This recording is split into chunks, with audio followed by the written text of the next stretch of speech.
Hey, that's interesting. Can you show where is the ramp of perspective included in celestial navigation? The ramp of what? Yeah, flat earthers would say that the perspective is accounted for somewhere, and then you would say it's accounted for somewhere. No. So when you look at a star, you see its zenith distance, and then you multiply that by 60, and that tells you how many nautical miles away you are from the GP. Right. So we're taking the elevation angle, No, the zenith retaining distance. its position. Yeah, the zenith position. Yeah, zenith position is the And angle. that's from the angle. Which angle? The angle difference between straight up and the line of sight to the star. So perfectly vertical versus perfect to the zenith Is that versus to where the the star. ramp of perspective is? No, you don't have Because to that's do the anything with question: is perspective. where is the ramp of perspective included in celestial navigation? Nowhere. You just multiply that angle by 60. So the angle is that's not refracted. Typically, they try to avoid looking at stars below 20 degrees elevation. So you can ignore the refraction for stars that are high enough. And normally we would do that. So Right. refraction isn't there. So the ramp of perspective is not accounted for you taking this angle, correct?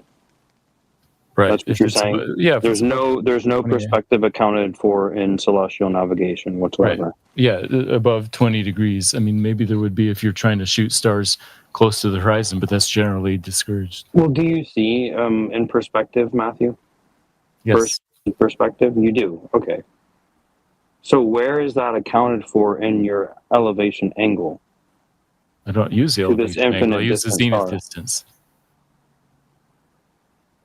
Yes, based on its ground positions. Based on its calculated ground positions. Yes, so the ground position is just a point on Earth, right? And celestial navigation gives us the distance to that point. You do 2 or 3 points, and you can figure out where you are.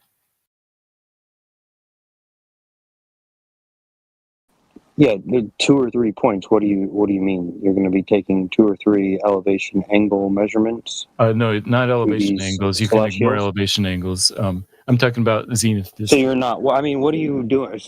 You're doing like an atheist, where you're presupposing, or like a evolutionist, where you're presupposing populations. You're populating you already have the 3. No, yeah, I'm talking about taking your 3 elevation angle measurements. You keep saying elevation angle, but I'm not talking about elevation angles. I'm talking about these are reference to the sun, right? I was talking about 3 stars. So I was talking about celestial navigation in the middle of the night, where you're shooting 3 stars that are above 20 degrees elevation angle. Yes. So you're taking 3 times. You're going to do 3 elevation angles. Not elevation angles, zenith distances. How do you have a zenith distance? That's a question of equipment, but one way you could do it is hang a plumb bob and like measure with a protractor or something. I don't know. But we're not talking. Yeah, basically a sextant. So you could have an inclinometer, and then you could also have a plumb bob, right? Like something hanging, but that artificial horizon would be pretty inaccurate. So you'd want to do your horizon dip measurements first, right? So we're talking about equipment, right? So you're jumping to the zenith. Yeah, we're talking about the equipment in the measurement that you're doing. Where is the ramp of perspective included in that? Nowhere. You don't have to. You can ignore. So we're not jumping to the next step. We're still on the first step. You get that now, right? Yeah, I don't know why you keep bringing up the ramp of perspective when you don't need it. Why wouldn't you need it? Because these are things in the sky. You can assume that they're at infinite distance, and there's no refraction. Well, I see them go over my head. Right. But we're talking about one moment in time. When you're doing celestial navigation, you shoot something at one moment in time because the GP moves pretty quickly. So You look at it at one moment in time. Mm-hmm. So it'd be like just like looking down like a row of lights on a ceiling of a hallway. They appear to drop, but they're not actually dropping. Yeah, things that are lower. So you are accounting for the ramp of perspective. No, you're just looking at an angle. I wouldn't call that the ramp of perspective. We're just talking because there's no distance. Yeah, you're taking that angle. Yeah, but nobody calculates the distance to the star when they do celestial navigation. Why would you? You're just That's getting the angle from exactly. Why would horizontal. you? Then you're establishing where it is from that ramp, right? Yeah, the ramp of perspective assumes that something is going farther away. So flat earthers account for the ramp of perspective, but globetards don't. Bingo. That's right. We don't. Okay. The distance to the star is not needed for celestial navigation, so you don't need any perspective. It's not going farther away or something. So all you have to do is multiply the zenith distance by 60, and you're done.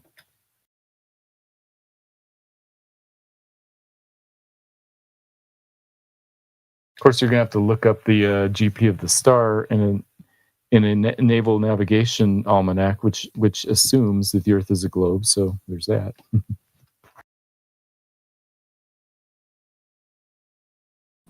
Yeah, it makes the assumption after taking the flat Earth measurement. Okay. No.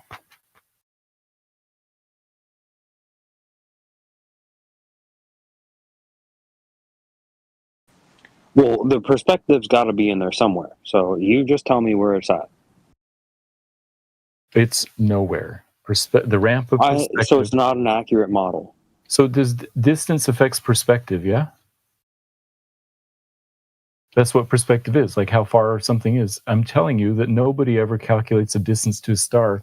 Doing celestial navigation, the distance to the star is nowhere in any equation. So I don't know why you keep bringing up perspective. I mean, no one cares how far it is. We're caring about what is its angular relationship of where we see it. It's right. It's apparently dropped from above our heads. Now it's dropped down to the horizon. Yeah, from the amount is dropped down from straight. So there's some perspective happening somewhere. So zero. You're saying there's no perspective. The zenith distance of straight up is 0. There's 0 zenith distance straight above you, and then as it goes farther down, then that angle, the zenith distance increases 10 degrees, 20 degrees. So you think it's actually going down? No, it's the sun will go underneath your ground position. Yeah, and all the stars do too in the moon. I mean, obviously. Yeah, so you're saying it actually is going below your feet. Eventually, when stars coming from ground level. When the moon sets and the sun sets and the stars set, that's where they go. But where is perspective in that? Where are you counting for? Why aren't you counting for perspective? Everything that you see is perspective. Because perspective has to do with distance. We're not talking about the actual distance of the stars. We're not talking about distance like below your feet? Then no distance, no perspective. It's not distance every time you think it's physically dropping when you're looking at a perspective ramp. Right. We consider. We're not talking about that. We still consider the stars to be infinite distance. Who said? How do you know that the sun? How do you know that the sun or the star is 90 degrees above you? You look and see if it's straight up. No shit. You look straight up. Yep, there it is, straight up. Then it's easy. If a star is straight above you, you just look up its GP. How do you know if the sun is 1 degree, half a degree, 1.5, and not 90 degrees above you? You'd need. How do you know that? That's not a measurement. That's a guesswork again. Well, no, you should measure it if you want to get it. I think because I believe that the sun is 90 degrees above me because I want to see it like that. I raise my head above to the sky and I see the sun. So that therefore the sun is 90 degrees. If you want to measure it accurately, one thing you could do is put a perfectly vertical stick in the ground and measure the shadow. That would give you an angle to the sun if it's not straight above you. No shit. That's what you do when you doing celestial navigation. Mr. Matthew. You can't do that for stars. I suppose you could do that with the moon, but you can't do it for stars. No. I'm not talking about celestial navigation. It said that you don't use elevation angle. It said that you just use a zenith angle, which is right. the 90 degree and the angle to that star. How you establish that the star is 90 degree above you, the GP is exactly above you. How do we do it? How do you find if something is directly above you? Yeah, the star is. Well, you could hang a plumb bob and see if it lines up with that. I mean, or you just use some kind of. How do you do that? We will so that's a question about equipment. And you will hang the plumb bob above your eye, or what? I don't know. I mean, these are all questions. You don't know. So why you were arguing if you don't know how you can establish or find that the star is 90 degrees above you? Because my argument was once you find those. No, you don't have any argument. Yeah, I do. You don't have any of them because till this moment you're telling me I don't know. I can't. I don't know. You put a plumb bob. You just heads up. You point your eyes up to the sky. If you see the sun above in the sky, therefore, or that star above in the sky, therefore it's 90 degrees. No, my argument was once you have the measurements, then all you have to do is do a. That you can't have. Once you have the measurements that you can't measure.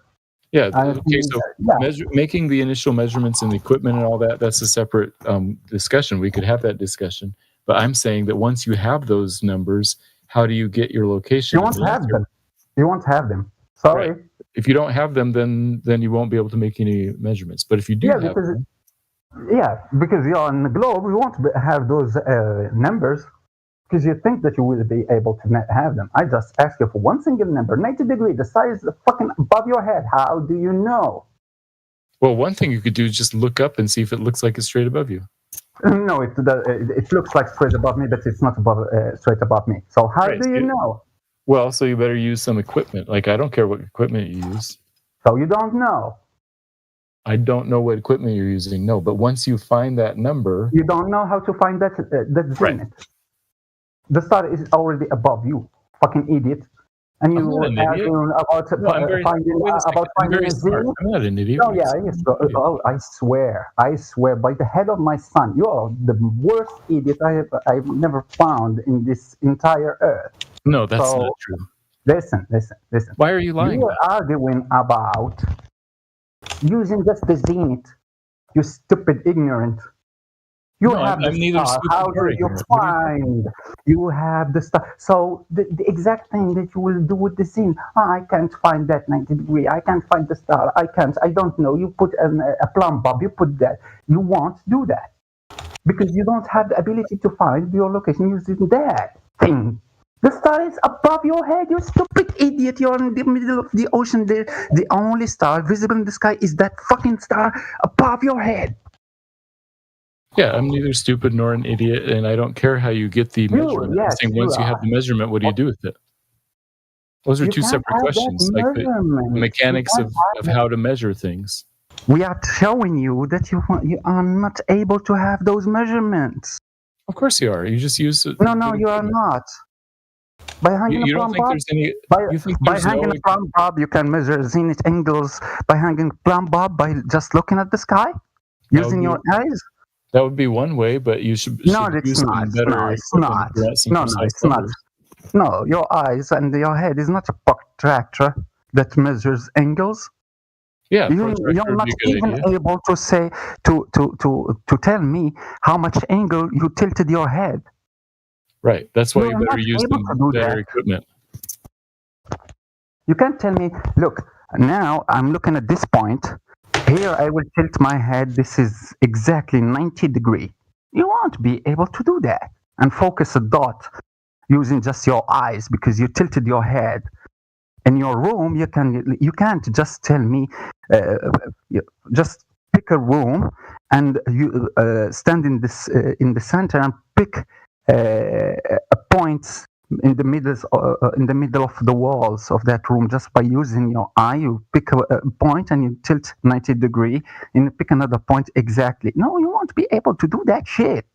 You're not a protractor. You're not a tool. That's why you need a tool. Right. And you can't have a tool that still till this moment you don't have any tool that will just tell you where what is the angle of that. How do you measure the 90 degree star that is above your head? And I will tell you, and I will tell you, I will spare you the torture. You will use a sextant and you will use the horizon and you will tilt that sextant 90 degrees. The horizon is just in front of you, horizontal, and you will tilt that the other lens with the other mirror 90 degrees to that star. You have 90 degrees. Yes, that's one way to do it. That's right. That's the only way. That's not the only way. That's just one way. To do celestial navigation, yes, that's the only way. Wait, you're saying that there's no way you could do celestial navigation unless you see the horizon? That's not true. People can do it in the middle of the night. You can do it without seeing a horizon. I can tell you, for example, another trick. You can use a bubble sextant. You can you can just put yourself inside a box, a closed box that doesn't have any windows, and you can use that bubble sextant. Just have a window to the star. You can see the star. You can use a bubble sextant. The bubble will just give you a horizontal level line, like that horizontal level line that you can have with the horizon. When you are using the normal sextant, you replace it with the bubble sextant. It will give you a horizontal level line. You turn up the other lens or the other mirror to the star, and you'll find your 90 degree. The one that you struggled with being 5 minutes now, that you couldn't find. It was just 10 seconds, and I gave you how you can find the 90 degree to that star. You said, Plum Bob, just look at the star. That's shit. Yeah, that wouldn't be a very good way. You're right. I'm saying that there's lots of different ways to get those measurements. You use some good equipment if you want some. Yeah, that you don't know anything about. Yeah, I know. Right. I don't know anything about the equipment. I'm saying once you have the numbers, now what do you do? So, doesn't matter. The numbers, you got them from a flat plane. Oh no, you don't need a flat plane to get those numbers. I'm not asking how you can establish your position. I just told you that you can't use what you said, that you will use just a zenith, no elevation angle needed. That's what you said. Right. That's the stupidity that you said. No elevation angle needed. I can find a zenith angle. And I asked you, the star is fucking above your head. How can you make sure that the star is 90 degree, 0.00? How can you make sure? Accurate equipment? That's what you could do. What? Use accurate equipment. Use accurate equipment? Oh, thank you for your vagueness. Yeah, I'm being vague because it doesn't matter. That's what you do when you suffer cognitive dissonance, when something just is challenging your belief and you can't find any real logical answer. You say, accurate equiment. Well, I promise you this is like 0% challenging my belief. I have no doubt. Okay, so a laser meter is an accurate equipment. Can I use it to establish the 90 degree to that star? I don't know how it would work. No. A clock is an accurate equipment. Can I use it to establish the 90 degree to that star? No. Okay. A ruler is an accurate equipment. Can I use it to establish the 90 degree to that star? No. Also, you can't use a ruler to determine how much you weigh. You said an accurate equipment. You gave me a vague answer because you don't have one. You don't have. Yeah, I don't have an answer about what equipment you want to use. Oh, shut up! Shut up! Okay. I'm asking you to stop arguing from ignorance. When you are ignorant about something, say, I don't know, if you are just if someone just pushed you into the discussion. But you just jumped into discussion by yourself. No one asks you to jump into something that you don't understand. I got it. Would you prefer that I leave? Oh no, you can't stay and shut up when you don't understand something. Shut up. Don't just jump like you have something to say. Yeah, fair enough. I will only speak when I think I have something accurate to say. Nice. Because it's a The waste of Earth's time. definitely flat. Yeah, it is. Bandy, why do you say that? I don't know. I just feel like saying it. I could be wrong though. And if I'm wrong, who cares? You know what? I'll admit that I was wrong, and we'll move on with life, and we'll all pay taxes and go to work on Monday. That's true. This discussion has little effect on our day-to-day life. You're right about that. However, it does inform us. You know, your way of thinking about the world is an important thing. Your Flat Earth proves God. You know what's amazing though about perspective and opinion is that opinion is never fact, and it's very interesting to listen to opinion instead of try and prove opinion wrong, because that's dumb. Everybody knows opinion's wrong because opinion's not fact to begin with. So when you're talking about something very general like a model of reality, of course it's going to be opinion, because none of us are God. None of us know the reality of how everything's made and how it came to be and stuff. We just know it came from God, and that's it. Wait, so opinions are not true or false? What are you talking about? I like Rocky Road ice cream. That's not... Yeah, I said opinions are not true or false. I just said they aren't fact. Flat Earth proves God, simple as. It's true. If the Earth is flat, that would be a proof for God, because there's no naturalistic explanation. Yeah, that's what's amazing about the flat Earth. I don't care if it's right or wrong. What it does is strengthen a lot of people's faith, and time and time again, I've seen people find God through flat Earth, and I think that's beautiful. Doesn't matter if it's right beautiful or wrong. until they decide that it's not flat. Do they lose their faith? That's what I'm worried about. Well, then that's a whole nother story. But yeah. So yeah, if the Earth is flat, then God exists, but the contrapositive isn't true. In other words, if the Earth is not flat, then God does not. That doesn't mean that God does not exist. Yeah, it just helps bring people to God, and I think that could be a good thing. Think about this, right? Think about this. Project Bluebeam, the false flag alien invasion, that wouldn't happen on a flat Earth because there is no space. So what if Project Bluebeam brought people to God because they would be afraid of, the aliens invading, and they would turn to God? Do you think that would be a good justification for getting everybody to believe in Project Bluebeam? Well, there's already going to be a rollout of technology when the Pope has already stated he would baptize an alien, and also that all religions follow the same God. So we're already set up ready for said rapture, which will, be the next step. Rapture, and then the Project Bluebeam. What I think's going to happen is they're going to say, oh, look, here's a projected alien, guys. It's real. This is actually your God. It's the Anunnaki, blah, blah, blah. And then they're going to convince everyone their little hologram projection is God. I suspect it's going to be more of a neo-pagan thing. They're trying to convince everybody that we are all divine. We all have a spark of divine in us, and we all have, part of the divine sort of. Yeah, and then they're going to say this hologram alien Anunnaki actually created you with their godly DNA, blah, blah, blah.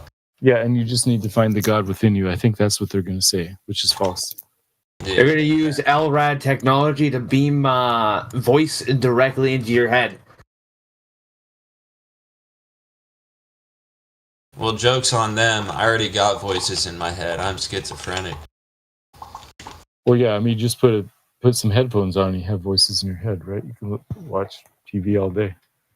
Yeah, well, who cares if they put voices in the head through technology? Just don't listen to it, bro.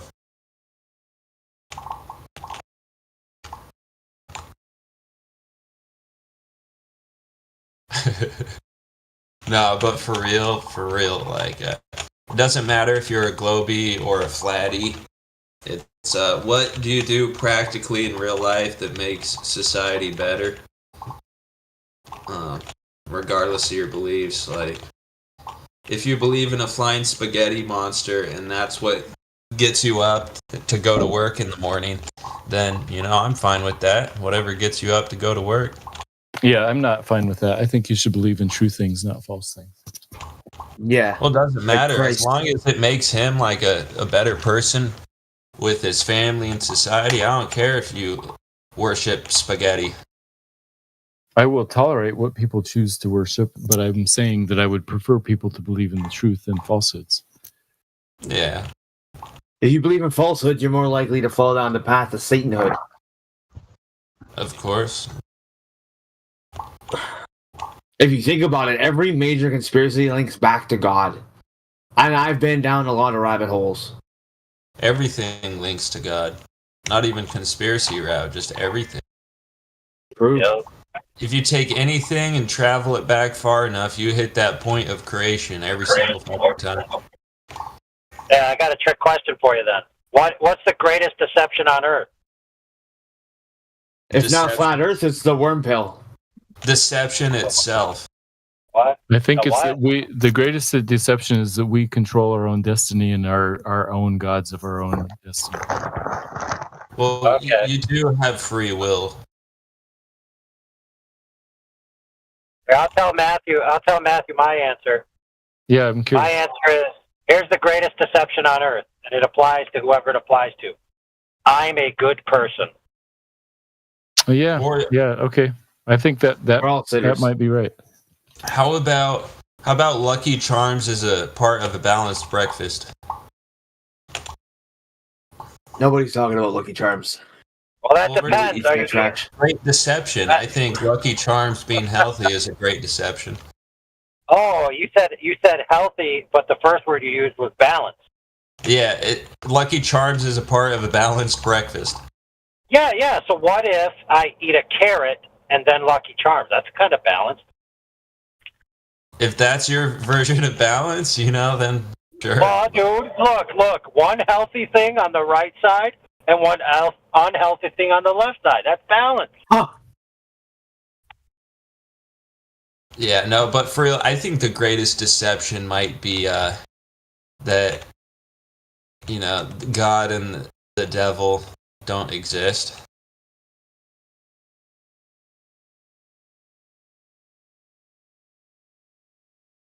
Oh, which side's the deception? That someone's saying they don't exist, or that they actually don't exist and people think they do? Which one? So the deception is, saying Satan and God don't exist, but in reality they do.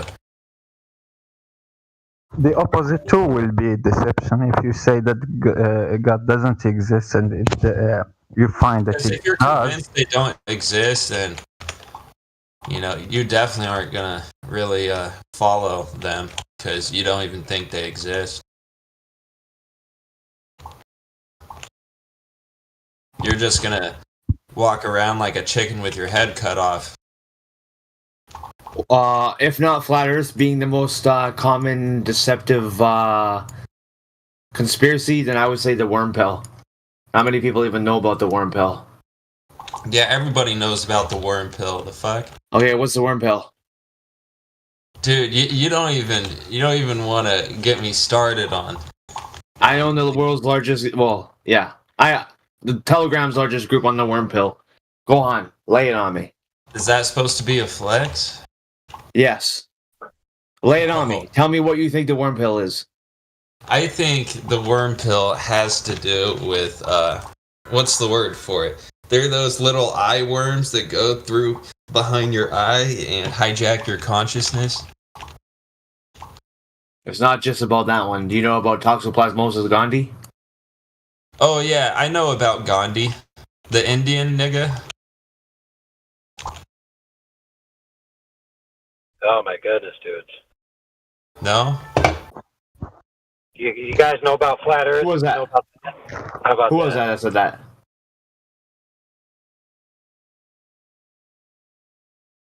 Well, don't be shy now. I got you. Worm Alright, pill's dude. funny. All right, dudes. We're not gonna flex sizes on who knows more about worm pill.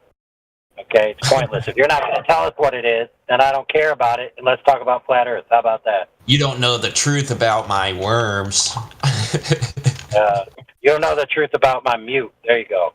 There's the truth for you. And here's the truth for you. There you go. There's the truth. All right. So, anybody want to talk about flat Earth? Or you want to talk about, I know more about an obscure topic that you don't know about, Lollapalooza. So, Bandy, I'm going to give you a chance to unmute and talk about flat Earth. If you talk about what just happened with that stupid guy, you're just going to have to go back on mute, because that was a pile of nonsense. All right, go ahead. Flat earther for 2 years of my life. And now I'm at the point where I don't even believe in a shape of the earth. You know, because everything in this realm is constantly moving. And if it has movement, it's always changing form, therefore changing shape. So to say it's a solid shape like flat or globe or concave, well, you're ignoring that everything is constantly in motion. What about the Statue of Liberty? Is it in constant motion, or does it have a consistent shape for the past few decades? You could say it definitely has an average, consistent shape. However, you got to realize that the Statue of Liberty will be changing form over time, and the longer you measure that time, the more it's going to be changing. I'd say the shape of the surface of the Earth is the same. It might change slightly over time, but currently we're talking about what the shape currently is. You said you were flat earther for what, 2 years? Yeah, for 2 years. Right. Well, I mean, I don't know, what kind of, flat earther are you, but if the people that I've been around with, right, we know we're not talking about the shape. We're not claiming the shape. We just talking about the description of the surface over a large body of water. So I don't know where you came from. And you're describing it using a part of speech used to describe shape, right? Yeah, but the whole argument is that we're not claiming a shape. At least us here, from 24/7. No, dude, bro. Flat is not a shape. It's not a description of a shape either. It's a description of a surface, or a description of an orientation, or a general overall structure that's larger in width than height. So it's a very that's what flat means.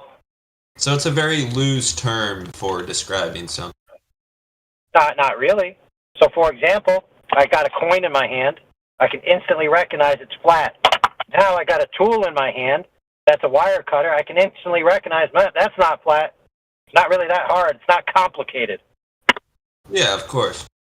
Why would it be? Exactly. That's what I'm asking you. Well, why do you think I think it's complicated? Because, dude, you do think it's complicated. You think it's so complicated that I had an argument with you about it the other day. No, I'm not saying it's complicated. No one's saying it's complicated. It's just maybe you're just not understanding me, and because your lack of comprehension, I think it's complicated. It's really very simple.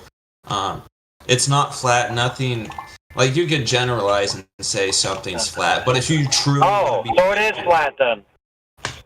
Yeah, you could generalize and be like, it's flat, but if you're looking for the truth and precise accuracy, it's the precision. Flat, Yeah, let me ask Matthew, a mathematician. Matthew, do flat planes exist in reality? Not perfectly flat planes, no. Not a three-dimensional reality, that's for sure. Okay, so an ideal plane of 2 dimensions doesn't exist, correct, Matthew? Right. An ideal shape of any geometric figure doesn't exist. Correct. So we can't use ideals when we're talking about 3-dimensional free space reality, can we? Why to not? attempt to do so would be a category error of logic and incoherent and retarded. No, but why can't I use that stuff? Because that's not. Oh my god.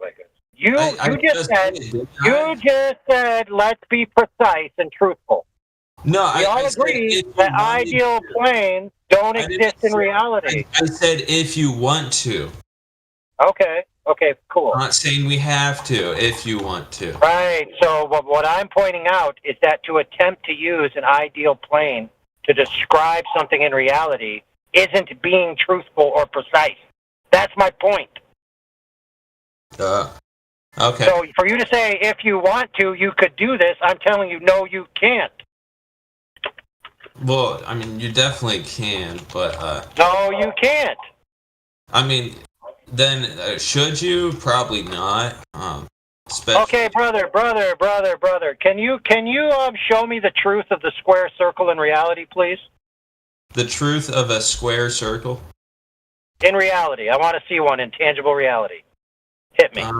I don't know if I quite have the time to do that for you, sir. Oh, so you're saying it's possible to show me a square circle? I mean, maybe I could, but right now I'm busy at the moment. I'm like multitasking, and I have bills to pay. No, brother. Okay, I get you. But see, dude, there's just some things that just don't and can't exist in tangible reality. They simply cannot. It's beyond tangible reality's properties to present those as real objects. They just don't exist. Yeah, it's that simple. So like 2 dimensions existing in a 3-dimensional space? 2 dimensions exist as 2 dimensions. The difference is having an object that exists in only 2 dimensions. That's the difference. Yeah, like that would... a 2-dimensional object cannot exist in our 3-dimensional reality, right? There you go. So you're getting somewhere. No, I'm just talking with you. This isn't a debate, man. Right, but the insinuation is that if we use words like flat to describe the Earth, that there's something wrong with what we're doing, that it's not precise, it's not true, et cetera, et cetera. There's nothing wrong. It just may be, in some instances, less accurate than in comparison to, you know, a different form of... Less accurate than what? Because the only way to be more accurate is to describe something that's flat as being on a coplanar reference where no part is higher than the other. Now, we all know that that cannot exist in reality, so you can't describe physical objects in that manner, for goodness sakes. In what manner? All parts of it are coplanar, the same level, with no parts higher than another. Sorry, sir, you have me lost. I know that's the problem. Well, you keep saying it and that, and I'm like wondering what you're talking about. Any physical object that exists. And what about it? It can't have all of its parts coplanar with no parts higher than another. Oh yeah, probably. Right, because we all agree that ideal flat surface doesn't exist in reality. Yeah, for sure.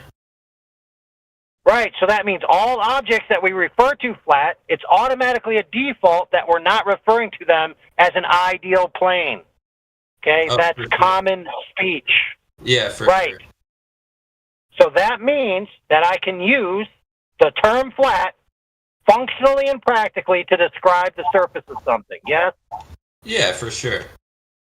Yeah, well then there you go. We all agree now.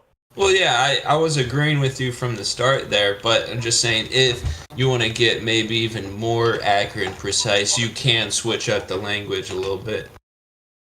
No, I can look. I can never describe a physical object as an ideal plane. That's impossible. Well, yeah, obviously, duh. Right, so I can't get more precise than just the term itself, which is flat. The only thing I can do with a non-ideal plane is just decrease the tolerance of the differential across the surface. That's all I can do. You might be able to express it using different terminology. Yeah, flat. There you go. That's the term. Yeah, but who's to say you can't use a different term? Well, why don't you give me one that means flat that's not the word flat? Go ahead. Maybe it's relatively taking... Flat? It's relatively taking the form of a plane that may not be 100% a plane, but... Right, yeah, we have a term. Yeah, we have a term for that in the English dictionary. Let me look it up real quick. Here it is. It's called flat. Yeah, but it's not 100% flat. Right, and under the English word flat, it has that term 100% you just gotta flat. clarify that, when you say. No, I don't. It's called context clues. So, for example, in a dictionary or in a lexicon of a language, a single token can have multiple meanings, and multiple meanings can be attributed to a single token. In order to know which is which, you have to understand the context in which you're proffering the term. Yeah, maybe. To assume, no, it's 100%. To assume that a single token can only mean a singular meaning across all instances is a fallacy of logic called a lexical fallacy. Wow, that's crazy. But, yeah, I know. I just think it's not 100% flat, and yes, everyone agrees, dude.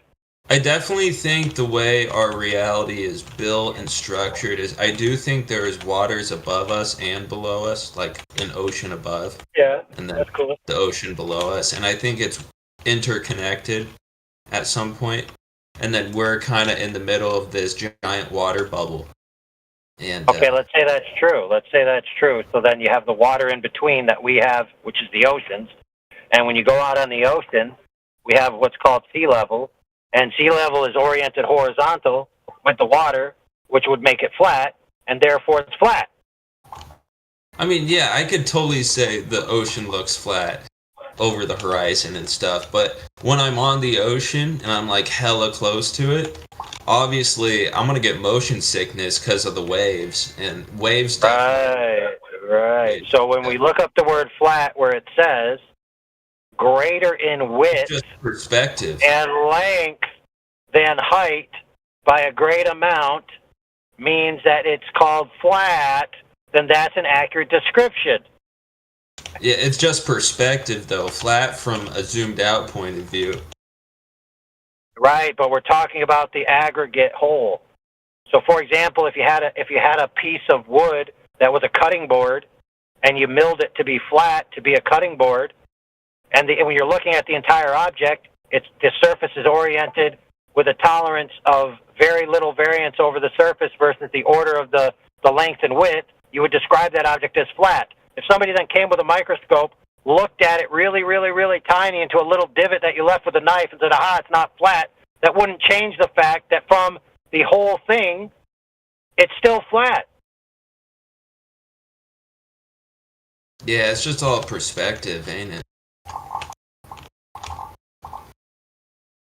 Right, so if you get on a very, very small portion of something and it has a knife divot in it from where someone scratched it, and you said, therefore, the entire object is a knife divot, you'd be committing a logical fallacy, wouldn't you? Well, obviously, the whole object isn't the divot itself, but there resides. Correct. Yeah, there resides a divot within the knife. Right. So if I describe the whole cutting board as flat, but it has divots in it, the divots themselves don't decry the fact that the whole cutting board is flat. Well, not the majority of the cutting board. Oh my goodness, dude. Yeah, the majority is flat, not because you got to account for the divots because you just identified them. You do account for them, which is this: that when you get a flatness scale of a surface, you have two horizontal or two parallel planes, of which the surface has a variance between those two planes, of which the tolerance of that variance is much lower than the width of the object and the length of the object. That type of object is described as something in the human language, and we describe that type of object as the word flat. Wow, that's beautiful. I know, it is, isn't it? It's elegant. Yeah, I'm also high right now, so it could be just stoned. Well, that's fair. Most Globers are mentally impaired when they try to argue against flat anyway, so it's kind of the same. Whoa, don't insult me. That's an ad hom calling me a Globie. The fuck? No, I'm just saying I'm a Globie, but I'm not. I'm just saying that the average Globie in his normal sober state is just as mentally impaired as someone who's on drugs trying to argue against the term flat itself. Yeah, I don't like how you ad hommed me and called me a Globie. You're gonna have to take that back. Really? Yeah. So it wasn't an ad hom. An ad hom is if you try to use that in a logical argument. It was just a simple insult. Well, I'm deeming it an ad hom because I think being called a globie is offensive. I'm saying that ad hominem is a logical fallacy, that you say somebody's argument is bad because of who they are. Yeah, fair point. So, Matthew, I want to help our brother out here. Bandy, check this out. I'll explain it to you. It's very simple. Yeah. That was actually not an insult against you in any way, shape, or form. What it was saying is that globies who are sober No, you just gave a pronoun to me, though. Oh, my God. Dude, all right. I'm fucking with you guys. Calm down. I'm stoned. I just told you that. I know that. That's the whole point. My point is that your mental impairment at the particular time is because you're on a substance, whereas the average glober is just dumb all the time. See, I don't know if it's impairment though, because it's impairment, brother. Impairment. Unless you act this way when you're not stoned, then it's impairment. Impairment is relative, just like the shape of the earth. Well, listen, Neil deGrasse Tyson would have you believe the shape of the earth is impairment. Oh, shit. No, I thought you were talking like the shape of an egg or something. No, a pear shape. I love Neil deGrasse Tyson. He's my god. No, I'm kidding. Does anybody actually listen to him, though?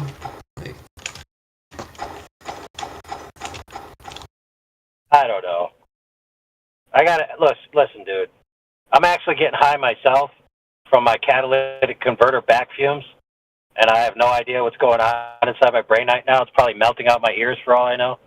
So I got to get out of this vehicle. I've been sitting in for too long and eat some good food, and maybe some ice cream, and sit at my table and wonder whether or not the table's a globe or not because it has divots on the surface. All right, I'm out.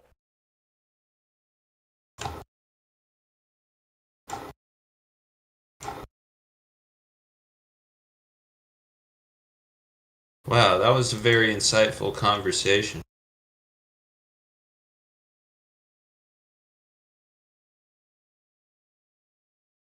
Very insightful conversation.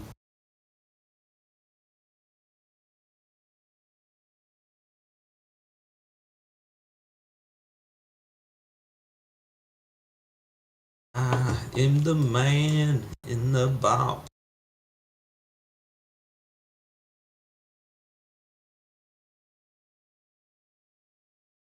Won't you come and save me? Down, down, down. Jesus Christ. Damn, where'd everybody go?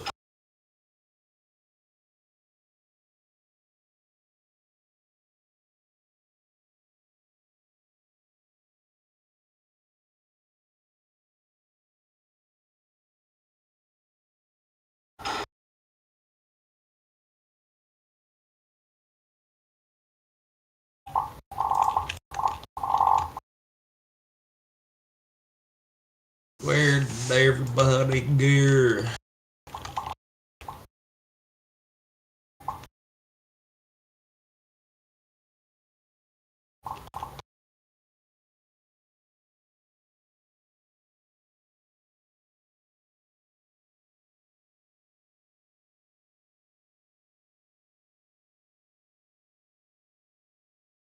They took our gerbs.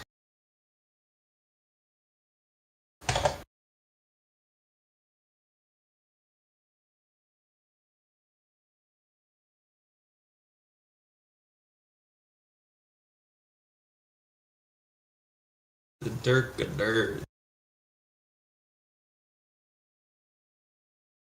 What are we gonna do? They took our gerbs. There's nothing we can do except drink our Mountain Dew. It's a damn shame what the world's gone to for people like me, people like you.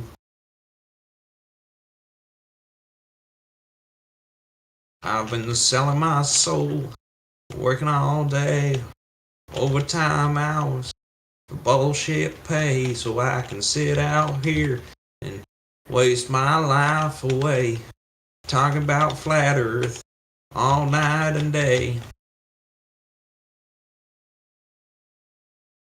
It's a damn shame what the world's gone to. People like me and people like you.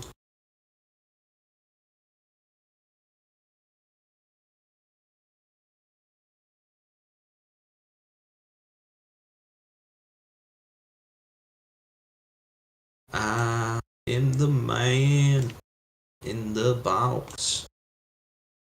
Down, down to my nose and shit. Down, down, down. Won't you come and save me?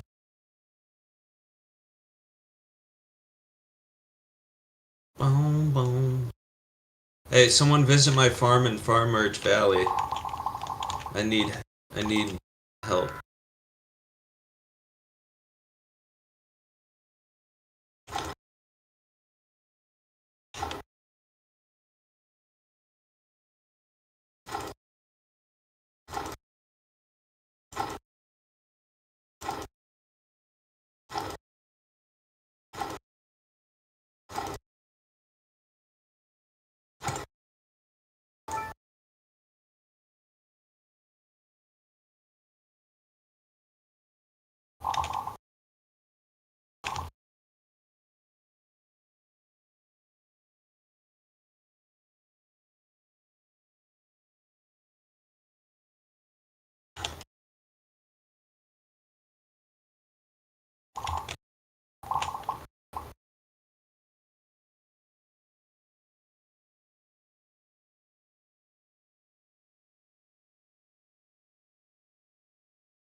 There's a road I'd like to tell you about. Lives in my hometown. Lakeshore Drive, the road is called, and it'll take you up or down. From rags on up to riches, 15 minutes you can find. Pretty blue lights along the way, help you ride on by. And the blue light shining with the heavenly grace, help you ride on by. And there ain't no road just like it anywhere I've found. Running south on Lakeshore Drive, heading into town. Just slipping on by on LSD, Friday night travel bound.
I will sacrifice my life for Pakistan.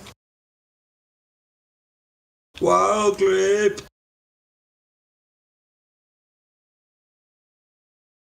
Wild grape.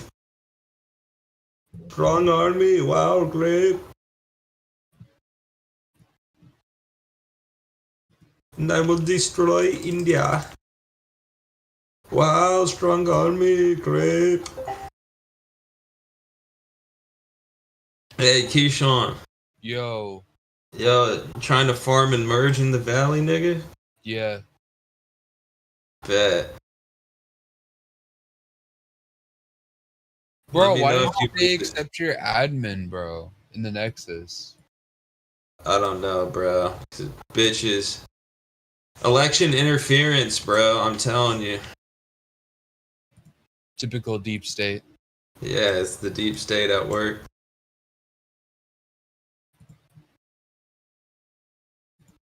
That's all it is. The deep state. Hey, let me know if you visit the farm, though. Alright.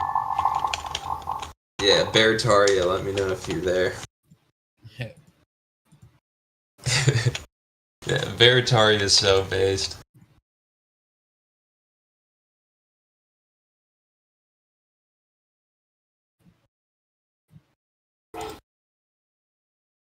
Fucking dumbass thinks he can run on my property, steal my shit. Fuck, nigga.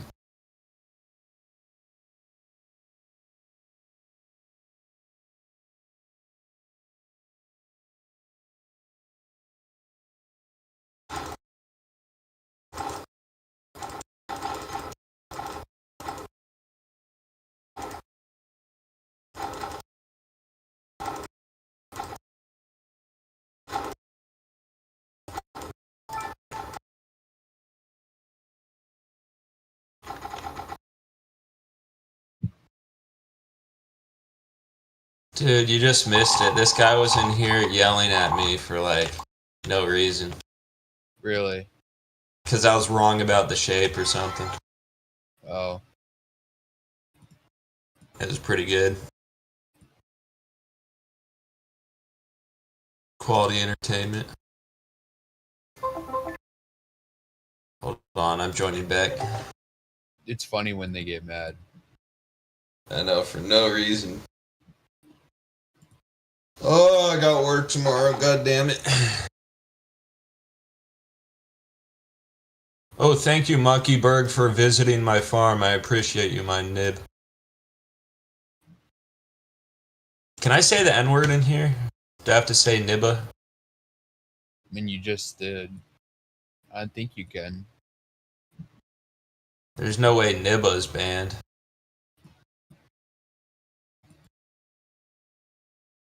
Let's go. We have soybeans. Beautiful. Wild grape, soybeans.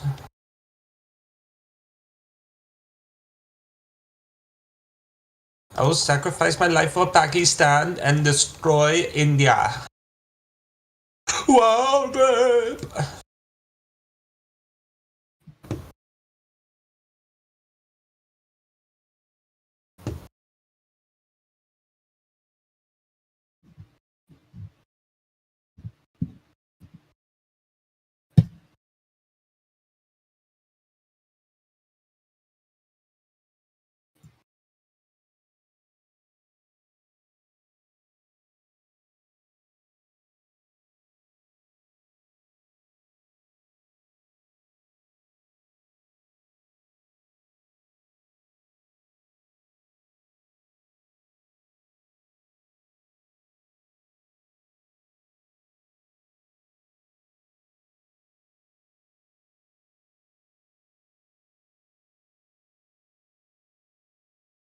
Alright, I'm visiting your farm, my nigga. Alright, nigga. I'm gonna go into the Nexus. See Yeah, if I can get a fat sesh going. Yeah, let's go.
Alhamdulillah.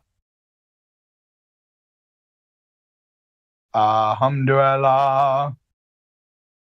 Yo, Allah Akbar. Assalamu alaikum. I think the moon is flat. I think the moon is made of cheese. Nah, bro, it's flat. What are you talking about? That's what they want you to think. See, they're all muted. It's a disc.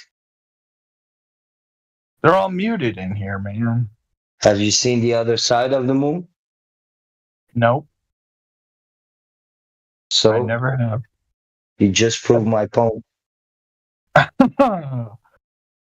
Well, you got that. You got that one. Do you think we can land on the sun? No. I think in winter time.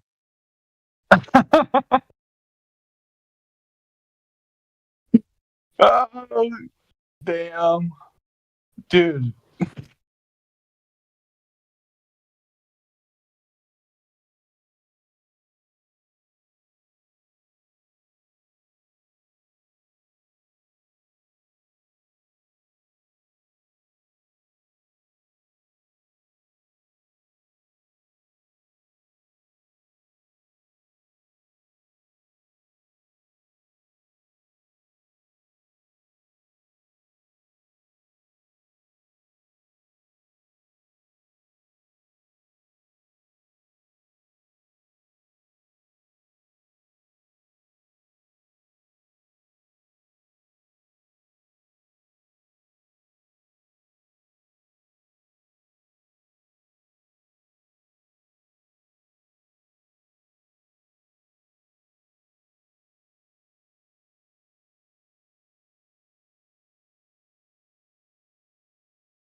Hey, what's up, guys? How you guys doing tonight?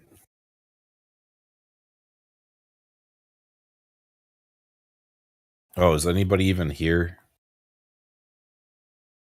People just like, Yeah, we're here.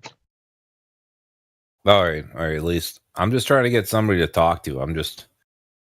I was recently in the God Ain't Real chat, and I'm like, I appreciate the idea of God, and I think God is real. What do you guys think about that? I need measurements. You need measurements of God? Yeah. All right. Where is he? What is God? What isn't God? How does one know if they're looking at? Yeah. No, I'll get back to you.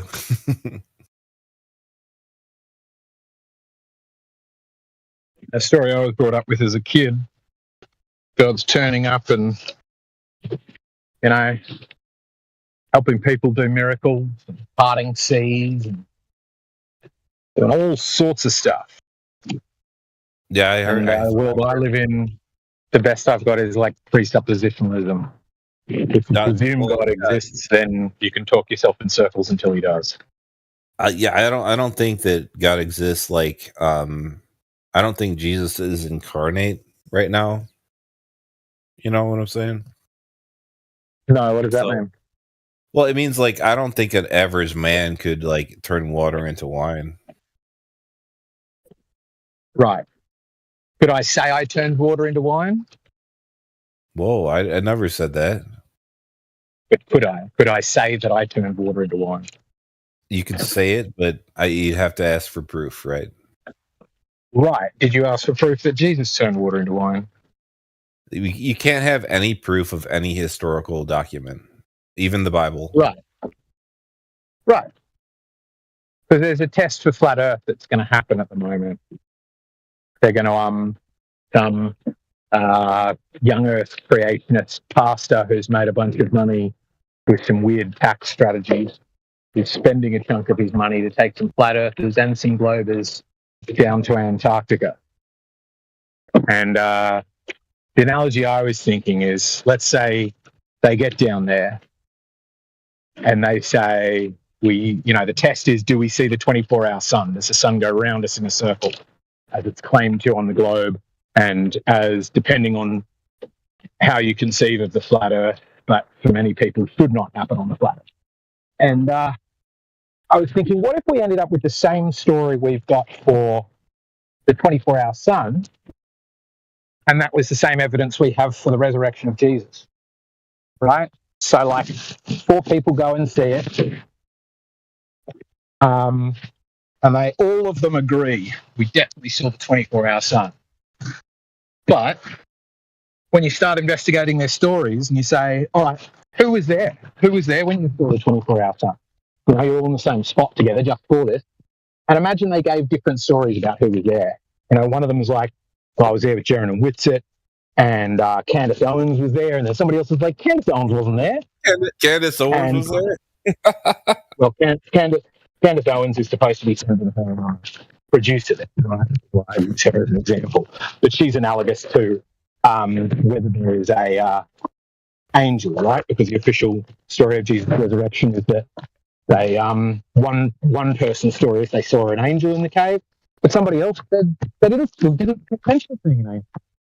Got different versions of who's there. They've got different versions of what happened next. Like, the only thing I agree on is Jesus definitely resurrected, but the witnesses are an incorporeal being, and only some accounts describe that, and some accounts describe only Mary sees it. Some say no. If I could give my, I'll let you finish. If we had all of that, or some extraordinary thing that when you investigated the story, you're like, these stories, would you be like, this is great evidence? Or would you be like, it sounds like those people are making stuff up? So I would like to give my take on the final experiment, obviously with Jaron and Whitsitt. That's what I'm talking about. Right. So I would like to talk about what that means And the idea that there's a sun, an Antarctic sun that will rise and fall, that's what they're talking about, right? Yeah. So Why if is they everything- see like that? an Antarctic sun rise and fall, that's supposed to make the doubters of people have some perspective, I guess, on it. I don't believe it has anything to do with the flat Earth. I think they're going to do it because they were advised. Why not? Why not to go to Antarctica? But it has nothing to do with the fact that the landmass is scalable and flat. I mean, what else can you do? I mean, literally, the Earth is flat. With you take the most powerful instruments like cameras, scaling, like what's it called? Grading technology, camera, like all of it shows that the Earth is flat. And yet somehow, if we go to Antarctica and we see something in the sky that would make it not flat, I mean, that's kind of what's going on right here.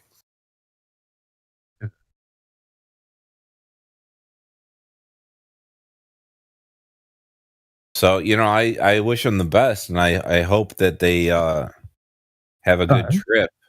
But the idea that You're a good person to ask this question, man. well, So, the idea. let's say they come back. You think the Earth's flat? Let's say they come back. Doesn't matter about flat Earth. It's about whether they see a 24-hour sun. And let's say they all agree they saw a 24-hour sun.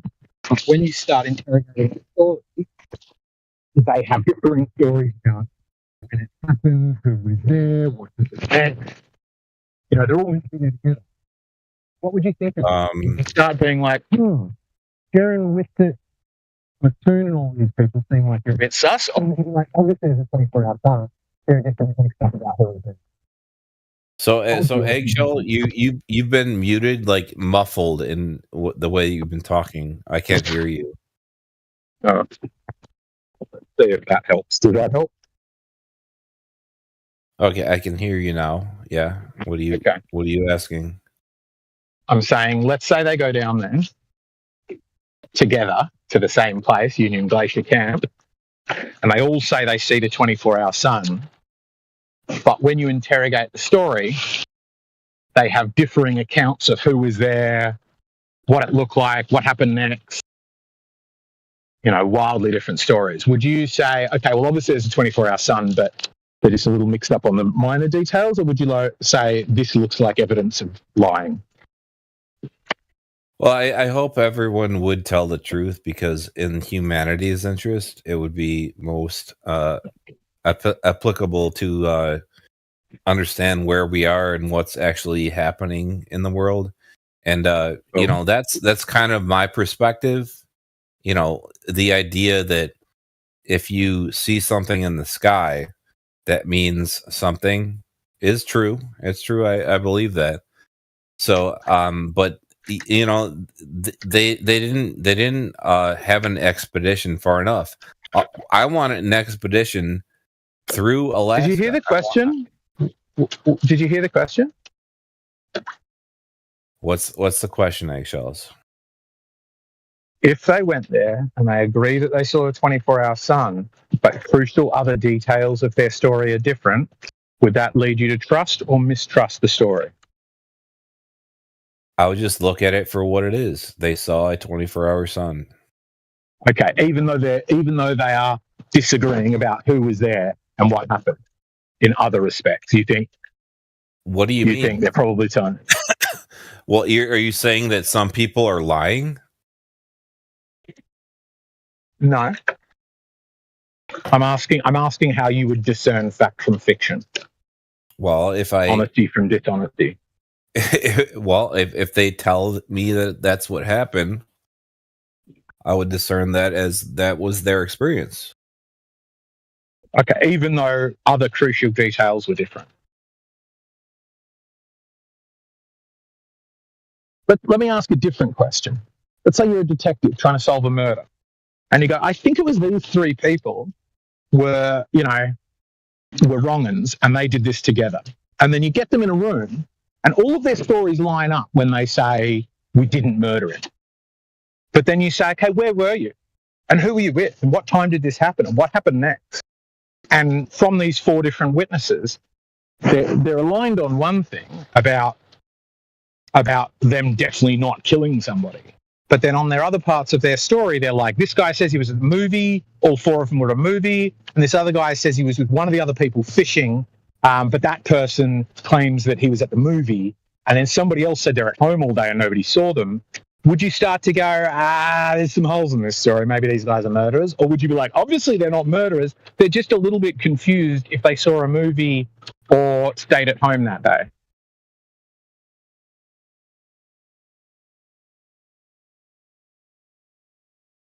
You'd obviously think they were murderers, wouldn't you? You'd go, why are you lying to the police about your whereabouts during the, hours in question of a murder? But that's kind of similar to the story we have of the resurrection of Jesus, don't we? We have vastly different stories, hugely different stories. And yet people go, well, the central parts are the same, right? All of them agree that Jesus resurrected. We just disagree about who actually saw that happen and where they were at the time and who rolled the rock away and whether there was an angel there, where they went next. Even if you don't agree with the conclusion, do you understand the premise?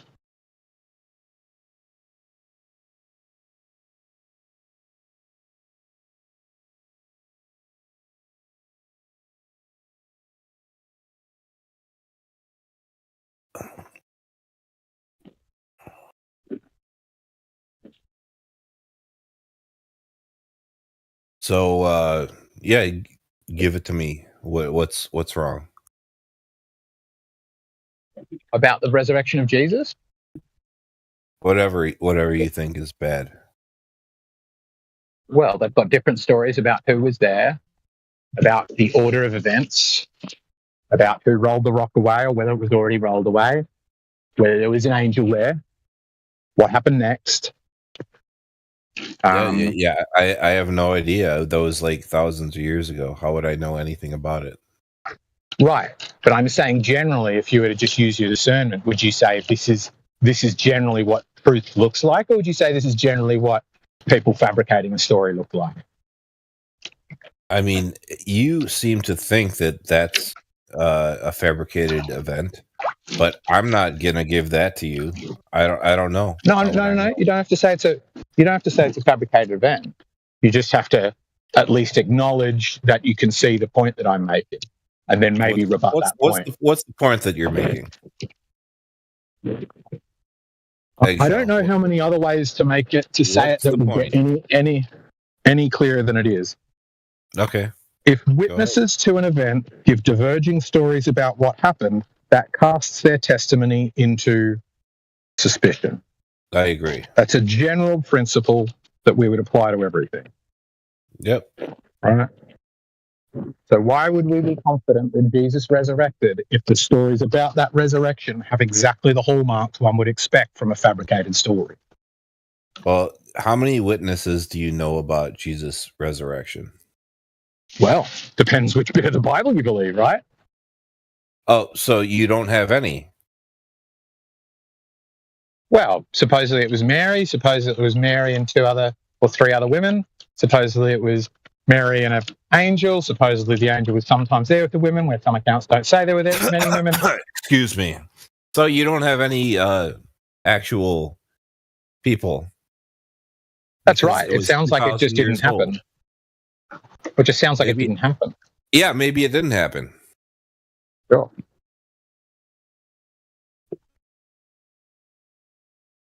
That's fine. You're allowed to believe that.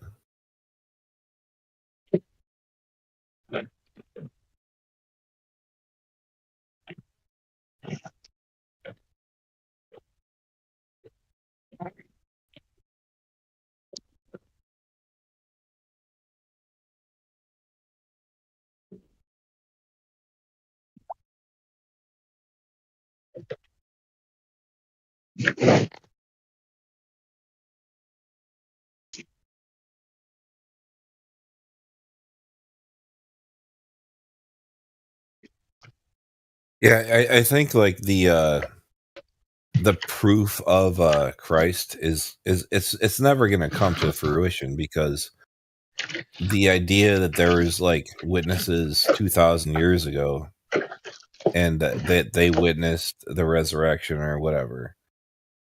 I think that what happens is that you have a faith in something that excuse me, that manifests in your religion, so you believe it because your religion believes it, and that's kind of like the countenance of what actually makes sense to you, right? So that's kind of my perspective.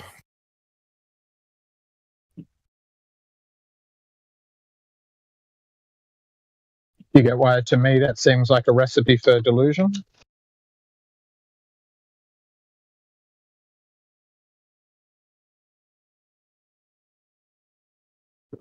Yeah, I guess like everyone in the world is deluded because most people are religious. Well,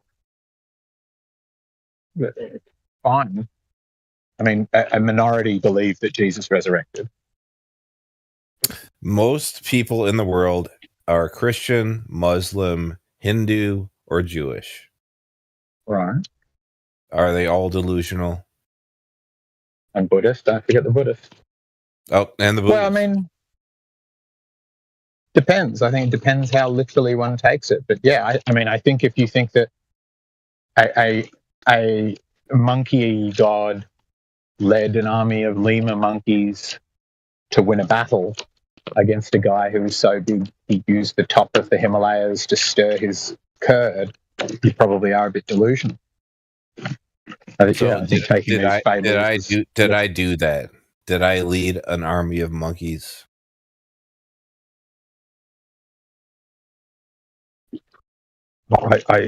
I suspect not. None. What? Why did you ask that question? That's a bizarre question. Well, because you said that I'm delusional. I mean, I don't remember saying that, but I'm starting to think maybe you are, based on how you answered that question.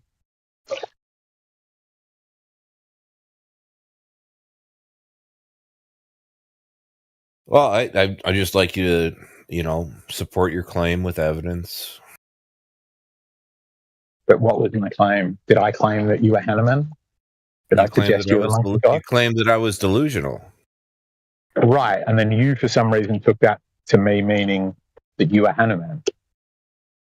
And that's what you... Which kind of is a little delusional. You said, did I lead a monkey army? Like, where did you get that from what I said? It seems like the thing that something delusional would, someone delusional would say. I don't know, hearing voices, struggling to follow the conversation that is happening because they're listening to the one that isn't. All right, well, you had your chance.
We started looking at the Himawari stream the other day. Is there any kind of a consensus about how they do that? Like, I'm thinking it looks to me, here's the claim I'll make that can be addressed. It looks very much to me like there is probably, like Himawari is as good as a satellite in geostationary orbit beaming back high-res photos of Earth to Earth, showing land masses, weather systems, bushfires, volcanoes. Is there any suggestion of how, like, has anybody sort of looked into or have any idea about how to get that so right?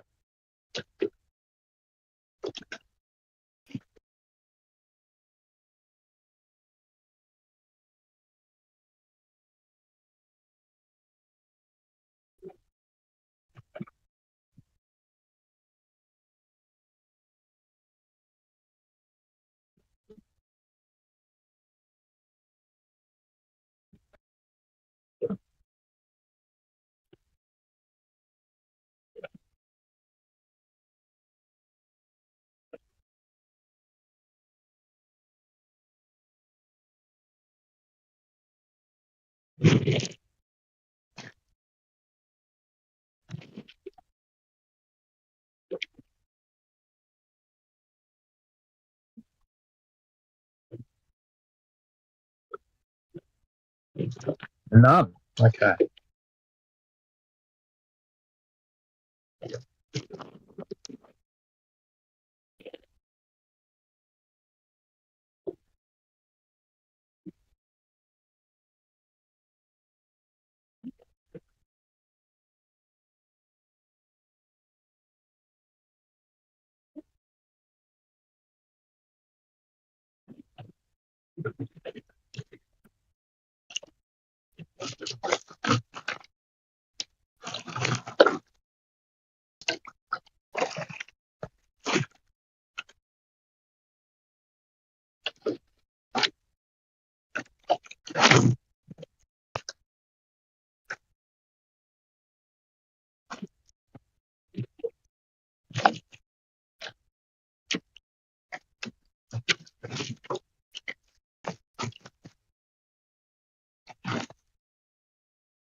And so that's how I proved the globe.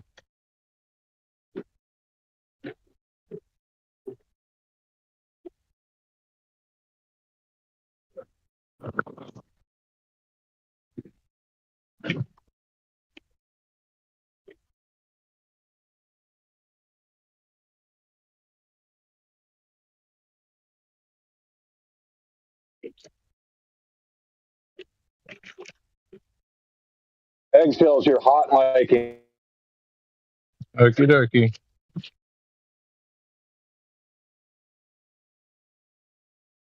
Spent like for the past like few minutes. Yeah, I'm fishing, so it's going to be just water sounds coming through. I'm just finding the mute button. All good, just letting you know.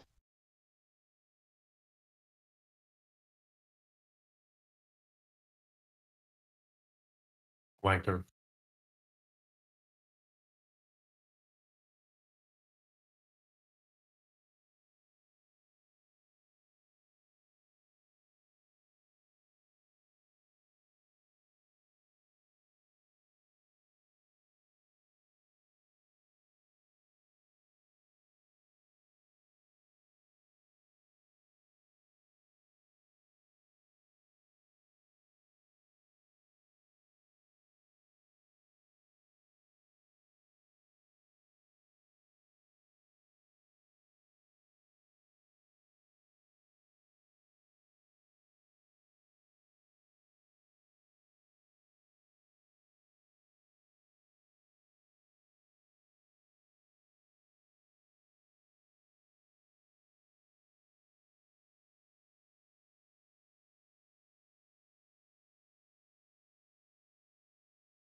gather resources. But after that, they shut down Antarctica, and all of the countries agreed that no one should explore there because the penguins. Oh, goddamn. What penguins? What? Welcome, what do Dream, penguins by have the to way. do with this? Yeah, there's no penguins on top of the plateau. The penguins are actually on the islands outside it. Really close Oh, shit. But they kill like 1 million elephants in Africa. Oh, yeah, Yeah, facts. they're not penguins. They care about the penguins, not the elephants. Oh, okay. Elephants? Yeah, who cares about elephants, bro? Penguins are way more valuable. I said elephants. If I speak about another animals, we will, whales, Dogs, cats. No, penguins are way more valuable than everything. Yeah, they care more about penguins than humans, bro. Yeah. Oh, but not the penguins that live in the jungle, though. Those don't matter. Yeah, and not the penguins that actually we can find and see, not them. Just like, imagine there's penguins on the plateau that they haven't found any there, but there might be. Yeah, fuck so 'em. we cannot disturb the ice.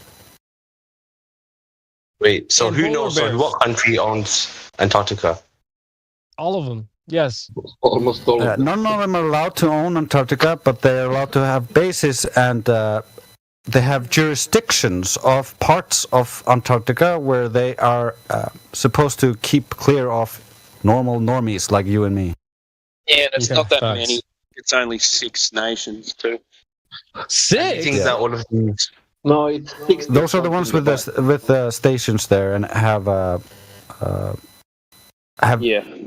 Land. dedicated the slice of land that they are Right. supposed to monitor. Do you think that all the smiley faces and all the nice documentaries about the going to Antarctica and seeing those research people, seeing those penguins and stuff, do you think they're all just doing it just so that you don't speculate this kind of stuff? I mean, bro, couldn't you just go to any icy place and be like, yeah, I'm in Antarctica? Like, Can I it wouldn't be that hard. No, Can I no. try? There's a lot of people who go to the research stations who don't know any better and just work at the research stations. Yeah, but do you think that I've seen a bunch of people who have worked in Antarctica on something that they call sky ice, which they can only study there because it melts everywhere else. Right. And in order to create sky ice, you have to freeze oxygen. I want to try to guess which countries are like most important in, like, who is that treaty? Who is that? Probably America and China. Straight away. No, America, China, most of it's America, China, Russia. Is that correct? Yeah, definitely. America, China, Okay, Russia. can I say? India, Can I be Pakistan. sarcastic now? over 50%. Can I be sarcastic? I say the fourth one now. That means America, Russia, China, and Peru. Is that correct? No. Why I would not? say Pakistan, is India. Is it maybe Nigeria? I'll show you a map. No. But why these 3 countries? Isn't the 3 countries are more powerful in the world? No, 5 most powerful military would be obviously India, Russia, China, America, and Pakistan.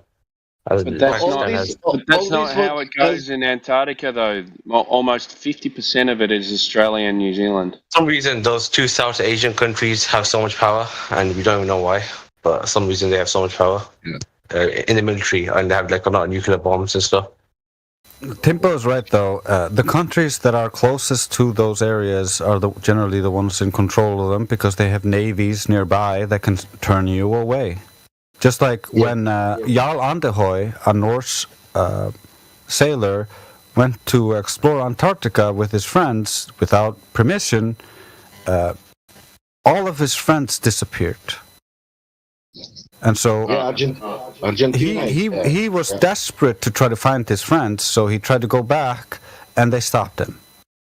Yeah, I'm posting a map in here. So do you think there's something really evil going on? Here we go. There's the map.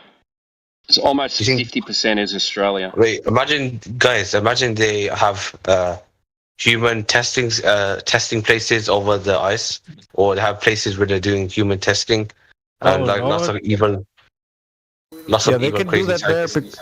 They could do stuff like that there because there's no technical laws there. Yeah, that's what I think. Because normal scientists, right, in the mainstream geological world, we will find out really quick if they're doing something wrong. But beyond that barrier, maybe the reason why scientists are saying, okay, guys, we live in a moral world and we won't do anything bad to anything or anyone because we live morally.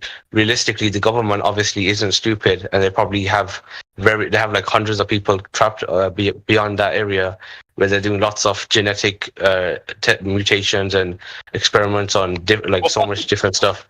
Maybe, who knows? What's funny? Scientist stuff. What's so People, funny? I want to ask you something about that map. Yeah. I want to know what's Who funny. knows? You know, Even crazy look at that scientists map. live beyond there. Timbo, look at your map you posted. That Australia, that purple thing, And the green one. and the green one. Do you have any base there? I think there's like one or two. We're looking at I the chat. think there is no base there. The base is there where is that Chile stuff, and maybe Right. South Georgia. McDonald's there. Island. Yeah, because where's the US Ba-da-ba-ba-ba. base? Because the US don't actually have a claim in Antarctica. They must use everyone else's. Oh yeah, facts. No, I'm telling you, look in the map. All that scientific or whatever, all that tourist stuff is happening on that peninsula. You the don't one- have bases. Oh, for real? Yeah, the one that goes up like a backbone. That kind Whoa. of goes.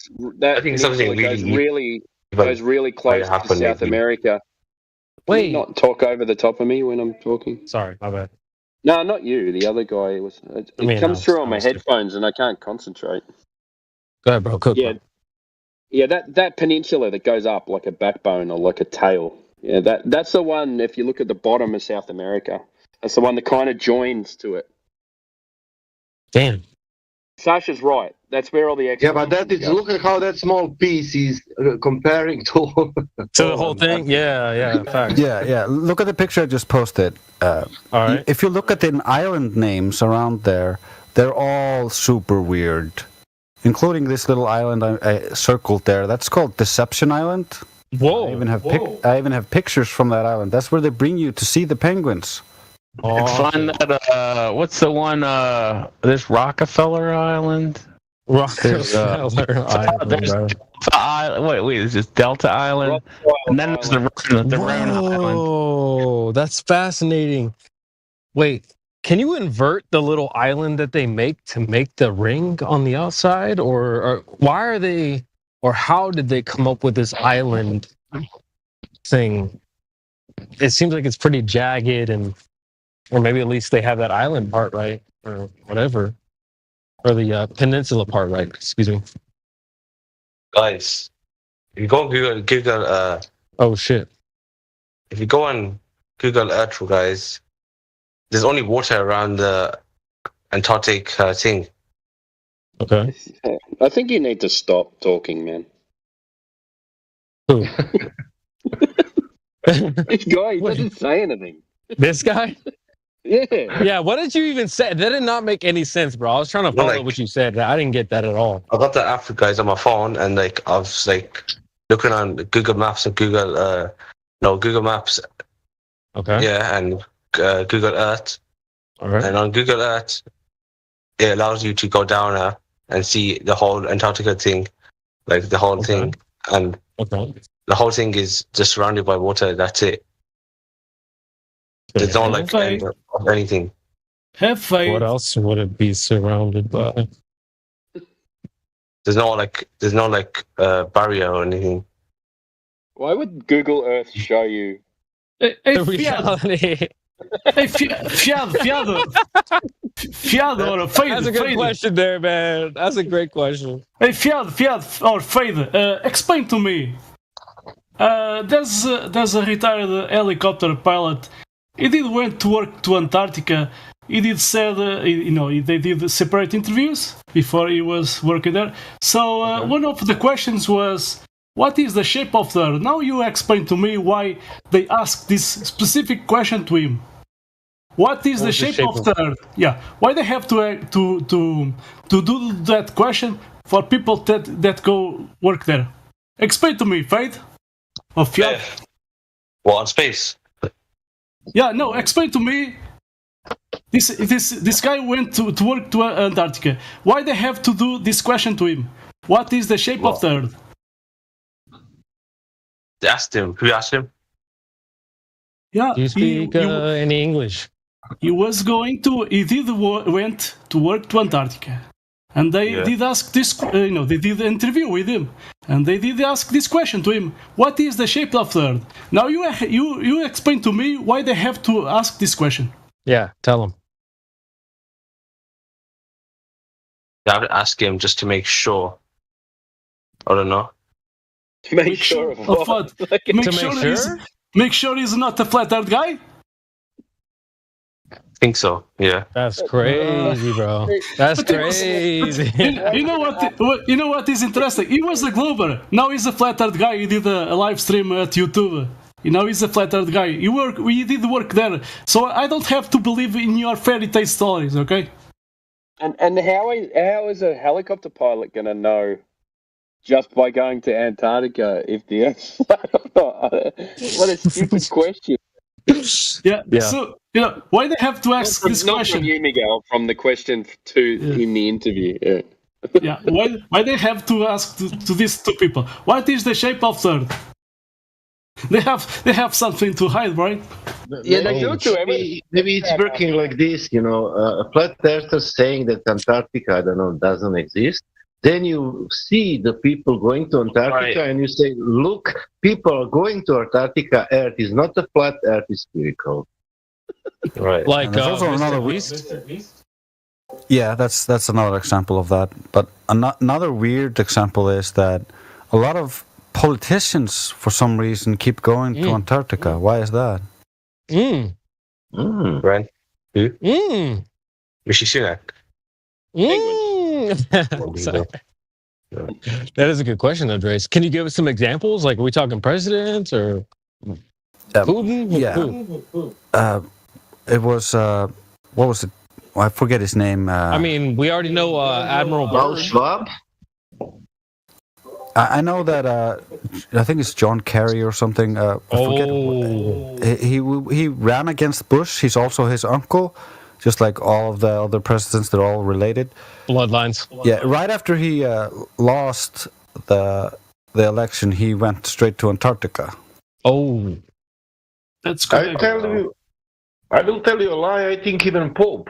Yeah, the Pope went. The Pope. Okay. Yeah. Maybe I'm lying. I'm not... Are they taking them to that peninsula? And then, like, what are they supposed to see? Or they're supposed to get some sort of... The story about John Kerry, for instance, is he went to this tiny little shack and stayed there for weeks, apparently. I've seen pictures of the shack. It's a run-down little shack. Damn. Made of wood. Hey, for those of you that have seen Attack on Titan... There's a scene where they like hang the guys off the wall, like, listen, motherfucker, I'll throw you off this bitch if you don't fucking comply right now. Or maybe it's like some type of ritual like that, you know what I mean? I will throw you off this ice wall right now if you don't fucking go back right now. They're making a deal with the people from the outer spaces, I have a clip of that. I don't know if I can get it right now, but that shit was funny as fuck.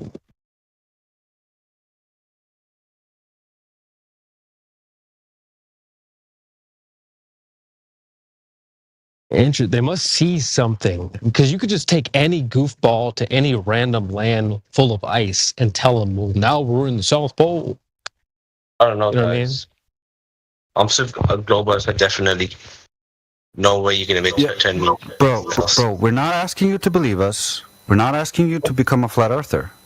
We're asking you to look at these things critically and use your mind, your brain. No, we're not asking you to believe us. We're not asking you to continue your belief in them. We understand that you still have that belief, and that's fine. We just want you to open your eyes and look at things critically. These things are... I'm looking at the comments right now, These things are... There's so many contradictions. There's so many issues with all of this. Antarctica is the least of it. Yeah, but like, definitely though. That's a distraction, bro. I'm definitely never gonna become a flat earther my whole life. What? Yeah, I'm definitely always going to believe the world is the globe. What you mean? So even if you had incontrovertible proof, you would just deny it and hold on to the religious beliefs. That's crazy. Story, but I know there's not enough proof for me to actually change my beliefs.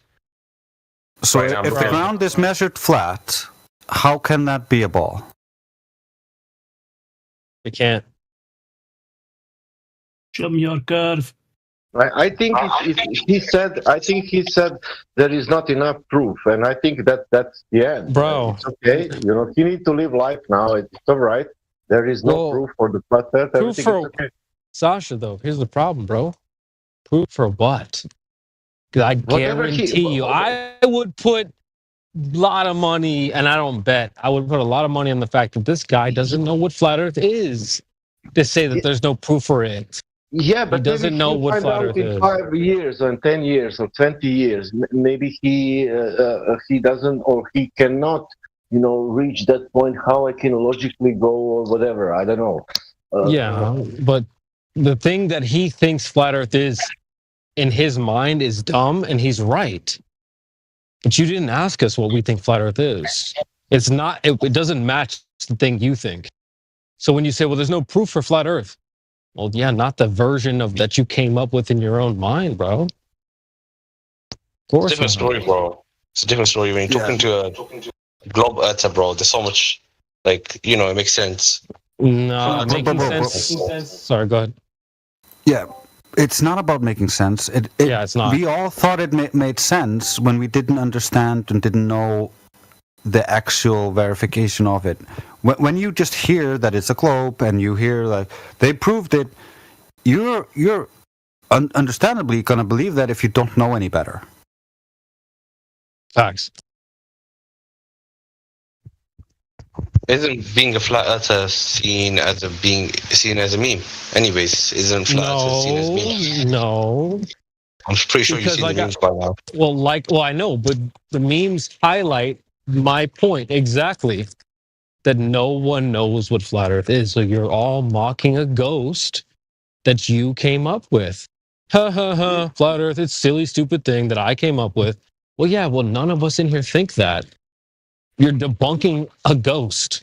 And you haven't even stopped to say, hey, flat Earthers, what is the flat Earth? Or what do you think? Sasha, right? Yeah. Whose mic is doing that? Dr. Sasha, your mic is going crazy. Oh, sorry, I don't know. It's also that the more you actually look at this critically and the more you examine their claims and the basis for them, the more you realize that they actually don't have any evidence for the globe, and all of the evidence shows you that the Earth is flat. The only reason they cannot accept that is because they have a preconceived idea that the Earth is a globe. Facts. And therefore, they try to make everything match that. Just like when they look at the galaxies, they see that the galaxies rotate at the edge at the same speed that they do at the center or near the center. That's impossible within Einstein's conceptions. So instead of changing or throwing out the theory that doesn't match reality, they invent something to try to make it work. That's how you got dark matter, that's how you got dark energy. It's not because there's actually any dark energy or dark matter detected anywhere. It's because the theory doesn't match reality. Yeah. They're working backward from a conclusion. It's already a globe. We're going to make it work anyway. Anyhow.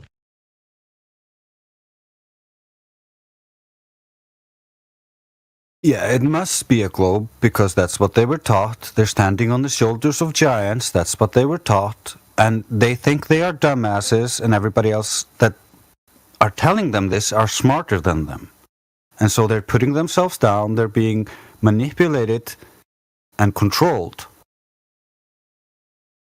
Wow. There's no reason to be a globe earther in 2024. If anyone was going to be a globe earther, it'd be us. Why? Because Drace knows the globe more than you, whoever this globe earth supporter is, no offense. I know the globe more than you. I could probably call in some random person in this panel, and they would know the globe more than you. Yeah. So like yeah. When I came to this, I watched Eric Dubay's video, and I was like, he's a dumbass. The Earth isn't flat; it's a globe. I know this because all the scientists told me. My friend is an astrophysicist. Another one of my friends is a robotic engineer. These are scientists. I thought they could come and tell me all of the evidence. So I called up my friends, got them to tell me the supposed proofs. The problem was that they would fight like cats and dogs because they had different beliefs. They were supposed to be of the same religion, the globe religion, but they had different beliefs. One of them believed in Newton, the other one believed in Einstein.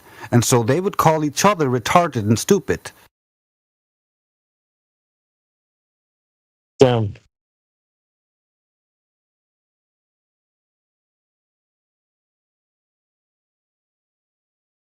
Oh, don't do that. Don't do that. Meanwhile, the robotic engineer actually built something in reality that works, but he's also using Newtonian or a description of things falling. Like that can be used and calculated because we can observe things falling. Einstein, however, has a assumption of why they fall that contradicts Newton's ideas, and so naturally they're not going to agree.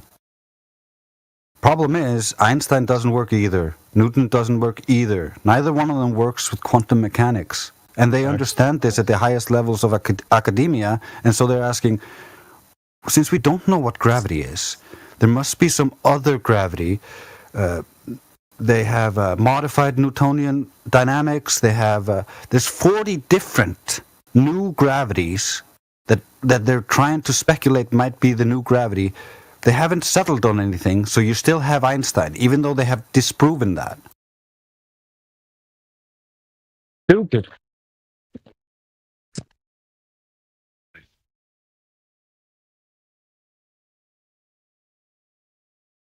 Nine times out of 10, you ask someone what gravity is, and they don't know.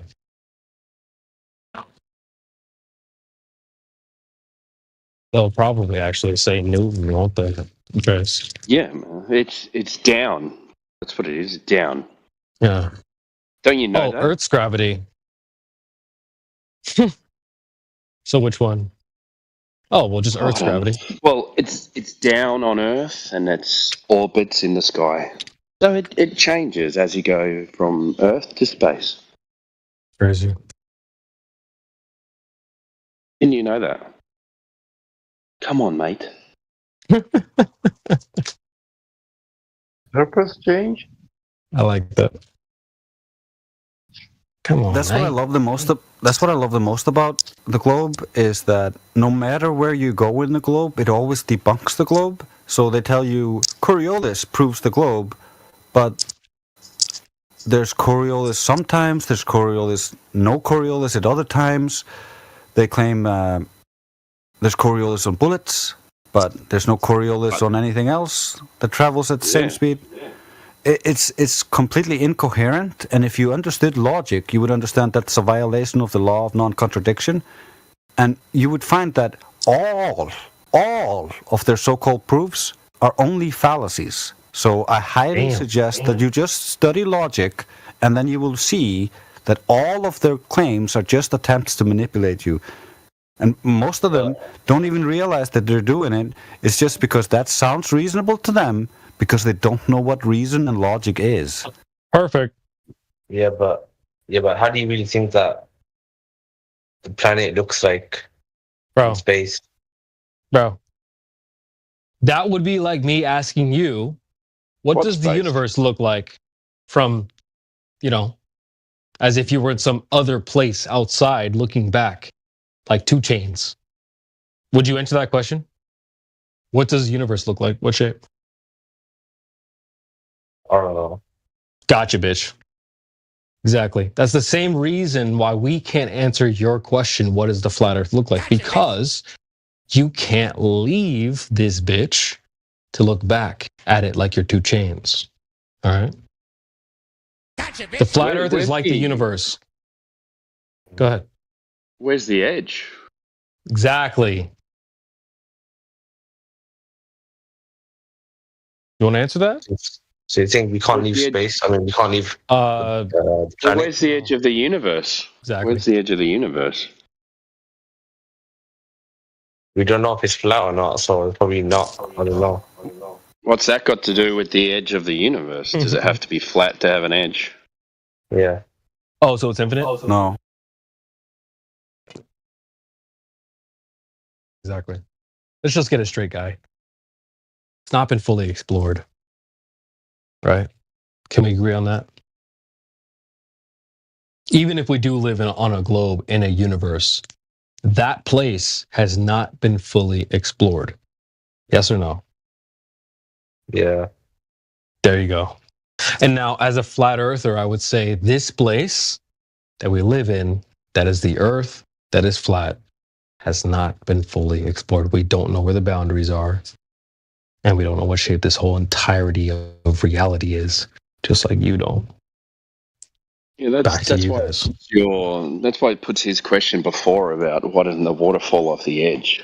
Like it puts it into ridicule because you go, okay, well, first of all, if we say we don't know where the edge is, then they go, what do you mean you don't know where the edge is? And then you say, okay, well, where's the edge of the universe? They go, I don't know. So it's all right. I don't care to say I don't know where the edge of the universe, but it's not all right for us to say we don't know where the edge of reality is. Facts. That would be like me asking, why don't satellites fall out of the universe? You'd be like, what kind of stupid ass question is that? That's why we don't think water falls off the earth. Go ahead, Trace. Yeah, and about going out into outer space and all that, Jeff Bezos doesn't have enough money to go into outer space, so how the hell are any of us gonna do it? Well, I would. That is a good point. But I always tell goofballs that, like, it's not a matter of funding or time or technology. Regardless of if you had infinite time, infinite money, infinite technology, you can never travel to King Kai's planet, Hogwarts, Narnia. These places are fictional. So it's not a matter of time that's going to allow you to travel to outer space or money. You can't go to a fictional setting ever. Why can't we leave the Earth? Oh, just like you leave the universe, my friend. So how about the spaceships? Where do they go when they leave? They don't leave the reality that we live in. They just go up and down like everything else. Shoot a firework in the sky, goes up and down. When those astronauts stay out, when they don't come back home for like a few months, bro, where do they actually go? Come on, man. Have you ever seen them leave the Earth? No.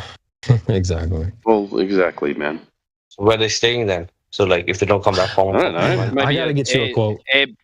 Maybe an Airbnb or something. Fucking I don't know. An Airbnb.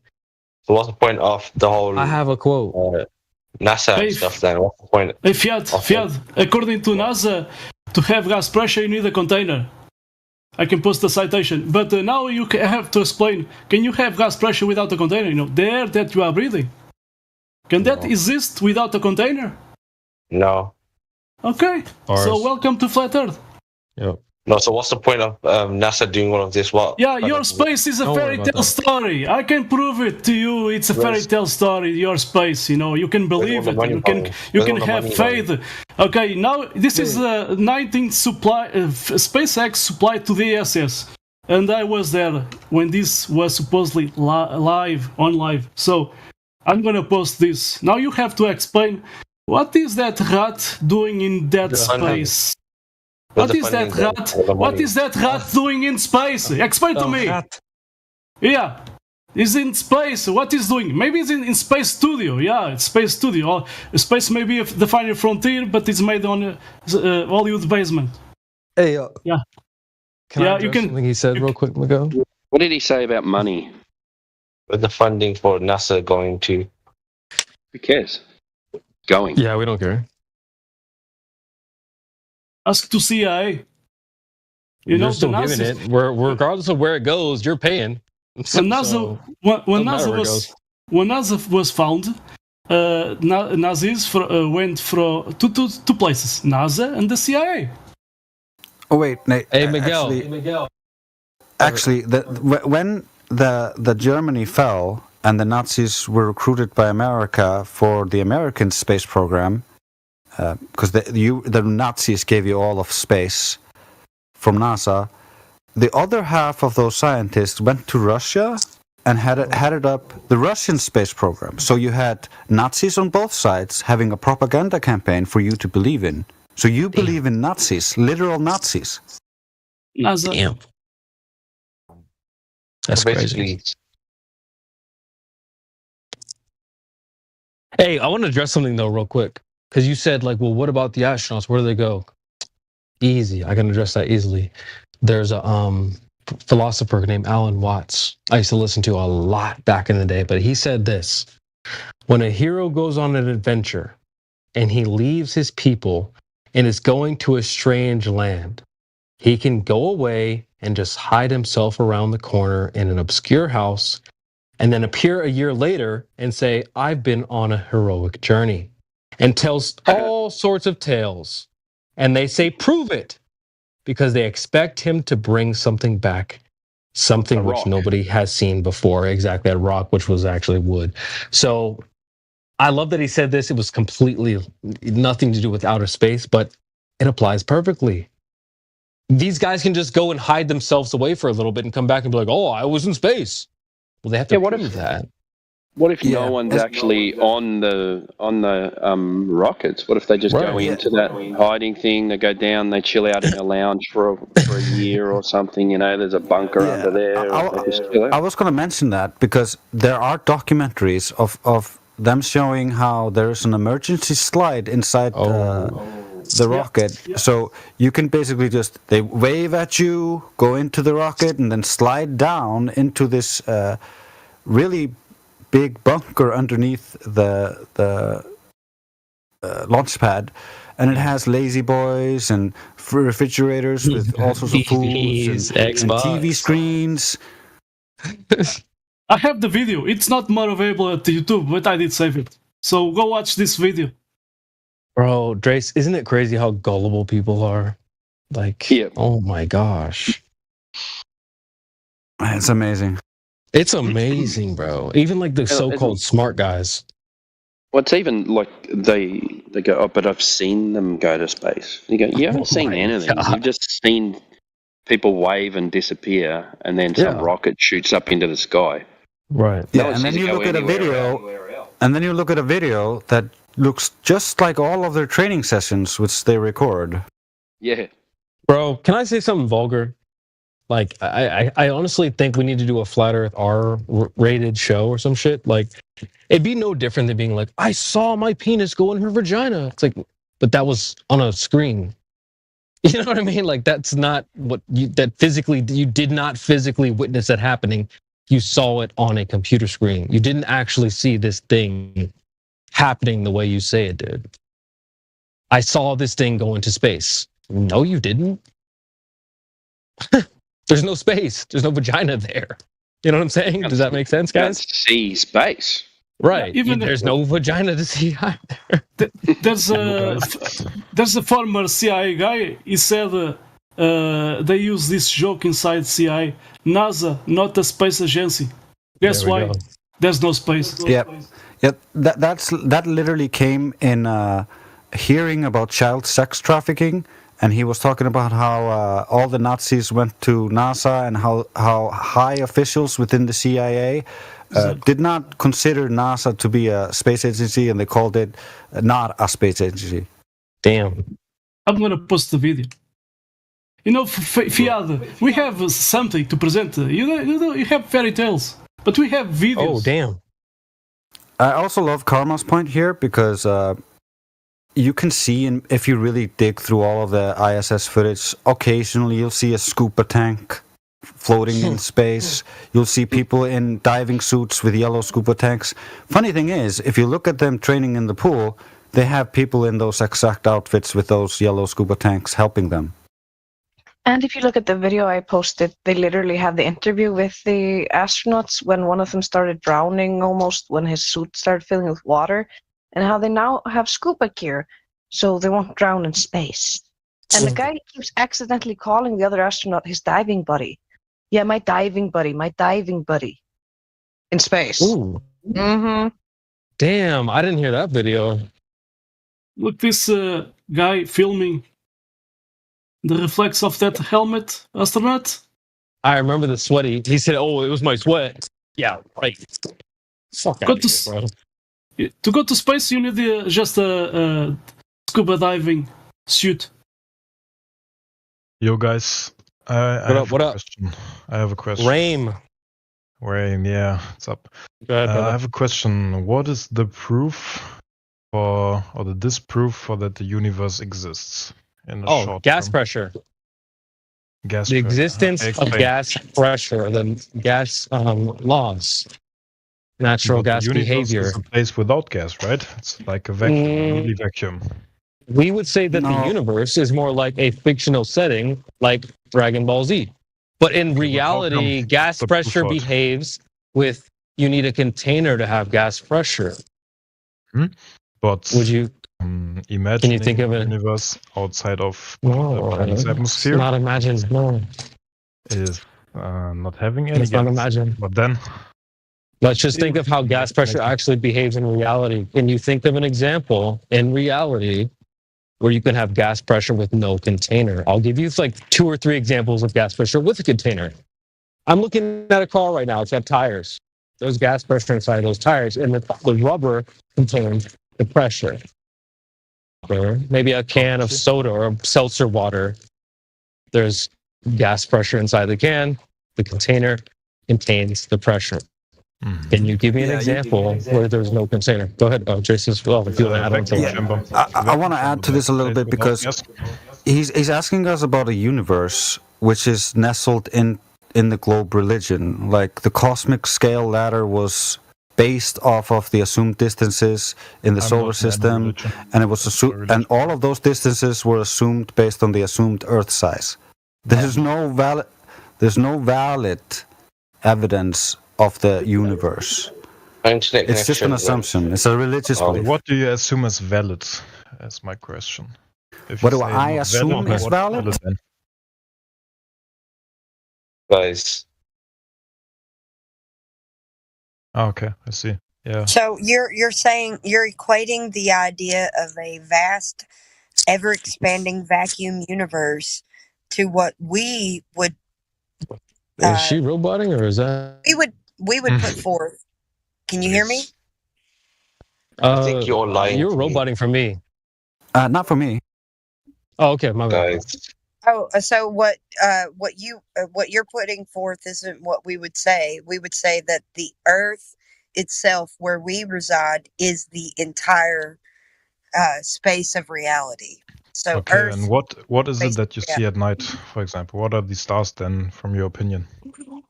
The stars would be the Neither of luminaries us know, above that man. move, that have this anomaly where they have a ground fixed position according to time, and we use that. Again, please, I navigate. didn't hear it. Are you Again. going to let me finish? I We didn't hear it. use that anomaly to navigate. Anomaly. Okay. Yes, because the stars and the luminaries above us have some sort of anomaly where they have a ground fixed position given their time, always. Okay. Hello? Anomaly. Yeah. guys, Okay, I see. Sounds logical. you guys are probably all lying to make me join your cult. Bro, come on, man. We don't even all agree with each other, dude. There's no cult. Relax with that bullshit. You don't even know anyone here. You're gonna. You need to go It's to just cultist psychological world. projection. It's psychological projection. Problem is, he is in a cult. We understand this because we were in that same cult. We left the cult. We left the cult. That doesn't make it a new cult. That means we're not in your cult anymore. That's also why we emphasize the difference between belief and knowing. It's very important to have a clear distinction there, because belief and faith isn't as reliable. How do I know? How do I know if you're not lying or not? How do I know if you're lying or not? Though? You silly goose. Yeah, we don't ask you to believe us, so it's not none of the things we say is things you just have to accept on belief and could be a lie, because you can go test them all for yourself and know that we're telling you the truth. We don't ask you to believe us. Yeah, but you said that how do I know if you're maybe you're lying, bro? I don't know. You can test and look into every single thing we have told you and find out if we're telling you the truth or not. That's how you will know. If you just assume we're lying, you're just doing yourself a disservice.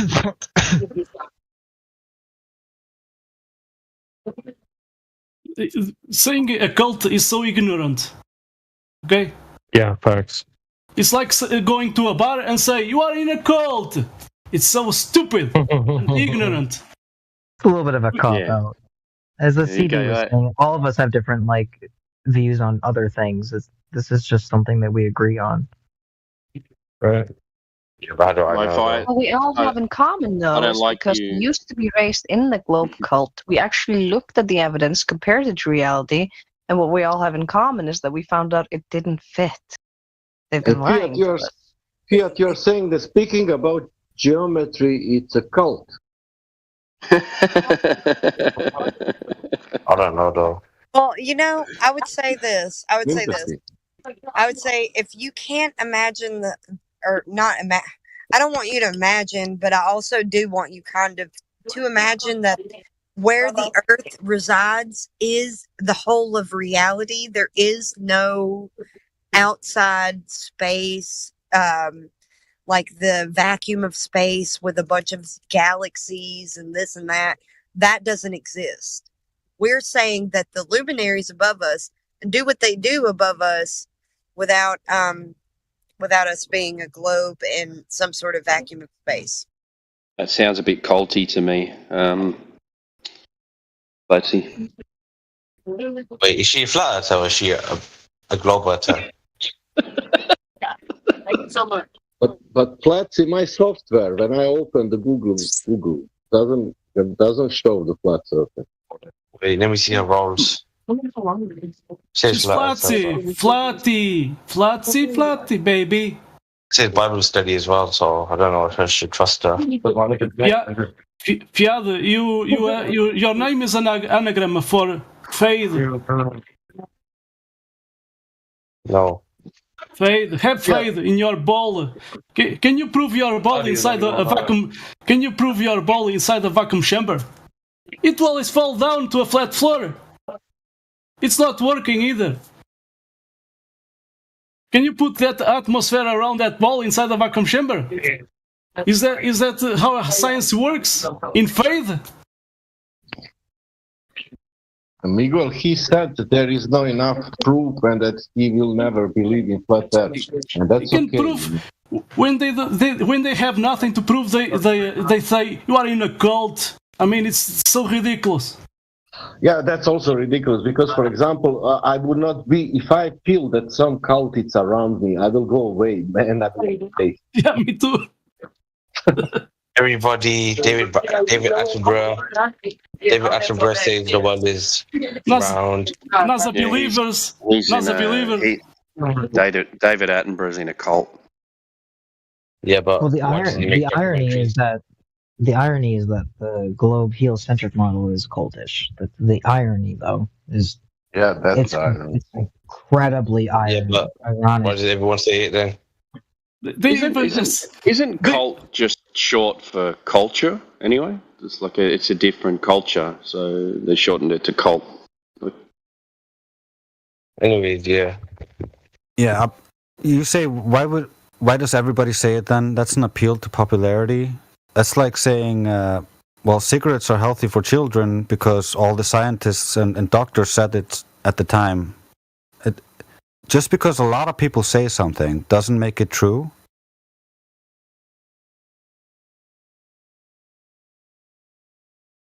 They just believe it. I was raised on that phrase, Drace. My parents told me that so many times growing up.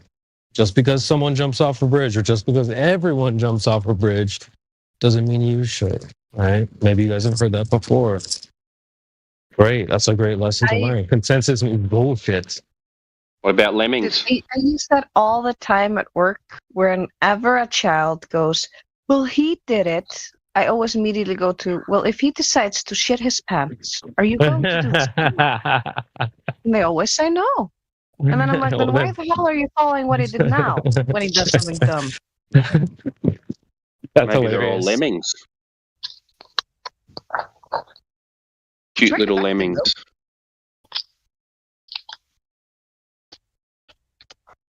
And I don't know why the Globers are so confident in consensus. It doesn't make sense. Yeah, well, everyone believes so-and-so is innocent. Yeah, well, we have evidence they're guilty, regardless of what the public believes. You know what I mean? This is real, though. They've been taught since they were young that that's how it works. You're supposed to go by the authority figures, and the authority figure goes, look, the consensus is why I'm right. So they're used to that being the trump card. Yeah. They haven't really thought about why that would be a trump card. Otherwise, they'd know it wasn't. Yeah, that's the most nefarious thing about all this is they removed logic from education, so it would be very easy to manipulate the public. And so you see all these scientists walking around making all these claims, which are fallacious, which clearly just shows that they do not understand logic. Facts. Yeah, and like when they... They've taken... It's like they've taken the philosophy out of science as well. I think it's yeah, also it's because philosophy contains logic, and they don't want them to be logical and be able to realize that they're wrong. I think was it's going to add also that. Go ahead. fear, because when you realize, in this case, you can watch, for example, politics, wars. If you stay with the majority, you feel somehow safe. In the war, if you're how to say, your side, if it's winning, if you are 70% of territory is yours, that means it's better to be on that side because it doesn't matter, if they're wrong, even, it's somehow better for you, you will survive better. It's in politics like that, if you vote for, it's also with this, but this is even bigger, it's better meant to be on that side because it's less fear, less worried, less everything, because who is so stupid? Even if I realize, man, there is somebody who is hiding this, I don't fucking care. I don't want to speak about this anymore. I want to be on this, on this side, majority, because even if it's true, I don't want to, patch that. It's just everything's a lie. That's all. I mean, oh shit, Lo-Fi? But it's big lie. It's not something that somebody lied What up, about. my boy? What is good, bro? I'm just going Super Saiyan, dude. I'm going. What do you mean? What do you mean by everything Lo-Fi? Yeah, I wouldn't say everything. That was kind of like a lazy generalization, but it was just okay. Accountability. There we go. Yeah, I just mostly. How about that? Like mostly everything was just a complete flunk, and that's that's why we hated school so much. There's a reason. It was so awkward. Excuse me, I love school and taking quizzes and tests and studying every day and doing homework. Fuck no, school was terrible, bro. Fuck that. I hated that shit. It's like really bad for you too. Like waking up that early and then going to a place that you don't like. It's actually, it looks a lot. The system like jail. is very exactly, dude. Exactly. It's the fucking. I mean, the lunch ladies are really sweet though. The lunch ladies are very sweet. Yeah, facts. Facts. At times, I couldn't afford lunch. Sometimes they would just they would give me a free plate. They fed you. That's it. If they didn't feed you, you wouldn't think they were sweet. I got a couple free plates too, Lo-Fi. I ain't even gonna lie. Right? They're so kind. They're so sweet. They're so sweet. but like other than that, dude, it was literally like prison. The setup is exactly like prison. Prison, not jail. Like actual prison. It's no different from prison. The prisons also have a cook, and the cook also makes you dinner. Right. Yeah. You're Yeah, over here they play for the bell at primary school. They play music. It's like it reminds me of the concentration camps. And they come from a land down under. Like, yeah, they have. In the concentration right down to the bus. And they put, yeah, right down to the bus, Timbo. Exactly, like the fucking school bus. Like the whole setup was so awkward, dude. It's just such If a I heard a school bell right now, I'd probably get PTSD. I'm working at a school. I'll see when the bell goes, and I'll put it on You speaker. record that shit, yeah. Yeah, I'm at a primary school today, so have that as your fucking text message. You better run. You better take cover. It's just so insane. Life is just a fucking wild ride, dude. You just have to do your damn. Imagine being in Australia though, bro. Like, come on, man. upside down. Fuck, who can handle that? That's shit? crazy. Crazy, man. just I'm sitting in the about that park too. smoking a joint. That's how great it is. Oh shit. As a child, I used to think about that. I used to be like, how are we really spinning? And are they really upside Hell down? Like, no. never. It was so hard to what's the word? Just conceptualize like what was happening. I like had no idea That's what all was it is, going mate. on. It's a concept. Oh, that's right. That's crazy. They just tell you these What? things and you just fucking roll with it, dude. It's just insane. I was lied to. I want my money back. I want my money back. I mean, I'm not gonna say it. I want a lot of things back. Me too, bro. Mainly, I mean, my foreskin. Yeah. Anyway, I hate to say it. That's a fucked up thing that we did do. And that's fucked up, man. Dude, that is fucked up. That's like Like, that's so mutilation messed up. for real. Like that's For actual real, bro. mutilation. Like, Genuine I mutilation. got PTSD. Imagine like imagine being the doctor that does that. Like how could they live with like how do they do that? Like That's what crazy, dog. how do they sleep at night? Like knowing that's what they do. It's just, Dude, if you haven't seen Hell's Paradise on the anime show, like, bro, I feel like sometimes we're in Hell's Paradise. It's crazy. Like, I mean, I life want is a I want my 3 years back. That you want took your off me. oh, the cough situation? Yeah. Yeah, man. Bro, I really wish that did not happen, bro. That was fucked up. I got That messed everything up. I ignored everything. They didn't take my 3 Hey, years. shout out to you flat earthers, man. I bet you. Oh, can I get a he's in yay the- if you took he's- that shit, man? I bet it's gonna be crickets. Crickets. Man, I was in Victoria for the first big shutdown, Timbo, and I was driving from Baldwin out to Thomastown nearly twice, 3 times a week. It was I was the only car on the road, man. It was awesome. Yeah, you're a legend. You would have been. You would have seen me, man. You would have been waving at me. 'Cause I did the same shit. CB, I know exactly what you're saying, and that's actually exactly why I ended up at Hannah's and like Okay. her husband, because like I got accepted to this wonderful job as a caregiver, but I couldn't get it because of that because I refused to get that, and it's like based.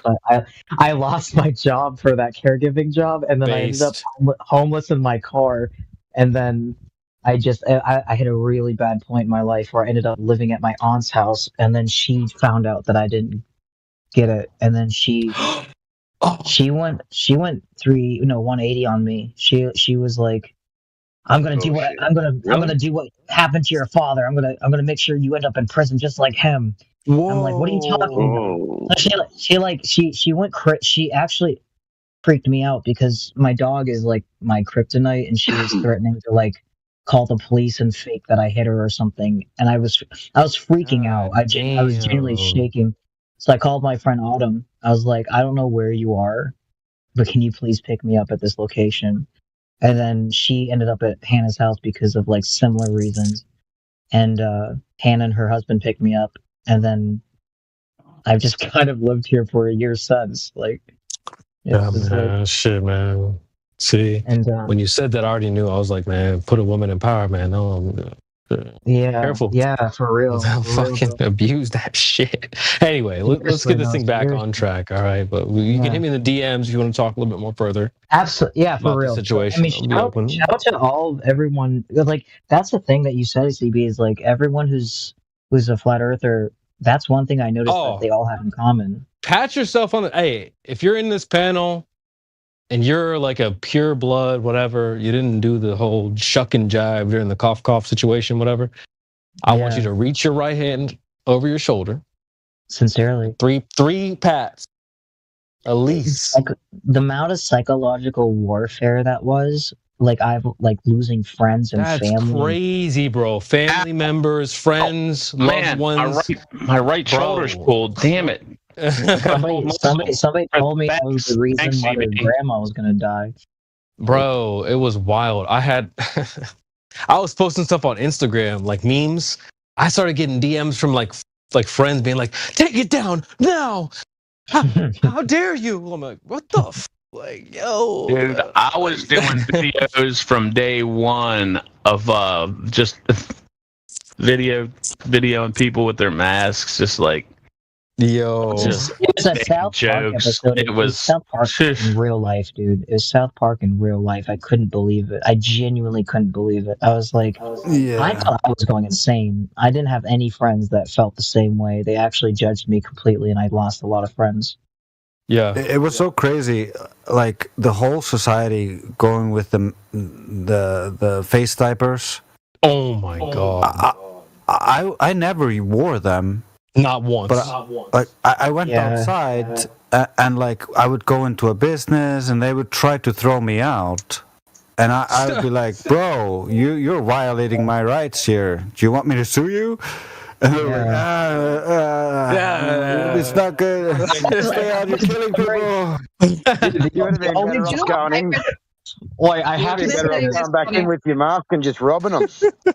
I was delivering Chinese food at the time because I couldn't get any other damn job, and like the order was requesting to like drop it off at their doorstep, like no contact delivery, and I'm just thinking to myself, like, I'm like, the food was next to me the whole time, so like, what's the difference? Like, Wait, can I tell you guys something funny?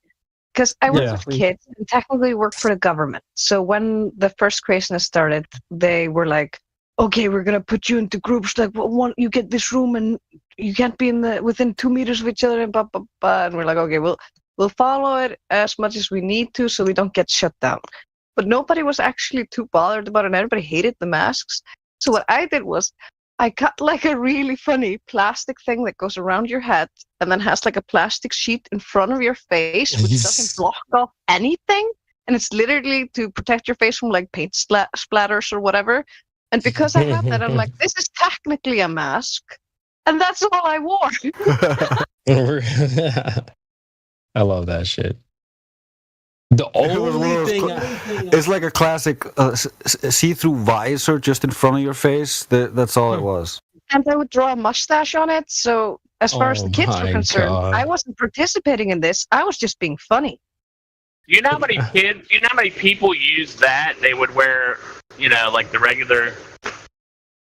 Media Bear calls it the Hanes her way. He's like, "Oh, that's a Hanes her way," or he'd be like, "That's a Krups." He calls it the Krups coffee filter mask. He's got names for everyone, but they would wear one mask and then they wear the visor with that. I'll find a picture. I'll share it. This guy had he had the respirator, he had the shield. I'm gonna find it. The respirator is crazy, dude.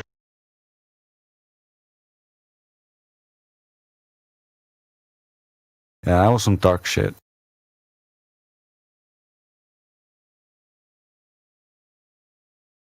Yeah, that was terrible. I hated it. I wish they didn't do that. That was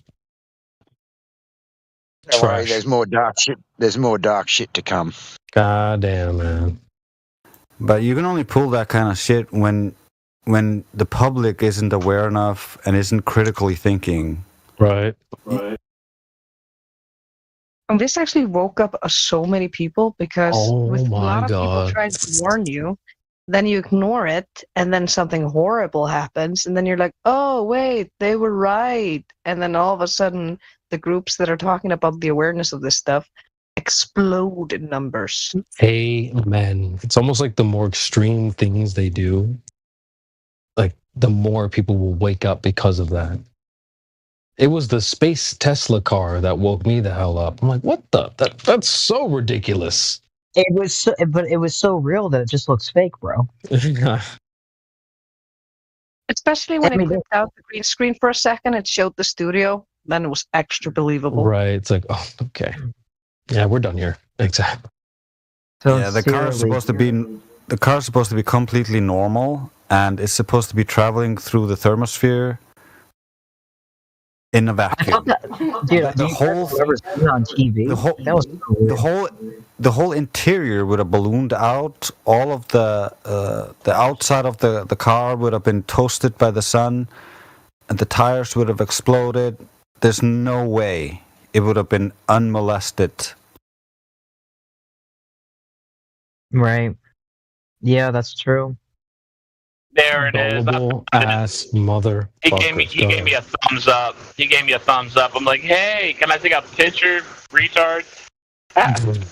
He didn't know what I was saying. He gave me a thumbs up. Oh my god, this goofball! Wow, he had the gloves on and everything. But you know what's actually kind of crazy is that I don't think that there's some people that don't have a line where that they will draw, like that if the government told them to do something drastically fucked up, they'll be like, hey honey, I'm gonna go to the doctors and get my balls chopped off. Like, I don't know, there's no there's no limit, bro. Like, some people, I think it's gonna be like a zombie movie. Like, we're just gonna be talking out to each other on Discord. It's gonna be no different than it is now. Like, hey, the world's gone mad, bro. I mean, the world has gone noodles. It's just fucking insane, dude. I know I'm kind of stupid sometimes, but like, I admit it.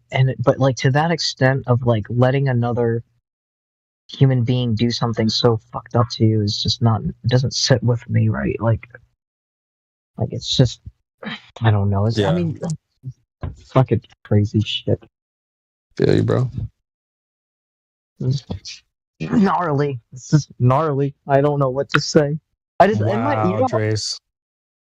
I remember just looking. I just Googled the hospitals to see what was going on, and like, what in the world is that person wearing a diaper? And like, I was Is that just you, like, Trace? I love you could hear the moment you saw the diaper face. Yeah, that's a diaper, and the one above it is she's using her underwear. Is that you? Me? No. I mean, I can't. Bruh, that's a woman, I'm pretty sure. Wait, really? With the glasses? Yeah. Or an extremely feminine guy. I mean, look those tiny shoulders. Come on. All right, sure. It's an old woman, if I remember correctly. All right. My bad. So you just called him an old woman? Bruh. No, I mean, I can barely tell. I'm looking at those forehead wrinkles like, all right.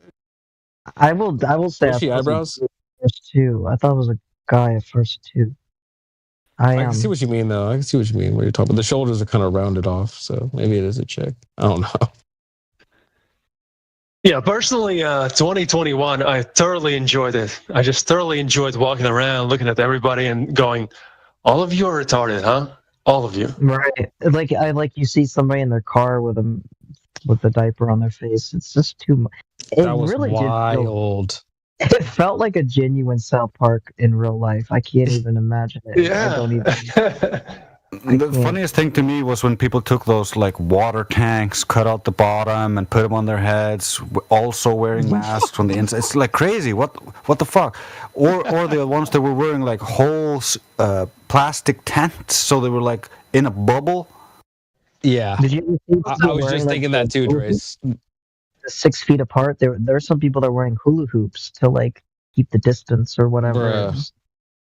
I don't know. Is this it's like the diaper and the underwear one? I've seen a video where like a black couple get into one of those like bicycle little wagons where someone's gonna ride you around, and the guy's like, "No, you have to have masks on." He takes her bra off and puts it on her face. And then she takes her underwear off and tries to put that on the guy's face. And the guy was fighting her tooth and nail. He's like, "Nah, don't put that shit on my face." He's like, "Put it on your fucking face." It was hilarious. I do remember seeing, like, I was at the store and there's these two girls getting yelled at by these two older women. And they're wearing like these. Classic. They have like the masks were like, they look like birds, like they were pointy. And I just knew there was something mentally insane about it. Like, the pointy masks are weird. I mean, the whole thing's weird anyway.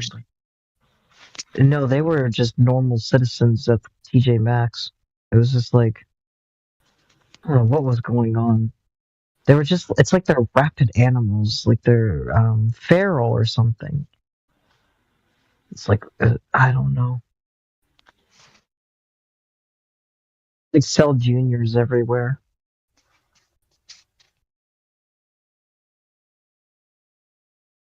Yeah, Lulu, that's one of the hilarious ones. Like everybody's in a tent trying to play music. Even That is funnier is like ridiculous. all those singers trying to sing with those masks on. Like you couldn't even hear. I was just at the Home Depot, like they would have like the glass, whatever. It's like not even really doing anything. It's just silly. It's just like an open glass. What is it? All they were doing was creating more surface area that needed to be cleaned. Yeah. Whole thing with and like people were so anal about it too. They're just like, you gotta wash this now, wash it now, wash it. It's like, I think I washed my hands so much, my hands became so dry. I had to use lotion. Everybody was just so angry all the time. Yeah, also, if you spread your hands too much, it's actually gonna kill off the good bacteria and you're less defended. So you're actually doing yourself a disservice.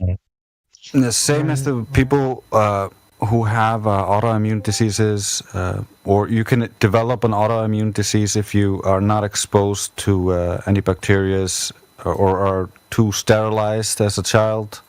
It can lead to horrible issues. So that's one of the reasons why I really hated what happened.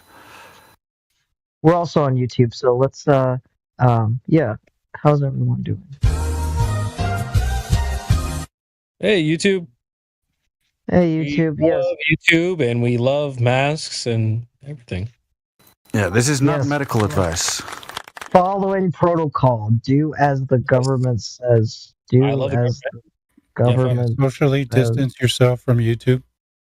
Please, I just identify as someone who loves YouTube. I need to keep my distance from YouTube. No, I love YouTube. We love YouTube.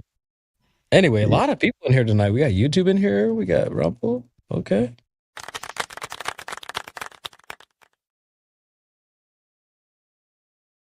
I mean, one thing we can say though. Long dream. Go ahead, guys. Just don't just please reconsider. Wait, not reconsider or consider. What would be the word to not consider? Well, just don't. Just don't get a chip in your brain, if you will. Like, just don't do that. Oh, there's going to be people lined up for that, but I don't think the flat earthers are going to fall for that. Yo. Yeah. Like, when things get really fucked up, we'll just be here on Discord and we'll figure out a plan. Like, it's just. Discord gang, we up.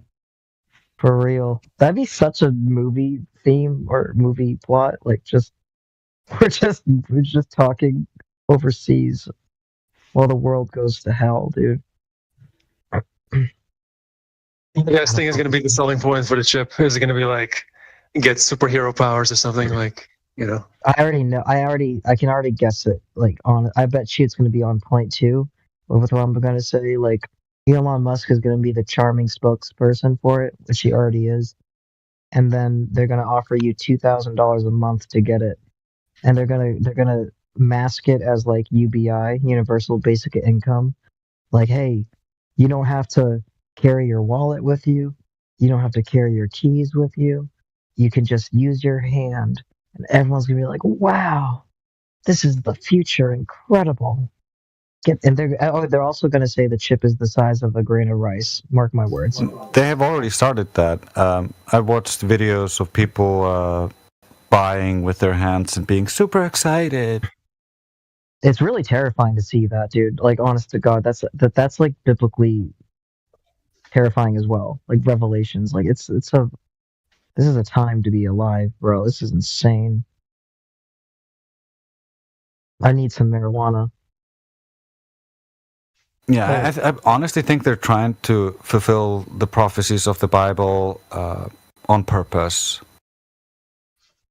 I wondered about that too. I was like, did God know that was what was going to happen, or are these people just trying to just fulfill the fucked up shit that's in the Bible? Maybe I it's a think mix it's. of both. I think it's from their perspective. It's if we make it happen now, then the culmination of the prophecy will mean that we get to see God. So if they believe in that, of course they want to accelerate that because then they get to see God. And at the same time, what they do is try to corrupt the entire world and make them more degenerate. So by comparison, they are the best people left. Unless the mark of the beast is something like Sunday worship instead of the actual Sabbath. So they're engineering their own self-fulfilling prophecy, and God was very clear with like the in instead of on. You know what I mean? Now, there's people that thought like the barcode might be, and like, nah, it's not in your hand though, or your head. Yeah. They said on your forehead or some shit. I Yeah. posted a picture of that was from Ronapalooza. I think The that there's a lot headline. of self-fulfilling going on rather than. Yeah. And let me tell you this. I would say that, you know, our creator already knows everything, and he will use the things that are already wicked to fulfill his prophecy, because he just wants you to come to him on your own free will. Amen. It's true. I sent some of you guys, I tagged you guys and sent some of you guys individually this song called Club. It goes hard. It'll help keep that faith strong and that energy levels up. Yeah, it's a really good song. Right? Yeah, dude. I knew you'd like that one, dude. It's so good. It's so good. I'm gonna try to listen to that song while I'm at work, because like, and when I get better at my job, I just it's not even 9 to 5. It's just full time work. Keep that grind going, you guys. It never ends. Never. When you solve one problem, another one will arise. I love eschatology. I think it's the funnest thing to study. What is that? End time prophecies. Oh yeah, for sure. I Yeah. love it. And so Yeah. I've gotten a lot of different aspects, and a lot of good points have been made on many, many different ends. So I would say to maybe look into it. If you like end time prophecy, then maybe you should look into eschatology. It's a lot of fun to look into. Because when I came to Flat Earth, I thought I'd already taken the mark of the beast and blah blah blah, you know, because people have already like deemed certain things the mark of the beast. And it's so funny because it's meant like so many things are going to be labeled that, but what is it exactly? So it's good to look into it, and so you're not just confused. You know what? Interestingly enough, the book where a lot of the eschatology comes from promises a blessing to everyone who reads it. So if you take that for anything, it might be worth reading.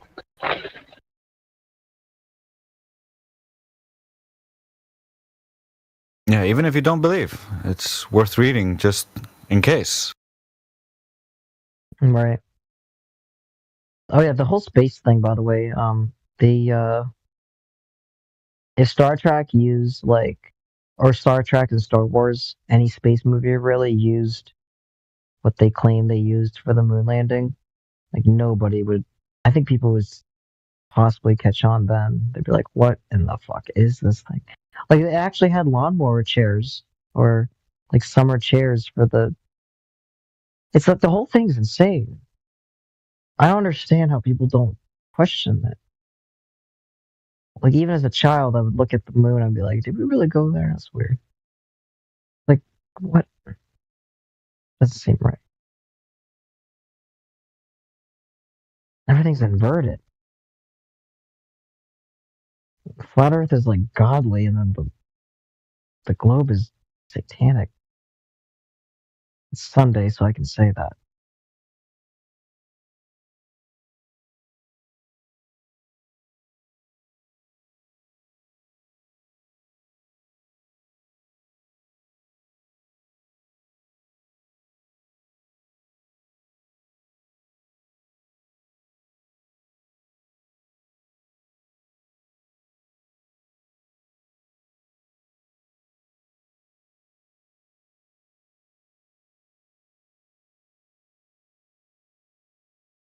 Yeah, the chairs of the lunar lander are here hilarious. It's basically just beach chairs. Yeah, like there is like a funny TikTok video where this guy's like, "Look at this $38 million vehicle," and he zoomed in on the chairs. He's like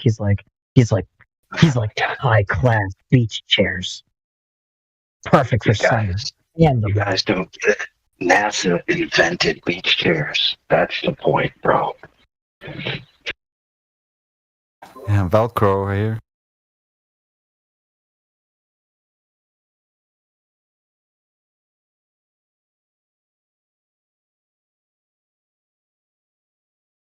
like that thing looks like something like from like a Lego set or something. Like that does not look like something you would drive on a moon or some different faraway place. Okay, Like question. it's like genuine Legos. It's like is that thing? That thing. Yes, I got a question. If your peanut butter and jelly sandwich smells like alcohol, is it spoiled? Mm-hmm. Now, before you think I'm off topic, I got a second question. If your peanut butter and jelly sandwich is petrified, could it pass as a moon rock? Yep. When cows laugh, does milk come out of their nose? Yep. Why are they called cookies if you bake them? And why is it called bacon if you fry them? Right. So, damn. Or even so, like, why do we call them buildings if they're already built?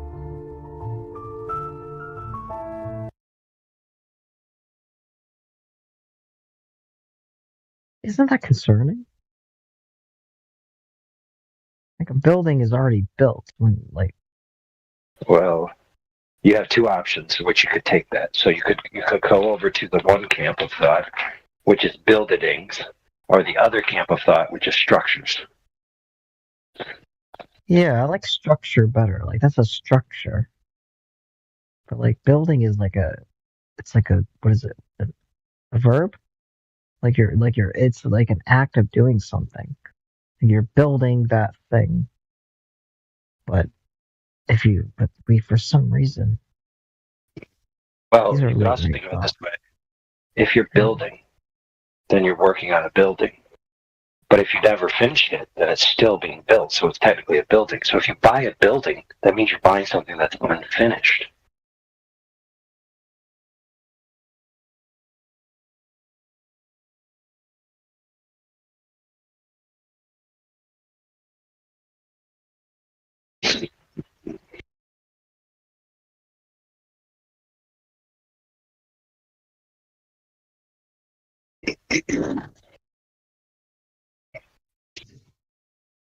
Most importantly, if it's a flat Earth, why do they call it the globe?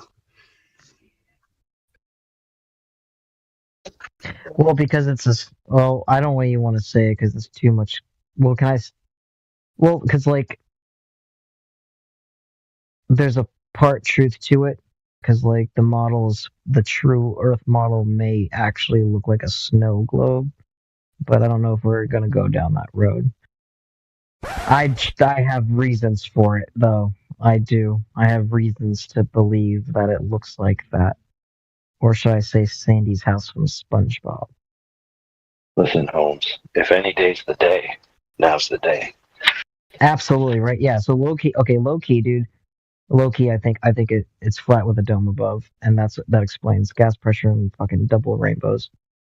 I just can't figure out any other explanation. And like I think the snow globes, like we're all introduced to snow globes. Like people would collect them. Everybody has seen one. Like everyone's grandma had them. Like they're everywhere, and I think that there's like some sort of truth to that. Like you would shake them, and it would be like snowing. I don't know. There's something about it. Just I think that we're living in a dome. It's something. My gut is telling me that.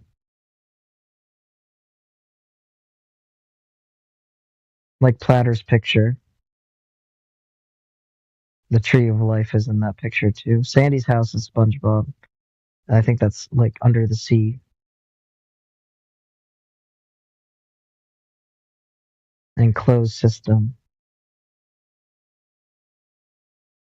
All the ancient civilizations. Karma just pointed at a hilarious aspect of that picture. There's actually a lull in the background. A lull? Laughing out loud, the abbreviation. That's what I thought you meant. The rock. Yeah. Yeah. Wow. They're just laughing at us. Yeah, no, true though. Dude, I honestly, if gun to my head, if I had to like, what's my final truth? I think that we're living in that, like that setup. Like we're living in a snow globe, not a globe. A snow globe, bro. Fucking dude. The answer is the rainbow. The prism splits the light, creates the rainbow in an arch. The arch looks like the dome. It's like when SpongeBob says imagination.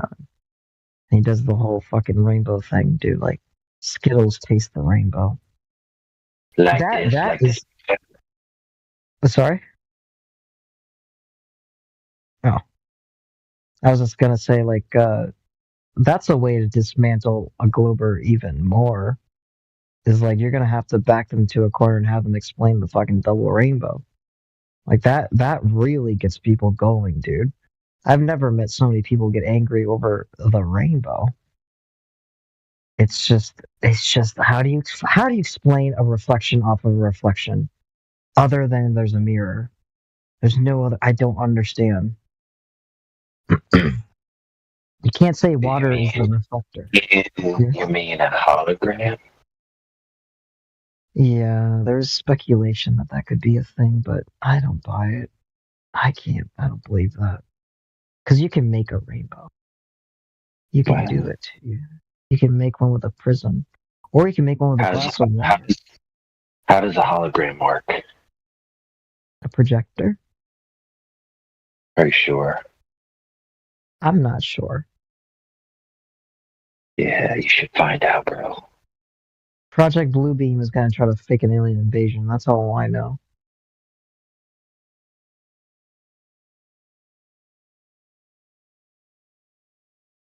Do you think the sun that we have right now is the real sun, or do you think it's like an artificial one?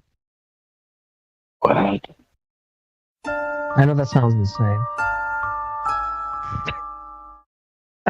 I'm serious. So check this out. Somebody went and kidnapped the real sun and then really quick switcherooed with a fake one. Right, during the eclipse or something.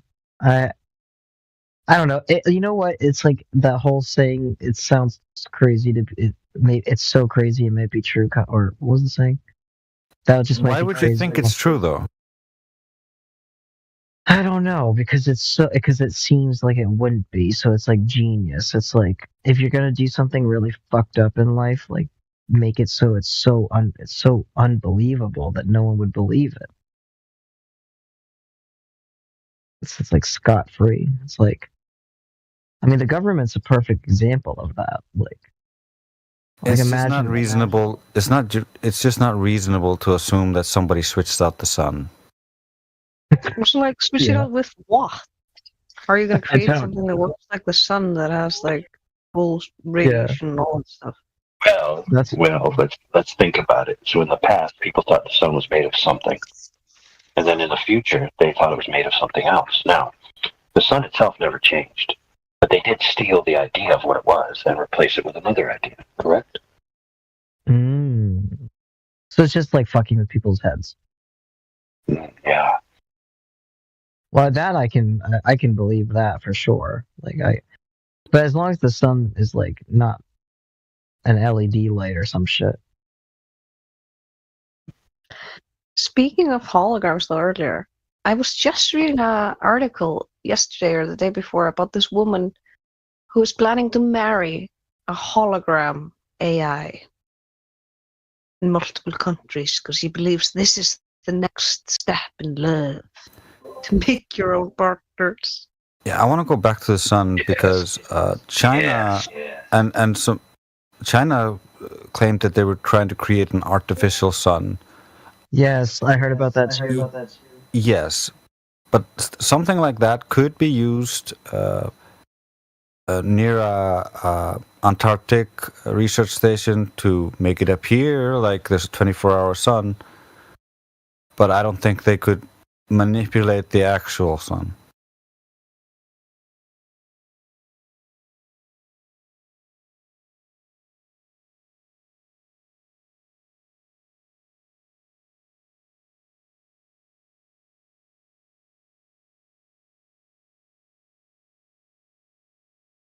All I know is that the government be spreading chemtrails everywhere all the fucking time, dude. Like they make it's just so sinister. It's sinister, dude.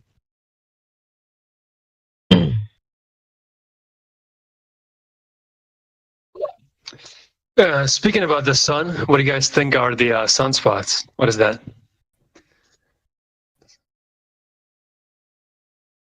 Like on our skin or like sunspots? No, sunspots on the sun. On the sun. Mm. I don't know what it is. I have no idea. I do. It's a splash. So when the angels jump into the sun, when they're taking a hot bath, they make a splash.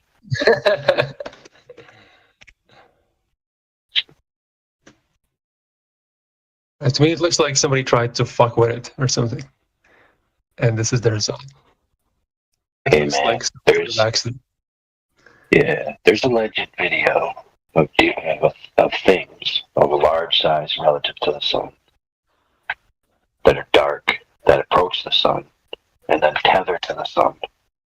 And then there appears to be some kind of exchange between it and the sun, whether it's giving the sun something or taking, unknown. Yeah, I've seen a bunch of those videos long before I went into Flat Earth, when I was looking at the whole alien thing and all of the data from NASA, trying to piece together if aliens were real. I did see a bunch of weird things near the sun on the data that you get from NASA. Where'd I just hear that, friend? Let me tell you. Alex Jones. No, sorry. Joe Rogan interviewed Bart Sabro. Didn't Bart Sabro just say that not 3 days ago? That aliens are actually interdimensional or supernatural and not extraterrestrial. Yeah, that's pretty much what Aleister Crowley said as well. He drew images of what we today consider to be gray aliens and called them demons. Yep.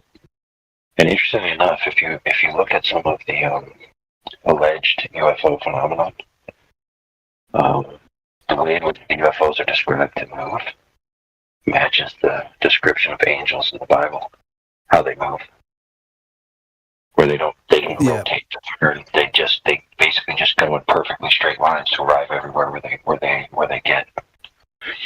So if they want to go up, they have to go straight up. If they want to go over, they have to go straight over, straight down, straight over, straight down. They can't go diagonal.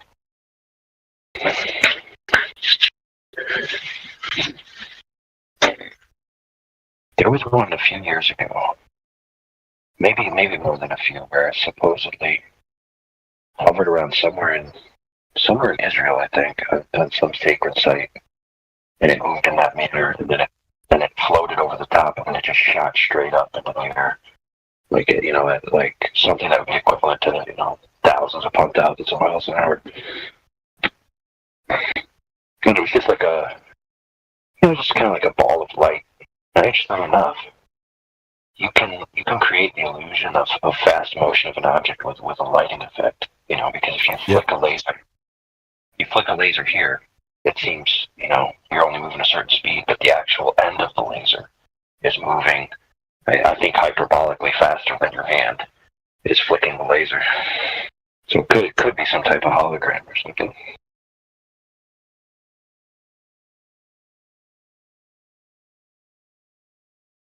Because it wouldn't be hard, right?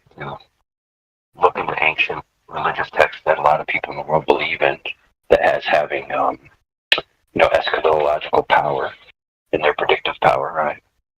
And then just try to copy the phenomenon that's in those books to get people to be manipulated to steer them towards your goals, whatever that might be. It's not unreasonable that they have the technology to do that or the will to do that. Yeah, it's also interesting. It's not like it's just in the Abrahamic religion or in history. It's also in the other religions. You look at Hinduism; their gods supposedly came down on Vishnu on these flying spaceships that supposedly landed everywhere, and it's in most cultures going back, and even in cave paintings. So it's all over the place.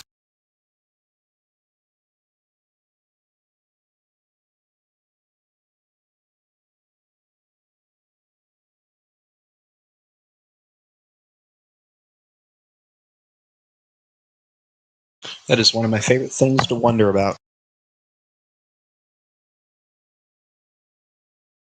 Wonder if aliens have already been here in the past.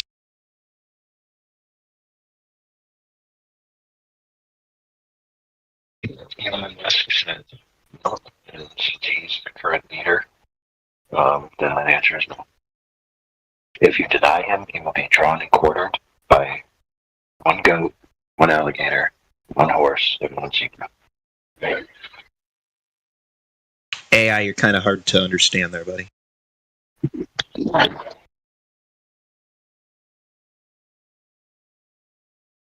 In what way? Metaphorically or sonically? Your mic is really, really choppy. Oh boy. All I could make out was drawn, quartered, and alligator. Some things never change. His mic is always screwed up, and you'll always be a retard. Oh, I didn't scroll down far enough. I didn't see QE was in here. Oh, look who showed up, Uncle QE. Uncle. Yeah, Uncle QE. Shit, I'm the paterfamilias. I got a little surprise for you. Guy's old enough to be a grandpa. I bet you do, you little vixen. Oh my. Emphasis on little. Huckleberry. Uh-oh. Flatsy's here. I can barely speak because my husband's talking really loud into his microphone. Who's he talking to? Gamers. Oh, all right. Gotcha.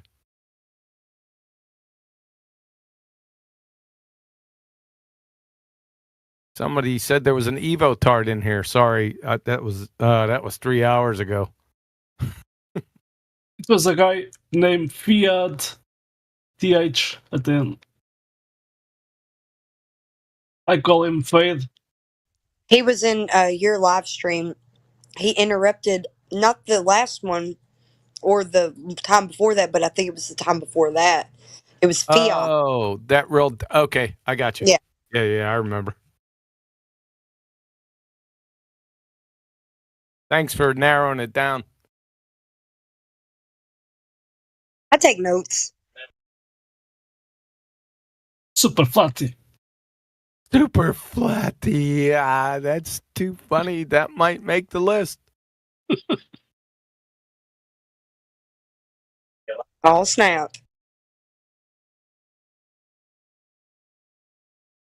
Yeah, that one's on the list. Man, I have to make another list. I'm running out of room.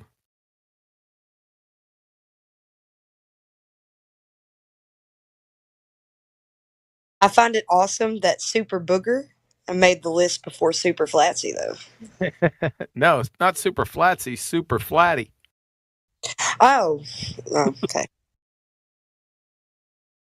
No, we're not going to stroke that ego right there. No, that ain't going to happen. That's all right. But Super Booger had to, that had to be on the list. Agreed. Agreed.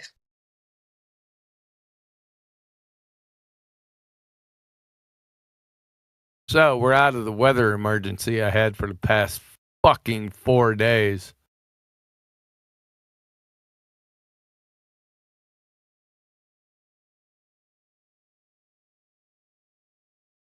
I need a break. I hope you're home with and all that, and everything that you have is good. And I hope your family's good. You and Yep. yours. Yep. They're all good. Yep. Last warning, just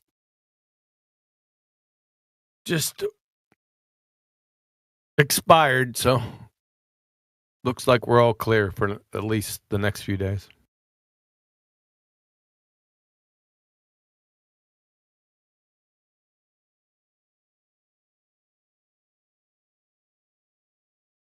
It's a chances you taking God's country out here.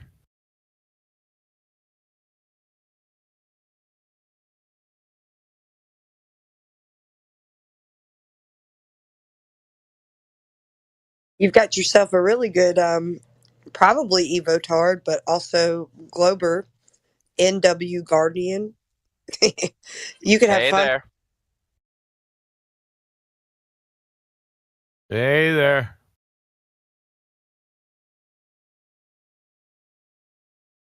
He's been in here a couple of times. I guess he just wants to listen for the most part. I think I waxed him the other day. Yeah, pretty much. That's okay though. I'm not too good with names, but that was recent, so I remember you.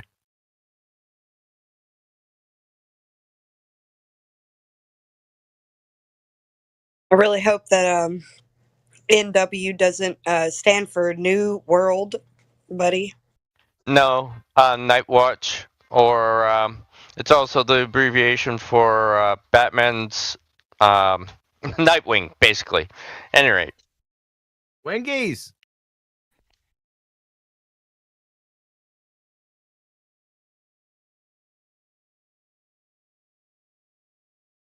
As I said earlier today, words are hard. That's on the menu this week. That's for sure.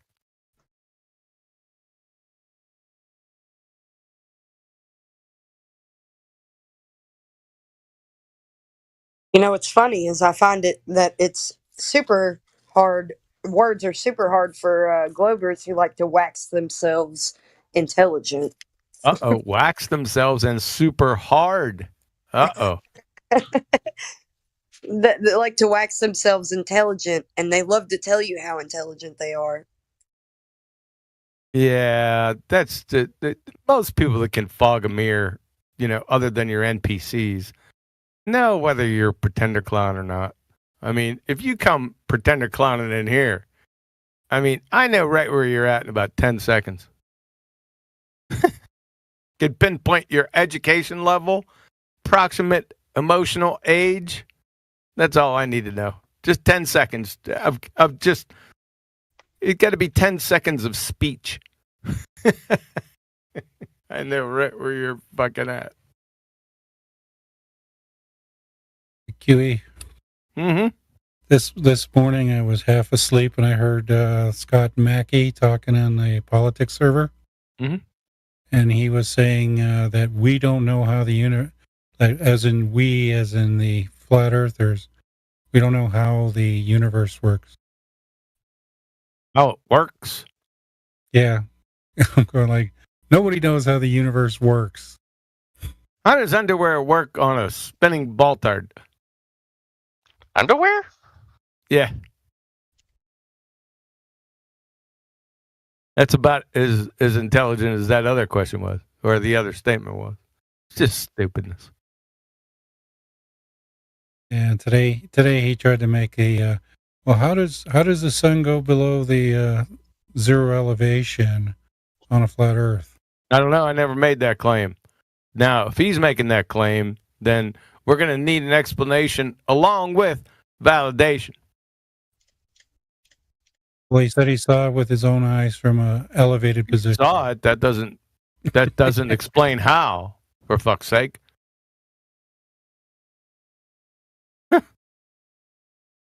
right?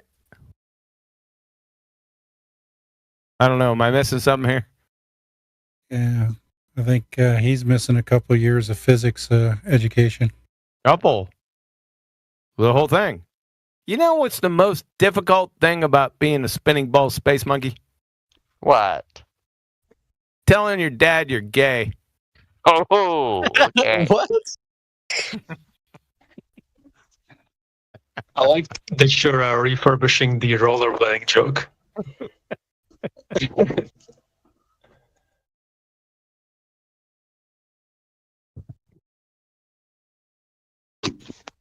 But you're a Ford owner, so they already know you're gay.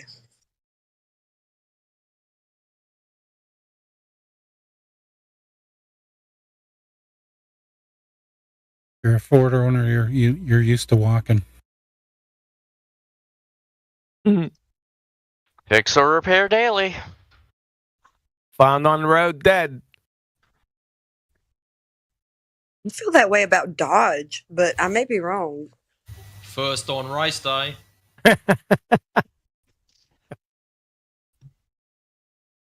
Oh, is that Matrix? Oh, yeah. All right, poster's scientific hypothesis for that fuckwit electrical field theory. What? Okay, you missed the context of it. You said that you hadn't heard anything of it. I said it. No, I said it doesn't exist. You said you hadn't heard anything of it. Nah. And all I did off channel, I posted that for you so you could have some reading material. The reason I didn't say anything on air was because of that other retard that hangs around, and we don't need to fuel his stupidity. Oh, okay. That was Fair all enough, it wasn't.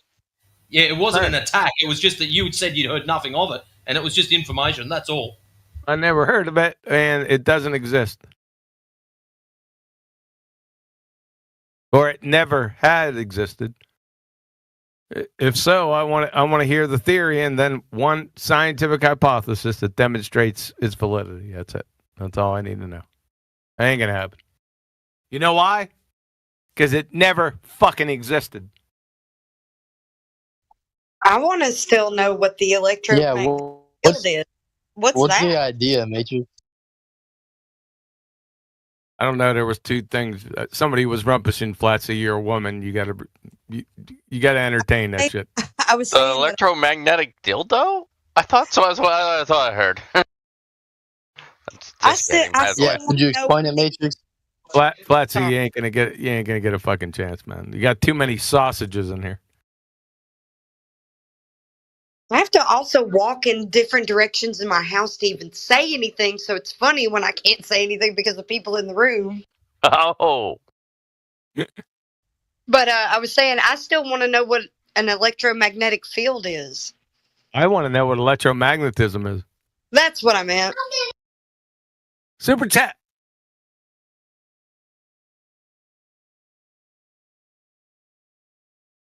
It's 10:30, Flatsy. He should be in bed by now. He woke up late today because of yesterday. We were out for a while. You know, he disappeared in the middle of the night, and we found him asleep in his bed. He didn't even get tucked in or anything. Oh. He went to bed on his own. That's He was wore out. that poor little old feller. He was all tuckered out. Yeah. Matrix, are you talking about magnets? No, I was talking about a private conversation between myself and somebody else, so we can leave it at that. Oh. We're talking about electric field theory. It doesn't sound like fucking magnets to me. And if you're asking about magnets, I've got a couple stuck to my fridge. They hold shit on there. Oh, really? Wow. Yeah. They do that, don't they? They stick to ferrous material. Ferrous, give me a fucking break. What's the strength of the Earth's magnetic field? That is a very good question. I will look that up, but for myself, by the way, I am very curious as to what that would be. Yeah, I was having to tell somebody earlier, maybe it was today or yesterday, that that's super weak. And they were talking about it like it wasn't.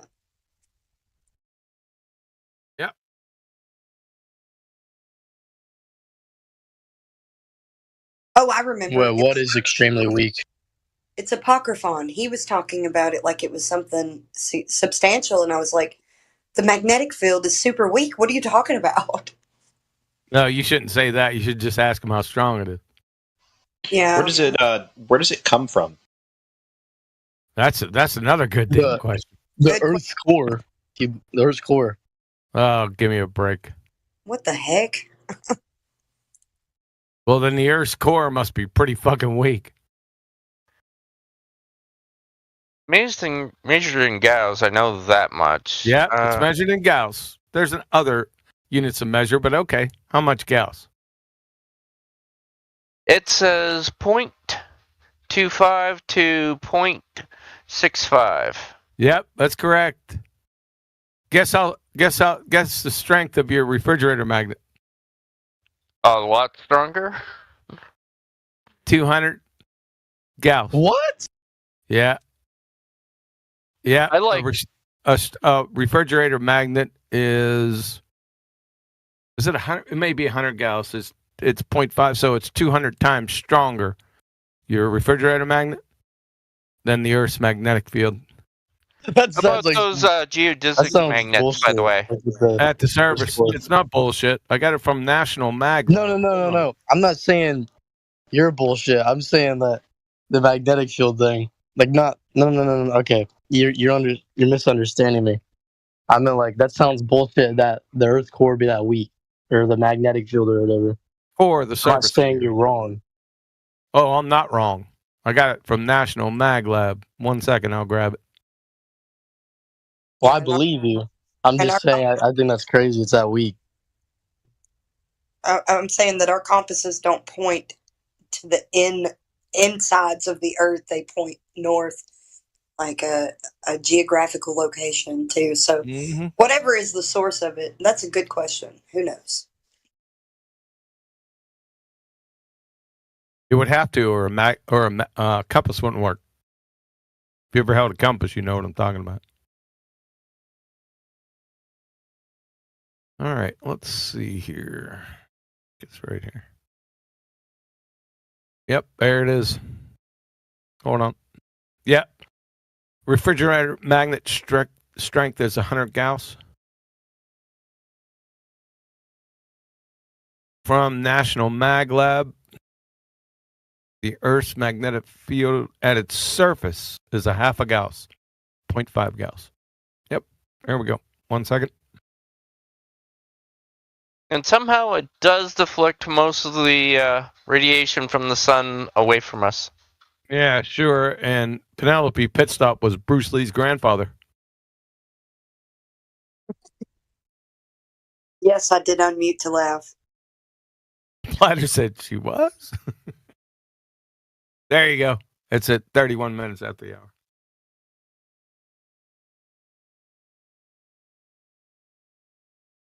Page not found. What the fuck? Why is it not found? Shit. No, it's not that old. Comes up? Oh, yeah. It doesn't show it, huh? Does it come up one? You motherfucker. Am I going to have to do the Wayback Machine on your dumbass? Yep. All right. I'll do it. That's pretty handy, by the way.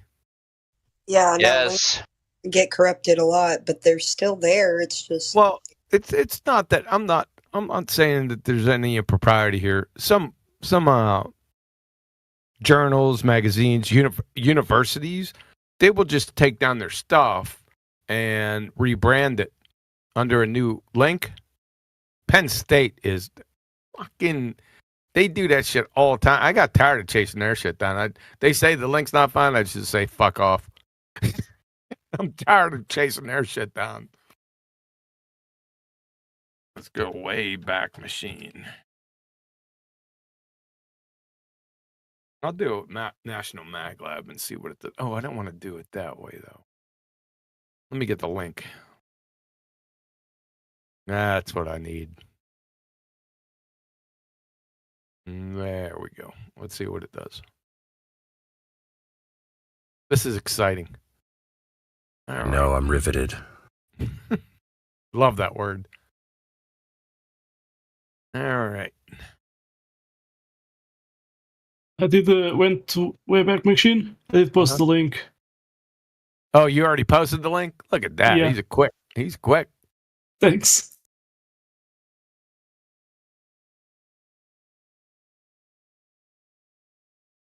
Look at you.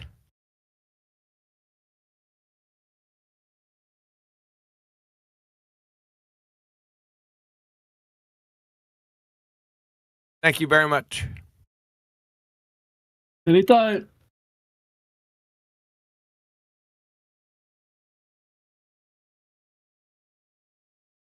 All right, replace that one. All right. All right.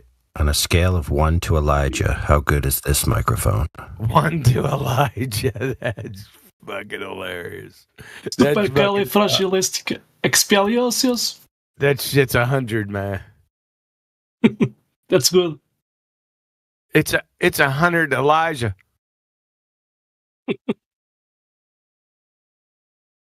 Oh, man. You telling me this mic is bad? No, that mic is really good, dude. It's more sexy. Okay. You see, friends, I use a bad microphone for your sakes.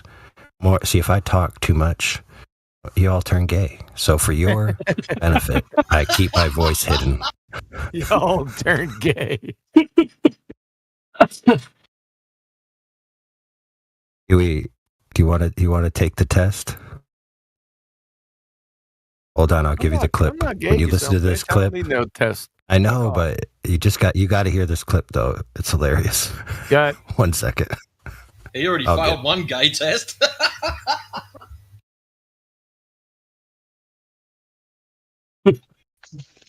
Just make sure you're not talking to any frogs.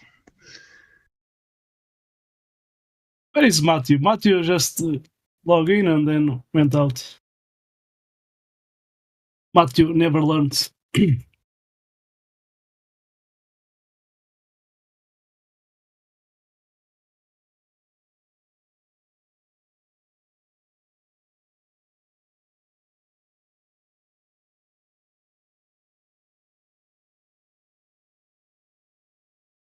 Pizza delivery that delivers yesterday.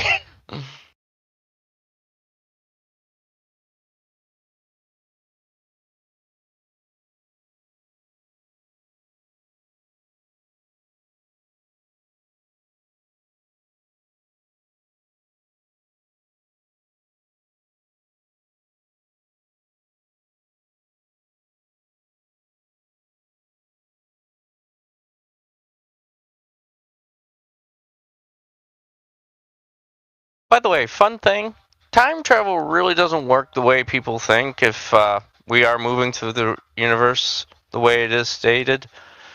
Because if you travel back in time, the planet will be in a different position than where you currently are, if it's true.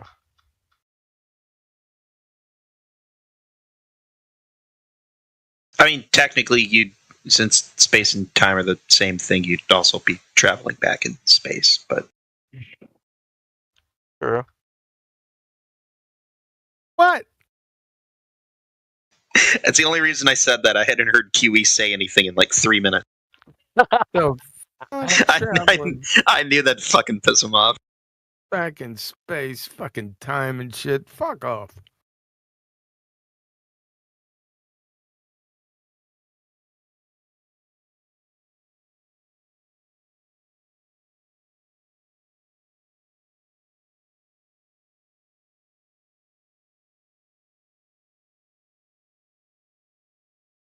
Does anybody here know that feeling of you suddenly remember a piece of media that you were following a long time ago, like a book series or a comic series or a TV show, and you're suddenly like, man, I want to see where that ended up or what's been getting done with that. For the life of you, you cannot remember you can't remember the name.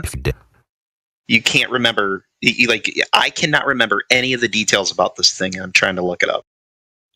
Well, say you're watching Captain Planet or some shit like that. Hey, Battle of the Planets also, I remember it vaguely as a kid, and couldn't remember anything other than like they were riding on motorcycles and that sort of thing. And like, then I started looking up Battle of the Planets. It's like, oh, that was the series. But yeah, I know what you mean.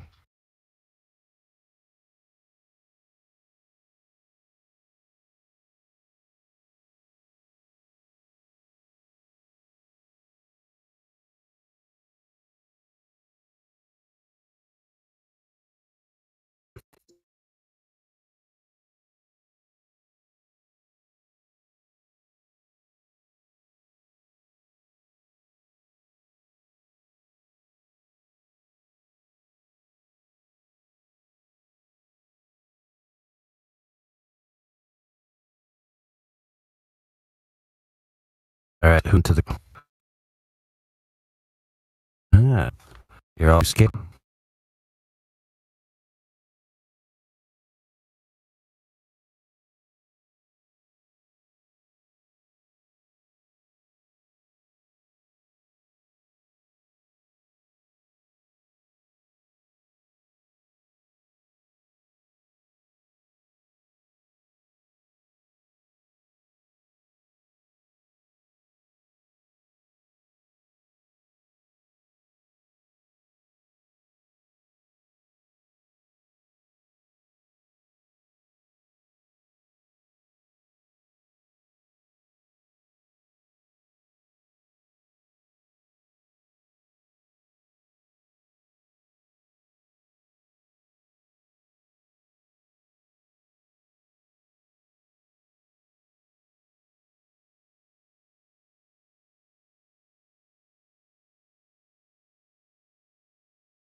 Everybody.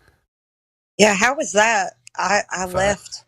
I wasn't there very long for your last Ballbusters. So that was something else right there. Even the time that I was there, I was like, these guys are just trying to say some stuff. Elijah was all over it. He just wanted to talk.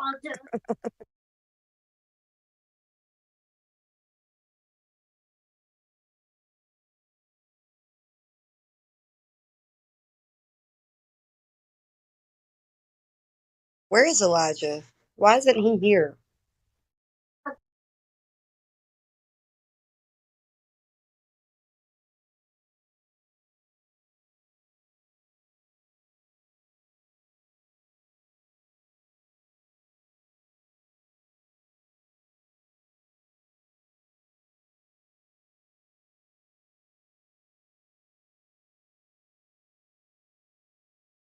Yeah. So Tuesday special, we're going to do part 2 of that with Boy Zero, the Sky Grifter, the Ether Cosmetologist, part 2.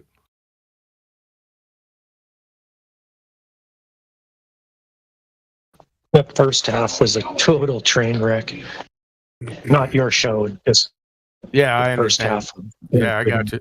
Yeah, yeah. There you go. You got. He's representing Flat Earther. He's representing all you good people in here. Well, most of you good people in here, besides the retards. He don't represent me. That's what he said he was doing. And he was spewing so much stuff out his mouth that his followers will hear it and they'll be gobbling it up. Oh yeah. You tell him. Ha ha ha. We got him.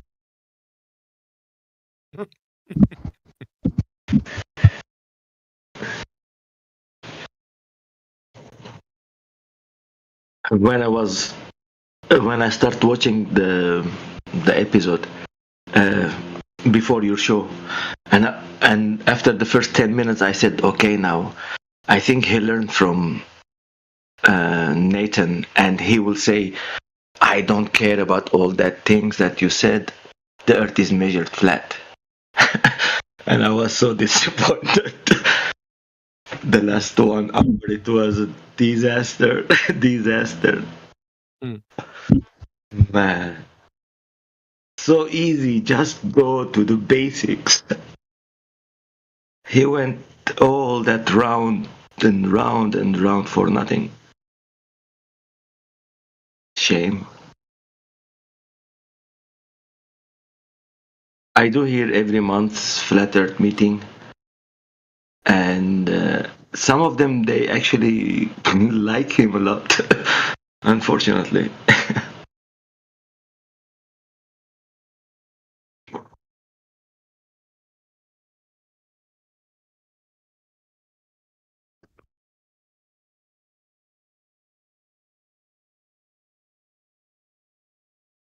You know what the worst thing about being an ether believer is?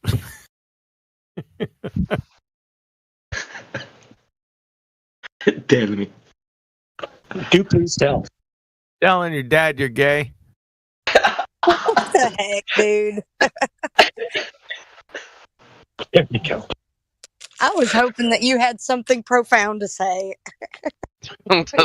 Yep. It was profound about a week ago, but shit. You said this to Johnny and he freaked out.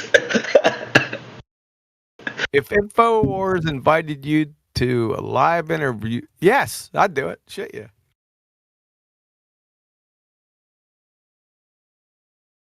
You wouldn't charge them? No, InfoWars, no. That's shocking to me. Say again? That's shocking to me. I thought No, I only charge anti-flat earthers and your regular average, dumbass crackers 10,000. For PhDs or like demonstrated PhDs and like alternative like major media outlets, my charge is $0. I do it pro fucking bono. Oh man, they wouldn't air it because you would you wouldn't just destroy them, but you would be so I don't know, what's the word for it? Rude? Rude? I wouldn't be rude. I would just Yeah, I know. I'm saying like they would think that you're rude though. Just saying. Of course. It has to be live. It has to be live. We did a couple in here through the years, PhDs would come in and I'd acquiesce to everyone's request and entertain their dumbasses, but they all ended the same way. Quick.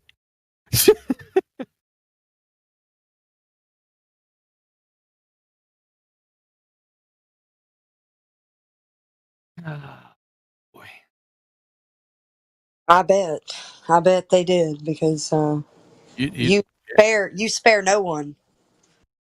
Nope. Well, that's how it is in war.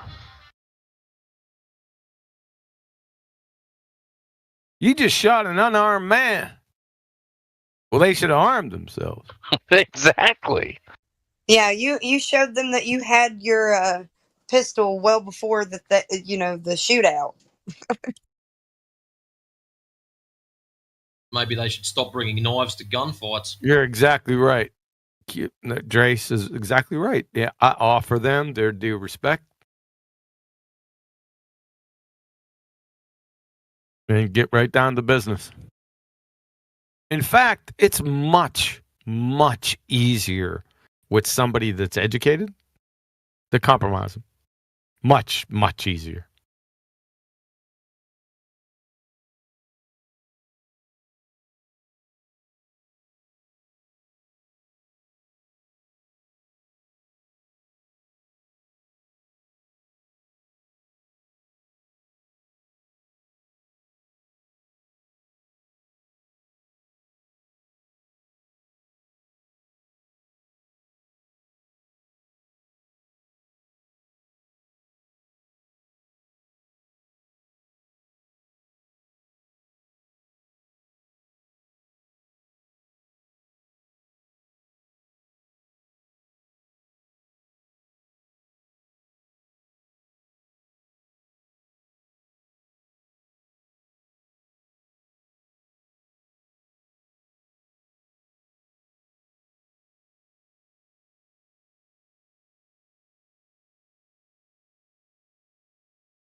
I like the thicker ones.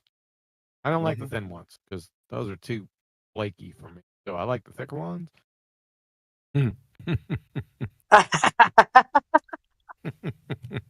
What about there was another one. There was like he likes meat or something.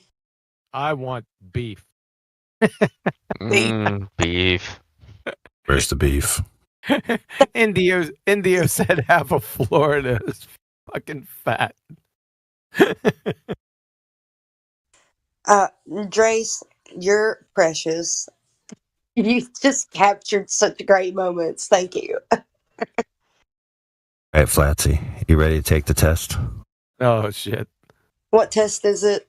My eyes All are right, right now, so give me a minute. Can you hear I'm my? gonna play the clip.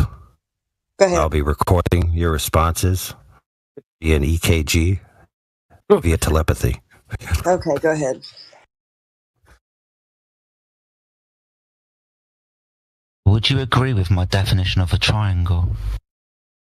Careful that I'm being. Would you agree with my definition of a triangle?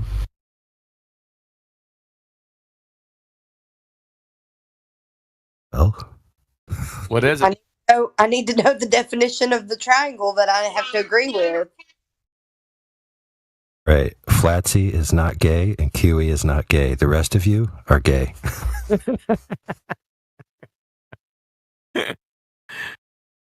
I'm definitely not gay. I at least had one heterosexual encounter in my life because I have a child. Oh my!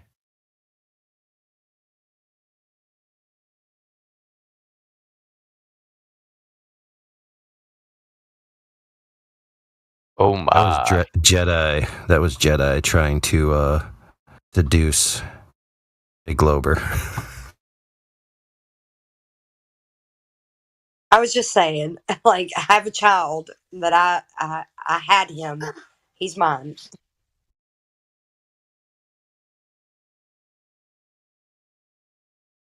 No homage needed. Just facts. Yep. Where's the chain of custody?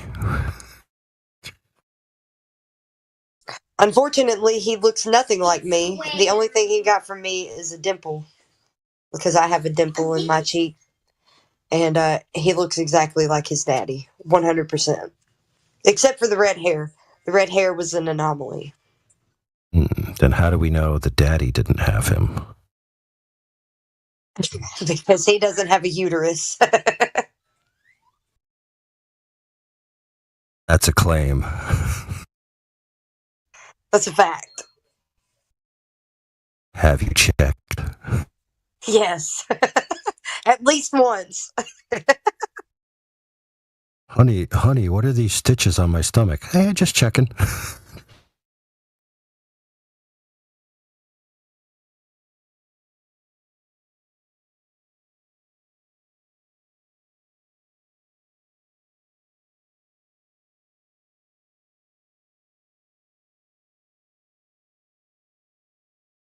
I always love that at least once claim that people make when they have kids. So I wanted a really good reason to say it.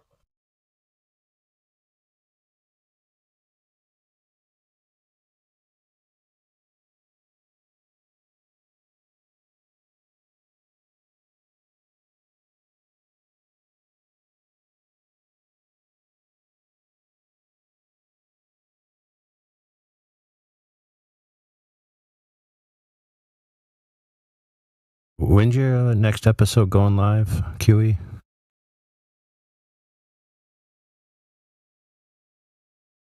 Tuesday. Okay. Cool.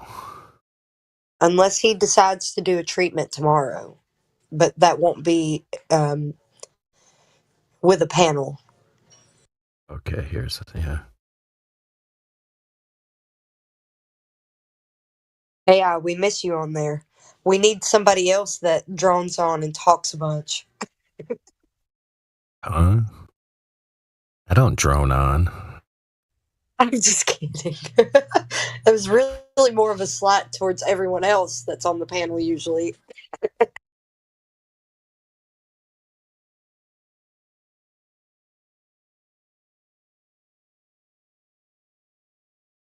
No, we like those concise answers that you give. They're quick and to the point.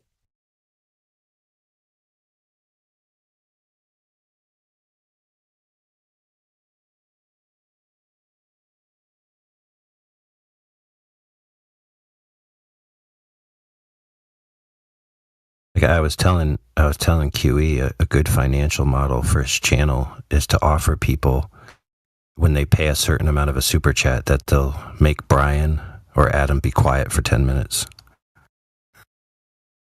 And what's that? Like, you know, like maybe a $10 donation and then Brian has to shut up for 10 minutes. People will be paying left and right. Well, they would have to pay for that silence instead of it just being a requirement for their silence. Like somebody would have to request it with a $10, $20 super chat. That's what I just said. Oh, okay. I thought you meant like if somebody sent it, then that would be a rule for them to be required to be quiet for whatever amount of time. Look, I love Adam. He's so super sweet to Booger, and so is QE. All of you guys are super sweet to Booger, and I appreciate it. But Adam can labor a point, and I think it's hilarious. Honestly, when I'm on this end and I'm listening to it, I'm just like, oh my gosh, I love Adam because this is just who he is. He labors a point, you know.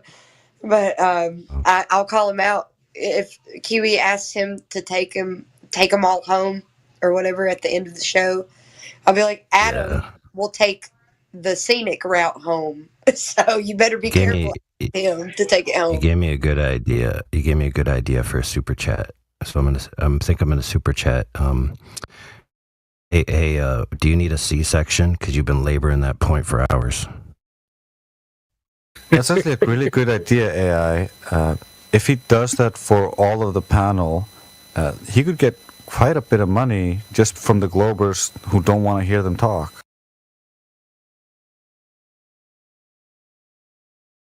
I think that's so funny.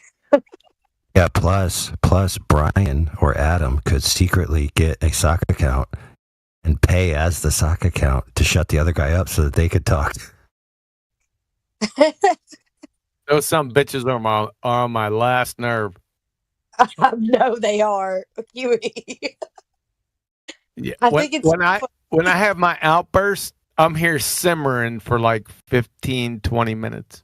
But you don't ever blame Nathan for it, but Nathan will do the same thing, but he's just super concise the whole time he's talking, but he says something. He will labor a point for a while, but he's really good at doing it and not ticking you off. Yes.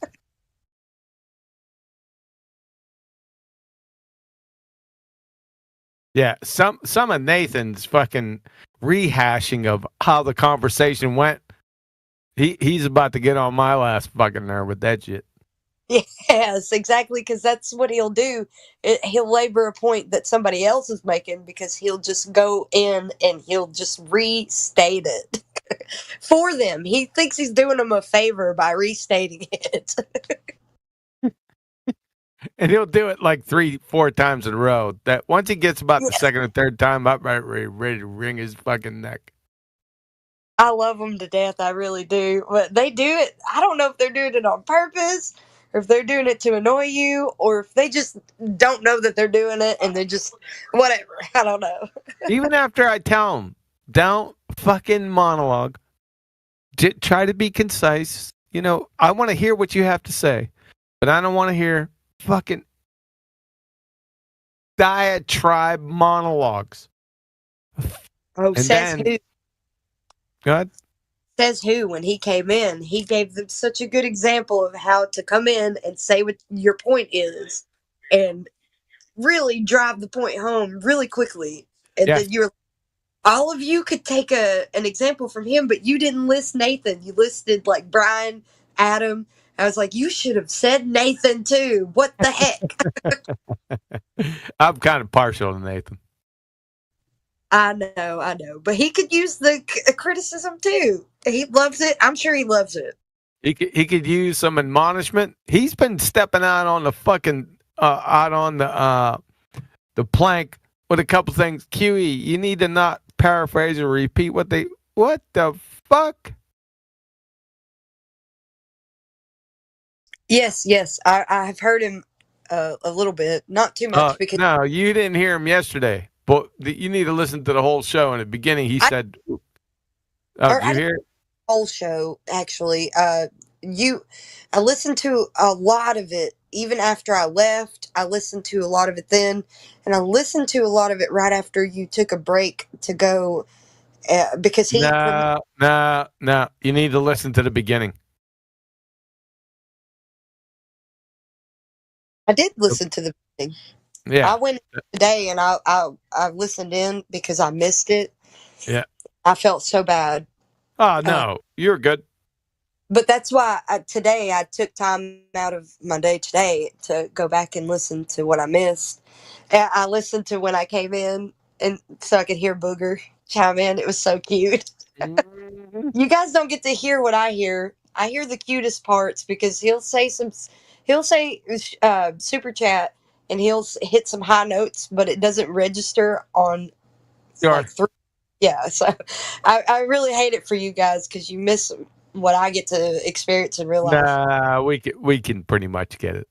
Yeah, he's so cute. Anyways, I looked at all that, and then past that, and then Nathan premiered it today on his show. That's what made me. After I listened to his premiere, I caught it late, but it was right after you went to go get something to eat, and you let them talk for 10 minutes or something. It was supposed to be 10 minutes, but I'm sure it was a little longer than that. But I listened to it for a while, but I could tell it was rounding out. So I was like, let me just go listen to the whole thing. Yeah. And so that's what I did. So he played the whole damn thing again? I think he premiered premiered everything. Or maybe not the whole show that you had, but at least some of it, because what I caught was when you went to go get something to eat. That was well into it. That was about 4 hours into it. Because we were out, somebody's birthday bash was so we had a funeral and a birthday to go to yesterday. So it was such a full day, and Booger was so tuckered out. Poor little feller, he was so tuckered out. He went, he disappeared, and we went to look for him in the house, and we found him asleep in his bed. He had tucked himself in. He went to sleep on his own. Like, he doesn't do that. We always do like a good night thing with him, and I pray with him and all these things. He just went to bed on his own. It was so funny. Nathan has a fucking lot of nerve asking me not to fucking repeat and paraphrase that some bitch. I'm gonna tear his ass up.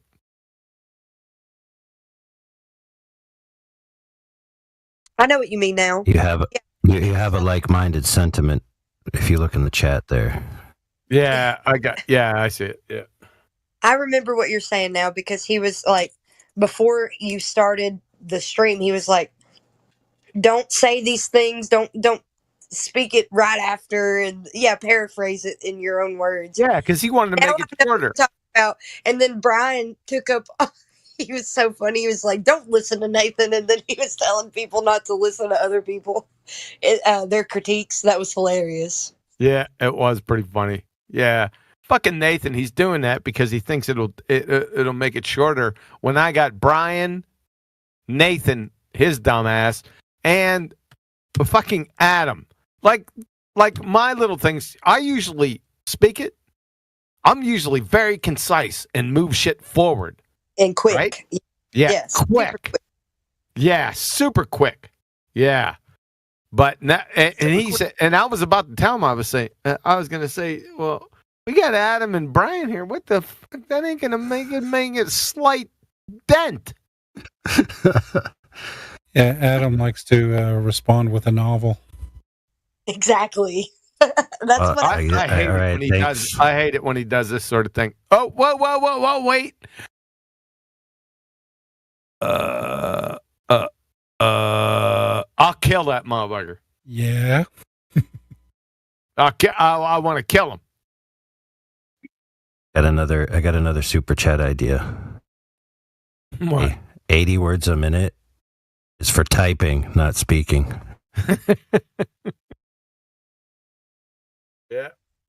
Oh yeah, when you hear the and then That's not words.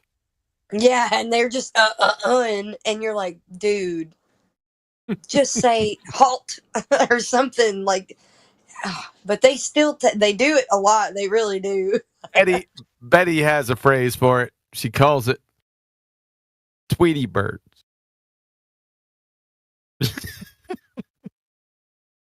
Tweety bird? Tweety birds. Yeah, when Adam starts talking, He's she something. starts seeing Tweety birds.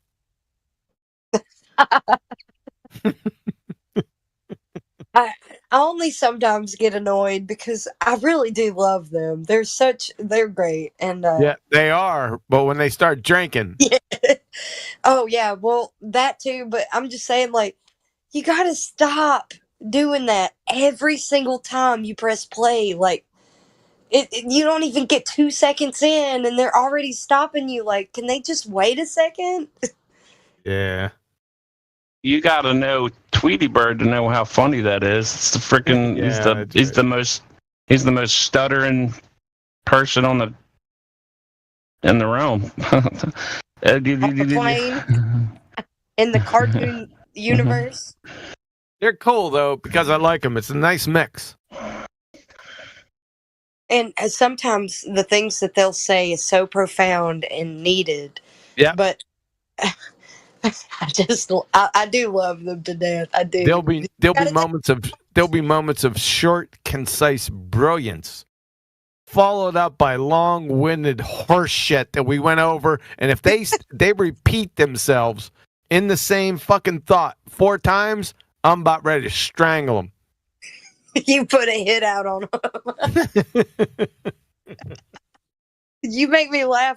That's another thing that even though they can be a little bit annoying, you make it so funny when you're like pissed at them and you're just like, you better quit it or you're gonna get a hit out on you.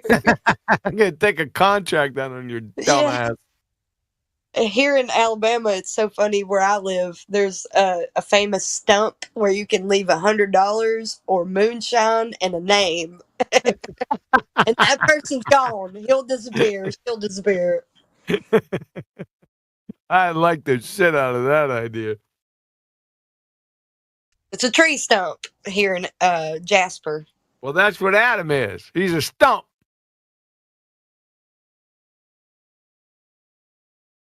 All right. I'll tell you what, I would have lost a couple $100 these past 2 years.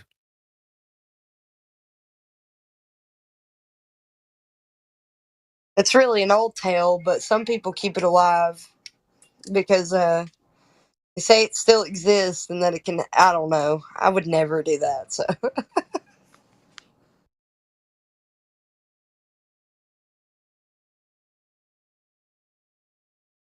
You hear anything about Sipsey, Alabama, or Empire, you can know where a lot of missing folks have come. Have come up missing, and not a trace of them have ever been found.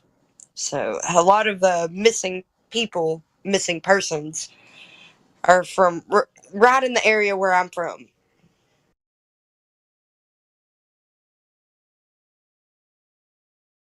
Where are you at? You're around Jasper. Yeah, Smith Lake. So that's the man-made lake that expands over like 6 counties, I think. Holy shit. 3 or 4 counties. Oh, maybe I over-exaggerated. My bad. It's like Winston. Counties have different sizes. Yeah. There's Winston, Walker, and what's the other county? Coleman. Yeah, that's right. Coleman. I didn't know it was Coleman County, but that makes sense. Yeah. It's a huge expanse of a man-made. It's the largest man-made river, or lake, not river, lake in America. I'm pretty sure. What is it? Lewis Smith Lake.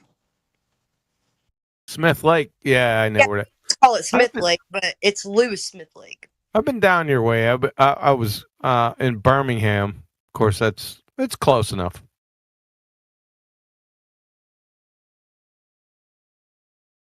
Yeah, I love it when people talk about Birmingham, and England? Is that where it's? Yeah, that's where Nathan's from. Yeah, I love it when they talk about it. I was like, I live close to Birmingham, but we call it Birmingham over Yeah, here, it's and yeah, it's in Emma. yeah, yeah. It's Birmingham, like I said it. Yeah, you said it right. They Yeah. say it right. Yeah, I know. Fucking communists. Yeah, but I live so far away from Neil. He lives like 3 hours away from me almost. And I think I would have to take 280 to get to him, and that's a nightmare. And I don't want to do that.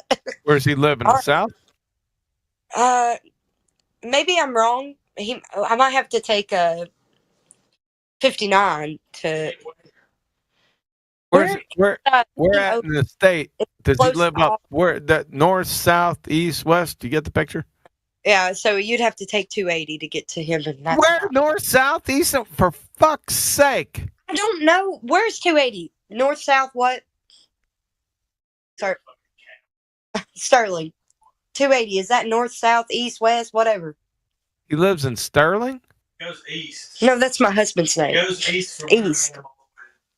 Oh, your husband's name's East.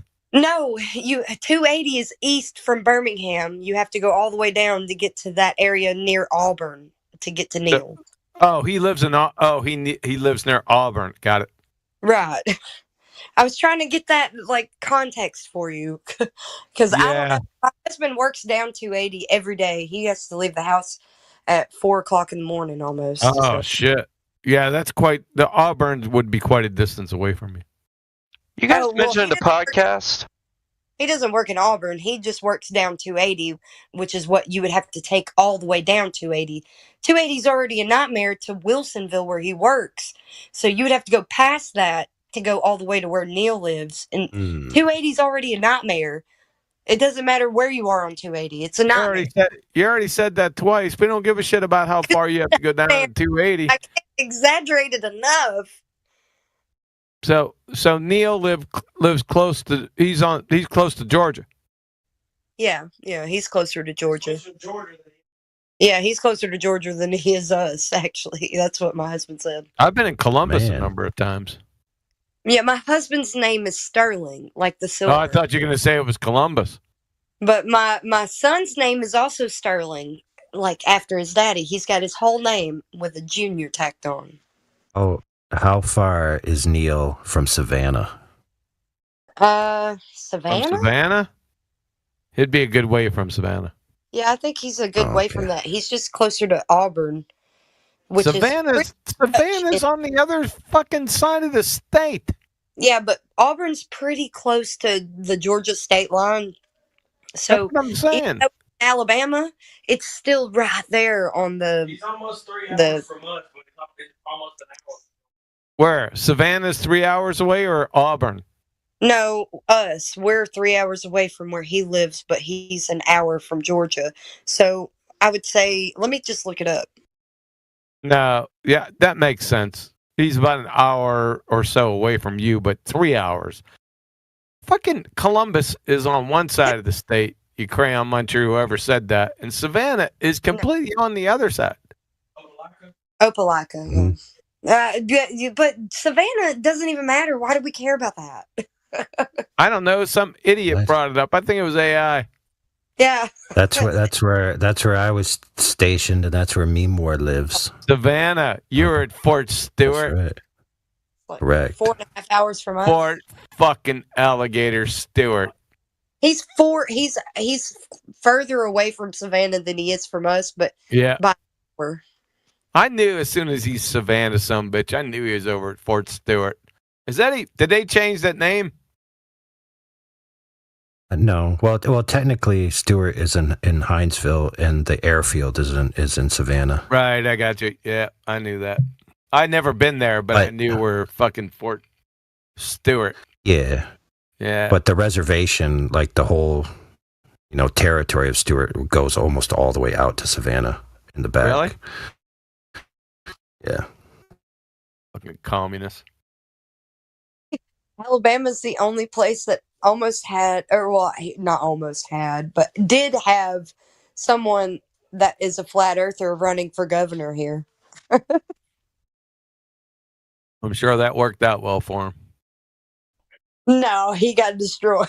Actually, they didn't even spell his name right in the polls, and yeah, he wasn't on any. Like, he was on the ballot, on the final ballot, but when they were calling people and stuff, they didn't spell his name right or didn't even mention him. But he was in the final, like, candidates. Silly. There's some pretty nasty weather down there in Jasper. We survive. I just leave it to where I'm supposed to leave it. Out of my hands. It's not in mine. Hey, by the way, you guys mentioned a podcast earlier. I was in the middle of a game, so I couldn't really chime in and ask. Do you have an RSS feed for it or anything? An IRS feed. Yeah, 200,000. I know. RSS. RSS. I'm sorry. You know what? Let me. I don't know. It's on. You know what? Let me look. Let me look for it here. Just give me a second.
I got two. Let me copy this. Let me copy this. Let me put these in here. Oh,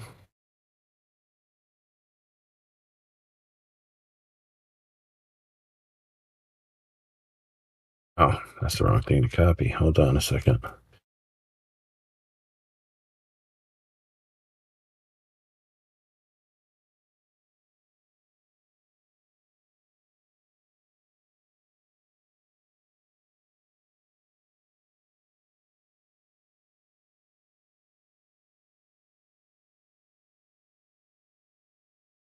Oh, you beat me to it. Oh, yeah.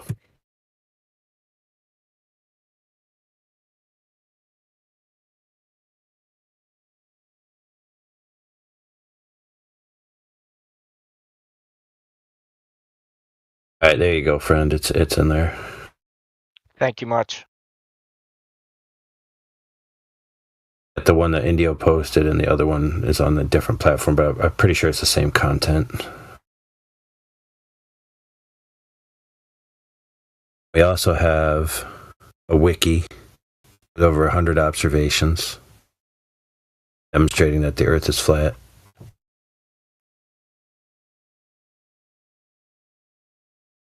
See, let me see if I got that right link here.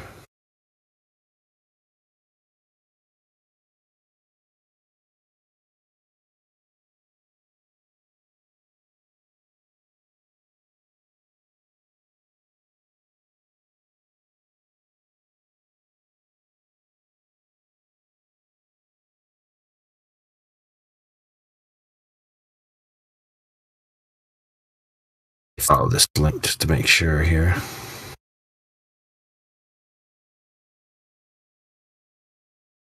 Some guys hustled around in the past and it went to some nonsense.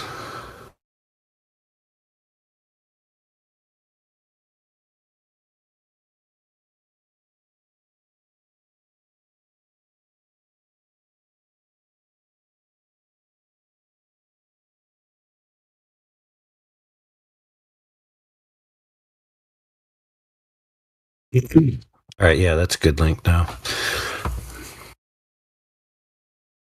So if you follow that link I posted there, the Geek 24/7 Flat Earth.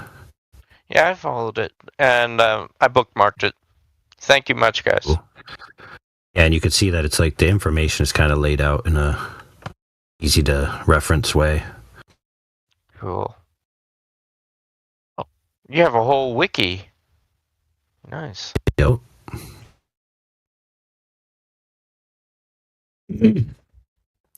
Dude, we got thousands upon thousands of hours of recorded audio, baits, all kinds of stuff. If you've never been to Quantum Eraser's website, that's also a good website. Got tons of hours, thousands maybe, easily. And proofs written up, easy to access.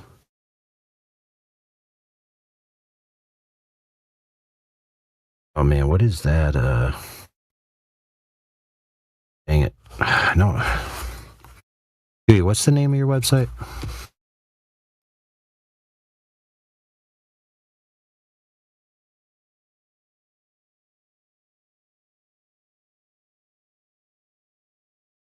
Ooh, it's not saved in our bot.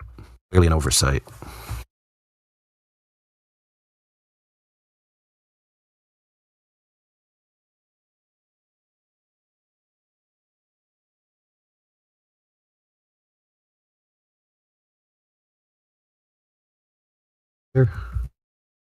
.com, I think it is. Sorry, my mic was on mute. I'll post it. Well, somebody already did. Matrix posted it. Oh, thank you. Oh, Globe Terminator. I thought it was Globe Earth Terminator. Dang it. No wonder I couldn't find it. It's a Matrix. This is how we do it.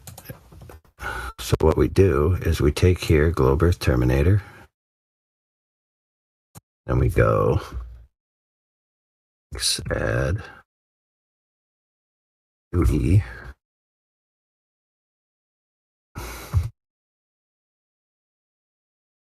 Control V. There.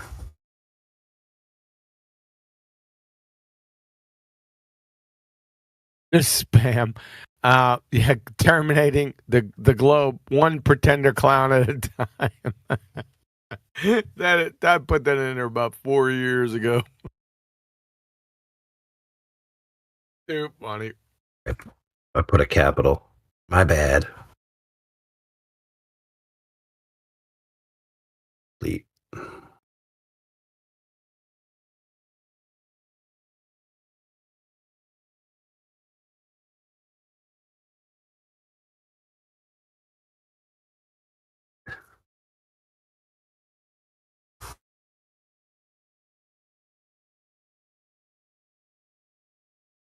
Suffering here. LINKS. Head.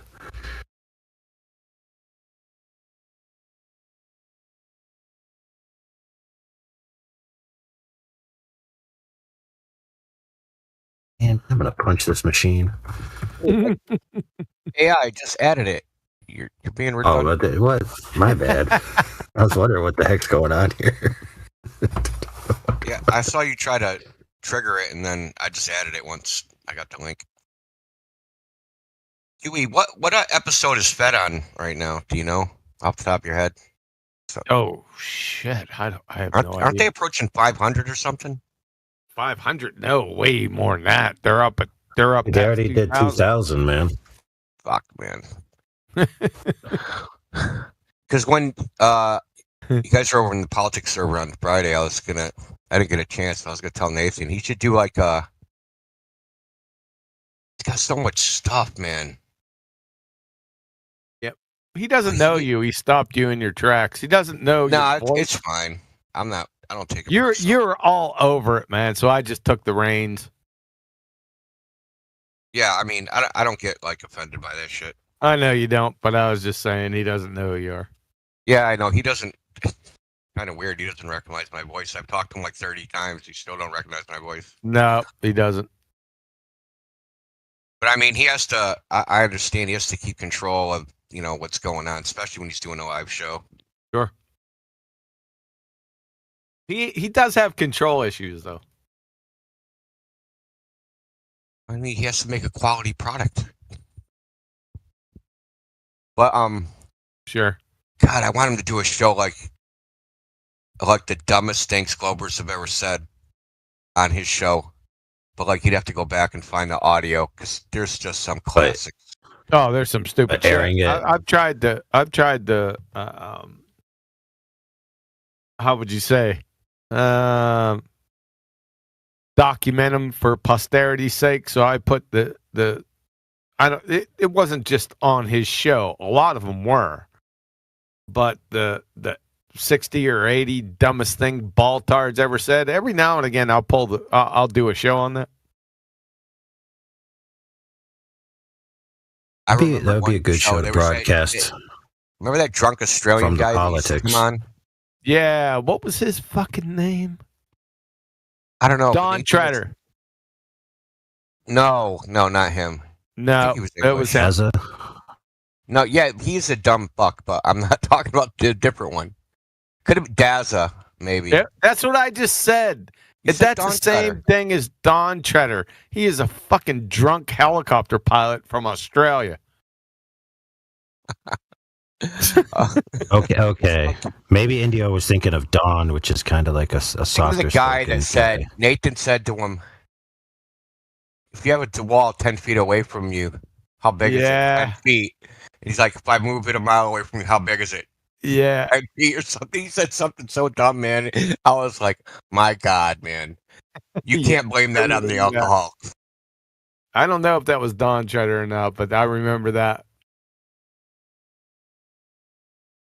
The one guy was a helicopter pilot, right? That's Don Treader. I know he was flying FPV drones. I know he did that. I don't know. Don Was that- Treader and Daza, I think, are the same person. You never know with these people, man. They got so many sock accounts. Well, I think he changed his name later. It doesn't mean he had multiple sock accounts. I think that sounds like the same guy. Don Treader Not- would porn bomb people back in the day. Yes, that was a big thing. Yep. Team Mars, whatever happened to him? I don't know. I'm sorry to say, I really don't care. Oh man,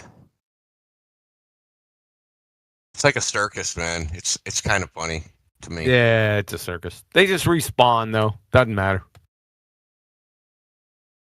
Well, the funny thing is, over on the politics server, like what I've learned over there is like it's the same people. They're just like in different bodies, but they're all the same for some reason. And they think that they're so original that they're coming out with something novel. Like, no, Ben, we've been hearing the same gibberish for 5-6 years now. Yeah, you were on that trigonometry thing. I just thought I'd take over.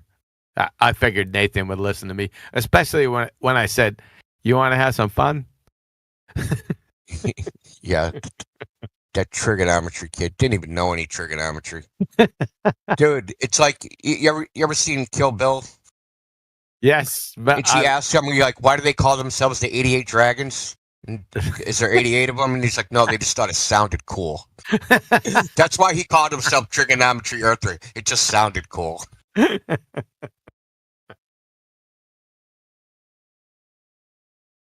Yeah, I just watched that series, Kill Bill Volume 1 and 2, about a month ago.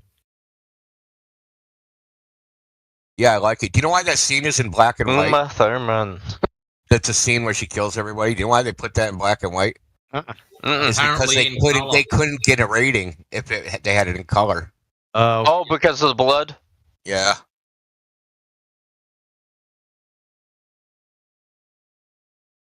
Yeah, I find that absolutely outrageous. Like some science fiction stuff, like John Carter's, they actually changed the blood color because we can't get a PG rating if we show it with real blood.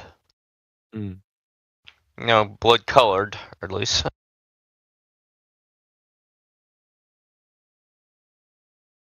You guys catch what the soles of her shoe said? No. It said "fuck you" on the soles of her shoes. In that scene. Oh, yeah. I got you. Yeah, I know what you're talking about. Yep. Indio, did you get a chance to see Boy Zero the Sky Grifter versus InfoWars? No, but I posted. I didn't. I was doing something, so I couldn't watch it. But I posted it in announcements when you did it. Oh, okay. Thanks, man. Yeah. You can only imagine what fucking happened. Oh, I kind of watched half of it when it was live, and it was just a fucking train wreck, man. Yeah. I think the moment was too big for Witsit, maybe. No, I don't think so. I mean, he had a mission there. He knew what he was doing. Now it was a belly laugher, but he knows what he's doing. Yeah, I just think he let that guy drag him around. I wouldn't have been that nice. I don't think so. I don't think so. Would you have been that nice? No, but he had a mission, and his mission was to be nice, be amicable, give his verbal diarrhea, but more importantly, he is a baltard. He is a geocentric baltard. So, and ether cosmetologist. So that's what cosmetologist. Yeah, that's right. That's what you'll drop out. You can thank AI for that. Just see AI. Yeah, all I can think about is grease when someone says that word, man. Yeah, I'll post it again. Hold on. What are you going It's to actually for? Mr. Tinfoil Hat that messed that up. Yeah, cosmetologist. Just AI will post it because he sent it to me. Just check it out. But nah, he's calculated. That little goober's calculated, boy. He knows what he's doing.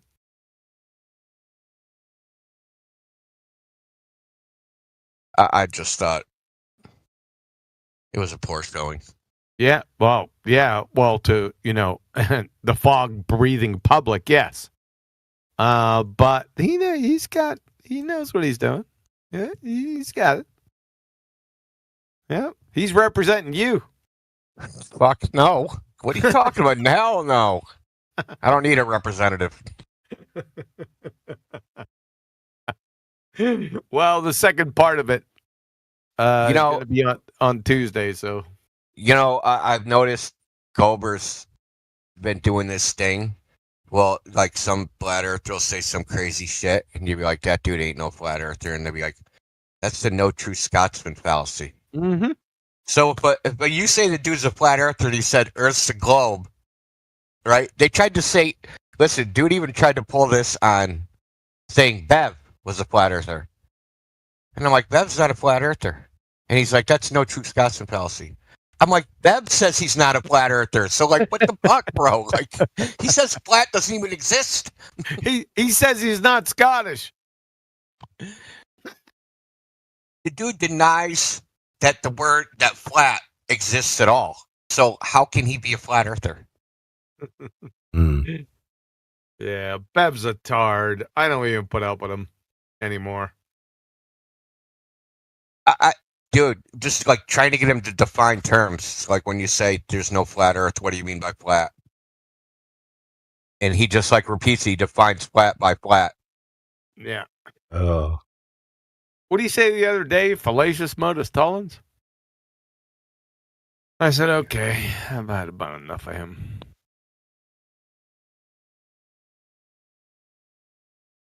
There's Dunning Kruger retards everywhere, man. Yeah. But sometimes you have to wonder, can people be that dumb? Yes. Actually possible? Yes. Yes. Yep. One of their arguments is so easy. So they know how they have the critique on you, right? So I looked at their argument that they had. And basically says all horizontals are parallel. A water level creates a horizontal reference, therefore the Earth can't be a globe. That's false. All that you need is a globe with the water contained at the top. The directionality of whatever you call the equipotential, the force that creates water to be level at the surface, to be oriented vertically compared to the container. And Earth could still be a globe. So at their own pedantic ass hattery, even their argument is retarded. Ass hattery, good one.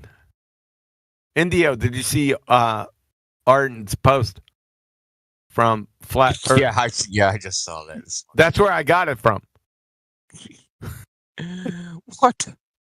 That's where I got the title of the video from Boy Zero, the Sky Grifter / Ether Cosmetologist. That's where I got that title from AI.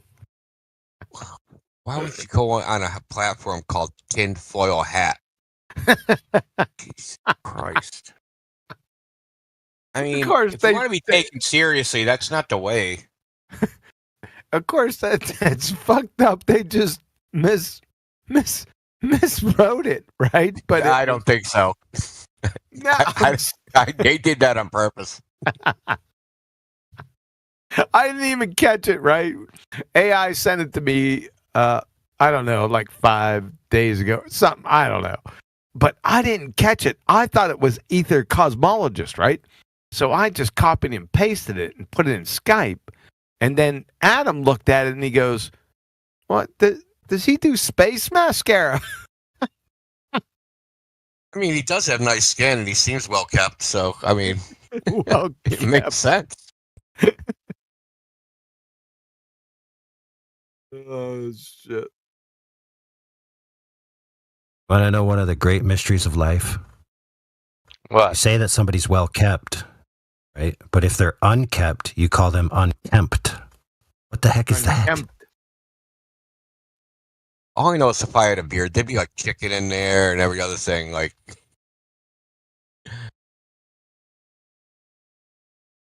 it wouldn't be manicured. Let's put it that way.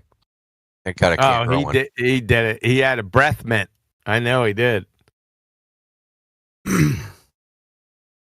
Fucking communist. Yeah, look at this. Look at this crap. What the heck is this word? Unkempt. Fucking communist. Is that even considered an insult anymore?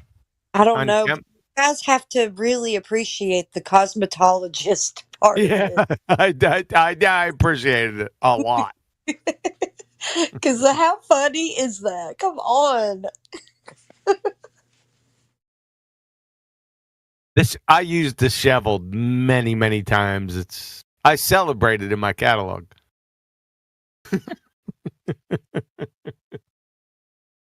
Love that word. Oh, yeah, and it was so good. How funny and so good and perfect it was. Yeah, it's perfect. I don't think a lot of people caught it in the title. You have to look at it twice. They wouldn't have thought of it being what it is. You know, they would have been like, oh, they meant, cosmology, cosmetologist, same thing. No. No. Yeah, one was something my wife, studied for a year or two. The other is, something that involves the sky and the universe. Really? What's his name?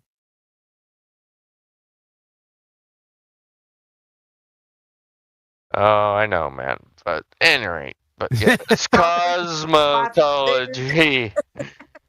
He said his wife studied it. Well, what's his name? Oh,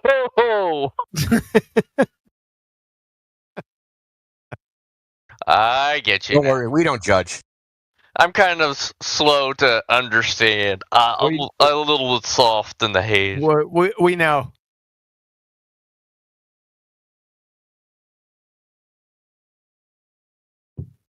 I remember a time in America where you called someone a communist. It was worse than calling them gay.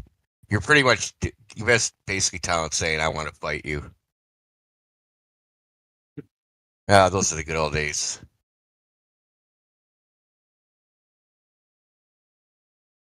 Oh.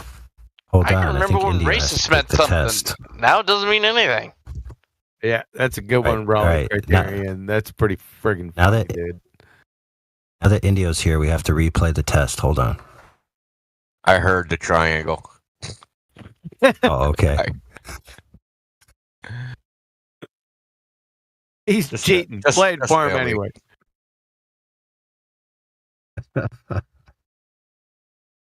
Yeah, play it anyway. For anybody who's just kind of funny. arrived. It's kind of a weird voice. I know. It was like he was on full seduction mode or something. Would you agree with my definition of a triangle? Sure, for the time being.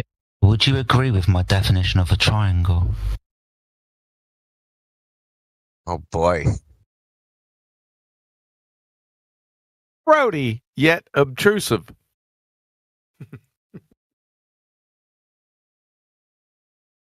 Hey, has McToon ever been on Fed? Yeah, but he turned his mic off and muted the panel and was talking to Fight the Fat Girth. They turned their mics off and they were on the show, so you could hear. They were them on through the it. show talking to each other. Yes. Oh my lord. Yep. That I- was some time ago. I could have sworn he People was are on mentally there. ill, man. No, they're just Talking. retarded. Well, okay. Mentally retarded. F-72 codes. So was he actually never on FED as a talking guest? No. No. Oh. Could have sworn he was. I could have sworn I talked to him on there. If he I could've was, sworn he was on there like way in the beginning, man. Like no. Yeah. No. Not when I was there? One no, of I his don't think arguments so. a No, long, before you long were time on there, ago. when they were still like running with like No. McBooger Eater wasn't even a thing. I came on right around episode 300. McBooger Eater he wasn't a thing. He wasn't a name. Maybe he Indio started with like remembered this. Antonio. So who did he start with? Antonio. Fuck, dude, I can't Antonio. remember the rest of them. No, Tony no. Subaret. No, Anthony was on there. Arwen. Jose.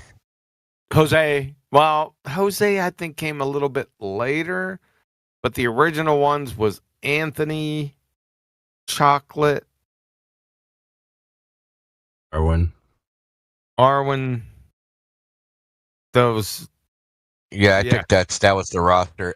I'm thinking about before actually Flat Earth debate because Nathan used to do a stream before that, and he would have. I know he had Patricia Steer on there. Fucking.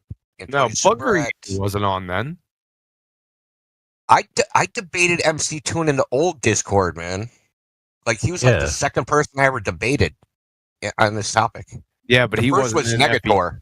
He wasn't in FED, and he wasn't on the circuit back in the day. Yeah, he didn't do a channel or anything like that. No, I'm not talking about a channel. He wasn't, back in the day on Google Hangouts in the. Oh yeah, that's Hangout days. Yeah, he definitely wasn't on that. Yeah, he wasn't there. Neither My was favorite guy from Boy Zero, the Hangouts Sky is- Grifter. I'm sorry. Either was Boy Zero, the Sky Grifter. He wasn't there. He wasn't there till about mid 2018, somewhere around there.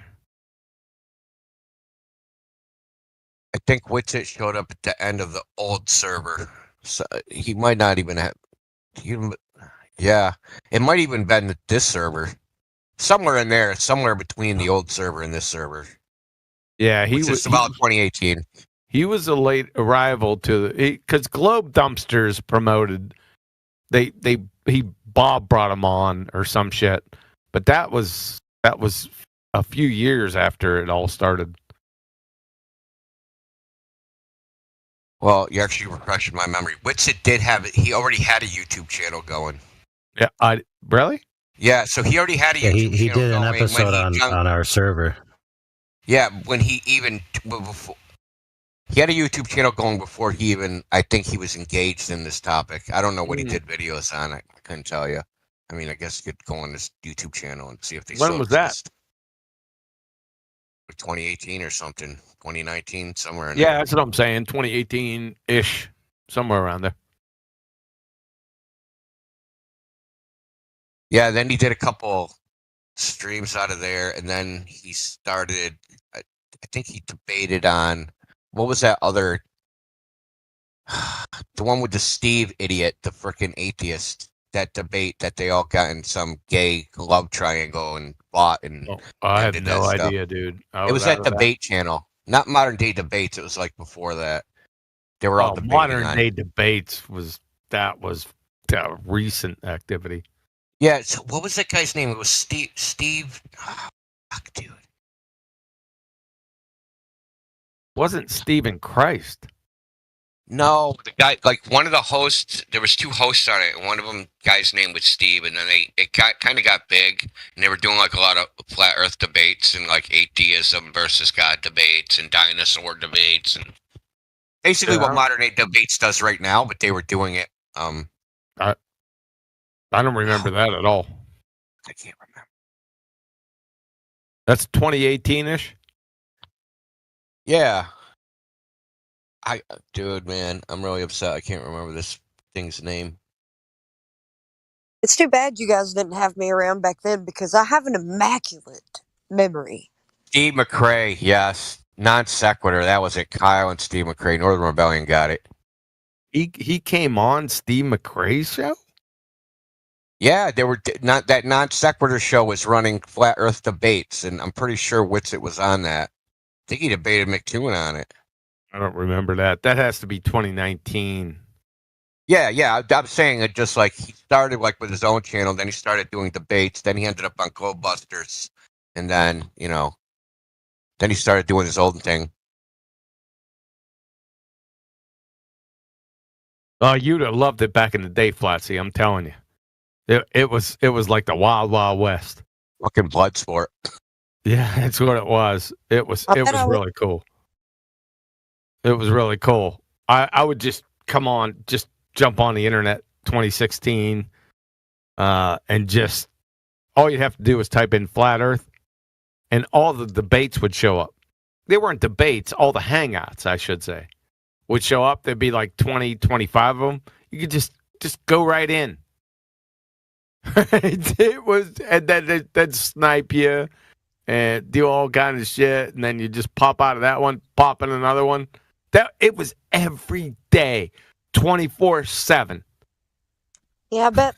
Yeah, because since I've been in Flat Earth, when I first started out, it seemed to be pretty like hyped up. But since I've been here and like my newer, like when I first came in, it was really hyped up at first, but then it died down, and then it kind of hyped up, and then it died down. So all I've experienced is like ups and downs, and mostly downs. So mostly downs. Well, because people aren't participating, and the people that are participating should just shut up. Like, for real. Like, I don't. Flatsy, I'm telling you, it's the 7-year itch.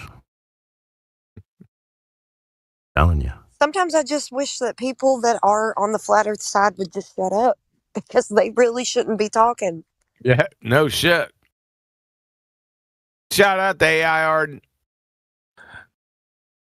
The most embarrassing flat Earth debate I think I saw on flat Earth side was Jeranism versus Aaron Ra. Dude, that was so pathetic on both sides. I believe that I could destroy Aaron Ra on my own, by the way. That's what I'm saying. And Jeranism lost to him. Okay? Come on, man. Man, can people just shut up? Like, what about Red's Pretenderic? Oh, yeah. Oh, he couldn't debate his way out of a wet paper bag. Yeah, that was back in the day, boy. Well, he was driving a Fiero, so that explains a lot.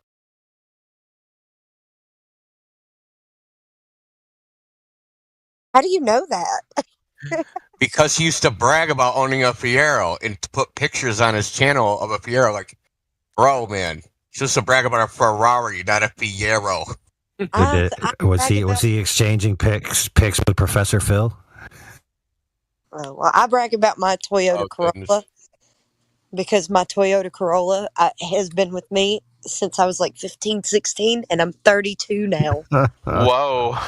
Yeah, that's a long time to keep a car, and it's still going. Flatsy, since you might not get the reference, Professor Phil, right, he's allegedly launches satellites, quote unquote. When pressed, he actually just admitted that he sits in an office and fiddles a joystick and watches things on the screen.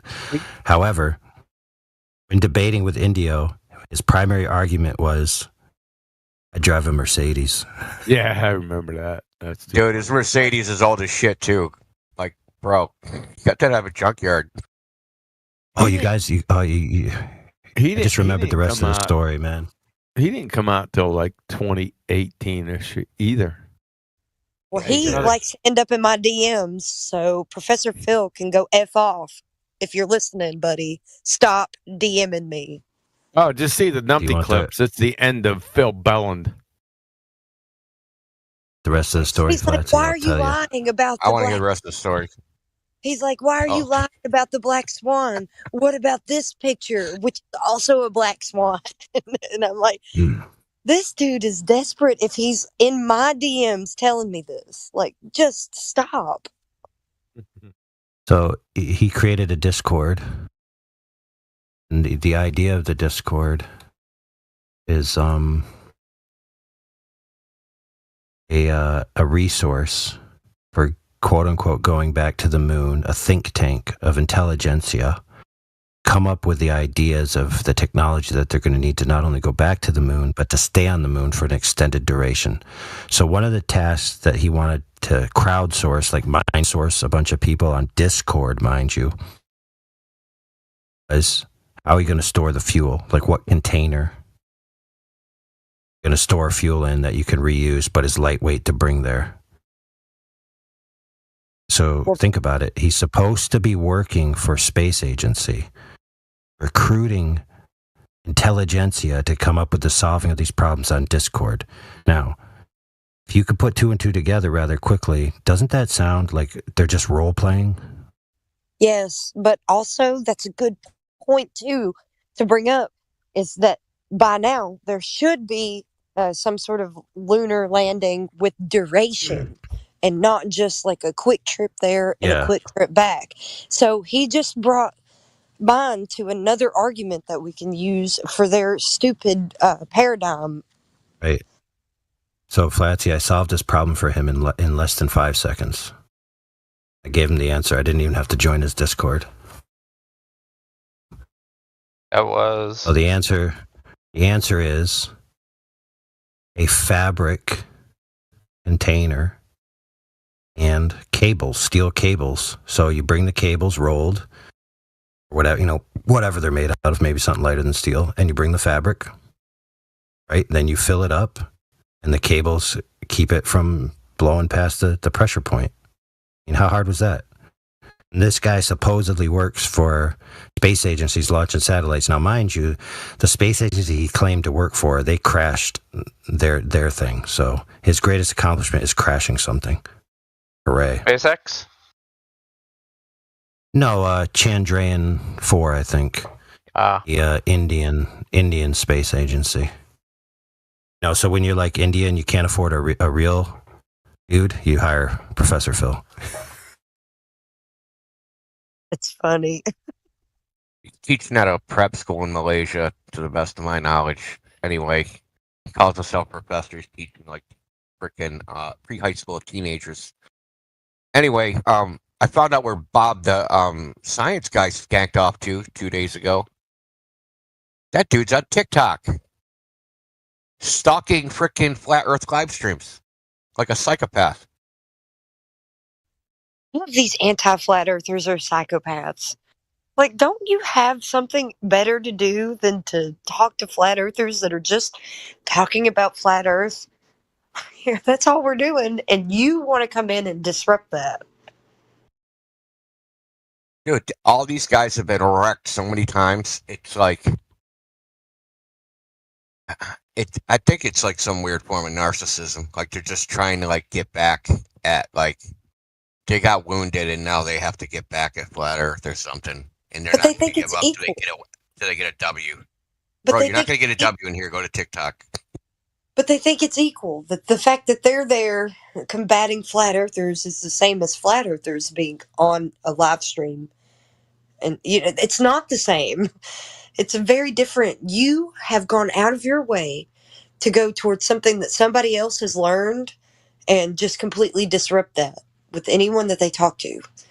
And if it was so obvious that, it wasn't flat, then there would be no need for anybody to do that whatsoever. But you got some weirdos around who think that it's just as valid and equal to come in and be the anti flat earther, which is sad. That's sad. Yeah, it's sad. And I'm going to say something else is sad. In that debate with Witsit, that freaking piece of garbage he was debating said that flat Earth was like the woke transgender, some shit like that, man. That flat Earth is like just like the woke transgender of conspiracy theories.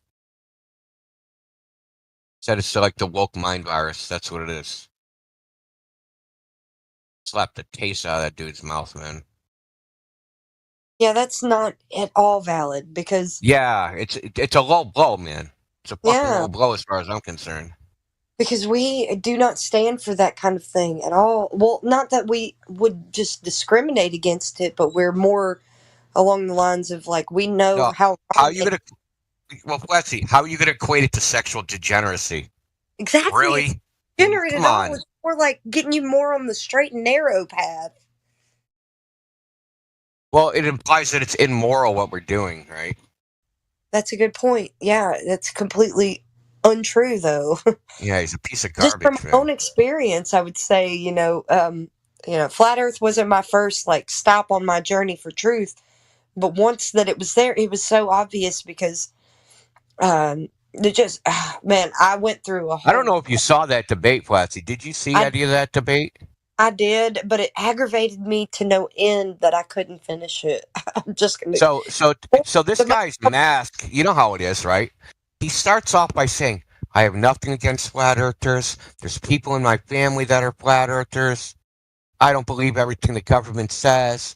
Blah, blah, blah. Right? So he did it it's called reverse. Well, this is a term I call it. The reverse poisoning the well. Instead of poisoning the well against your opponent, right? You try to disarm any accusation that can be laid against you by framing yourself as some, innocent, you don't have an agenda. You're not mad at flat earthers. But by the end of the debate, his mask had completely fallen off, and he's sitting there saying, "Flat Earth is the transgender of the conspiracy theories, transgender woke agenda of conspiracy theories," and you can literally watch him what he says over time. By the end of the debate, he's just being completely fucking rude and basically his mask fell off. What he really thinks of flat earthers. That's how I took it. Yeah, because I only watched as far as QE's live stream went into it, and even before then, I watched a little bit of it on my own, but that was only like a little bit of it. I don't know. I'm sure if you eventually see the whole thing, you'll pick up on how his tone changes. If you compare the beginning to the end, his tone from the beginning and how dismissive and irritated he is at the end. He's getting emotional. You know how Glovers get emotional, right? You can see he's getting irritated, more and more irritated as time goes by. Because, obviously he's a Glover, so he's just going to be irritated because his worldview is collapsing. Well, when they appeal to emotion, even to the audience, not even themselves, but mainly it's themselves that they're appealing. That was his argument. Yeah, it just goes to show you how not strong their argument is, and how their belief system is more emotional than factual. Yeah.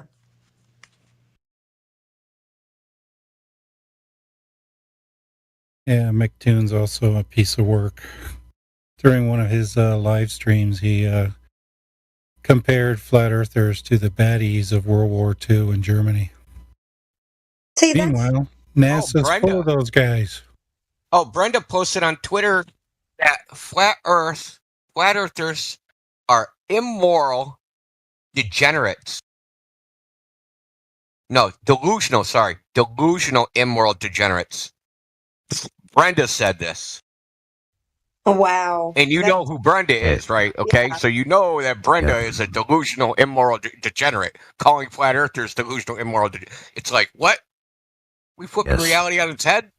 The Just projection for the record, being more clear. the record of those that don't know, Brenda believes that imaginary girlfriends are physical objects. Doesn't Brenda also believe that there's time in a shoe or something? Oh no, that a shoe is an observation or some The or an clock. independent variable or dependent variable. It's one No, of it's an observed phenomenon. the observed. Oh, that's right. It's Phenomenon. observed phenomenon. Let's get it right. So an independent variable. Okay. No, dependent. Dependent variable. That's what I said. Sorry, I'm messing up. No, there's time in the table. That's right. So I Time read and this post, bones. man. It was I read that bones. post from Harrison. It says, Flat Earth is the transgenderism of conspiracy theories. 10 years ago, no one heard of it. Now, easily influenced people make it their whole personality. And to reply to that, Social Media is Evil channel says, actually turned into the debate. Just as Harrison said this and choked on my coffee, I imagined it. This is the moment Flat Earth dreams died. So, Flat Earth dreams died when Mr. Harrison said that it's the transgenderism of conspiracy theories. Yeah, that's messed up, dude. There's no That's what, comparison. that's true, but you also have to consider that any proposition, whether it's true or false, has the potential, if it's under a certain kind of atmosphere, to be bad for you, right? Like, you have, when you were a Glober, when you were, let's say you were a cultist or you were in some very entrenched religion, you had a certain mindset, right? Let's say you gave it up and you adopted a new mindset. Well, did the problems of your mindset change, or did you just adopt a new paradigm with the exact same problems? So, for example, it's probably true that there are people in the Flat Earth community that they're here because it's a fad and they want to be a part of it. They're here because it's a counterculture and they want to be a part of it. Like, they're here for the wrong reasons. And then there are also people who probably make it their identity, in an unhealthy way. I came for the cookies. I What- would say what the I only just person said? I've seen made it their identity was Nathan Thompson. He made it his whole Oh, identity. yeah. Yeah, but he's also Sargent, got probably. But other than Yeah, that, but I with can't think of Nathan, anybody. with Nathan Thompson, though, you got to take it with a grain of salt because his brain wasn't fully functional during that time because he needed to eat like a hamburger or something. But Nathan Thompson is really funny. And Dude, imagine drinking as a vegan like he did, dude. This gotta fuck you up. sorry, Platsy, dude. Like I'm serious. He's like a basically alcoholic level drinker. I don't know if he's an alcoholic. I don't know if he can stop or not. But he's an alcoholic level drinker and a vegan. I can't imagine fucking you being able to function. That's not unusual. I don't know him very well, so Yeah, but before the points lost, commentary that I just made about in this movement, certain people may be this way applies to every idea. Yeah. Right. Every sphere of an idea has people that are going to take it to that extreme. I'd like to thank AI for getting a new microphone. That's awesome. did he? Hey, Did you get a new microphone? don't you worry. The punishment will continue tomorrow. Until the morale improves. He's going to Hey. switch back to his bad microphone on Yeah, purpose. the canings will continue until morale improves. He AI heard that Elijah was going to get a brand new Blue Yeti, so he didn't want to have the worst microphone in Flat Earth. So he got one. You beat him out. Nice. I have a blue microphone. It's called Snowball. Well, it's funny because the two people in Flat Earth that have the worst microphones are two of the really cool Flat Earthers in that kind of realm You guys need to step up your game on microphone level if you're going to be spouting some, good stuff on the microphone. Yeah, it's like two of the people that need to be heard can't be heard. Flatsy, listen, my microphone, even on its worst day, 10 orders of magnitude better than Elijah's microphone. And I use my phone most of the time. So what are you using is my question. Because you can just use your phone. Well, not only does Elijah have a bad microphone, he decides sometimes to like sit back from it across the room. Like, dude, your microphone. I reckon shit, sometimes man. You get close to it. Sometimes he has a shower and speaks while he's in the shower to his microphone or something. Or he's smoking weed and he's just like really leaned back away from it.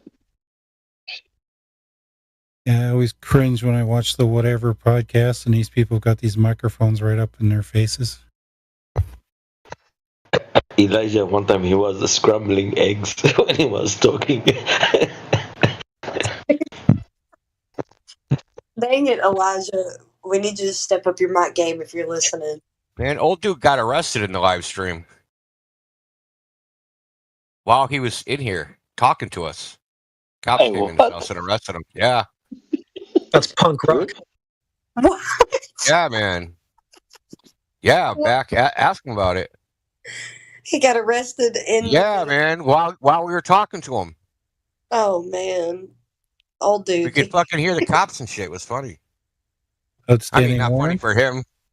No, it was like It's something PD. Open up.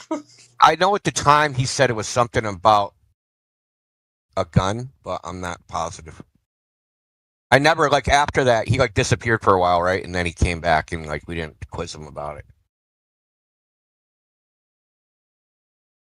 But he definitely got arrested in the live stream. We got another dude freaking. Who the fuck was that? Hilarious. Another dude in the old server fucking gonna try and commit suicide on the fucking live stream, and fucking you could hear him cock his goddamn gun. That's crazy. Yeah, it was a kid. What the fuck was his name? He used to get hammered, dude, in the live stream. And one time he was leaning back in his chair. He was hammered and he fell over. And he knocked the whole fucking table over and shit. And you could hear his mother screaming at him in the background. I've had some funny. crazy stuff happen to me during live stream, talking and stuff, but it's always when I'm on mute and I'm like, oh, my husband just had some sort of thing happen or something, because he's had a couple of mishaps while I've been on live stream. Maybe just maybe one or two mishaps, close calls, but not arresting him. Close call, more like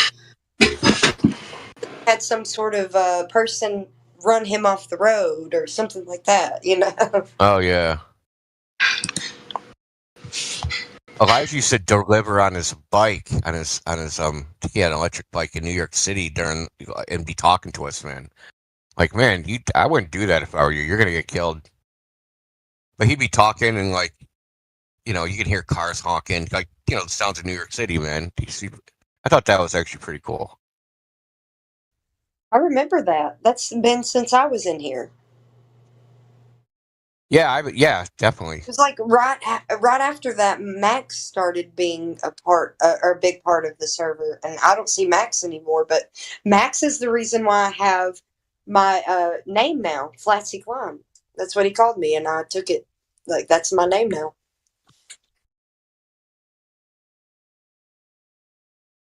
Oh, fucking, what was that kid's name, man?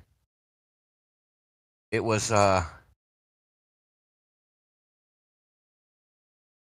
N-word something. Niglet or I can't remember his name. That's what I used to call aglets, because I forgot that it was aglet, the little plastic piece on the end of a shoelace. I've accidentally called them niglets before. Is that what they're called? Yeah, they're called aglets. The little plastic things on the end of shoelaces. Learn something every day. Yeah. Never even thought about them. I didn't even Yeah, know they had a name. But I messed up and called them Niglets one time. It's a messed up. That's messed up on my part. My bad. A friend of mine, he was white, but his mother remarried a black guy. So all his younger siblings, all 4 of them were, I don't even know what the proper term is anymore. Black? Mixed. Yeah, they were black, and he used to call them the little Niglets. So it used to be funny because they were like way younger than him. He was like 18, and they were next oldest. Black is the correct term, or brown or black. I mean, it's just the truth. For what? For who? Brown or black. People with the extra pigmented skin color, they're either brown or they're black. It's just the way it is. Oh, the correct term is negroid. No, because that still means black. Negro in Spanish means black. Yep. Yes, Yeah, but my, you forgot the oid. You got to put the oid on the end. Yeah, I like black beans. I'm not correct because cafe is brown. My missus Colombian. They call the women, the black women, negritas. Bro. The fuck? Oh, it's just a Spanish. It said Latin word for black is negro. It's negro or cafe. Okay. What do you call a mixed person then? Half black, half, I don't know, white. What do you call them? Cafe. Like with a latte, or maybe latte. We call them latte. Just say multiracial. I've never had to. Yeah, I've never had to call anyone anything really. Yeah, it's called them human, yeah. Works. Human. How dare you be reasonable like that? That's all of us. We're all human, but we're all still categorized in certain genres. So that's okay to categorize us. Well, really, we shouldn't be white. We should be like pink or something. Yeah, my son, when I asked him what color my skin was or what color his was, he said red. So, because Or tan. Yeah, he You've been doesn't. sunbaking again, Flatsy. What? Oh, we call it sunbaking here. Sunbathing.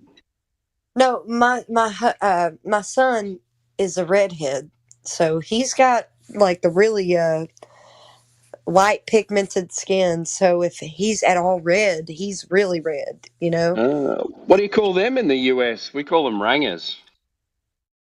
He doesn't have any freckles though, so he's really starch white skin unless he's got red pigment to it because of the heat. And then he's got like copper colored hair. So it's beautiful though. He's so beautiful, man. I don't know. He's something else.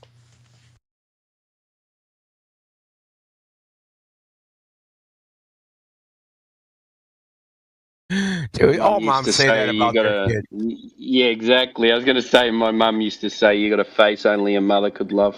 No, that's not true with him though. I'm gonna put it in the locker room, and you guys are gonna think so too. You ever seen that Seinfeld episode with the ugly baby? Yeah, I watched it 2 days ago. You gotta see the baby. Yo, I actually experienced that in real life, man. I had a friend, and he went out with a girl. The girl was so gorgeous. I mean, she was fucking like on a scale. She was like a 9.5 gorgeous. I don't even know how my friend ended up with her, but she had been in a previous relationship, and she was like leaving her husband. But she got her kid. Her kid was so fucking ugly. I couldn't believe it. I'm like, how did you have a kid that fucking ugly, man? Look in the locker room and tell me Like my when people would look at this kid, they'd like almost gasp, dude. It was crazy. I want you to tell me. Like, hey, he's so cute. I'm like, man, are you blind? I know you're blind, but are you blind too? I want you to tell me that baby in the locker room isn't beautiful.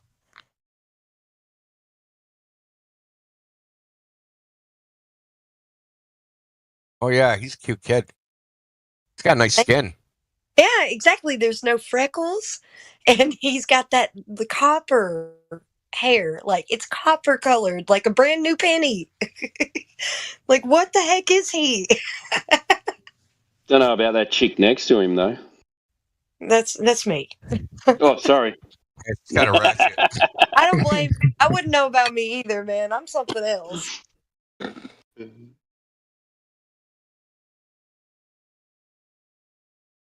That's his daddy taking a picture of him too on that scooter. So he's got a mullet just like him, but his mullet is brown, where my son has a mullet too to match his daddy, just so that we never had to cut his hair in the back. It's See, grown. Flashy, now I know you're happily married. Yeah, I am. Because he took a jab at your appearance, and if women are like out there seeking validation from men, still they'd care about that. You didn't even give a fuck. No. I know, she just brushed You're me like, off. I'm good, man. She's like, fucking, I'm all set anyway. It doesn't matter what you think. Yeah, but my husband and my son have the matching hair, and they'll wear matching outfits, and it just melts my heart. I love it so much. Like, what is it about matching them together? Their names match, their hair matches, and I love it. That's some weird female shit, man. That's true. It's You guys do that shit like when you're little girls and you got the dollhouse. You like make them all matching clothes and shit. Like, fuck that, dude. Oh yeah, that's probably it. Like, I get it in real life, man. I know. I love it. But it makes my heart melt. I love it so much. Their names match too. They're both Sterling, like the silver. They're both their names are Sterling. Yeah, I'll put a picture of my son in there for you, Flatsy. Oh, okay.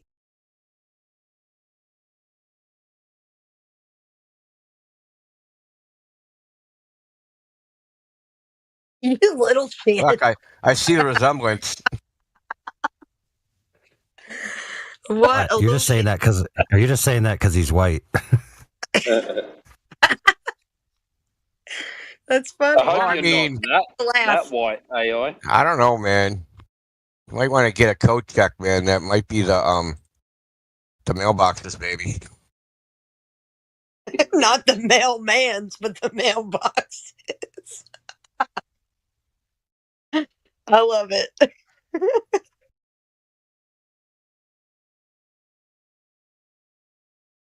It's like we've got a new resident Glober. M Guardian. Hey, what's up? What's happening? You get sick of the politics server, did you? Well, there's nobody there. I Are you thought a you were going guardian to of say, the no, globe? it's kind of nicer over here. Yeah, it is more chill over here. Indeed. Yeah, have you noticed there's been somebody coming in here every 30 seconds and going, nigger, suck a dick, lick my balls? Oh, Earth's round. Flat Earth. If you think it's flat Earth, you're a retard. Yeah, because you have to be vetted before you can be here speaking in the live stream. It's so much better. But the moderation over there in politics is still almost up to par with this VC. Just you have to moderate really quickly over there. Yeah, you can't vet them, so you've got to wait until they talk and then kind of go, all right, are you worth? Oh, plus they've honed their trolling expertise because they have so many channels to work with, right? So they can go in one channel, test out their little technique, and then go to another channel, make it a little better. You know, they get a warm up before they jump into 24/7 channel. Like your mate Rich Evans. Oh my god, dude's a twit.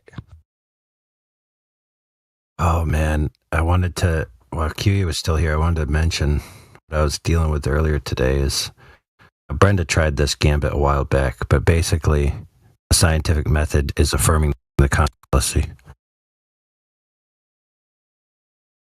Her version is the scientific method is affirming the concept. How silly is that?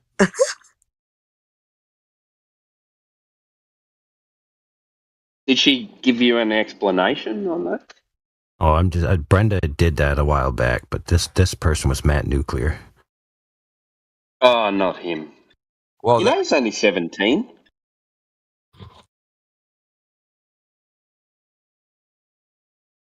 Could That be makes like sense.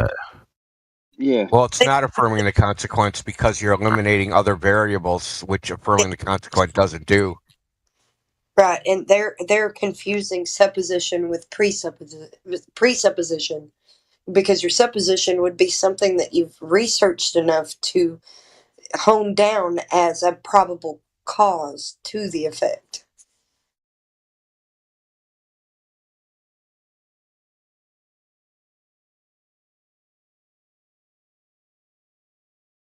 What's the difference between a presupposition and a supposition? I just told you.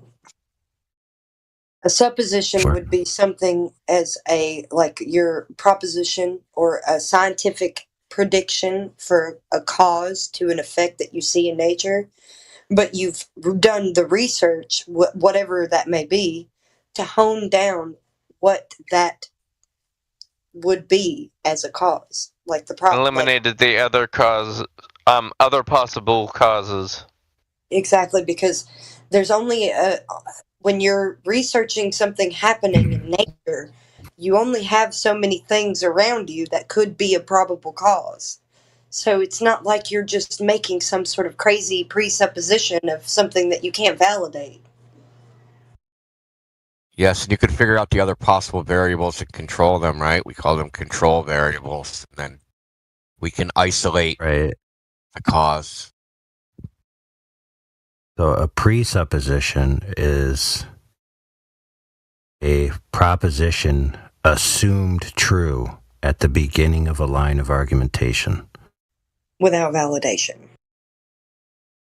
Right. It must necessarily be true in order for your argument to carry.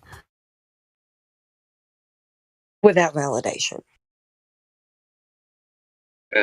Can you give us an example?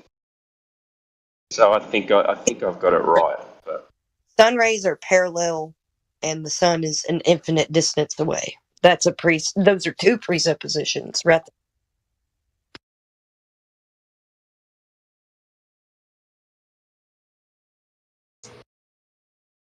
Wait, so what's an example of a normal supposition then? That heat causes water to boil.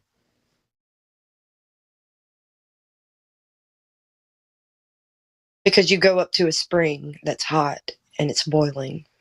And you're like, oh, Okay, so what water to be boiling? Is it the heat? Or is it all these leaves in the water? Or is it, this over here? Or Okay, maybe so it has the possibility to like shut down the idea, basically. Like it could. you just so the classical definition of a supposition is a proposition or a belief in a proposition. It's uncertain. So, when you say, I suppose that Sheila will be here tonight because she promised. Yeah. Well, you don't know for sure.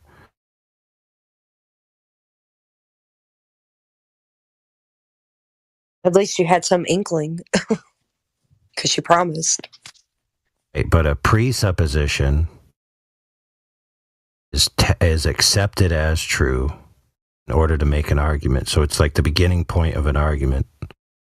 Like you are telling me that Pamela Anderson is coming to your house and she's never contacted you and she doesn't even know who you are, but she's coming to your house. Yes, sir. Okay. The problem with a lot of people is they don't realize that just because you have something assumed true, it doesn't mean that your argument carries unless that thing is proven to be true. There's a lot of them, if some of them will start out, if the earth is a ball, such and such, yada, yada. That's one way. But when they say the earth is a ball, therefore thus and so, and then the thus and so is required to prove the earth was a ball in the first place, and they haven't proved the earth a ball severally from that argument, they don't have an argument that carries a necessary conclusion if they say, therefore, this is true. Right.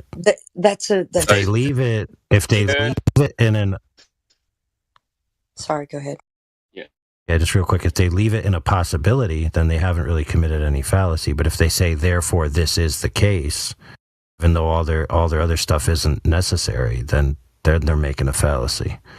Yeah, it's really a bigger deal when you draw some sort of conclusion. Like you draw a conclusion with those presuppositions that you have no evidence for to begin with. So you draw some sort of conclusion and then you work backwards off of that. That's where the problem lies. So if the Earth is a ball, things will disappear from the bottom up.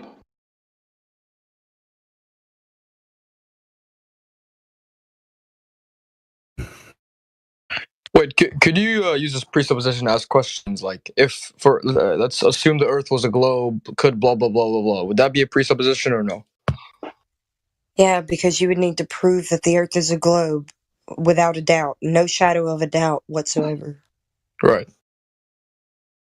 Like with direct measurement of the curvature of. That's not a wrong way to argue. So you put out this idea that if these things were true, how could and based on the nature of the way these things would interact, wouldn't this also be true? You could say yes, that would be true if that thing was true. That's a little bit different. But you're still presupposing that this is true. Yeah. Yeah, and ultimately, we would say that you would need to validate your presupposition so that it's not that.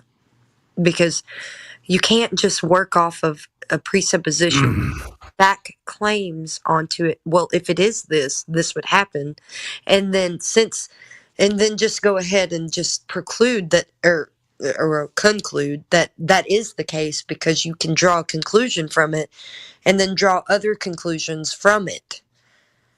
So that's like a claim, like stacking claims on top of a presupposition to begin with. So the premise was never validated or verified to begin with, but there's all of these other things stacked on top of it as claims with that presupposition. So we've got now that Venus is the same size as Earth, but we don't have the validation or verification of this globe Earth to begin with. But they went ahead and made another presupposition that Venus is the same size. And then they used that to derive an astronomical unit, with the sun being 93 million miles away, and then use that astronomical unit to validate, or not validate, but like calculate other distances in the supposed universe that they have set up. And then, they conclude that it's also a vacuum, and all of these things are not validated because they never validated the first presupposition of the Earth being a globe. So it's just claim stacking cake. Yeah, can that also be called claim stacking? Yeah, that's what I was going to say. Yeah. Yeah, it's a claim stacking cake that you just have the icing on because everybody believes it. Yeah, like those rainbow cakes. And they're not just lying, they all just believe it. And it's so easy for them to believe because nothing is just like, oh, everybody knows it. No, everybody believes it. There's only a couple of people that claim to know it. But we knew the Earth was a sphere 2,000 years ago.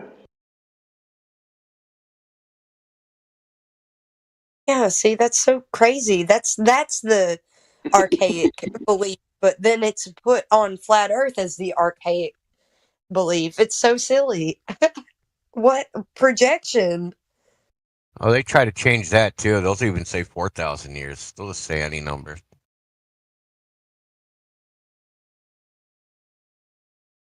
See, the people don't realize that when they're arguing for globe Earth, they're arguing for a paradigm that is solely rested on their radius being correct.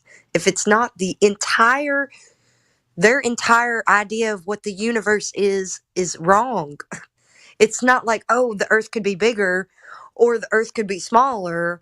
No, if it's not this set size, which everything is based off of, every single thing in your cosmos is based off of it, then none of it's right. Like, come on, you have to know that. But they don't know that because they can't connect the dots.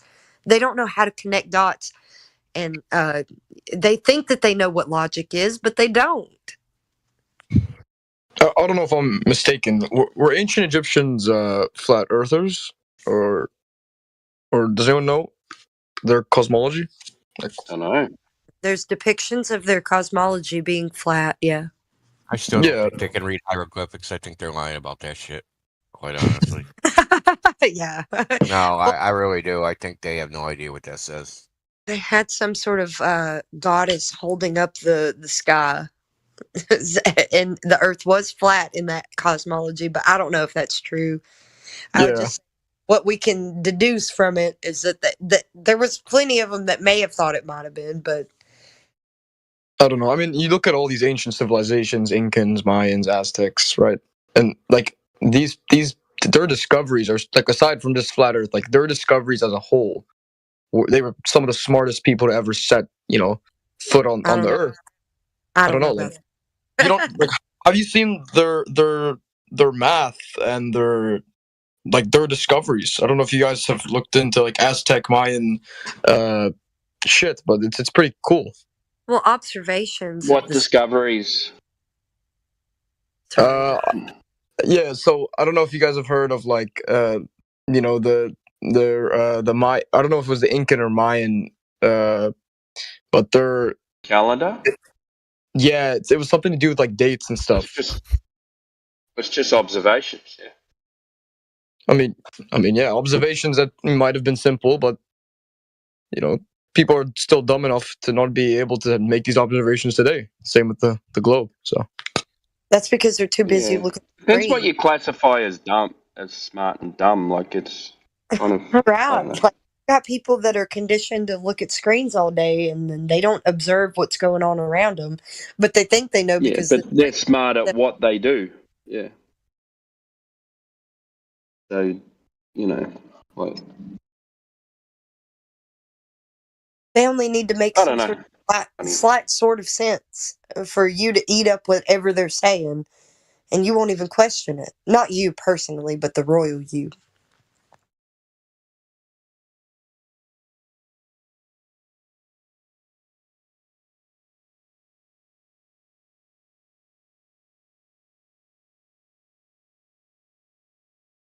I heard Kosho one time present the argument that the Egyptians did some type of, can't remember exactly what it was off the top of my head. I tried to search that if I saved it somewhere. That the Egyptians knew the Earth was round based on they chuck in the numbers. There's some weird numbers they work with the base of the pyramid one, the Giza pyramid, the biggest one, and it's a 8-sided pyramid. Yeah. So I don't think that was it. I think it was like some Eratosthenes type of test or something that they knew the Earth was. It was something stupid like that. Yeah. They throw all these numbers into the pyramid. They go, this relates to the great year, the 24,000 years or whatever it is. Yeah, the precession of the equinox, and Yeah, but and then if you divide it by 9, you get the radius of the Earth, or the circumference of the Earth in cubits. Yeah, and you can get the speed of light and a bunch of other crap, right? Yeah, from the coordinates, right? The 29 or whatever from the pyramids. Yeah, and that the corners are aligned north to south to within, like 1 gazillionth of a degree or something. Yeah, that's right. Yeah. And apparently the pyramids have moved, I believe 45 meters or something like that from like when it was originally built. And the people who built the pyramids, they moved. Huh? They moved. I mean, yeah, from when they were originally built. I don't know how that's even possible, but that's what apparently some people say. I don't know if it's true or not. Wait, did you say 8-sided pyramid? You mean like each side has a little teeny point out in the middle of it? Kind of. Yeah, it's in. Oh, in. Have a look. Okay. Have a look at the Just Google 8-sided pyramid, Giza pyramid from above, and then click on images, and it'll show you.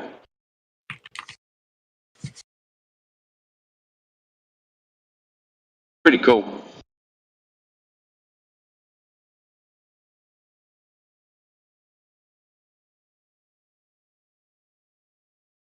I was into a lot of that shit before I got into flat Earth. Wow, I did a school report on that damn pyramid, and I didn't know that.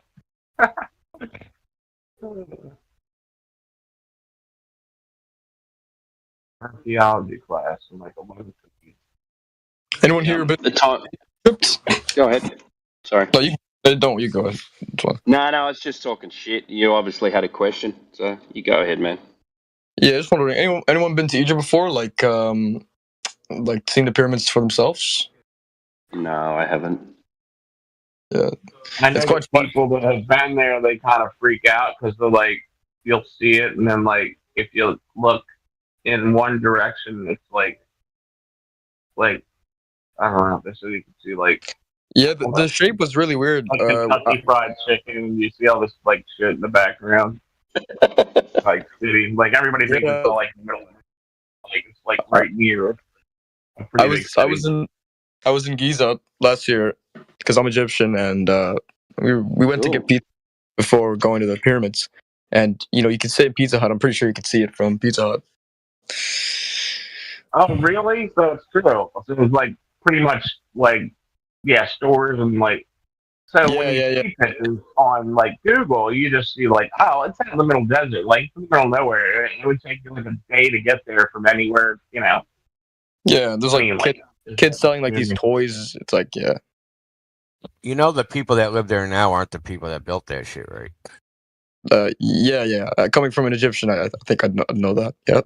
I'm not related to the. It's gotta be them. It's gotta be them. They rolled all those blocks on the what did they call those? What did they call the? Do you know how many freaking damn trees they'd have to have this rolling stones on? Dude, I remember when I was a kid, they were like, if they built the ramp would take longer to build than the pyramids. The one that goes around the outside of it. They split them. Like. No, I think they're geopolymers. I think they poured them. But it's kind of interesting to see like the top. Like, was it when it was in all its glory? Was it flat? Like, you know what I mean? Like, could you slide down the side? Supposedly, could you roller skate down the side? Supposedly, it had polished limestone casing stones. Yeah, and it was supposed to be smooth. But basically, you could freaking ski down the side of it. Yeah, hell yeah.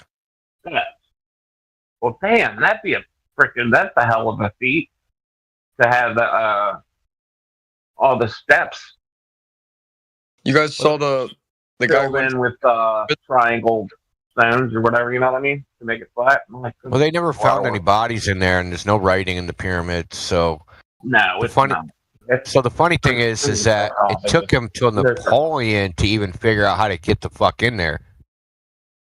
But when they got in there, there's nothing in here. They're like, I must have been robbed. Like, dude, it just took you fucking cannons and explosives to get in here. Who robbed it? How did they rob it? Right. And I tell you what, though, to look at it and for them to like kind of, I don't know if you heard them like say how it was built, and they're like, they would have had to fill this with sand, and then this is where they pulled the plug out, and the sand just slowly let out, and the capstone, not the capstone, but like the top of the whatever the sarcophagus, like that inner area that's kind of like where they said the sarcophagus is at, like the stone that's above that is like so many tons. And they say to get it in place, they would have had to do this and this. Who the hell knows? You guys saw that the guy who did a film the sex tape got arrested for filming sex tape on the top of the pyramids. Some funny shit.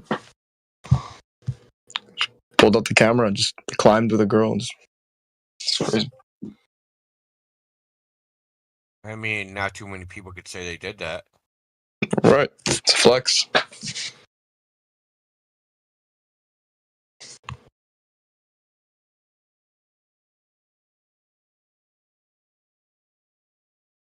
That might actually be worth it.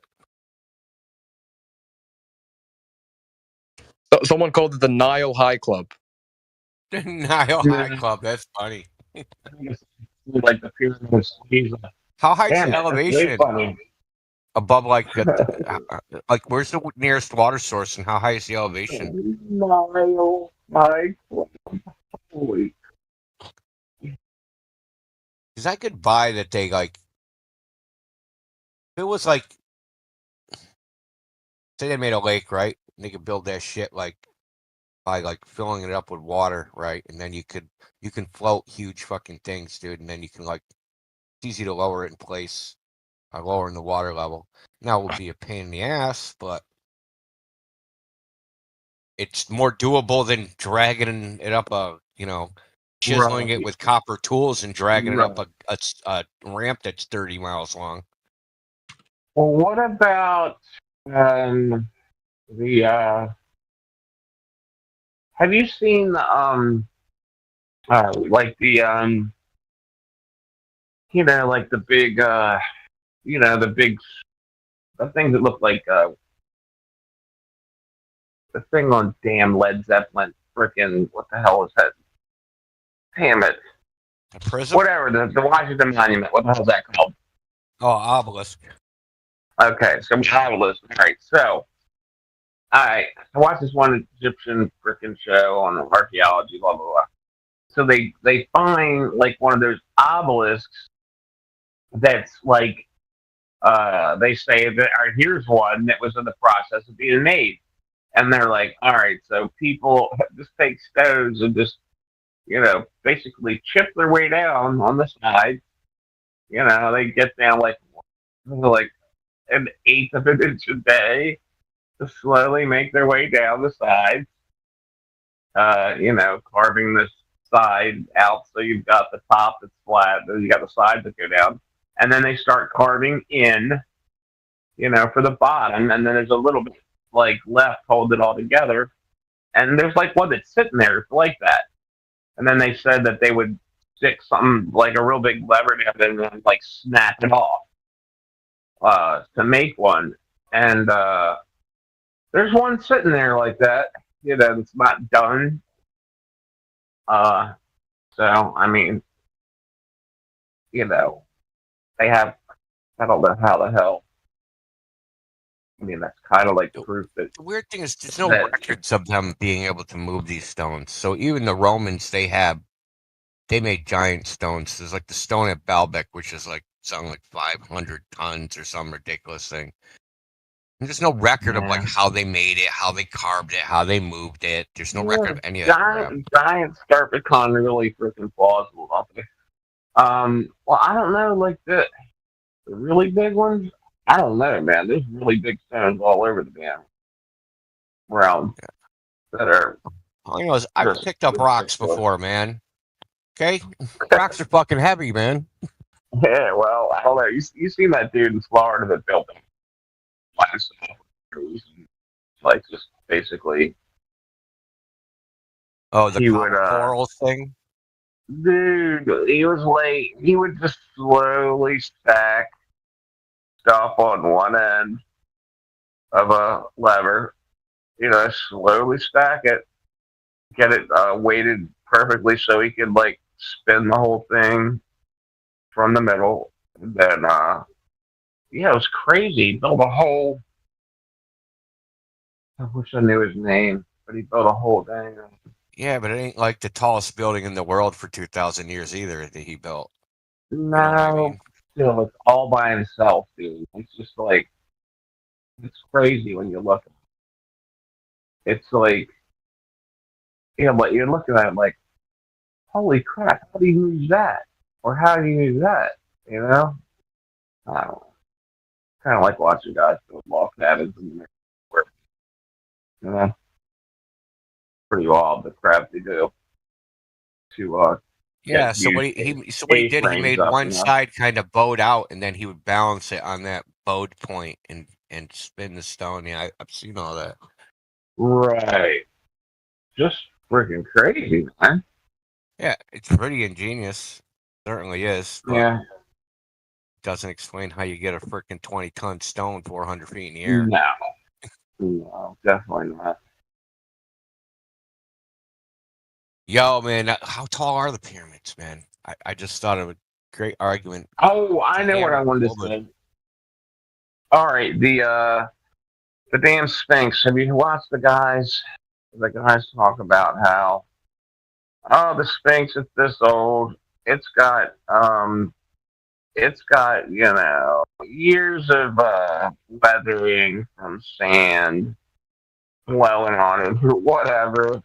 Dude, that And dude then the guy that came up with that was my professor, man. the one guy that came along and said it was it's water. Yeah, it's water. I'm shocked, dude. He was a professor of mine. No lie. Dang. Right, listen, this is back in the '90s, man. Right before, before Everybody's he was like, going no, over there. You're crazy. You're crazy. You're a freaking idiot. You know what you're talking about? It was like, memories. Yeah, I remember after showing him. It was smart. Well, what do you think about the theory that that it's much older than the pyramids? It was once a lion or something else from another whatever race of people when there was a lot more water and they worshipped something else or something. Yeah, that's what I'm talking about. So here comes the Egyptians and they put the different face on it or whatever. But it was your professor's the one that was talking about the water. He's a geologist. And listen, he left to go there to research this. This is back in like 1990. Like before this all came out with Graham Hancock and all that. Like Graham Hancock, I didn't know about Graham Hancock or any of these guys back then. I know this now. But he said, I'm going to Egypt to check out the Sphinx. I'm going to be gone for like 2 weeks.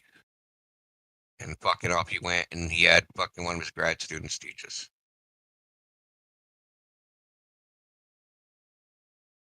And that's when he went there the first time to evaluate whether it was wind erosion or water erosion. I mean, I don't know how do you prove that it was once? I mean, obviously you can prove it. You can't prove it, but water you can like. Well, you can say consistent with one thing or the other. Right. Yeah, it's clearly way more likely that it's water than yeah. But then you got to buy the whole other crap, right? The freaking age of the Earth, and that that it last rained on the Giza Plateau 10,000 years ago, and blah blah blah, right?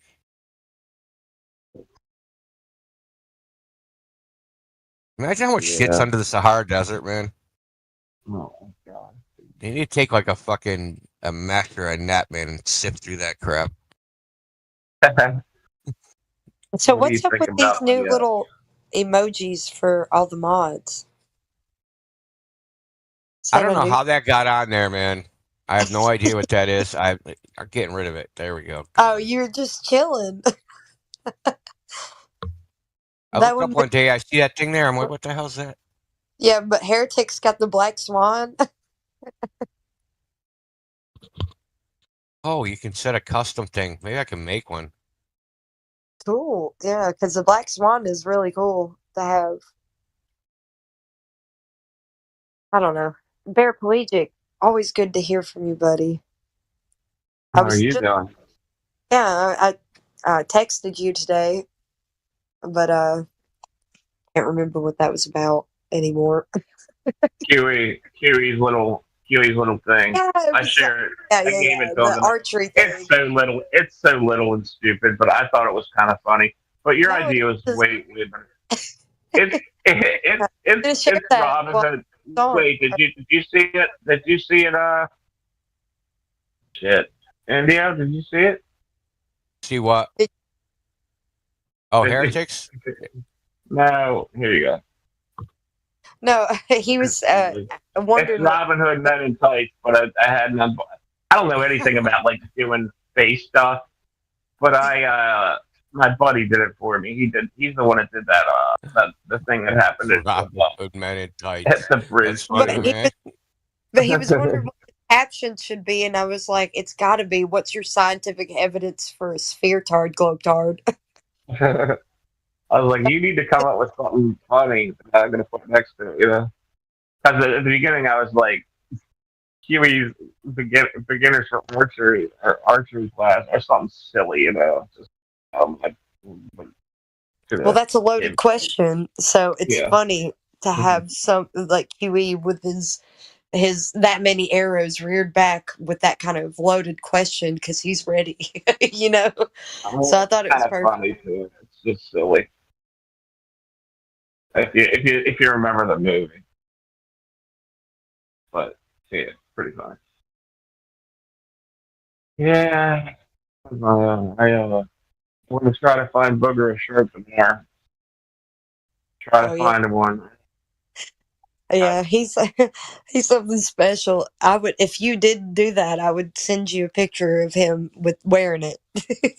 So make sure that you, if you do it, to represent your coffee on it, so that he's representing you at the same time. How old is he? He's 5. Okay. He's like the size of a 4-year-old, though. So he's a little small. You can blame that on me. A little bigger so he can grow into it. Yeah, but you can blame him being so small on me because I'm only 5 foot tall, and I'm a 32-year-old female. I sent you a medium, didn't I? I should have sent you a small. I don't even know if I have a small. Medium's fine because I wear things that are bigger than I am, anyways. So I'm not like showing off my figure or anything. Well, I think I might. You know what? I might just have. I don't want to give you the same one that I gave you. Everybody's always like, "What, dude? You're not black." And I'm like, I didn't. The cartoon. Sent me a gray. Let me go. Yeah, with the black paraplegic, right? Yeah, it was the black paraplegic. Yeah, it was the black paraplegic. There's still people that think that I'm a black guy because of that stupid cartoon. Because of the cartoon, they're like, well, somebody see a picture of me, they're like, dude, I thought you were black. And then they literally think I was black for like 3 years. Freaking hilarious. Well, I knew that. It's still funny that, that people thought that because of that. Well, it was just this little skit that Mallenberg did, and it was so damn funny because he put me in those damn pink pants, and you look close, I'm wearing a shirt that says paraplegic. I think it's just paraplegic coffee. But it's just silly. It's just silly. So, I swear to me, if Lo-Fi's coffee gets returned, man, the boy's so tired he can't get to the post office to pick it up. Lo-Fi, he doesn't seem too reliable, does he? I can't believe you tell us that. Like, I fell asleep at work. He's like, "Oh, this job's so important to me," and I'm like, "Dude, you've been getting like 1 hour of sleep. Like, the job's obviously not that important." He doesn't realize how important it is that you pick up your package so it doesn't get sent back to the sender. I know. My Lord. Because the reason why my package that you sent me got sent back to the post office was because you didn't include you know what I'm talking about. And it was only because of that. If it wouldn't have been because of that, it would have been sent to me. So I should put your actual name on it. It was the apartment. Ow. Dang it. That Well, holy crap. Yeah, you Hold forgot on. to include. You forgot to include the apartment on the. Hold on. Let me look at this one because I just did it. Let me look at this one real quick. Sure. Oh my god. No, you sent it the The last time you sent it, No, that's fair it ended up here because you sent me something before. The first time it was wrong, but the second time it was right. I'm checking this shit right. I don't think I got. It's not. Dang it! I'm gonna screw this. I'm gonna have to go back. And I just stuck it on the. I didn't seal the package or anything. I'm gonna have to. I can help you. Let me just talk to you in text. Yeah, you just text it to me again, and then sure. And then I'll just go. All I gotta do is refund the damn thing, and then just refund. Oh, that's so stupid. What did you do? Did you already send something to me? Did you send something to? No. But you know, the last time I sent it got there, but I didn't mail it yet. So. Yeah, but the last time you sent it, you got it right. It was it ended up here at my door, so it wasn't sent to the post office. But the first time, it got sent to the post office because it was an invalid address. Oh, look at this! Is not right. I'm telling you, I'm looking. I'm gonna take a picture. Obviously not go in here. You know, I'm gonna text it. And I know dang well. That's still not a dang. There's no apartment. There's no apartment.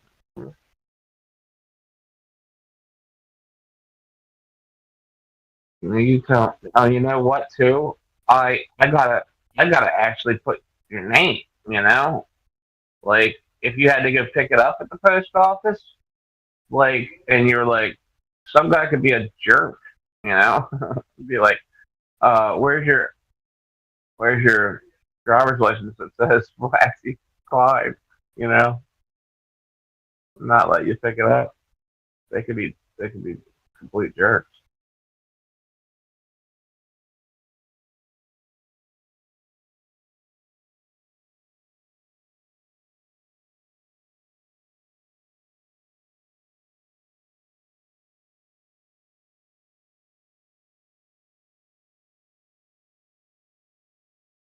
I sent it to you. You got the right one now, but you just had to. Yeah, like it wasn't far off. It was just one thing that you missed. Yeah, but that's screwed up. You know? The difference between stuff making and ever getting just turned around. It's not a problem. I mean, it is for you if you do it wrong, I guess. But I'm saying I'm helping you get it right. Yeah, I'll make sure. Oh, I'm glad you said something. I mean, glad I don't know. On your little caption, though, on on your little meme that you made, you need an apostrophe. Not an apostrophe, a comma. Oh, see, man, this is the kind of thing. Yep, and you do. That's the kind of. And I looked at that. I'm like, I knew it. I freaking knew it, and I just. I'm sorry. I don't mean to be such a grammar police. Now listen, man. I'm terrible at punctuation. I'm like, I mean, literally. I mean, Huey talking about numpties. I'm a numpty at a lot of shit. Man. Oh no! I'm telling you, man. I ain't kidding, man. You're like, not a pretender clown. That means more. But that means more to QE than anything. That you're not a pretender clown. You don't act like you know things that you don't. Well, man, can't. Thanks for me hanging out, you guys.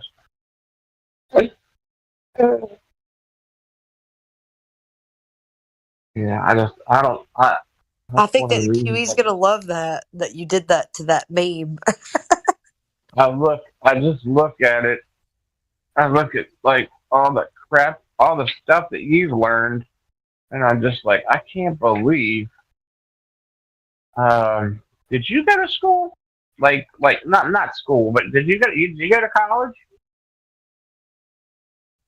I went to college for music, but that was for music.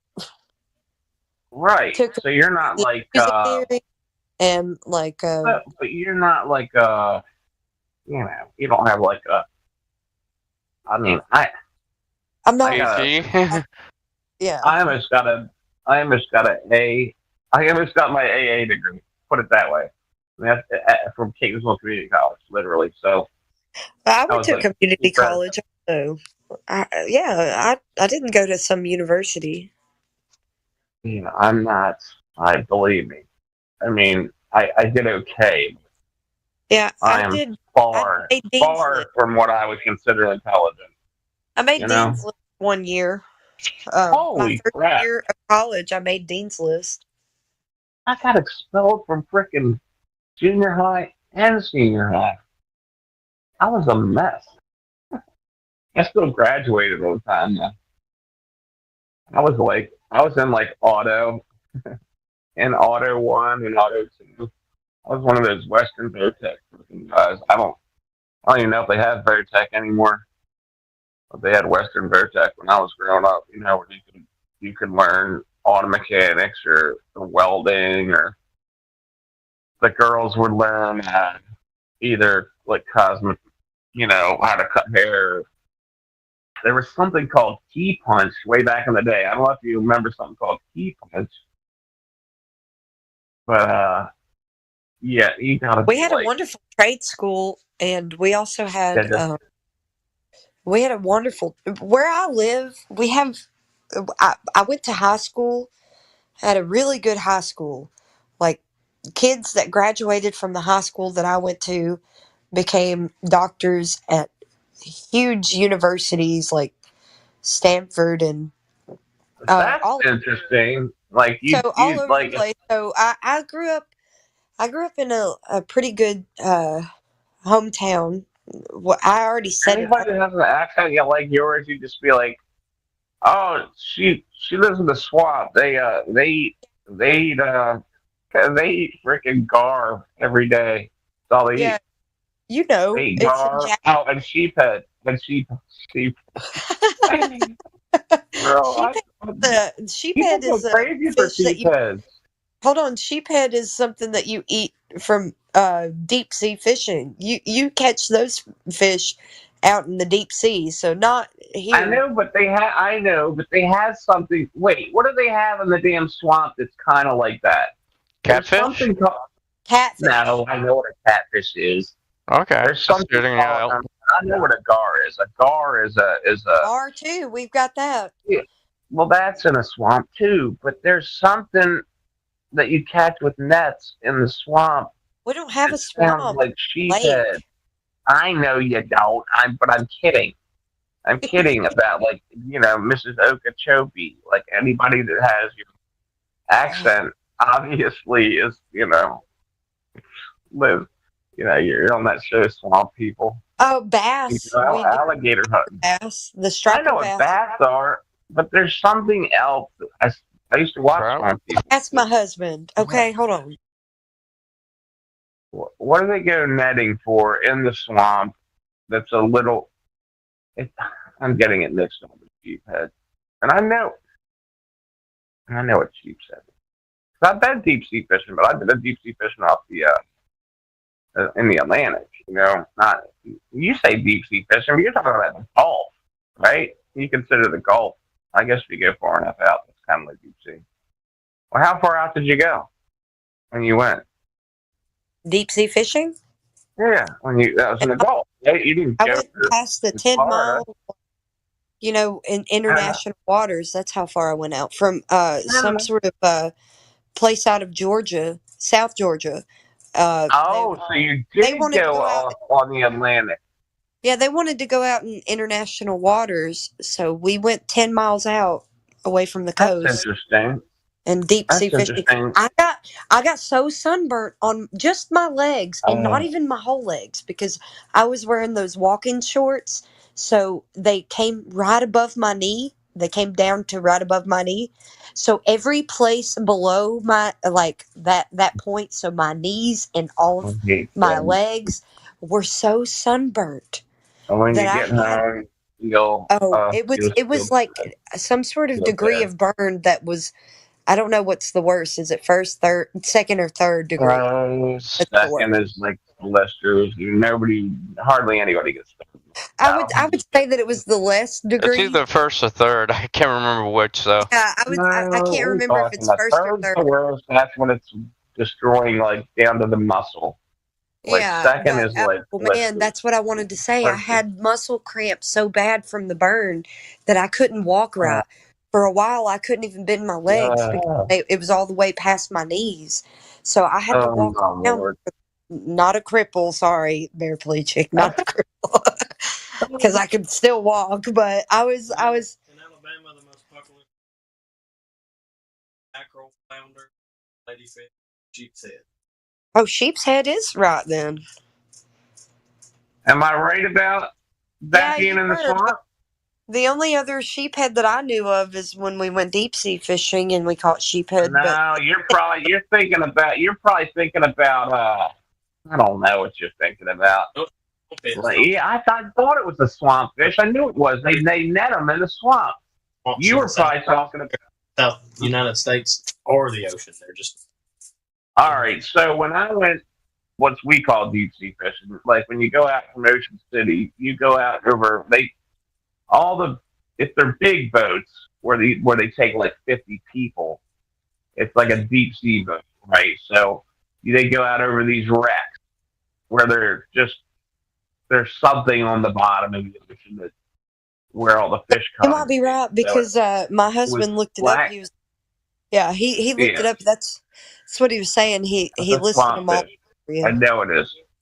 So we went for black sea bass, but that day I caught a mahi because I like saw this flash in the water and reeled up from like 100 feet, down by the wrecks, and I caught this like he was about 5 pounds. He was a little dolphin fish, but it's called a mahi. You could go for like. Are you talking about wahoo? a mahi? Yeah, mahi's a dolphin. Right, so I caught one. Yeah, they're beautiful. They're really pretty. They're kind of weird looking. We got a restaurant around here that sells them for like delicacy. Yep. Yeah, on it's 3rd Avenue and 19th Street. They call it Warehouse 319 because of 3rd Avenue and 19th Street.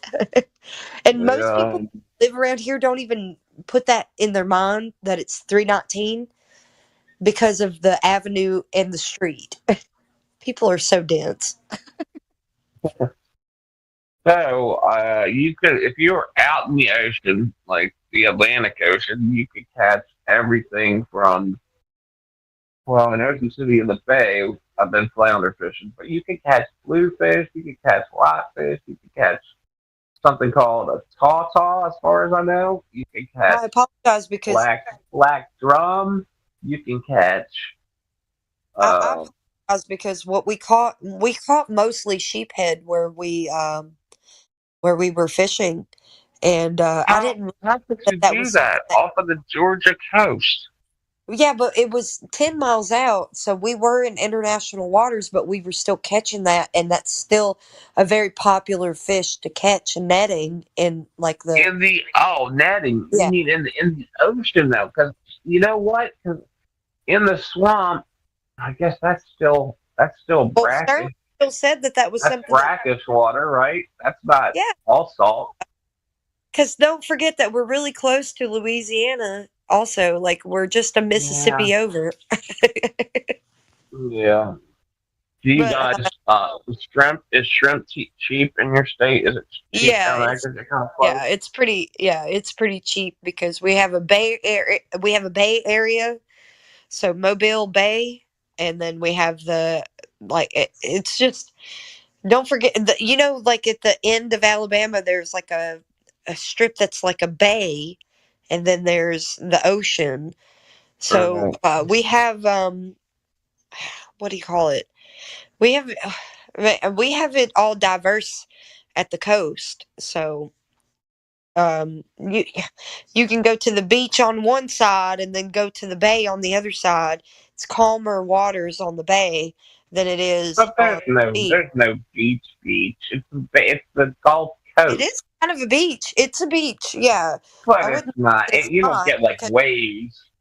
It's not like yes, we get waves, right? waves. Yeah, we do. Like real waves, like Atlantic Ocean waves, like Pacific Oh Ocean no, not waves. like not to go surfing, No but I'm surfing still waves. sure that people have surfed. But they mostly like do those little wave boards. I love those. Yeah, Why? but the beaches are beautiful out here. I went to Dolphin Island. Let me show you this beach that I went to, man. Dolphin Island? Are there Yeah. dolphins? No, it's not even spelled right. Isn't that funny? I did have blisters, Rayleigh Criterion. I did have blisters. But it was so red. You had second degree. I You didn't have third degree. There's no way in hell you'd have been at the hospital. I didn't go to the doctor for it though. I just kind of let it do its own thing. Yeah, like second degree, like it'll take it'll take about a week, and then you'll just start sloughing skin. All right, let Skin will me just show. start peeling off. Let me show you. I've sent pictures of where I went to the beach before. Dolphin Island is beautiful. This is where I was able to do my own observations out on the beach, because I could see that little extended peninsula out there, and that was like the tip of it was like 5-something miles away, 5-point-something miles away, and that was just with my iPhone that I was able to capture it. If I would have had some sort of a also, if you go into that picture that I sent and zoom in. Oh man, not that one. It's another one. But yeah, if I would have had like a P900 or something like that on that kind of calm day, because look how calm it was. Yeah.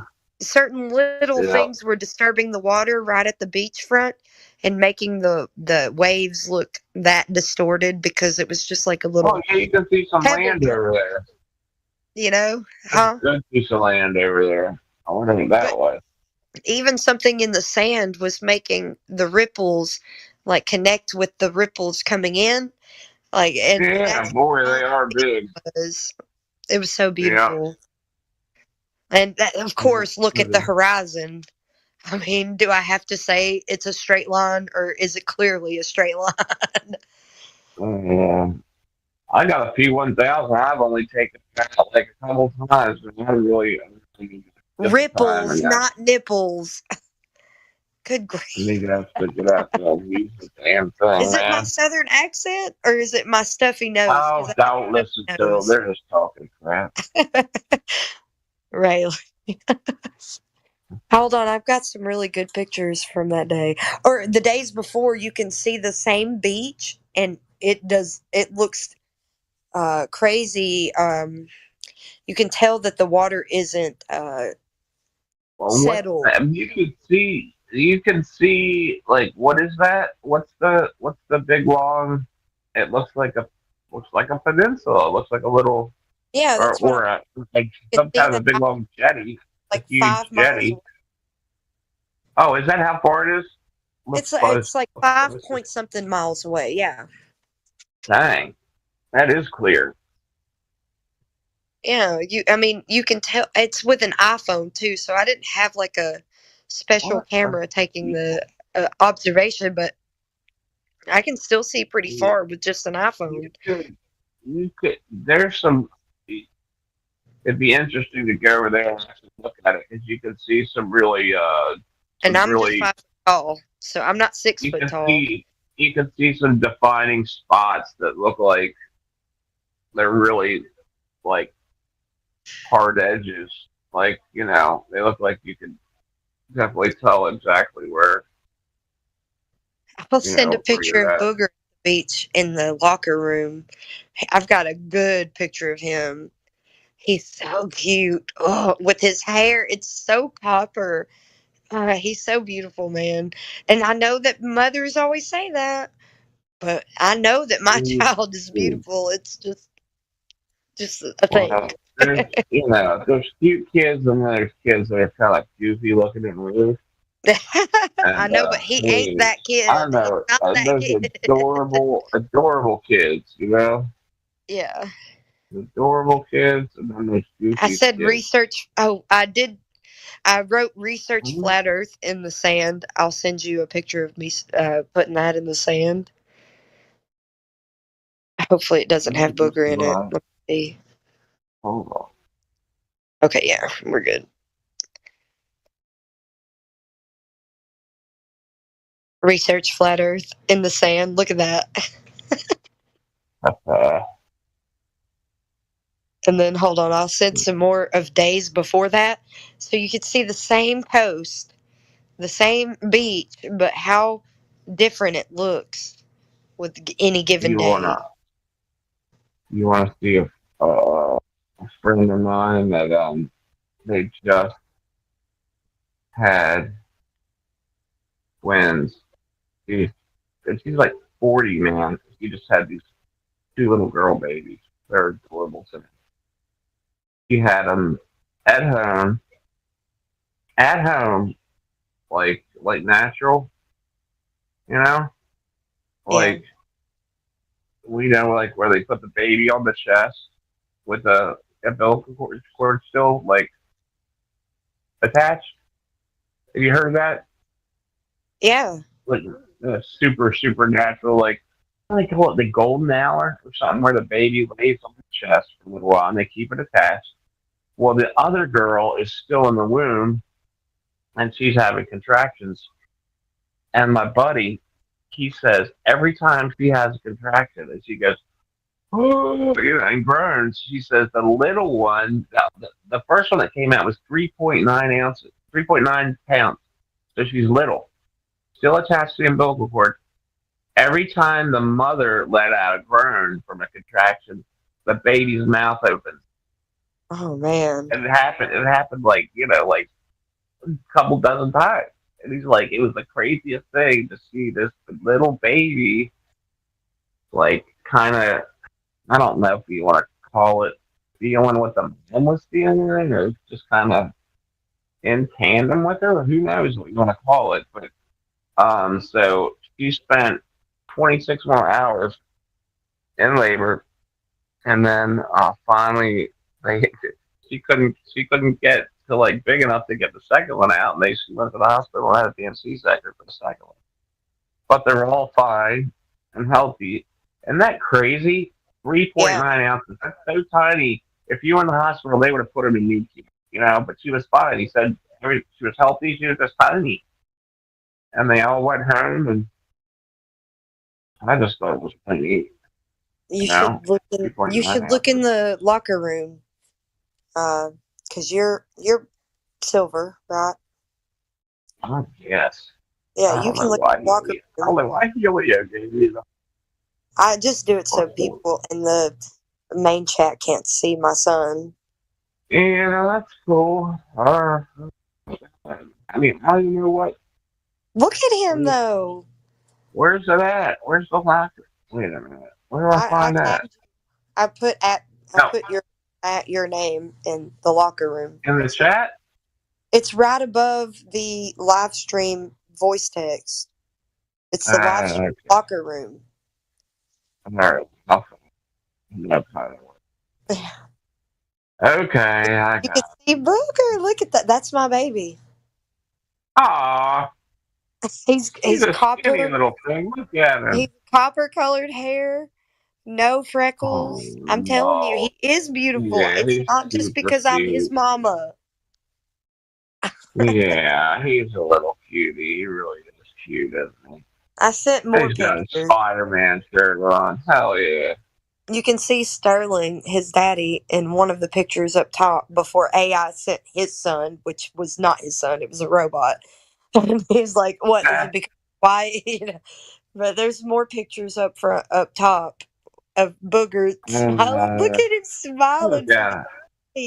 Oh, he's so cute. He's got his.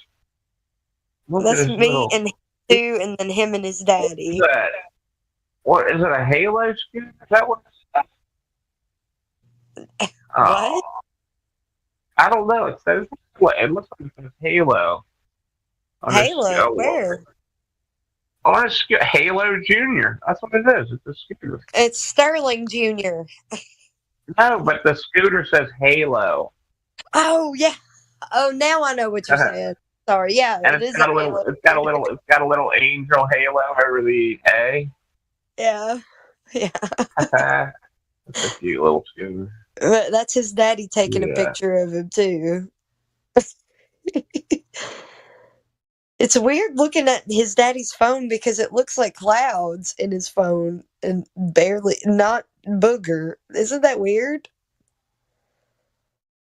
You see his daddy's phone? What, in the picture?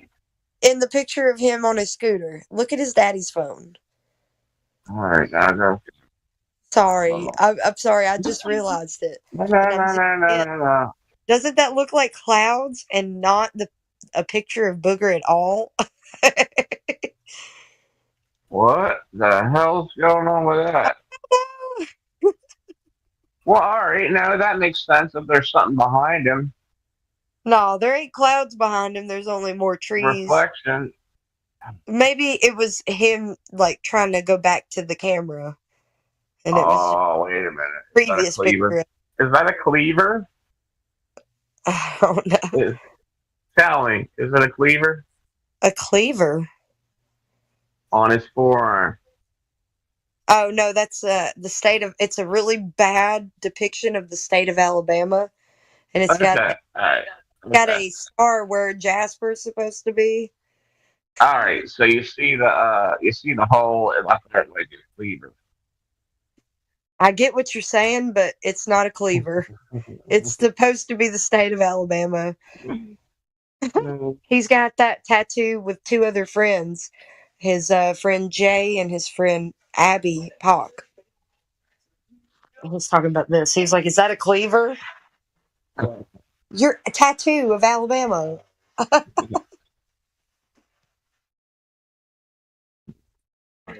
Thought it was a cleaver. I gotta put it.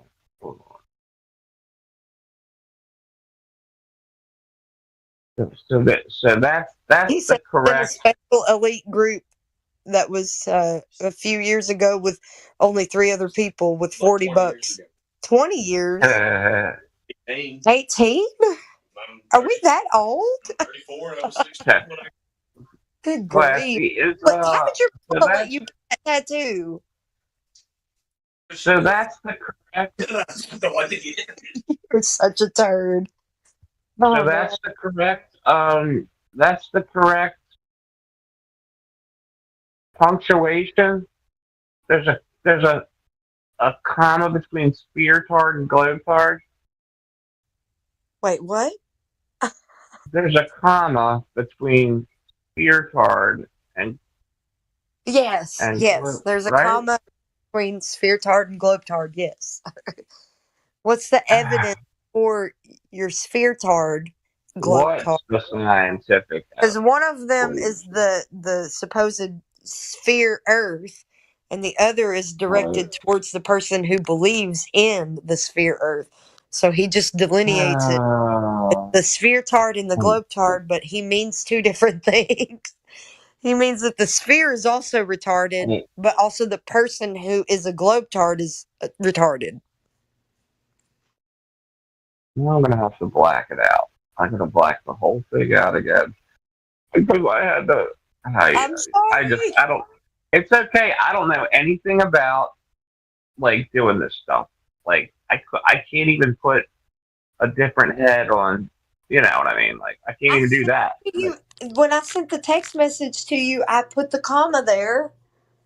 No, I know you did, and then when I did it, I was like, "No, it doesn't matter." I literally thought that to myself when I should know that, you know. It does matter. I know it does, and that's just how that's how hard-headed I am, and that's how I don't even want to say I'm not dyslexic because that doesn't even make any sense. But I'm not the best at grammar or punctuation. So I just yeah. It's funny because I sent it to you with the comma. Like, I sent the whole message to you because you asked me. I know. And you did. What You it said should this to be. me correctly, and what I do, I completely disregarded That's your fine. your I attention to guarantee you, detail. it still would have gotten a laugh out of QE.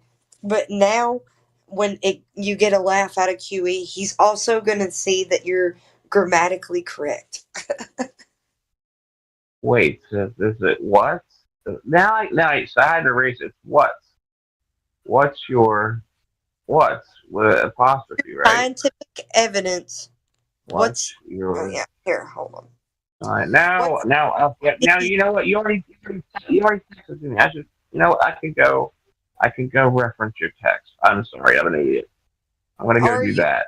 You can either say what's the scientific evidence for your sphere-tard, globe-tard, or what's your, but don't do the apostrophe RE, just put the YOUR.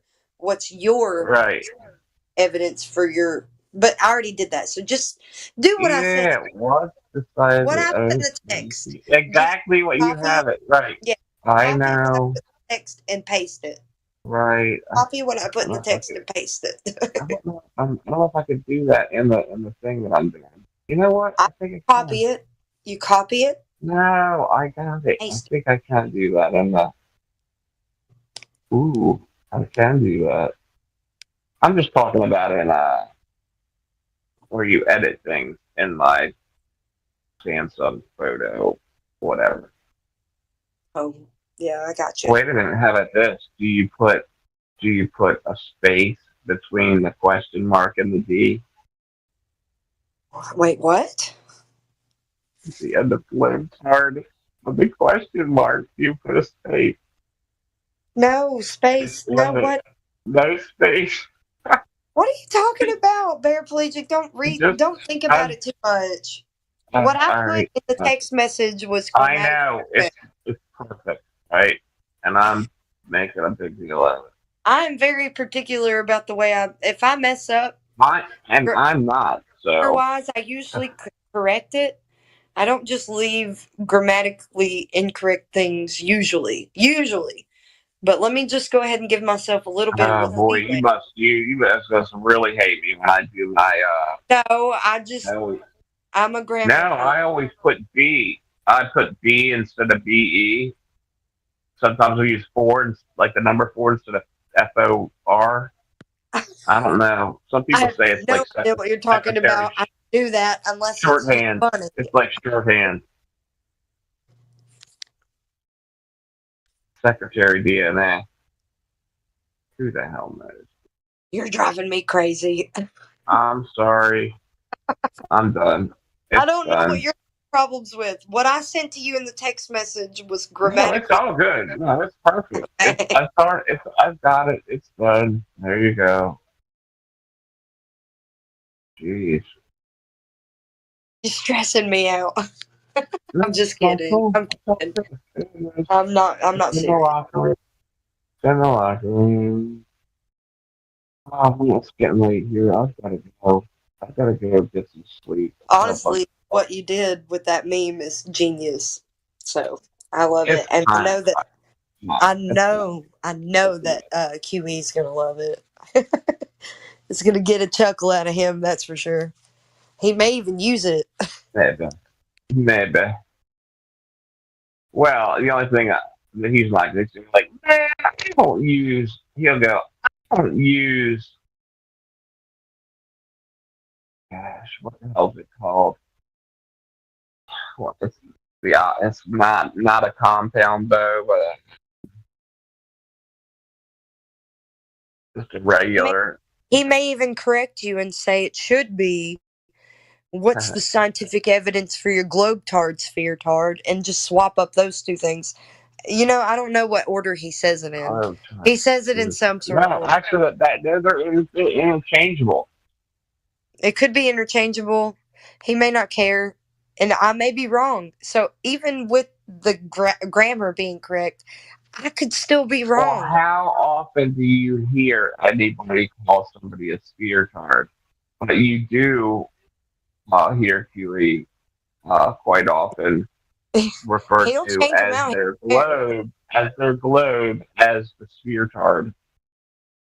Yeah, that's No. why I put it the way I did, because to myself I thought that he called the actual. Globe tards, and he calls the globe sphere tard. But I was thinking. What's your evidence for your sphere tard? He says that all the time. Yeah, I think so. Man, I hope so. If Which you is get literally.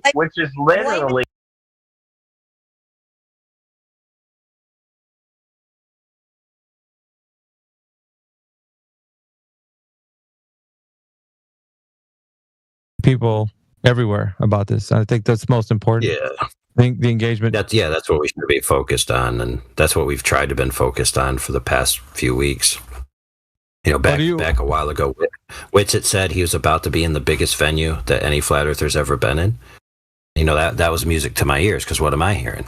It's like, regardless of my feelings about Witsit or the arguments he's going to make, the topic is going to be broached on a big venue, and there's going to be a person titled as a flat earther there. And so I took as many steps as I possibly could to try to make the best out of that situation as I could, and a lot of the people in 24/7 and other groups did the same. Did it turn out perfect? Of course not. Did we try to make the best out of it? Yeah, that's all we can do. For example, we had a session. So there.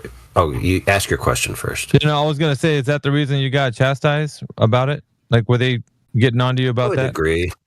Yeah, to a degree, but also, yeah. But her egos, dude. No, but I mean, like, I get, okay.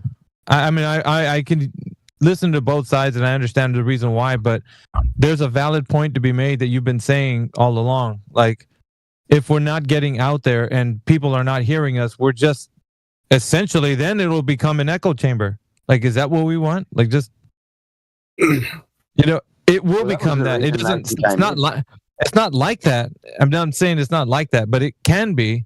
And then if it starts becoming more, it's just us, yeah, then it will become an echo chamber.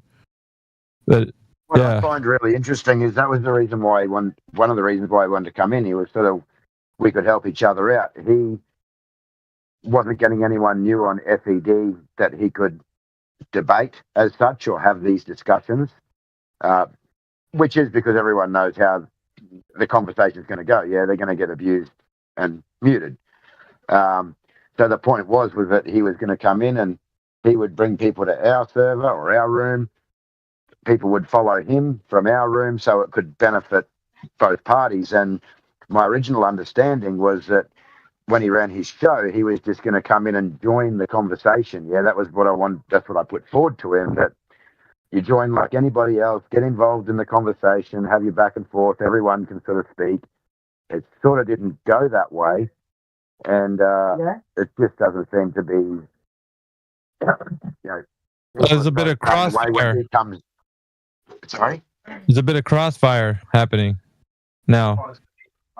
Well, I've noticed that it has got the brighter on the Friday nights because that crossfire of that dude's mic, bro. Yeah, AJ, your mic's going to trash, man.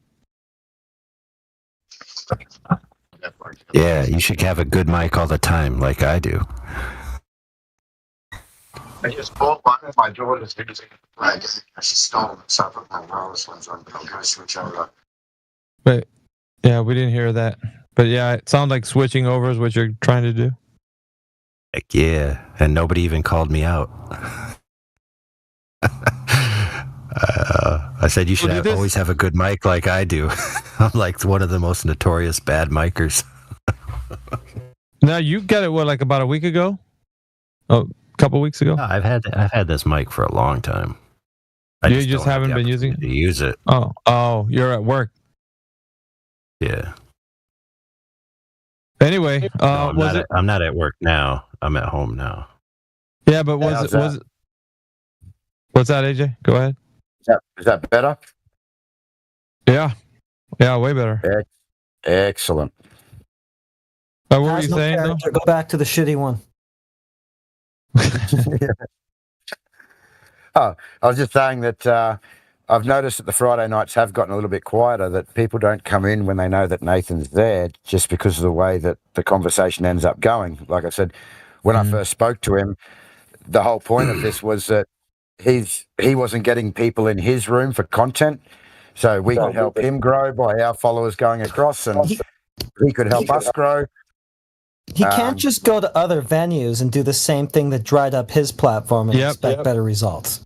I agree with Heretic, yeah. Yeah, that's the problem. And when I first proposed this to him, it was when he ran his show. He came like every other bum on a seat. Yeah, he wasn't anyone special. He came in, he joined the conversation. Everyone could still have their input and everybody could still speak. However, it didn't go like that. It sort of turned out being the Nathan show. But I have noticed it definitely is quieter. And like you said, it's the same problem he had on his server. Well, and I was telling AI too, is that when that vacuum happens, it's people just start turning on each other. Not that, that's what people want to do. It's just, but there's no one else. And then the other issue is that when he does get people in that want to debate, he complains about it. Like he always complains to me, we come to politics, there's always these fuckwits that want to argue and don't want to shut up and listen, and this is why we need the stage. We need to have it so that it's like this and we can control it. But my belief is that's the name of your show, Flat Earth Debates. That's the whole point. That's what it's been all the way along. So why come in and then complain when people want to come in and have the argument with you? It doesn't sort of make sense to me. Well, it's not bad to do a staged event style, more debate style. I mean, I wouldn't mind seeing a staged event that actually is a debate, like where some wannabe like Rich Evans takes on a member of the FED panel, and it's actually moderated fairly instead of just preaching from one side or preaching from the other. Because if you're gonna have a show that's like expositionary show, that's not debating. And some people don't. Some people aren't willing to listen to an exposition on flat Earth. They'd much rather listen to a flat earther and a globe earther go at it.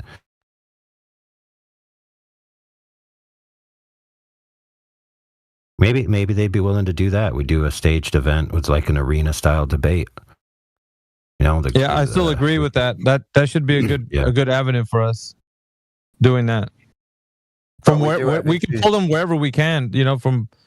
From what I'm doing, or from what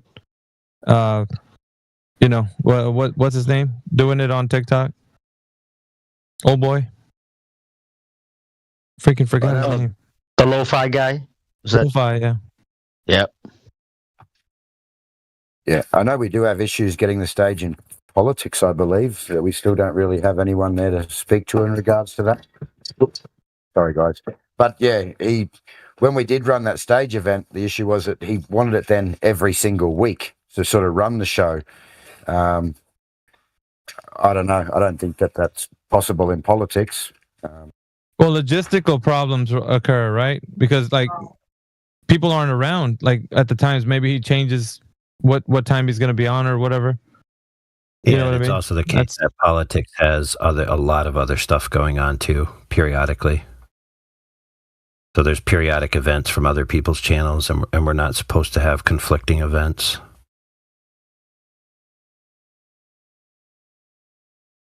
So it was suggested a while ago that maybe they mix up their days coming in to try to get, a fresh group of people. But or even come in but it all depends, because even if you come in unawares, the people there might be like, oh, it's just Nathan showing up. They might leave. If it's more of an event, then they might stay. So it's kind of like it's a mixed bag, really. You just have to take it as it comes, Well, maybe we should get together and nut some of this out when we're not live on YouTube in the background, and come up with maybe some ideas we can put forward, or if there's any issues that we need to address, etc. And see if we can get something moving forward a bit better than what's going on.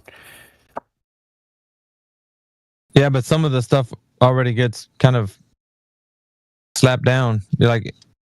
AI was proposing, even to put some comments on videos that are very popular, just for the optics, which is like one of the best ideas that you could have if you want eyeballs on your content. I mean, there's no other way. I mean, the things that are trending are what's going to get people to look at what you're doing. It's just the way it is, man. Algorithm. I don't know. Yeah, and so a good thing about the algorithms is you find a trending topic and you hit it on a low trending area that essentially has a vacuum. So, for example, like the Tim Pool debate, comments are filled with stupid globers right now. Some of the comments are filled with some good flat earthers saying some good flat earth arguments, but the majority of it is just stupid glober comments. So there's all kinds of ripe territory for people to go in and interact with globers, similar to like they're interacting with the lobby in 24/7 flat earth Discord. It's just they're just engaging with globers. But you don't want to be too hostile in there, because you want to maintain yourself, not get kicked by mods or deleted or anything, and you want to put forth a good foot. But I mean, it's a ripe ground of eyeballs on the topic. What was the argument against that? Because I'm kind of curious. What were they saying that was a real bad idea? You're just placating to people. You're not really. Oh, no. It's because you'd be cleaning up Witsit's mess. Oh, I get it. Yeah, I get it. Some people are they got Witsititis on the brain. I can't even function. That's not even, I mean, I don't know. He's going to do what he's going to do, man. I mean, that's what he's going to do. Like, we just got to, there's opportunities. We're missing them, I guess. Well, I mean, not all of us are missing them. Some of us are doing our best to take advantage of them, and other people are doing it as well. So it's not a complete vacuum of people willing to engage. It's kind of weird, though. I was thinking about this. Why don't people like within that group like branch out and do their own thing? I mean, they seem to have pretty good voice, like within that. Yeah. Like I said, like they should venture out to places like I even mentioned the X spaces. Like maybe show up to Miggy's show. I mentioned if Witsits get notoriety from doing modern day debates and other debate forums, maybe you guys should do that too. Yep. Some of these guys, like they want $10,000 to show up to a debate. I'm like, what? If you complaining about people you don't like being in those venues, but it's free to go to those venues, then the only person stopping you from being in those venues is yourself. That's it. Yeah.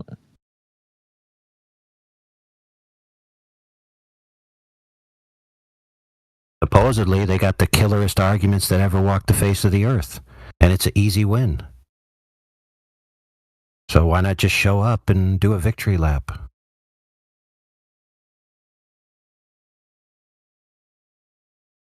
Currently, right now, the algorithm it's really good on X. So if anybody wants to trend there, even some people have been saying they're having trouble in my space, but it's still hitting. I'm hitting good numbers in the mornings, like 3 to 4 in the morning, my time. I'm going at like 50, 60 people in there. Not including the YouTube bot, which is Helio Skeptics.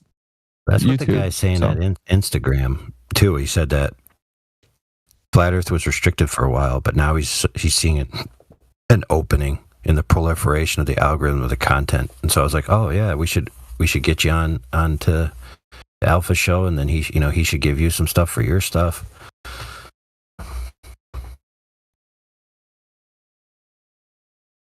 Yep.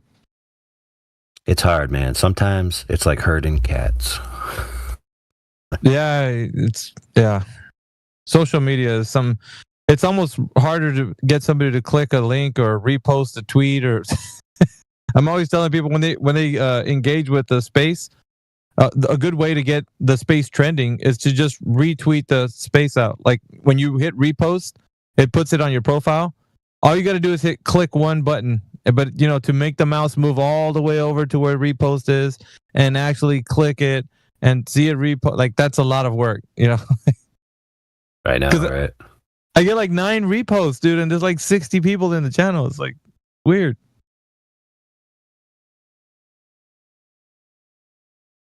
Because I think reposting is actually putting it on your timeline. So if you're kind of wanting to have the discussion but not wanting to be noticed, you don't want to repost.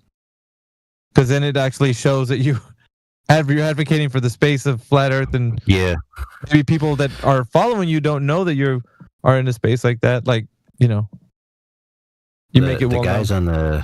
The guys on the final experiment side and the anti-flat Earth side, they're taking advantage of some of the tides within the flat Earth community, and they're basically capitalizing on just what we were talking about, how some people want to get over here and do things, and other people say, no, you're bad if you do. Or some people want to go to Antarctica just to see what's there, and they're like, no, if you go, you're a shill. And so then they're like, all right, I won't go. And it's like the flat earthers are all like trying to, crabs in a bucket right now. That's very strange. Cut each other's throats despite their face. You know what I'm saying? Yeah, but whoever can go, I mean, I don't see any problem with it. Just go, I mean, isn't it like a free trip? Like, aren't they paying for everything? Heck yeah, dude. I would have went if I could have. Heck yeah, I would have. That's just, a $30,000 ticket? Damn. If that's how much it costs for one person just to go over there. Yeah, and if you're a single flat earther that's, looking for a lovely flat earther lady, I know that girl Elizabeth's going down there. She might be worth talking to. Oh, yeah. I heard about that. And then if you're a glober who's looking for a glober lady, Planer Walk's going down there. Talk to him. Planer Walk. Mark's gonna go down there. Mark Sargent? Is that who? Did you say Mark Sargent's going there? No, I said the Mark in here. Oh, the Mark right here. Hey, I would pay to send D-Mock down there. That would be hilarious. That'd be unbelievable. He would drive them absolutely insane. That yeah, he'd be like, McToon, you goofy ass motherfucking looking bench work backworm diggly whiz. He would say that too. What's this stupid camera you got strapped to your chest? You trying to take a picture of my dingling while I pee out here and it gets froze? Is that your experiment you're trying to do?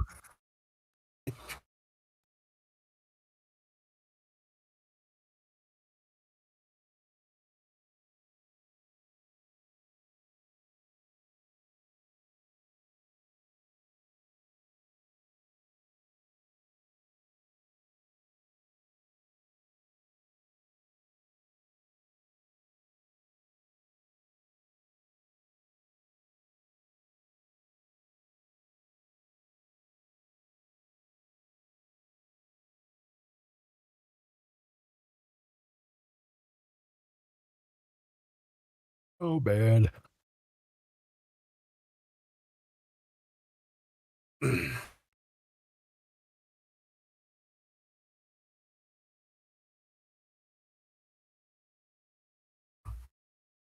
you just come back from your vacation, AJ? Yeah, I went away for 4 days for my wedding anniversary, and then that was for one night, and then my brother-in-law and my wife's sister flew up as well from where they are, and we went out and partied for a couple of nights, a couple of days.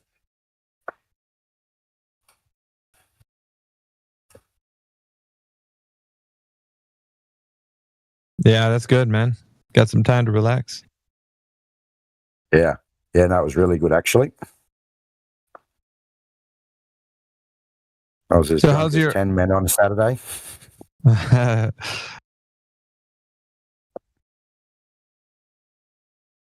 That's cool, man. Crypto's going all right. Yeah, crypto's going all right. You got your little... You squirrel away some of that... Crypto you squirrel coins? away... Yeah, he's got Bitcoin. Doge, dude. I'm telling you. He made some mad money this one.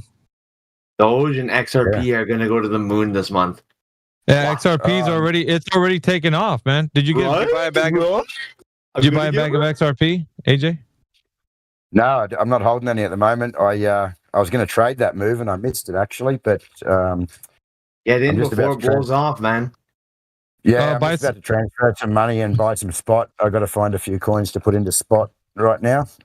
I want to get some Doge while you're at it. Yeah. Yeah. I say fuck it. Yeah, Put I in got- like $5 for Shiba as well. You never know. I think Shiba should go up a little bit as well. Yeah. I got to go and have a look through them all and see what I'm going to buy and how much I'm going to put into each one. I know. I got 150K in Shiba. If it ever hits $1, I'm out of here, bro. I'm going to the moon for real. I was talking to Ildiko about Bitcoin back when it was 25,000, AJ, and she I don't know if she put 5K or how much she put in, but she became a Bitcoin maxi, and she's never pulled out of that Bitcoin. So she had, I don't know how much she sunk in because she didn't really tell me how much, but she did put quite a bit of Bitcoin at that time, 25K. So I mean, now look what it is. So yeah, she really made some money off of it as well. Yeah, it's great, man. It's unbelievable. Like I said, I'm only fairly new to all this, but I'm kicking myself I didn't do it earlier, that's for sure.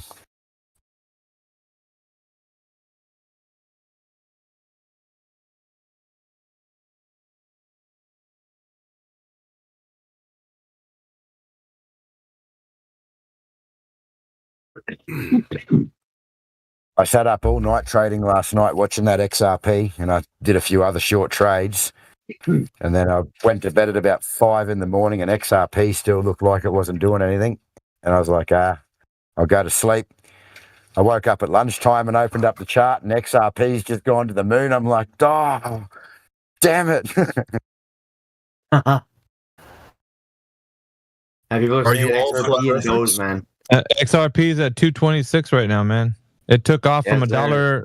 a dollar, what, 50 or something like that. It's been going up all week. Exactly. Same as Doge. Yeah, Doge is going up and up and up and up and up. This is the crypto era, boys. Get ready. Did you also see Warren Buffett took out like 200? I think it was 200 million. Was that a million or billion? I forget. But he sold off all his stock in Bank of America. Be ready.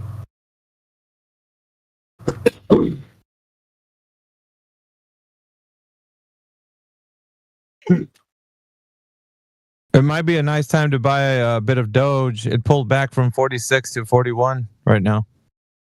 So buy the dip. Yeah, Pepe just crashed as well. So I'll jump some of that. And Solana's also down. Everybody's got that FOMO for XRP. I'm telling you, AJ. Oh, yeah. I'm not FOMOing in yet. I'll wait for a dip now. Unironically, I don't even know if I can say it in here. N-word clause, dude. People are talking about that one as well. Meme coin. It launches on the 13th. Guarantee you it's going to be fucking huge, dude. I don't know how to buy it, though. What's going to be huge? N-word clause, like Santa Claus, but it's black. It's like a meme coin, and everyone's talking about it right now. N-word? Yeah, like Nigga. Oh. Yeah. My buddy just put in, I think it was like $3,000 in Chill Guy and got back 30K. Yep. Like these random meme coins popping up are also popping off too, but you have to sell on a certain spot. You gotta be careful with those meme coins. The meme coins you'll lose your ass on those. Yeah, you gotta watch out for the rug pulls. I just bought some Pyth, PYTH. It's like a chain link replacement. Try that, play out. See how that goes. one of the big things that when I was doing crypto, like heavy trading, they always say watch for the liquidity, because let's just say, for example, you put in, I'll give you an example, you put in $1,000 and the coin shoots up to the moon and it looks like you have like $1 million in there. You won't be able to withdraw it because it might not have enough liquidity for you to be able to withdraw that. Yeah. So it doesn't matter, because like some kids like put in a lot of money on meme coins, like a couple grand, and then they come out like multi-millionaires, but they can't withdraw the money. That's hilarious. Yeah, because there's not enough liquidity. They can't pull the money out because there's not enough liquidity to support that amount. So get a Dex Screener. Dex Screener is like, it lets you check the liquidity on each coin, so you're not looking like a fool. Could happen to me. Probably will. Yeah, the meme coin I'm in has at least $1 million of liquidity, so I know exactly, like, if it does go to the moon, you know what I mean? What's realistic to actually withdraw? I just have kind of the normal ones like Shiba and Doge, mostly Doge. So you're talking about like a crypto right now? You betcha. Mm-hmm. Yeah, we're making some money out here. Well, Yeah, I'm big- back. big I'm moves. back. So I would love to understand what that is, but also I don't. Are you gonna vet it first? Oh God, not Probably- the conversation I'm again. I'm probably not gonna like contribute to any of that. Just saying. But I would like to jump into the conversation. So what are we talking about? Well, We're at the talking about moment- aping into some memes. Yeah, hardcore. We're just a chill guy.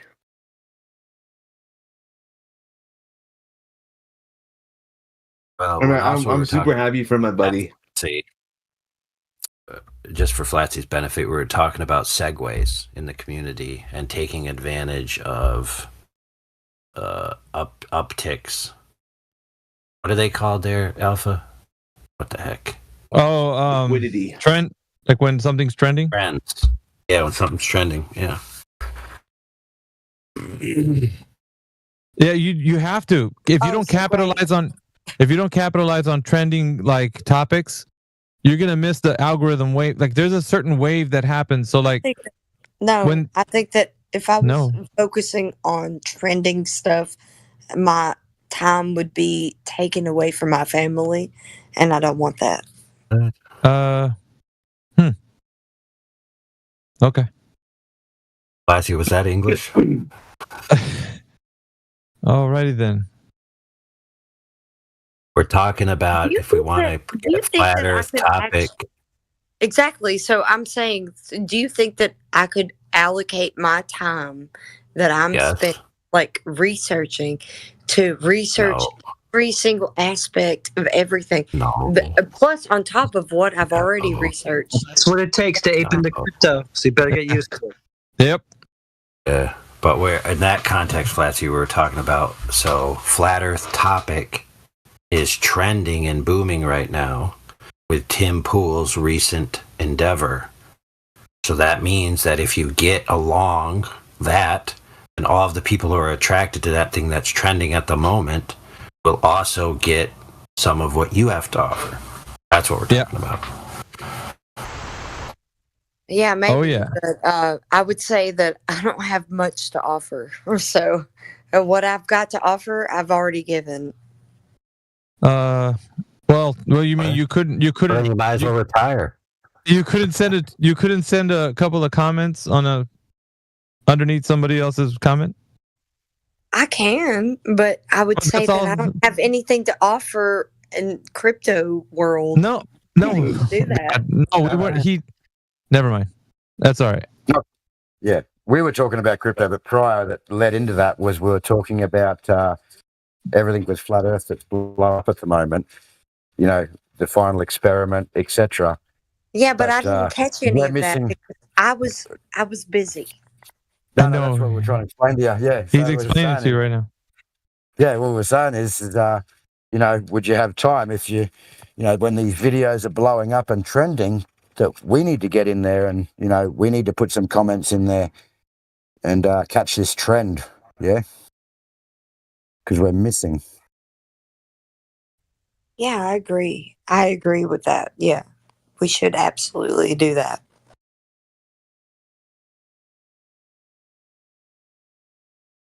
Yeah, and I'm going to say it right now. Don't be afraid of any other flat earthers telling you shouldn't go to a trending venue and critique bad arguments and offer good arguments, and then offer ways to get back to the good communities. Because anybody who tries to stop you from doing that, there's something wrong with them. Especially if they see you in the comment section, like, hey man, what are you doing in the comment section? Like, what were you doing in the comment section? You seen me in there. What were you doing there? I was trying to tell my one friend earlier.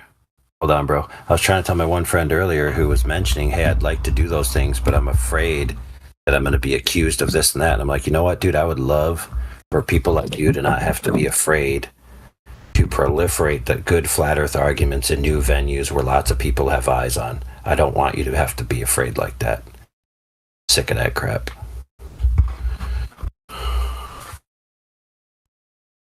I'm going to as well, Heretic. I'm going to second that also. Or, well, is there some sort of way to second it and be third?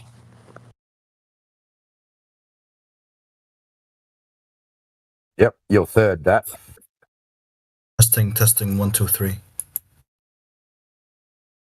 Testing. Yeah, we got you, man. Me.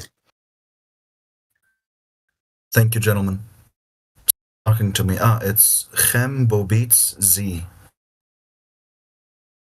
What do you is? prefer typing Bobits or do you prefer speaking into your microphone? Who are you talking to? Kembo.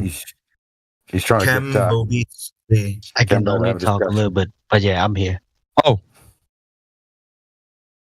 Do you prefer speaking into a microphone or typing?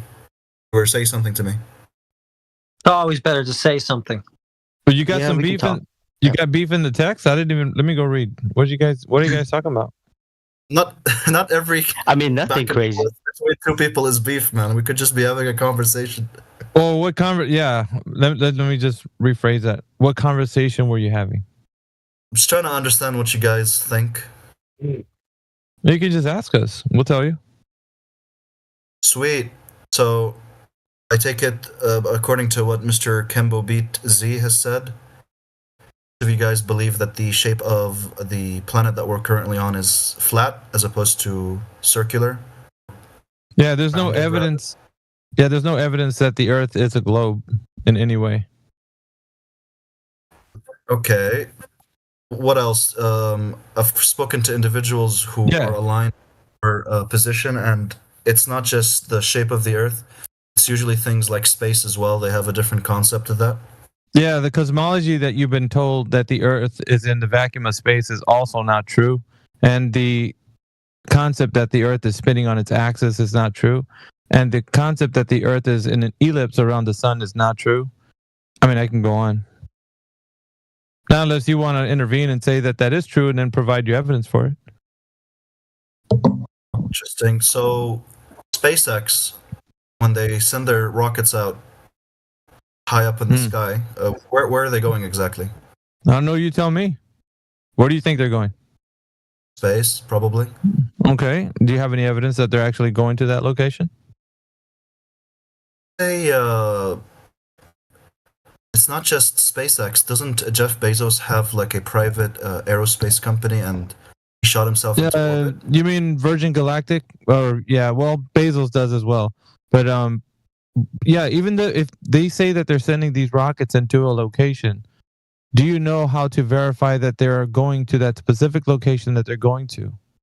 Didn't they take videos and pictures? Yeah, videos and pictures are a low form of standard of evidence. Because by that same standard, I can show you videos of things that probably aren't real, but they're videos of it. Like I always say this, right? King Kong climbing a building. That doesn't make that video true. Even if it looks cool, doesn't mean it's true. Okay. What about like NASA? Like their space exploration, is that all bullshit too? What'd you say? NASA what? NASA and their space exploration in 20th century onwards, is that all bullshit too? Well, you got to think about it, man. If they're telling you that they're doing something that's not possible, then how is it possible that they're doing the thing that they're telling you? So like the field of rocket science is bullshit? No. What I'm saying is your standard of evidence and how you verify things to be true, you probably don't know how to do it, right? Like if I was to ask you right now, how can you verify that a rocket goes into that location that you think it's going? How can you tell me you can verify this information? I want you to think about it. Just Well, we have telescopes. Yeah. We have well, the reason that these rockets have so much fuel and they're designed in the way that they're designed is because they're trying to penetrate. They're trying to reach escape velocity, I think. Yeah, I know, but what I'm saying is, you said we have telescopes. What are you going to do with a telescope to verify that the rocket is going into the location that you think it's going to? Make the connection for me. It's not that in particular. It's that we have a bunch of direct methods of well, like what? Looking at, investigating space, let's say. Yeah, those are great words for somebody who believes, but I want to know, how can you verify? I want to know the one-to-one of verification. No, they're not. Well, how did you? Okay, let's put it this way. Show me a method that I can verify that a rocket goes into the place that you think it does, low Earth orbit. I want you to tell me this. Walk me through the steps of how you're going to verify it. Like, do we not have televisions? Like, do we not? No. Listen, you're asking me. Satellites not orbiting Earth. Yeah, brother, you're asking me a question. What I'm asking you right now is to walk me through the method of how you're going to tell me you verified that a rocket goes into low Earth orbit. You can probably observe it with a strong enough set of binoculars or telescopes if you know where to look. Right, but you just told me something that sounds like it's suggesting that you probably can do something, not that you know how a method can be done to do this thing. My field of expertise, That's fine. That's fine. I know that it's not your field of expertise. But what's happening is you're making like some sort of excuse as to how something can be done. The problem is you don't know how it's been done. So what I'm asking for is the method of how you can verify that something actually goes into low Earth orbit, and it sounds like you don't know how. I just told you, if you know where to look, you can probably point a telescope or a strong set of binoculars and observe the object. Yes, this is your sir. This is your idea. At the International Space Station, sir. This is your idea. This is not the verification. You think it could be done, but you thinking it could be done. You thinking it could be done doesn't mean it has happened or you can do it. I'm pretty sure it's been done. I mean, no, you're pretty the ISS? Sir. So you said it. You're pretty sure is suggesting that maybe you don't know if it can be done or not. It's a possibility, but you don't know if it has been done. Well, we can always, look up this stuff on Google Images, right, for the ISS. I know, but once again, it's going back to the low standard of evidence that you have, images and videos. Once again, I could show you images and videos of things that aren't true, and back to square one. I know you can, dude. I know you can purchase telescopes yourself. I get that. That's not the issue. What we're trying to do is verifying something going into a place, low Earth orbit, that you can actually test and verify it actually goes there. Can you do it with a telescope? Yes, I presume. You presume. It's not a method. The ISS is up there, and you point the telescope at the predicted orbit. I know, but I'm asking. Yeah, specifically, I'm asking for the verification method, though. That's what you're not giving me. You put your eye against the telescope thing, and then you point it at the calculated area, and you observe it. Calculated area, sir. All of this is pretty much something that you're just conjuring up within the context of our conversation right now. You don't know. Did what I say is wrong? Right? Can you not do that? Yeah, no. What I'm saying is what you're saying is not anywhere stated. I need you to pull up a reference where it says the method to verify that those things go into low Earth orbit is the method that you're saying right now. Pull it up somewhere on the internet. That's how you can do it. I'm challenging you. I'm challenging you. I'm not just saying that you're just. I don't want you to be saying words. Don't be telling me words. Like, is what I said wrong? That you can verify. I'm not disagreeing. I'm not disagreeing. I want you to pull out the method from the internet that somebody's done what you said you can do to verify that something goes into low Earth orbit. Some time and you tell me whether I'm wrong or right, because it seems like you know what you're I'm already telling you. I'm already telling you. This is supposed to be you actually finding out, not me telling you. I could spoon feed you all the answers, but for you, please do actually. Well, let me tell you this, right? It can't be done, right? So if I'm saying that, are you going to believe me? But I would love to listen to you. If I'm telling you that it can't be done, are you going to believe me?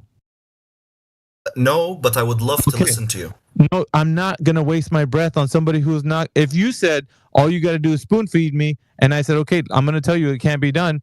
Now, what good is it going to be for you to listen to me? I'm not going to hear you, let you listen to your me. Line of reasoning is sound in terms of it certainly is. Yeah, it certainly is. Chronology and sequence, and the evidence is accurate and correct. Let's put it this way. And if the picture fits, then I'll change my perspective and my conviction. That's fine. More aligned with yours. Let's put it this way. The method that you described of how you can verify a rocket goes into low Earth orbit is not an actual method. I want you to state that for the room. It's just something you thought of on the spot that you think could be done. Yeah. Okay. Sure. I'll grab that. Okay.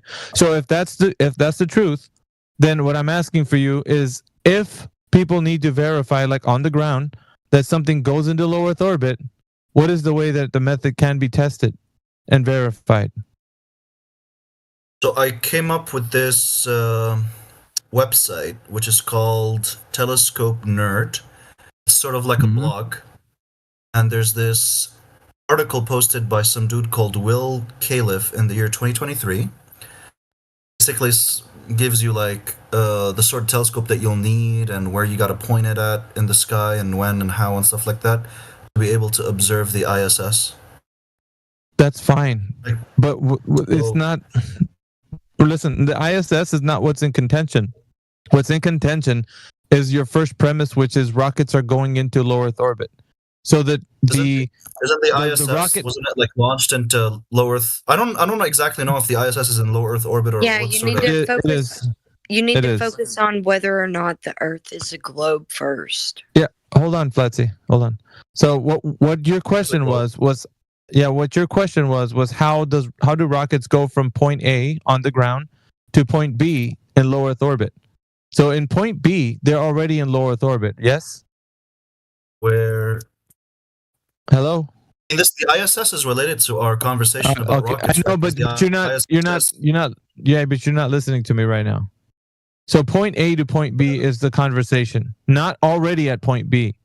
Point B, the ISS is already there, according to what you're going to tell me with all your, findings. I don't want to talk about something already there. I want to talk about how you can verify the thing goes from point A all the way to point B, and you verifying that it goes there. Source information. Do you get what I'm saying? Source information. Dude, do you get what I'm saying? So you want to see the rocket like traveling? No spray and pray. Wait. We don't need to spray and pray. We need to know the source. Yeah. Okay, so you told me. Spray and pray means. I don't know what. Don't worry about it. Don't worry about it. Just listen to my voice, right? So if you're going to talk about things going from the ground to low Earth orbit, that's the only thing we're concerned with right now. Because you said that, what do you mean? Rocket science isn't a thing? Like, you're questioning me on why I'm... That's not the tone of voice that I adopted. Yeah, but it sounds like you're questioning what I'm telling you. What I'm saying to you is that you do not have a method by which you can verify something goes from point A on the ground to point B, low Earth orbit. How about we look at... No, you need to go, dude. Stop skating past what I'm telling you. I want you to find the method by which you know something goes from the ground to low Earth orbit, and you can verify the progress. You look at it on the ground. You look at it going up, and then once it's so high up there that you can't really see it with your eyes, you point a bunch of lenses contrapted in a way to create a telescope. Spraying and praying. And then you look at it what up there. I just said. Spray and pray. You're hoping that they're. I don't know what that means, ma'am. I don't know what that means. I'm gonna give you some context. So you're just going to guess and put something into the sky and hope it works. All right. So from point A to point B, how is it verified that it's going logistically to low Earth orbit? Because it's spinning around the Earth in a orbit that we can calculate. How do they know that? I'm asking for the method by which you know and everybody else can verify, like people on the ground, we can verify that a rocket leaves the launch pad and goes into low Earth orbit. I want to know how you can verify this process. Look at it. Look at it. No. Looking at it. Buddy. Yeah, so look, I'm telling you, because you say looking at it is the way to do it. People can see things, every single day. What we're saying is it's going into a place, a region of the sky that is considered low Earth orbit. Now, have you seen a rocket? Now, listen to me carefully. Have you seen a rocket go from the launch pad into low Earth orbit? Like in one sort of stream? Visual stream? Yes. Can we even answer my question, sir? Answer my question. I'm answering. Sir, answer my question. You need to. It's a yes or no. It's a yes or no. It's a yes or no. It's a yes or no. Calm down. Okay, no, we're not calming down. No. You're not interrogating me. Calm down, gentlemen. No. Yeah, you are interrogated. Sorry. No. You put yourself in this position. Yeah. So yes or no? Yes or no? Just calm yes down. or no? Calm down. Yes or no? Can you verify it? Nope. Listen to me. Nope. Let me try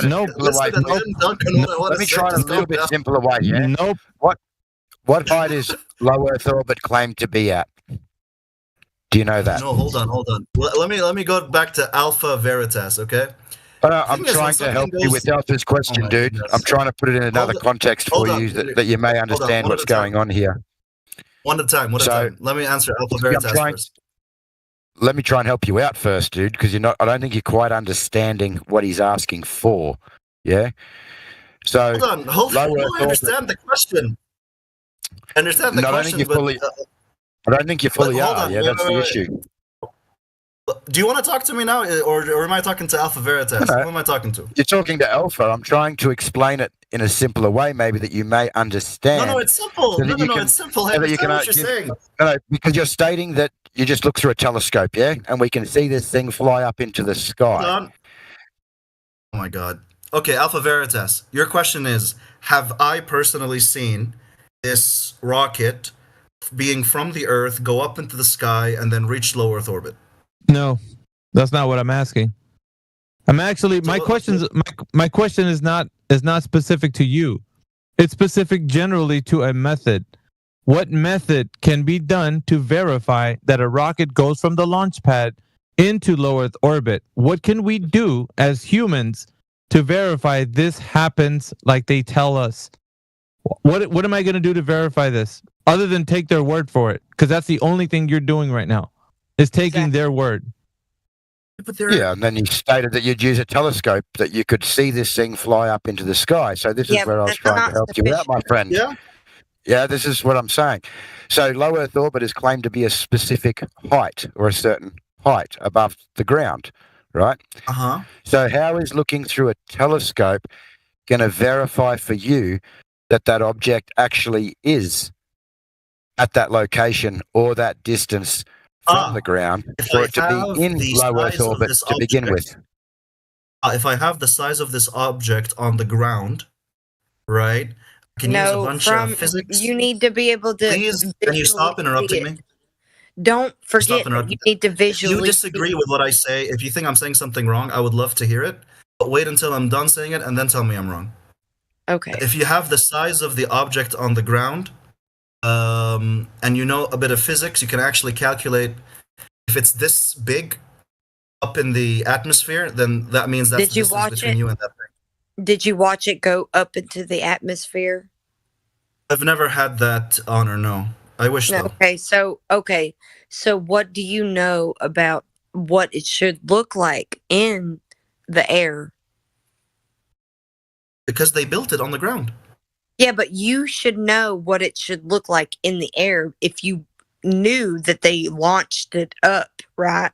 So you should know every aspect about it, how big it should look, and when it passes over your location and all that stuff. You should know everything about it, not just the superficial things, right? All right, so let's just go back. We're off the beaten path right now. I think we're gonna get right back on it. So the premise of the question was, because you kind of found it a little odd that we're saying that this method cannot be verified. So you were starting to throw out a few things, which is bringing out a telescope, bringing out binoculars, bringing out some visual aspect, right? Yeah. That's what you were saying. You were proposing it as you were proposing it as a method that you thought of, not that's something that's been stated by anybody. So all I'm asking you, the blog that I mentioned earlier. There's a what? The blog that I mentioned earlier. Yeah, I know the blog, but it's talking about looking at the ISS. Once again, that wasn't the premise. Yeah. The premise was looking at a rocket. The ISS got up there because it was part of a rocket. Oh, we're talking about a rocket from the launch pad into low Earth orbit, not already there. So that's what we're talking about. How can a method... The SpaceX stuff, the shit that they launched a few weeks I know. So if we're going to look at something like that, right? Because that's a specific thing, right? You're going to look at that. Now we're going to find out the verification process for us to know that it's going from the ground into low Earth orbit. That's what we're looking for right now. What is the method? Right. People, they saw the stuff from the ground. They looked at it go up, and then it got so far high up there that it became really small and hard to see. So they pulled out their binoculars and their telescopes, and they looked up and they saw it. Why is that? Why is that so hard? Because you just told me in the process of our conversation, you said that's something that I thought of. You don't know if somebody's actually done what you just said right now. I'm pretty sure they have. No, pretty sure is not going to win the day. You need to be absolutely sure. I'm not trying to win anything. No, listen. It's a figure. It's a figure of speech. I know that Mr. What's his name? Where's his name? Let's see here. I know that Will Califf did this. Yeah, Will Califf. So we're talking about something that's already there. I'm mentioning what you stated at the beginning. Once again, going from the launch pad, I'm going to have to restate it because you're talking about something that's already up there. We're talking about from the launch pad into low Earth orbit. And you're saying using binoculars or telescopes. And I'm telling you, that's not going to do it. That's not a method to verify something's there in that location. Let's see here. Is there a method? What he's trying to ask is there a method that is yes, you look at everybody Okay, so now when we look at it, we want to know, are you watching this in one complete shot where the rocket, let's say if you're filming it, is taking off, flying up into low Earth orbit? Do we have a single observation of this? Do we have a shot of this? And then again, my further question was, how are you verifying distances with a telescope? I understand you can have a look at angular resolution. You can make some calculations. However, these also aren't accurate. Well, these also aren't accurate either. So, is there something that is known that we can do, or and it's the way that it's done, how we can verify this rocket taking off and from the ground and entering low Earth orbit and know that it's actually there? Like in one shot. That's what you were. This is what you were claiming. You were saying that we can do this thing, and I'm telling you, it's not possible. Yeah. No, it is possible. No, you're hopeful. You believe, and that's all you have right now on your side. Oh, no. Yes, yes. Yeah, we've already watched this all. There's no because my internet's for all day. No. If you listen, if you had the information to support what method was done, you would have given it to us. You would have found it. AI. I just told you. You. Like if you're watching the SpaceX launch of the Starlink satellite, you can look at it being launched. No, that's not sufficient, buddy. You know that's not actually giving us. It's literally right in front of you. Okay, hold on, Ventus. You're not actually giving us any information. You're just telling us, hey, this is, so believe me, bro. Like, trust me, bro. We're not gonna trust you. You know that, right? You don't have to trust me. That's okay. No, I know. It's all Hey, about then the. It's why all are about we the even method. talking about It's whatever you're talking about? it's all about the method. It's not It's about. easy enough. Yeah, Look at dude. it. No, Then when listen. it gets high up there, Do you know why you're? You know why? Listen. Is good enough. Hold on. Do you know why you're struggling with this? Because there's nothing I'm not on the end. struggling. Yes, you are.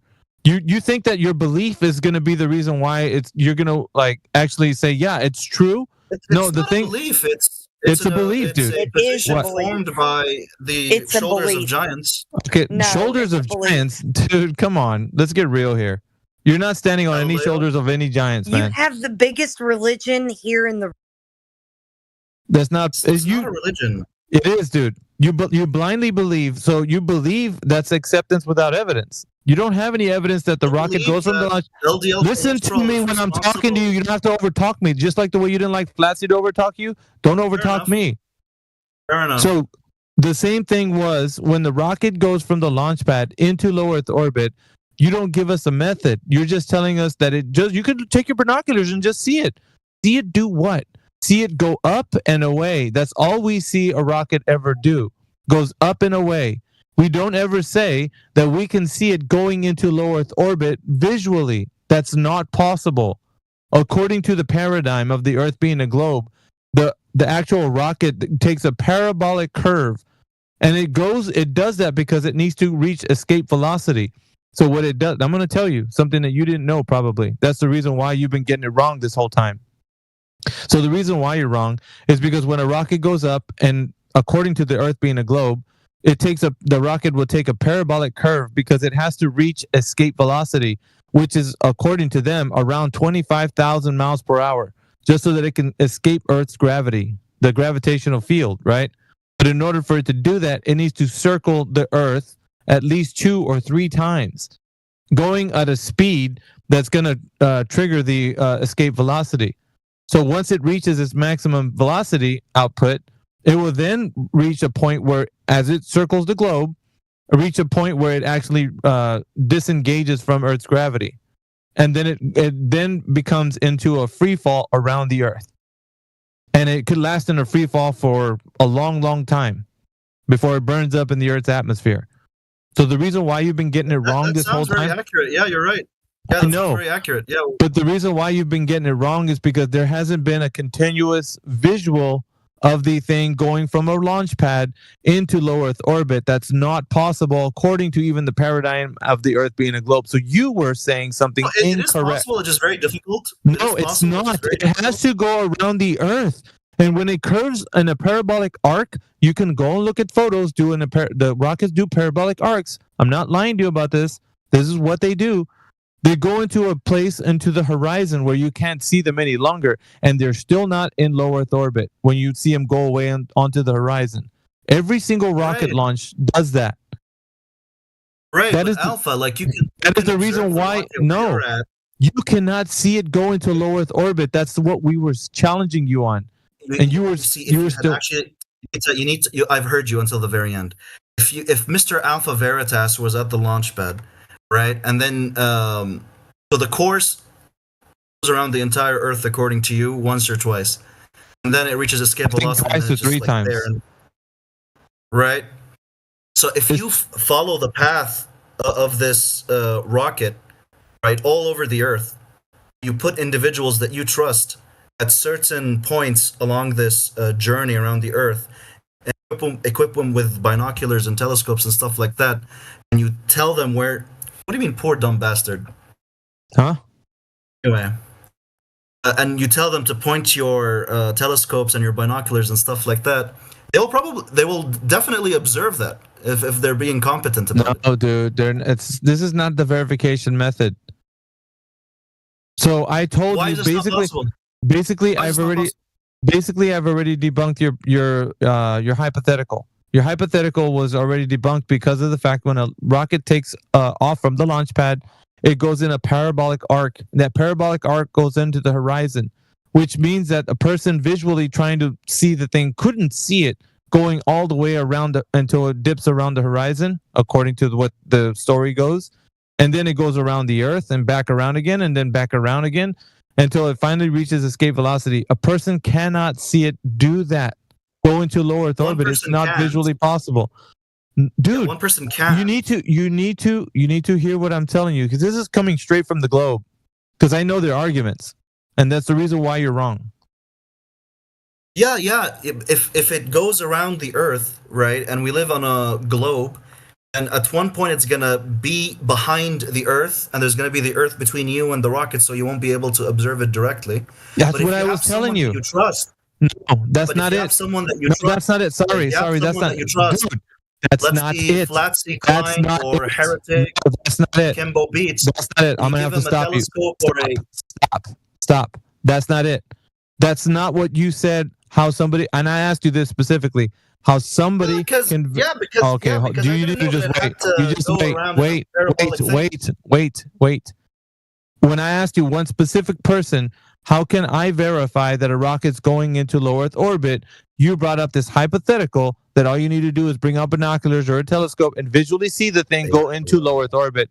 That's why I said you were incorrect. That one person could not do this, and then you added another person. So the point is, right, the very first premise that you need to know that you were incorrect on and admit to that you were incorrect was that one person cannot verify that a rocket leaves the launch pad and sees it go into low Earth orbit. It's not possible for one person to do that. So Alpha Veritas, when this rocket that's launched and it makes this parabolic curve around the globe, go over the place where it was. You're going to repeat what you said, and I know that you're going to repeat it.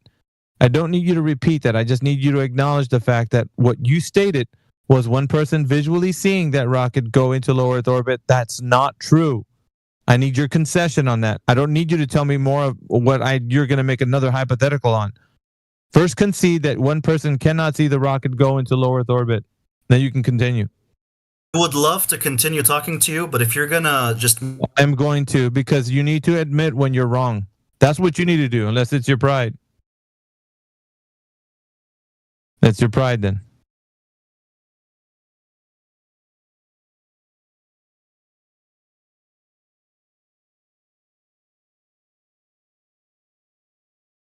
It was his pride. He didn't want to give up the ground that his premise was incorrect.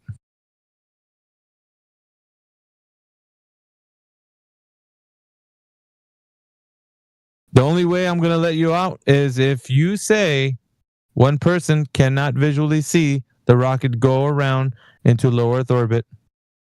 If you say anything else, if you deviate from that, then you're just going to sit on mute. Go. I'm being fair. I would love to listen to you, but you can't just mute me if I'm not saying exactly what you want me to say. No, it's not what I want you to say. It's you conceding. No, you concede. You have to concede on the point that you were incorrect. I will let you up. I'm not going to keep you server muted. I don't believe in that. But I do believe in people conceding if you were incorrect, that one person cannot see a rocket go into low Earth orbit, then that's fine. But you haven't conceded that point, so it's still in play. You still think it's possible. I'm giving you the chance.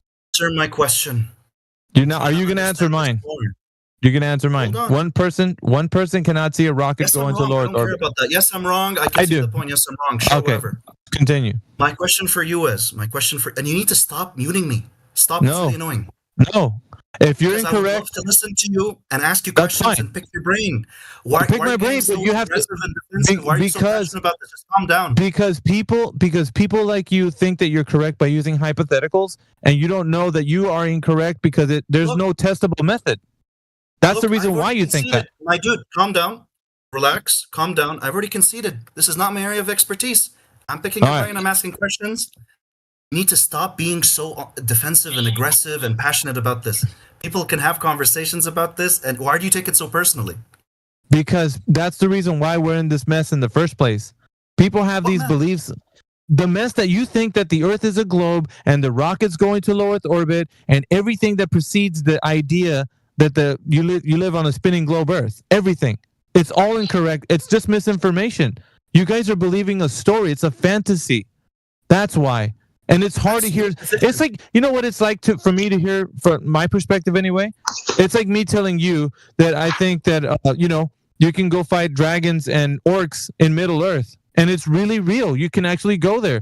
It's a land you can travel to. And I'm all up in a tizzy about it because I'm trying to prove this hypothetical that does not exist to you. And you're like, but dude, there is no dragons. There is no orcs. There isn't. And then you're like, yeah, but yeah, if I give you this hypothetical, like you could actually travel to this land and it's full of magic and wonder. And you're just like, dude, that does not exist. That's me to you. That's what you are like to me. And it's irritating. You would be irritated by it if I was doing that to you. So I want you to snap out of it and actually tell us a method. Look. Just tell us a method. All you got to do is tell us a method. That's it. Calm down. In the early 2000s, a condition known as peptic ulcer disease, right, was thought to be caused by the nature of your diet and your stress. However, there was an Australian doctor and scientist who stumbled upon a species of bacteria called Helicobacter pylori, and he found it in the mucosal lining of the people with confirmed diagnosed peptic ulcers, okay? This will show up in blood proof. And he came up, so the scientific consensus, right, really, was that peptic ulcers were caused by stress and the nature of your diet. And then this guy came along and he said, no, peptic ulcers are actually caused by an infection of H. pylori. You can actually treat it with quadruple therapy antibiotics and triple therapy antibiotics. And he wanted to test that. But nobody would approve of this experiment because it's actually unethical. You can't make someone sick with a bacterium. So this mad lad actually ingested the bacterium himself. This is true. You can Google this. He literally got a peptic ulcer the next day. Literally the next day. Took an antibiotic, eradicated H. pylori, and cured himself of peptic ulcer disease. Published his results, and he ended up winning a Nobel Prize in medicine and/or physiology a few years later. Right. So science, they go, like, people who do science are human beings like you and me, so they can become super duper attached to a certain idea, and then they really want to defend it to their last dying breath because it's become personal to them, and they've built their whole careers around it. But when the evidence becomes overwhelming, they let it go. They have no choice but to. But right? There is no evidence on the case for the Earth being a globe. That's a nice story. That's why I'm picking your brain. Yeah, that's why you have no choice but to let go of the globe. Because all the evidence is against you. So why don't you let go of the globe if that's true? What your story, the one that you just said, if that was true, why don't you let go of the globe? Because the scientific process that has told me that LDL cholesterol is directly responsible for atherosclerotic plaque and H. pylori is directly responsible for peptic ulcer disease is the same method that has given us rocket science, ICBMs, satellites, and all that stuff. Now you're incorrect about that. That's why I'm picking your brain. I know, but still, how can I say this? It's a category error. It sounds to me like you're trying to make a correlation to two things that don't have any. Oh, there's a fallacy for this. Gosh dang it. I don't know the damn fallacy, but I know it's one where you're trying to make it sound like the analogy that you have built on this specific premise that you're talking about in the medical field is akin to the one you're saying with rockets going into the vacuum of space. Like you can't equate the two. Because on the one hand, the guy actually was doing some actual testing. He tested himself, and you're not doing any tests over here with the side that the Earth is a globe. There's no test being done. So he did a test. You aren't doing any tests. You're doing this like mental gymnastics to think of things of how something could happen. And all I'm asking for, like the guy who was testing, I'm asking for a method, a test, something that can be done, and I'm getting nothing. So I'm challenging you, and you're standing just like the guy you said was denying the fact that this was the case. That's you. You're denying it. I'm like the guy that took that bacteria and ingested it and cured myself, and then I told you about it, and you're like, nah, bro. It's not, no way. That's you. The thing is, we have astronauts, we have cosmonauts. People have been to the International Space Station. That's great, but do you think that trusting somebody is science, dude? Think about it. Trusting somebody is not science. The method doing things is science. You know this. You can't. If you're a guy who sounds as intelligent as you sound like you are, then you would already know science is a method. It's something people do. It's a test of the physical and natural world. That's not trust me, bro. That's what you're telling me. Listen, just hear me out, man. If anything, if you leave here and you think that flat Earth is stupid or whatever, I don't really care. But just think about it.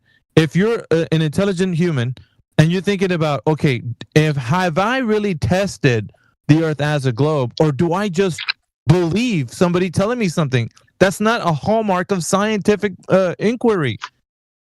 For you, that should ring the bells and the red flags and all that shit. You should be like, man, something's wrong. If I can't test this thing, then I got some issues. But you shouldn't make excuses either, dude. Like, I mean, you don't owe the globe anything. There's nobody out there like, man, hopefully he does well today. Nobody cares, dude. If there's no method to test this globe out, then it's not a globe. It's as simple as that. And that's why I'm telling you. You've spoken to globers, right? And you really went into the astrophysics and stuff like that. What sort of arguments have they presented to you? They go outside of the boundary of like human senses.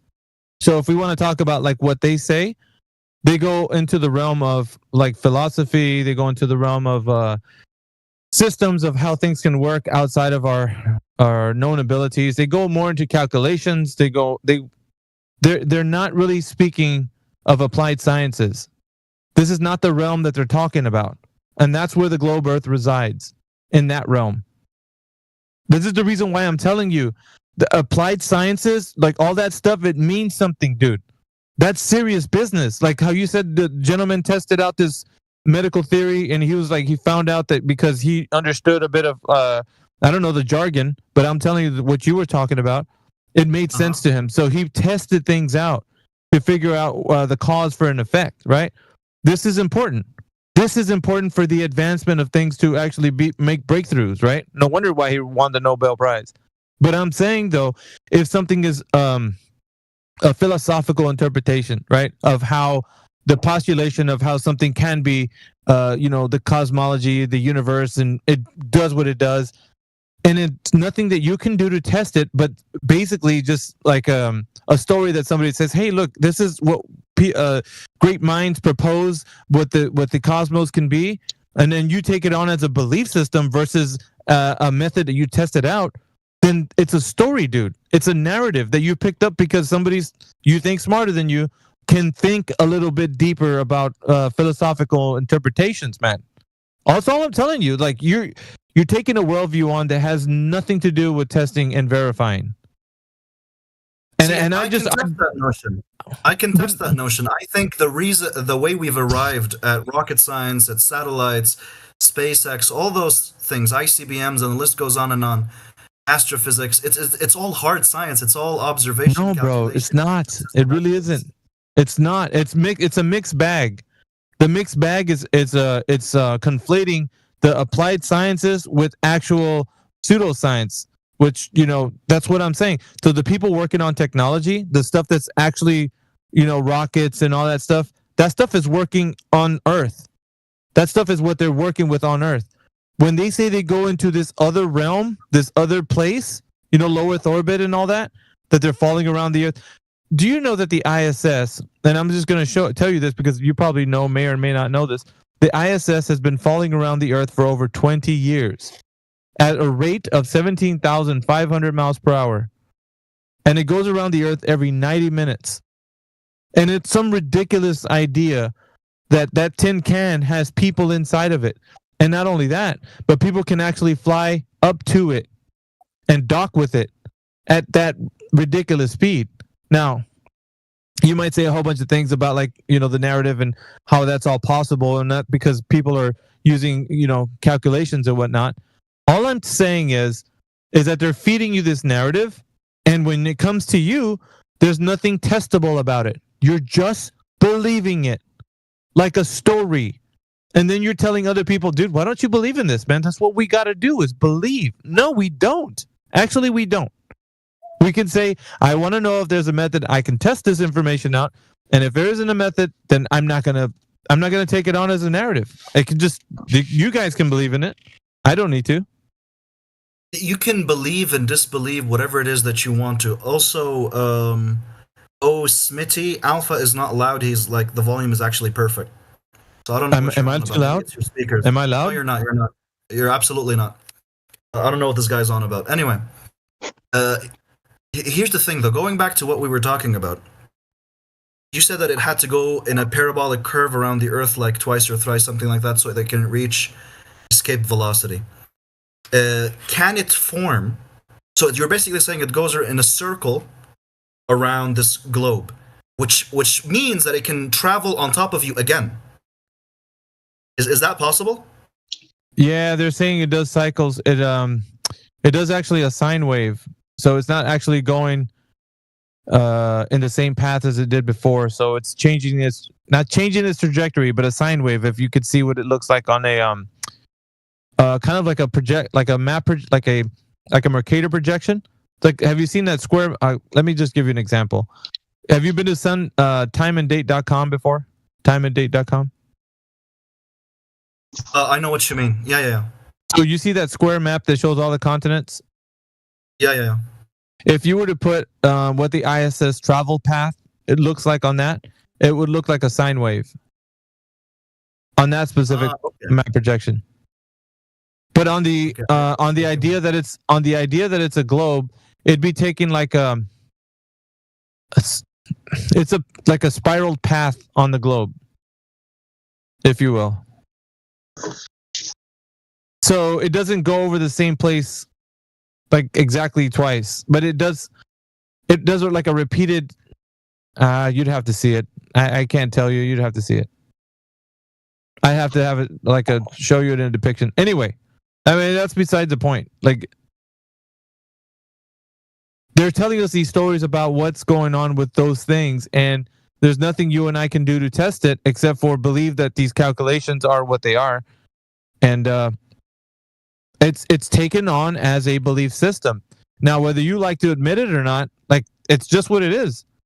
And everybody who is told this narrative has been given the same line of reasoning or thought process. And we don't have the ability to verify for ourselves that a rocket leaves the launch pad and goes into low Earth orbit at a specific trajectory that it should to enter into that that location. I've just triggered Professor Phil. Let me read what he says. He told me that because he works on satellites. Let me see.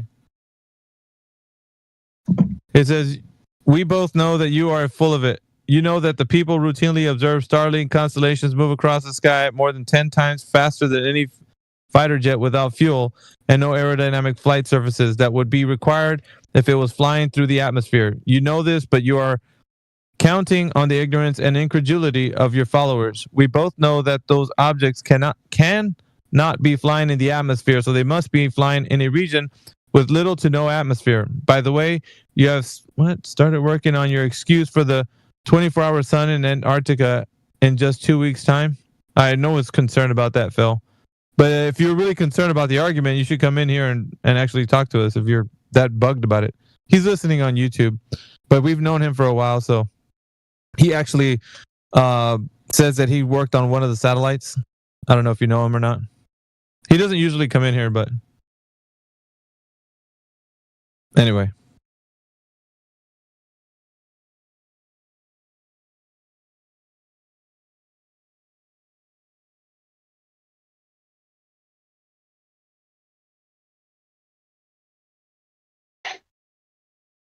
Did he leave? Oh, fuck, he left.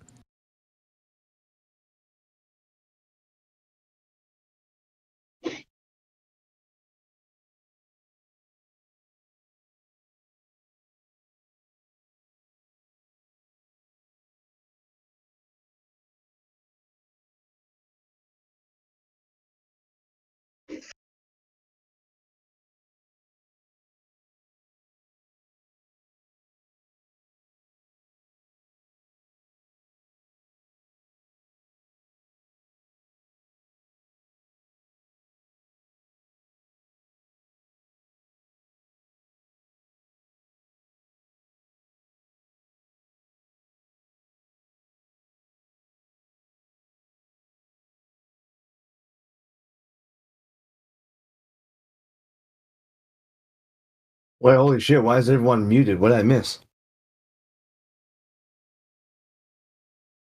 You guys having fun in here?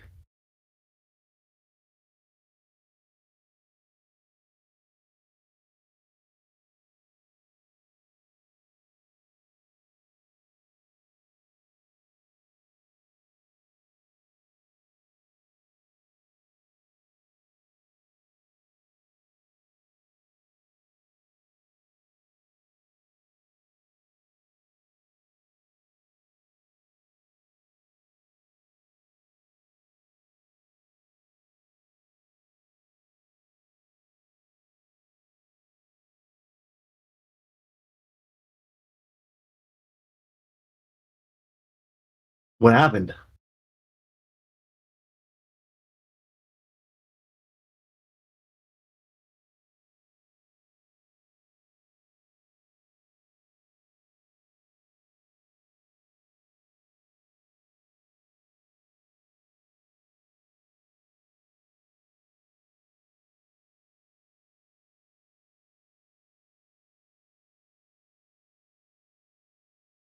Yo, let me post in chat. I'm still no permission.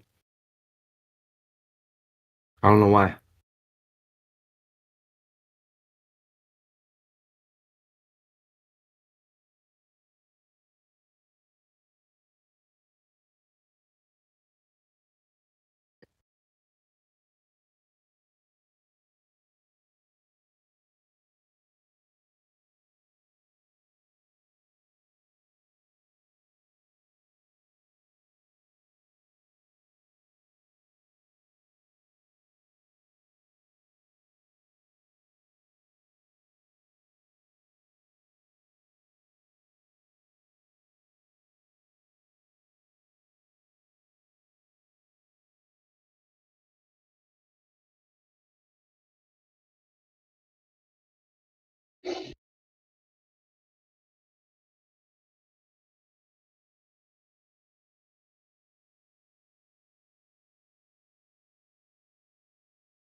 Yep.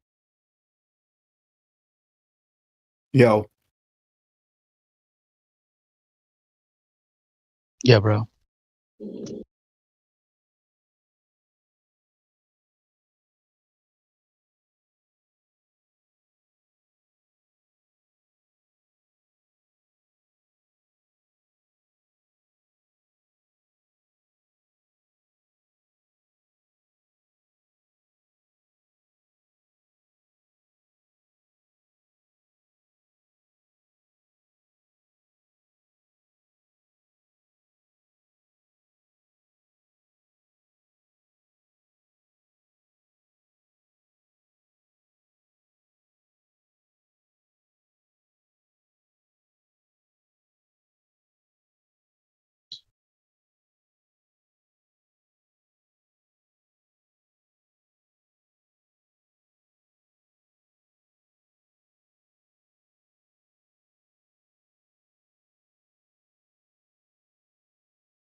What's up, Roots?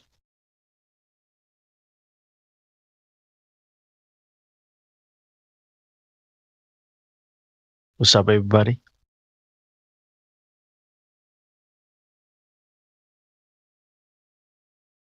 Look, Kembo. Matrix, what's going on?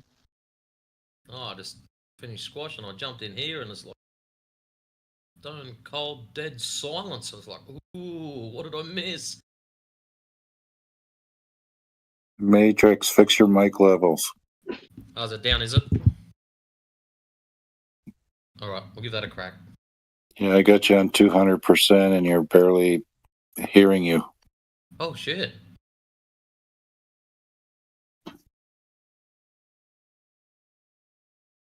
A little bit better.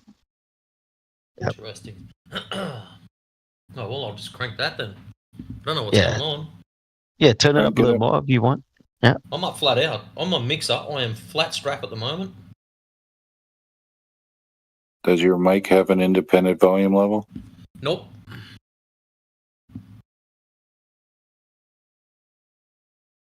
Well, I think we got.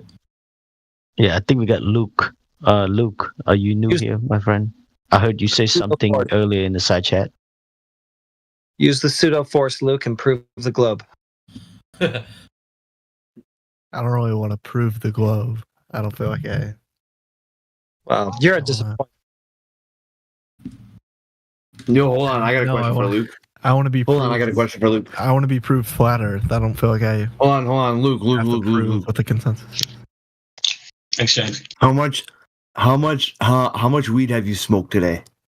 A ton. I could tell. All the weed, actually. I can name every weed right now, actually. I don't really care about it that much. Yeah, we don't care about the weed, bro. We just want you to prove your globe, right? And that's all you got to do. What? It's not my globe. You're in our domain. You believe in it, right? I don't know if I believe in it. It just is, you know? Yeah, it's not your fault, bro. Everybody believe it at one point, you know. Everybody in here, but we broke away from that, you know, brainwash. So it's not really your fault. You independent thinkers, you.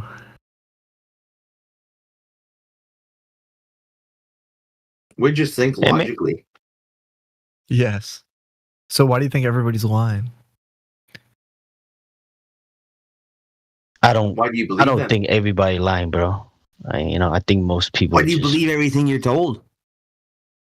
I think most people just believe in it, right? And maybe small amount of people that know the truth, and then most everybody just like, oh, this is what I've been taught, from the textbook, Now I'm gonna teach other people, So the teacher, professor, I think most of them just blindly believe in the model. They don't care about anything, They like their job, they happy, That job paid their bills, so they're comfortable. But like astrophysicists, every government, like you think those people are just lying? No, bro. Did you hear what I just said, my friend? No, I don't think everybody's lying. No, like people who have who are propagating this narrative. I think most of them just blindly believe, just like people who are in the field of astronomy. Yeah, but how would they test the outer space though? How would they test for the curvature? I mean, there's Nobody satellites. Oh, here we go. Get rid of satellite. Astronomy, bud. Satellites don't fall under astronomy. No, tell them about the rainbows. Or I mean, telescopes. I don't. Radio telescopes are just a tool. What do they prove? Let's just stick to one point. So you said something. What about satellite? So what about it? No, I misspoke. I meant telescopes, not satellites. Yeah, what about telescope? What do you mean by that? I mean, you can observe the phases of Venus to see a heliocentric universe model through the phases of Venus.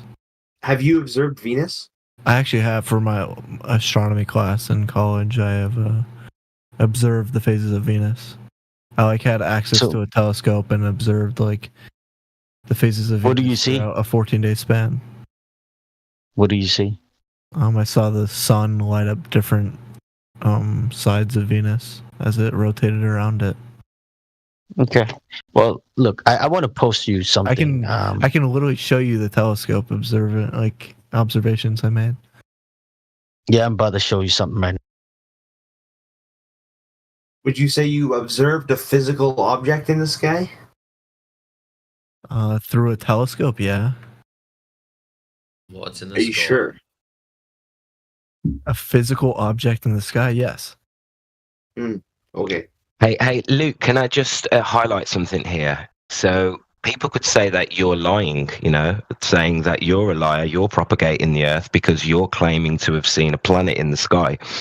Or is that just your ignorance that you're observing a light in the sky? You can't confirm what it is, but you're going to propagate it. Does that make you a liar for believing that the light in the sky is a planet? Or does that just mean you're as ignorant as everybody else? If it wasn't true, it'd make me ignorant. But because you have no way to verify that right now. Because you have no way to verify that, it may not be true. So if it's not true, it doesn't make you a liar. It just means you have assumed that the light in the sky is a planet, but you could be wrong. So do you see now how everybody doesn't need to lie about it.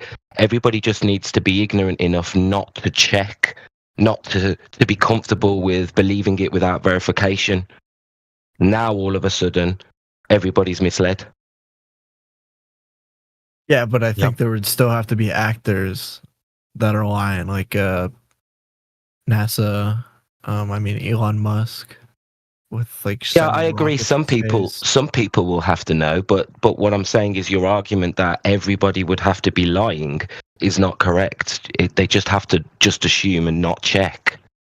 No, obviously, but I think enough people would have Trust to what be. they've been told. Yeah, I think like the layperson, yeah, but I think there would have to be enough people who aren't like whistleblowing, who are for some reason not whistleblowing on this big conspiracy. And I think with like What all do you the think we're doing? competition, Yeah, you do that, you get called a flat earther, my friend. It's crazy. It's crazy. It's Oh, yeah. dismissive. It's a dismissive term. it You know, should be. if you tell, you know, if you know other people come out and you know they are whistleblower with other topics, us, yep, we get called flat earthers. Very funny, Yeah, very true. You believe in a flat Earth, so you are. No, it's not a belief, my friend. Let me make it clear with you. The Earth is flat, stationary. That's what you observe. That's what you experience. I experience the same thing. You Verifiable, experience the same thing as testable, me. repeatable. You understand, right? So when was the last time you experienced the globe? When was the last time you see the curvature beside, you know, what they show you, you know, in the movie, TV show, NASA screen, authority figures? When was the last time you experienced and see the curvature or the globe? I experience it every day through gravity. Whoa! Now you're gonna jump to gravity. So what is gravity? What is gravity?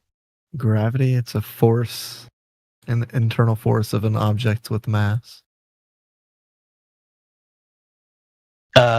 So wait, it's a force. You're saying it's a force, right? So which gravity are you invoking right now? Are you talking about Newtonian No. gravity, or you? I Or guess, you like just talking Newtonian- about? No, like a force of like two objects being pulled toward each other, like the mass So of when an was- object having a gravitational pull. Okay. Well, I'm sorry to break it down to you, but that Newtonian gravity been, you know, superseded over 100 years already by Einsteinian gravity.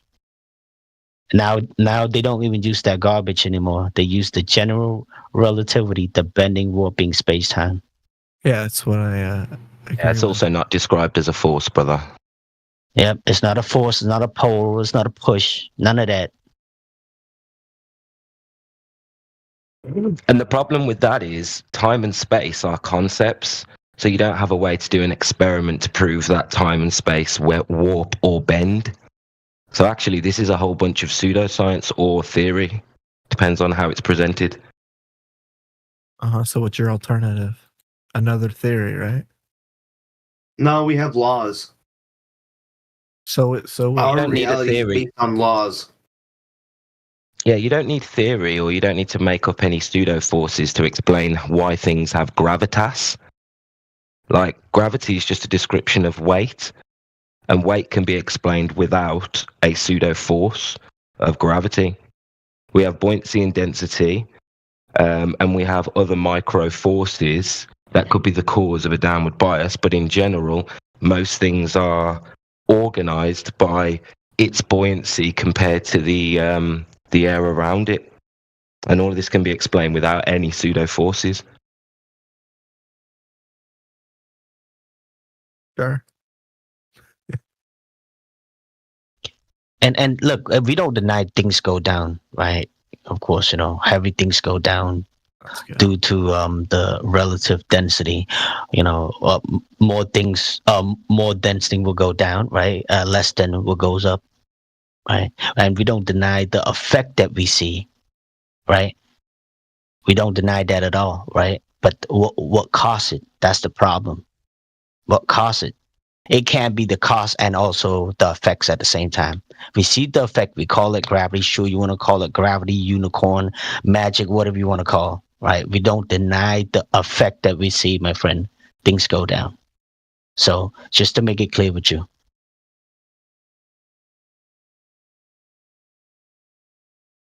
Okay. So this is another one of those situations where, somebody who doesn't know this would say, "Oh, so why is everybody lying who's propagating gravity?" It's not. It's a misunderstanding. Yeah, it's a label that we use for weight, and then we use the idea that we're on a ball spinning on a planet. We use that to justify and explain what we're seeing around us. So they're working backwards. They have an observation and they're claiming they know the cause because we must live on a planet. It's just a fallacious argument.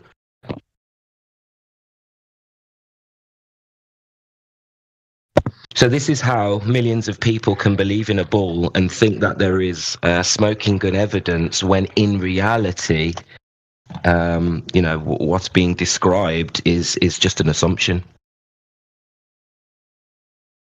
So what are like the pictures that we get from NASA of Earth from space, or like astronauts who've gone up there? It's photoshopped, but it has to be. So NASA have admitted that all the famous shots of the globe are photoshopped, and if you listen carefully to how they say that again. I said that's a quote that NASA scientists said. Oh, yeah, right. Yeah, they admit it themselves. They literally, I think, word for word, it's Photoshop because it has to be. When he says it. yeah, that's literally what they say. But it's pretty obvious. Use your brain. They tell you that it's an oblate spheroid and that it's it's clearly oblate, but that's not the images that were presented on the NASA photos. And like your man just said, they admit that they have to take composite data, stitch it together, and then an artist will put the clouds in.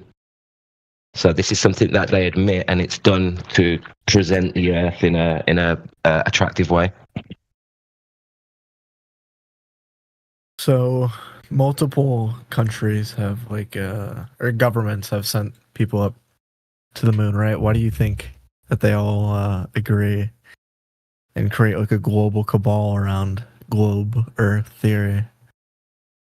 Like, you don't think? Do you honestly believe we went to the moon? Yeah, multiple countries have gone to the moon, actually.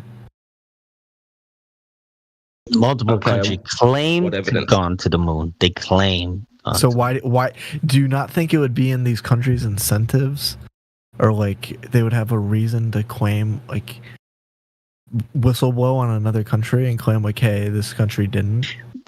My friend, the race to the moon. But when you say countries, right? Like just because just because certain people, right, that from other governments or whatever, India, for example, right, they claim to gone to the moon, right? Obviously, not all of them that lying, you know what I mean? Because most of them probably they just like regular people, right? Or even people in the government. Not everybody gonna know everything, right? And if their government or small group of people, whatever, say, hey, we going to the moon, right? So most people, they would be happy because their country, they would be so proud that their country, that going to the moon or had gone to the moon, right? But the question is this, right? For example, like I'm talking to you, right? I'm gonna ask you directly. So let's say, right? Let's say if I come to you, right? I say, hey, look, I need you to do this, but you gotta sign NDA, right? And you say, what for? Well, you gotta sign NDA first. You know what I'm saying? You can't discuss this, but I'll give you like a lot of money. First of all, you're basically you're gonna be famous. You're gonna have a lot of money, right? Most of your family don't even have to work for generation, right? You will have a lot of respect, reputation, right? And here, what you have to do, that's it right here. Just kind of lie to the people. That's it.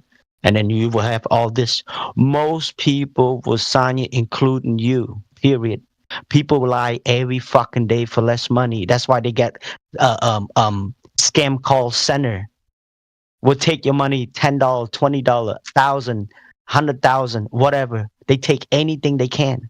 So these are the reason why people fucking lie, and you would lie too. If that was, if somebody come to you and offer you that much money and a whole like shitload of stuff that come with it, you would lie too. Most people would fucking lie. And that's the reason why people lie. To better their lives, right? To have more money, right? To help their families. You know? Money, I'm power, not blaming them. respect. Yep.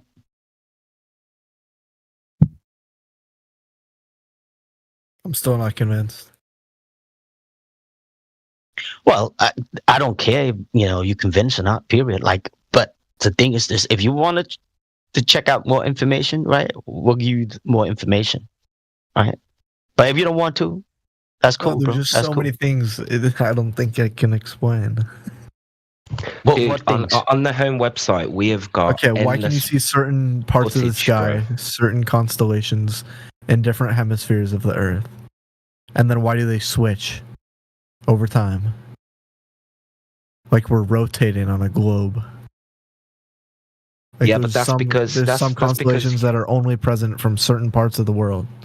And Yeah, certain I mean, the hemispheres. constellation. I'm sorry. Mic Go check. ahead, sorry. Can you hear me? Yeah, quick one. That's because you've got the globe paradigm in your head. So you're thinking this could only make sense on a ball.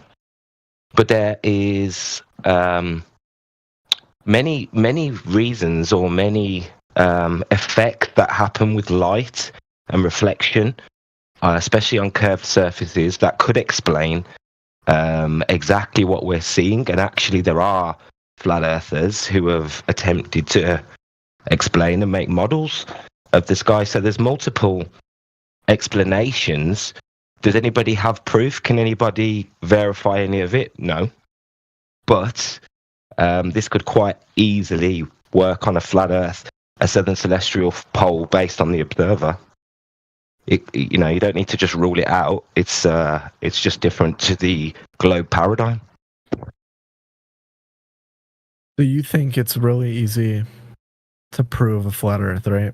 Like you can go out and like scientifically prove it, right? That's how it's measured, buddy. Yeah, that's the only thing you can observe. Yep. Mm-hmm. So, but hold on. Scientific discoveries are made. The field of science, right, welcomes these discoveries if you have like testable and like observable things that like are proven, and if they're clear to everybody, especially really smart Yes, sir. people. Yes, sir. They should Yep. be convinced, and people would like you. The level of conspiracy that it's a conspiracy theory for a reason, but yeah. So which scientific evidence do you have for the globe? Just bring one. Give us one, because you every single according to scientist you, agrees. maybe there's so many out there. Just bring us one, right? Maybe we can go back to the globe. Right? Just give us one. I want No, you to I'm go not gonna find it. argue with like retardation. I'm gonna agree with every single person who knows more about this than me. Every astrophysicist. Wait. So now you got Name one. Yeah, he can't just name name one. He can't. Just He's name just one. saying. Need to name He's one. just saying this stuff because he's feeling defensive. There's No, nothing not retarded about defensive. what's been said today, my friend. Everything you're- we've told you has been enlightening to you. You did not know any of this. No. This is not None of this retarded. has been in Hey, the Luke, I've got something for you to think retarded. about, mate. If you live on a sphere, the most common factor would be its sphericity or curvature. True or false? The most common factor? What does that even mean? The most common thing to do with a sphere would be what? What would you believe would be the most common thing to do with a sphere? I don't even know what that means. The most Curvature. If you live on a ball, then there must be curvature. It's very all simple. spheres are curved. Yes, I would agree. Excellent. It's the nature of a So we're sphere. slowly getting there. That's all right. Now, why is it when the lads go out there with laser pointers, they're not finding any curvature? What do you mean? See, they're looking for curvature. These guys are out there looking for it.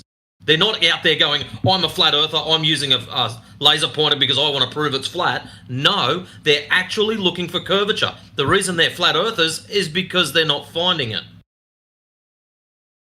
Okay, sure. They're not finding it because the Earth is really, really big. It's really, really big. Yeah. How It's hard really, to really see the big is it, curve. mate?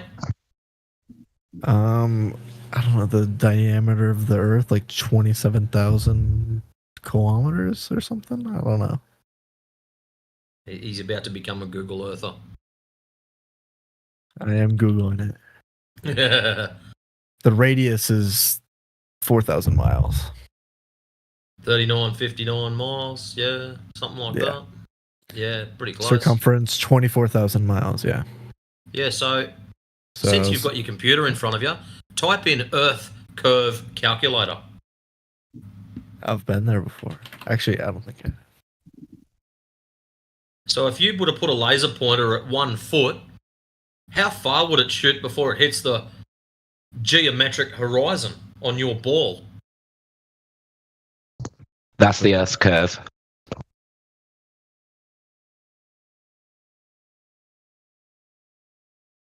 Say that again. If you were to grab a laser or a laser pointer and shoot it horizontally, its elevation starting at 1 foot, how far would that laser light travel until it hits the geometric horizon? Or until it hits the ball? Because you're on a ball, remember? The ball curves downwards, dude. It would go out into space. Yeah, Excellent. it would. So we've got one so with the a laser brain in would his be head. parallel. Yeah, so the laser would be parallel to sea level, and then at a certain point, it would no longer be parallel to sea level. So at what point does that no longer become parallel to sea level? The horizon point. Yeah, how far? I would assume. So from how an far? average height observer, how far would it be till that laser would no longer be parallel with sea level? I don't know. Use your Earth curve calculator. Use your calculator, yeah. Probably pretty far.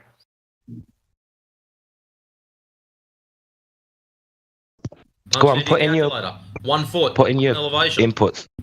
Yeah. Let's say 1 foot elevation. Yeah, put that in and then see what the calculator says. How much curve there should be per mile. Per mile squared. Sorry. I mean, wait, I see you put in the eye height feet, like. Yep, 1 foot. Yeah, put 1 foot. And then 1 mile. Distance, 28 miles. Why 28 miles? Just a random number. And then it would drop off at what, 478 feet? 478 feet. So at the end of that laser pointer, or laser light, from the laser to the ground should be 478 feet. That's a long way, isn't it? Yeah, maybe. No, it seems shorter than I would assume. Yeah. That might jump in side chat there, bud.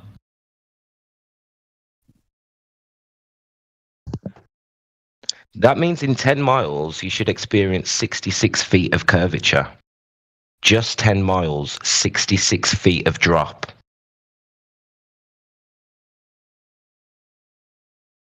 Don't you think this should be observable? Being as well, we've got observations that go way beyond 10 miles. Yeah, I think it probably should be observable, but I'm sure there's a reason. Like, I don't know enough about this, but I'm sure there's a reason. Why? You didn't say that at the beginning, did you? What do you mean? I'm not like an. Well, you agreed with us that curvature should be. You agreed with us that curvature should be a thing, but now you're saying there should be some excuse why there wouldn't be curvature. I would also have to be like, I'm skeptical of like the. You need to have thousands of these examples because it could just be a gravitational effect in this area. There could be. What gravitational effect are you talking about? Well, we've observed gravitational effects in other ways.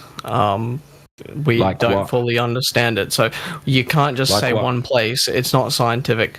Well, I mean, I think there's was California or something where it seems flat. It could be an optical illusion. It could be, but it seems what flat. But you're effects are you on about? Are you talking about nonsense? What gravitational effects can change the optics? Well, I in the mean, atmosphere? okay. I mean, if there's denser material under that area, it would push the water out of the way to the sides. There is no light effect that pushes things to the side. There are refractive effects that can No, push I'm things not talking about up light. and down. But what are you Like- talking about then? Okay. You just can't have one. Well, I've been over this before with you guys. You can't just have one, instance or a few instances. You have to have thousands of instances of this in order for it to be scientific. Like, why don't we you guys do. publish a paper? You do? Hold on a minute. Can I have the Hold on a minute. database? Hold on. All you bald-tart idiots drop in here and go, oh my god, 28 people have been to space, therefore space is proven. How about we put thousands of people up there and then I might consider looking at it. I'm going to use the same scrutiny that you're putting on us. Yeah, I mean, that would be fair. Calm down, dude. It's fine. Look, I mean, we will eventually have thousands of people in space. Bullshit. Space? I've never said anything about space. Oh, hold on one second, Joel. Look, that's an escape to the future fallacy. Let's not go into fallacious logic, right? So you're just assuming that we don't have tons of these observations, right? We can spam the chat like crazy. Do you have a curated list? Yeah, we have. Yeah, tons of send them him that we can send you, dude. Put it in chat so everyone can see the curated list full of thousands. And I don't mean just with a fucking camcorder either. I want to see measurements from equipment.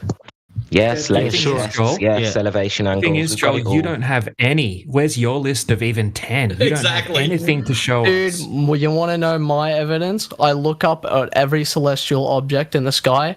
They're all round. Why would Earth be different?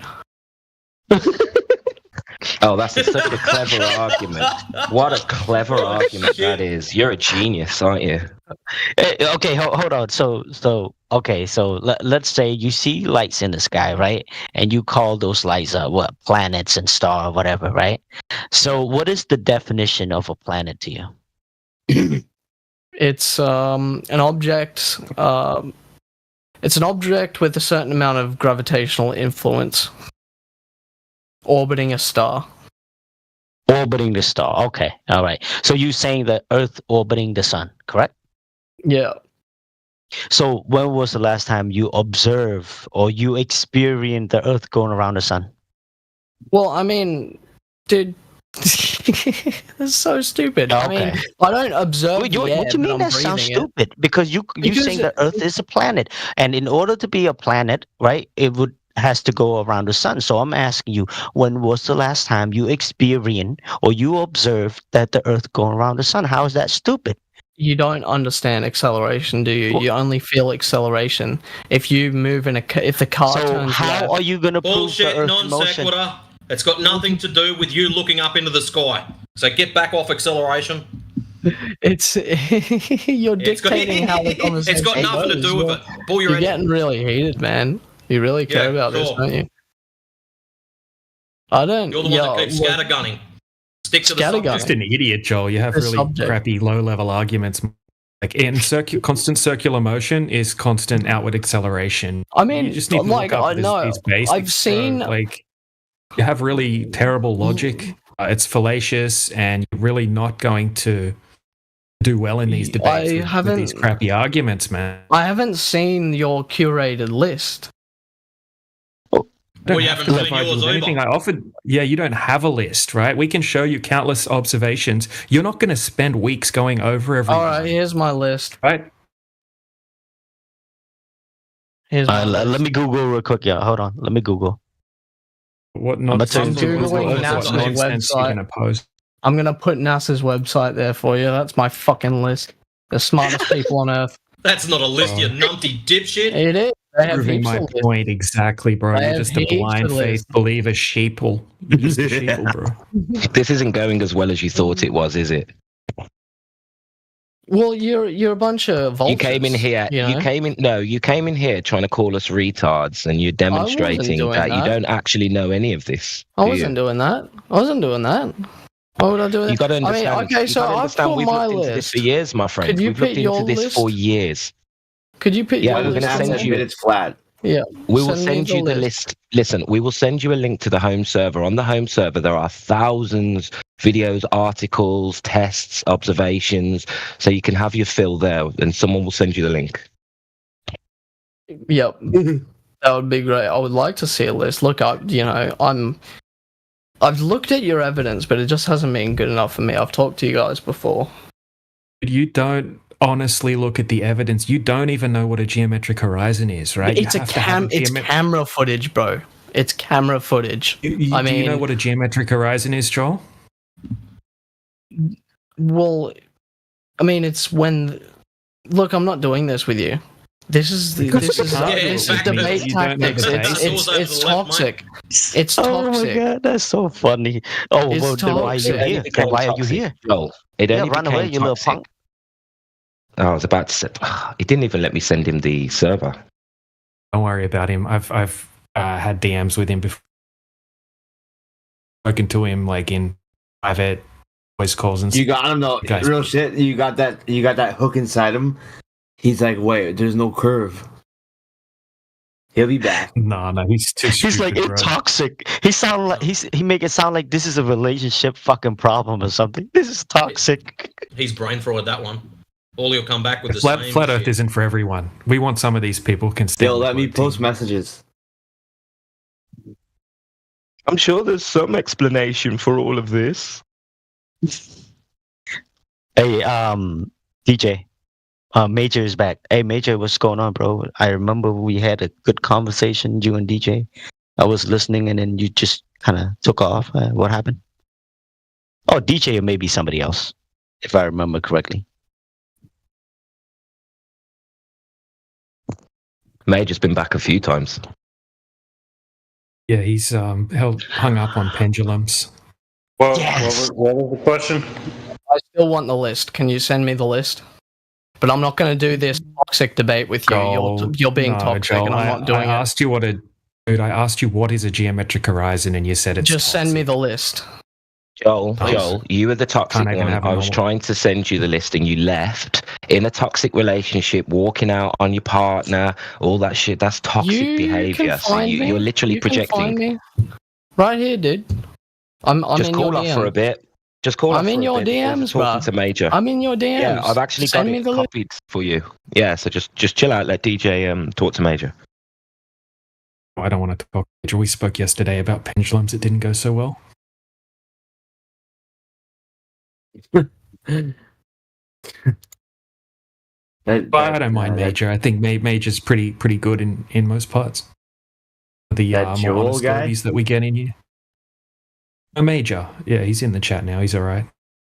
We just had a That disagreement Joel guy, about you can pendulums tell he's yesterday. just- Yeah. Oh, that Australian guy that was just in here. Yeah, he's a bit of a. He's got he his just Steam spiraled linked. out. Told me it was toxic because I asked him like, "What is a geometric horizon?" Right, so we can go over some observations. Right, he's not going to understand the observations if we can't agree on what a geometric horizon is in the.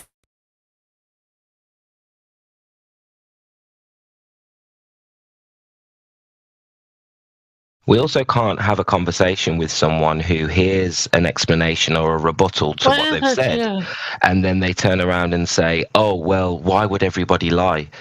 Why would everybody lie is such a cop-out. It's a cop-out argument. It doesn't hold any weight. It's a way of running away from the debate. Ridiculous. Well, why would I they mean, lie? and they're assuming that we claim that everybody's lying. Your school teachers and all the scientists, they're all in on this big conspiracy, which is not what any of us are claiming. Even their parents are lying. Everyone. Who would my dad lie to? Mm-hmm. Globe. Parents lied to them about Santa Claus. So Seriously though, imagine it, guys. You come to the conclusion that the Earth's not a curving ball, and then your next conclusion is every single person on the planet is a liar. Come on, guys. Like, it doesn't. That's not a natural step. You know, when you come to this conclusion that the Earth's not a curving ball, it's because people have dropped the ball, taken their eyes off it, and they are not asking the correct questions. It's not that everybody's a liar. Come on, guys. You can do better than this. Yeah. Even these anti-flat Earth debunkers and whatnot, you know, I don't even think they're lying. I mean, obviously they lie within their arguments that they're using, but I think they genuinely believe the Earth's a globe. Yeah, most of them do. Yeah, of course they do. Most people don't go around lying. The problem is people don't know themselves, and they convince themselves of things, and they think they know things when actually they just believe it. The problem is people don't know the difference between belief and knowledge. That's the problem. Or pseudoscience and science.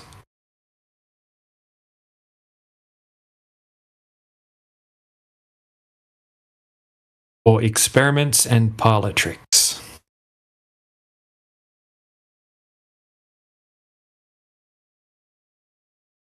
Dig at the pendulum. Well, Joel reckons he's on the 24/7 Flat Earth homepage now. He reckons he's in the archive. So next time he comes and he wants to talk, somebody hold him to account and ask him what he watched. Yeah. Or read or whatever. Yeah. I mean, if he's going to spiral out after one question, I can't see it going so well. Spiraling out of control.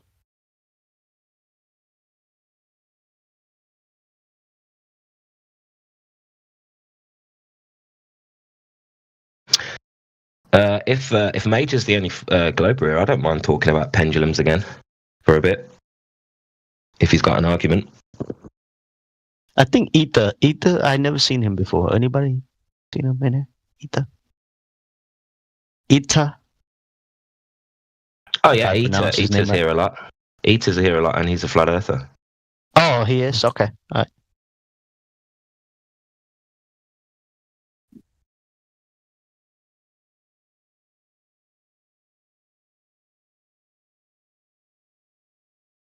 Yeah, maybe Major's busy. No, I'm just listening. And the last time, I don't know who I was talking with, but I was trying to talk about pendulums, and they were like, all right, tell me the story. And then I started to, and they were like, wait, no, we need citations. And I'm like, no, I'm not going to do that. I'll just tell you what I think. And they're like, all right, go ahead. I started talking, and then they're like, you're reading from ChatGPT. So I just hung up. Yeah, because you were reading. No. I was saying, right, so you were talking to Into the Break, right? And then I chimed in because I could hear you reading off something. It's real obvious when someone's reading off something, but they're pretending like they know what they're talking about. But clearly, you were just reading off something. I didn't say it was ChatGPT. He said it was ChatGPT. It could have been any source. Right, but when I find it disingenuous when people pretend like they know what they're talking about. When they're asked a question, do you know this? You should say, no, I don't know, but I can look it up and I'm going to read this out, blah, blah, blah. I wasn't looking up anything, buddy. I wasn't looking up anything. I was just talking, so that's why I hung up, because I was just talking. I wasn't reading shit. No, the way you were talking, the way you were telling about the pendulum sound like you were reading off something. I don't know what you read off, but I was here too. Well, I wasn't reading off anything. Maybe that's just how I sound. Let's just move past that anyway. Then I'll apologize about that, and then maybe have a chat with Roots about pendulums, because to do some work.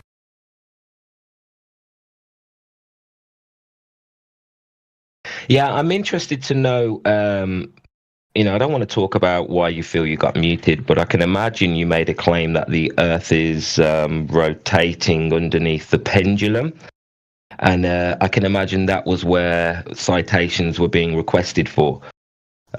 Because let's get to the crux of the argument here. Why do you think, don't say no in the middle of me speaking. The crux of the argument here is that you believe the Earth is rotating under the pendulum. So why do you believe it's the Earth rotating under the pendulum and not the pendulum over the Earth? One second before he responds, Roots, I'll just catch you up on what the exact conversation was about, right? So I was claiming, right, with citations, that the Foucault pendulums, that they have around the world that people usually reference, right? They use magnets to run, right? And they need to be manually started and all that sort of stuff, right? Quetzal was posting heaps of citations explaining all of that. And then he was saying that Foucault's original experiment didn't use magnets or anything like that. And then Into the Break was asking him to provide citations. That's where we're up to. Yeah, I remember I was actually listening. But I think that the biggest point here is, why does he believe that the Earth, what evidence or what proof is it that's convinced him that it's the Earth rotating under the pendulum? When I'm on here, I'm just on my phone, like I'm making food right now, so I don't have time to like read shit or get citations. I'm just listening, really. And if I'm talking, then I'm just talking off the top of my head, so I'm not like doing research right now. So why do you think the Earth is rotating under a pendulum and not the pendulum over the Earth? I don't think it. I just have done research on how pendulums work, the mechanism they are. And if you understand how pendulums work, then, I mean, that's all you really need to know. Yeah, there's a deviation. So why do you think the deviation is caused by a moving Earth? What evidence do we have of a moving Earth or an apparent deflection caused by a rotating Earth? What is it that makes you believe that it's the Earth rotating? Well, I'll just say what I was going to say last time. They observed the stars to rotate about Polaris, and then they asked themselves, are the stars rotating, or is what I'm stood on rotating? Well, a pendulum can show relative motion. So then they set up a pendulum, and they said, oh, well, we're getting, such and such degrees per hour. This matches up with the model that we predict. So, that's it. Yeah, but the problem you've got is it doesn't always match. Because if the Earth was rotating, then it would always be a constant force or a constant deviation. So if you was to swing a pendulum deviating in the wrong direction, then you would expect that pendulum to slow down due to this Earth's rotation, but we don't get that. We also can get the pendulum to deviate in the opposite direction to the eastwardly spin of the Earth. So why would you say that? You can get a pendulum to do whatever you want. You can, yeah, but if it was caused by, if the deviation was caused by, if there is a deviation caused by the Earth's rotation, then that means if you spin it or get it to precess in the wrong direction, then that precession should slow down. But that's not what we experience. So again, apart from looking at the stars, depending on latitude, you can say that again. So the other thing about the pendulum is that the way the trigonometry works, I haven't done it myself, but you can predict your latitude by the speed of the precession, because it's a ball and it's a lot wider at the center. So the precession, you can actually predict, it's going to take this long if you're here on the globe. It's going to take this long if you're there. And if you're on the equator, it's not going to precess at all. It's just going to keep it swing. So. Again, if the Earth is what's rotating, then that would be a constant rate. Would you agree? You wouldn't be able to say the pendulum proves the constant rate of the Earth's rotation, because we have inconsistent rates and velocities. Citation, please. We do. I said the man that said he was just here to talk. My friend, I can find you. I was being facetious.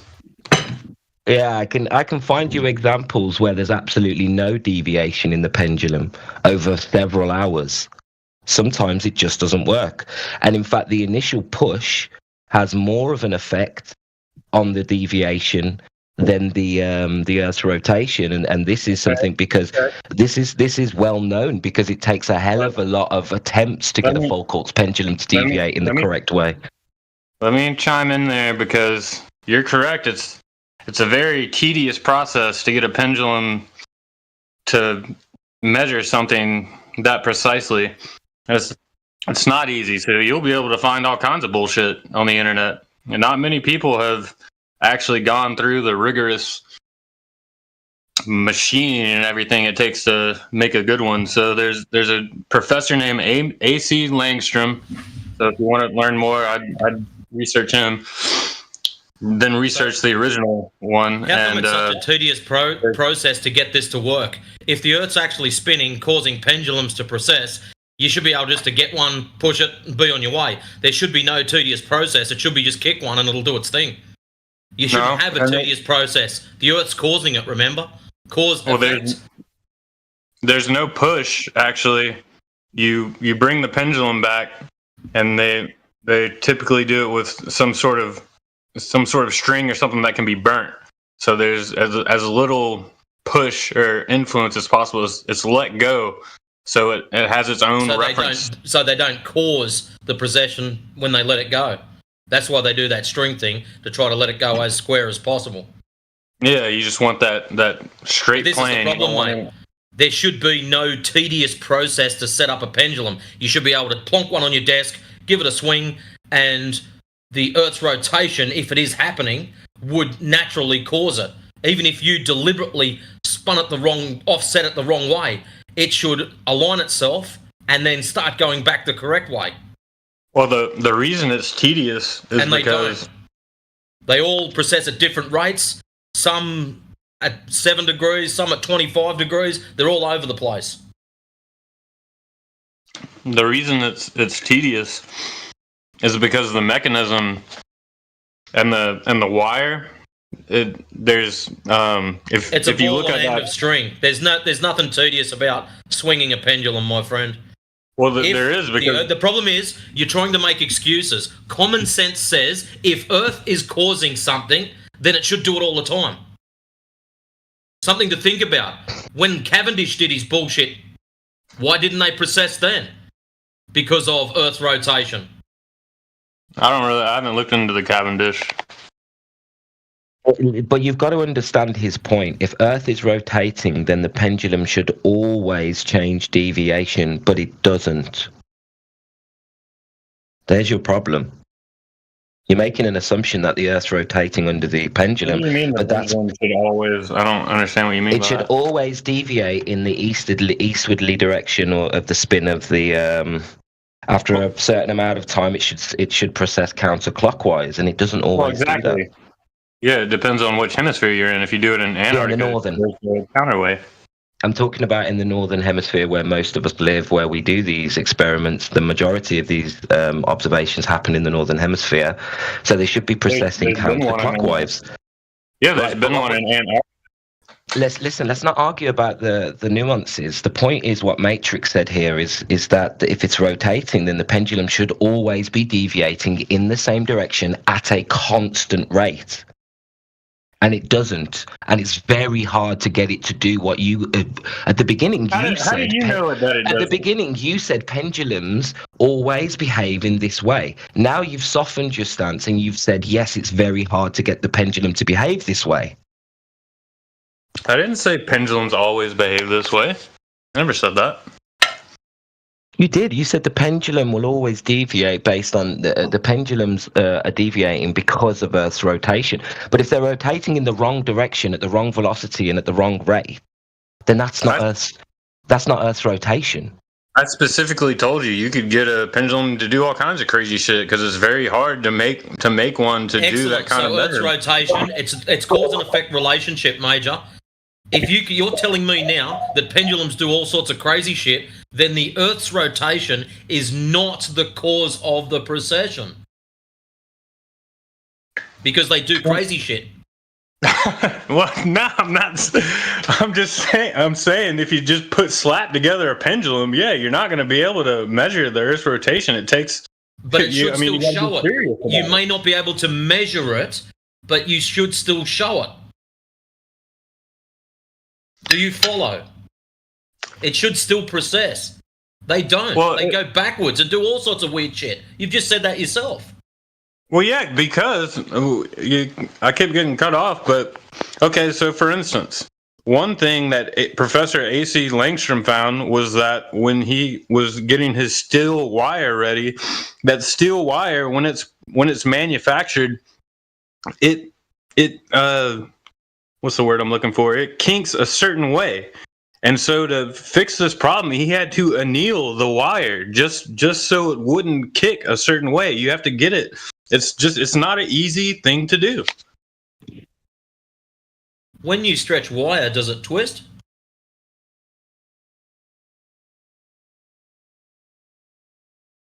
I think he was using a braided steel wire, if I remember correctly, and he had to anneal it.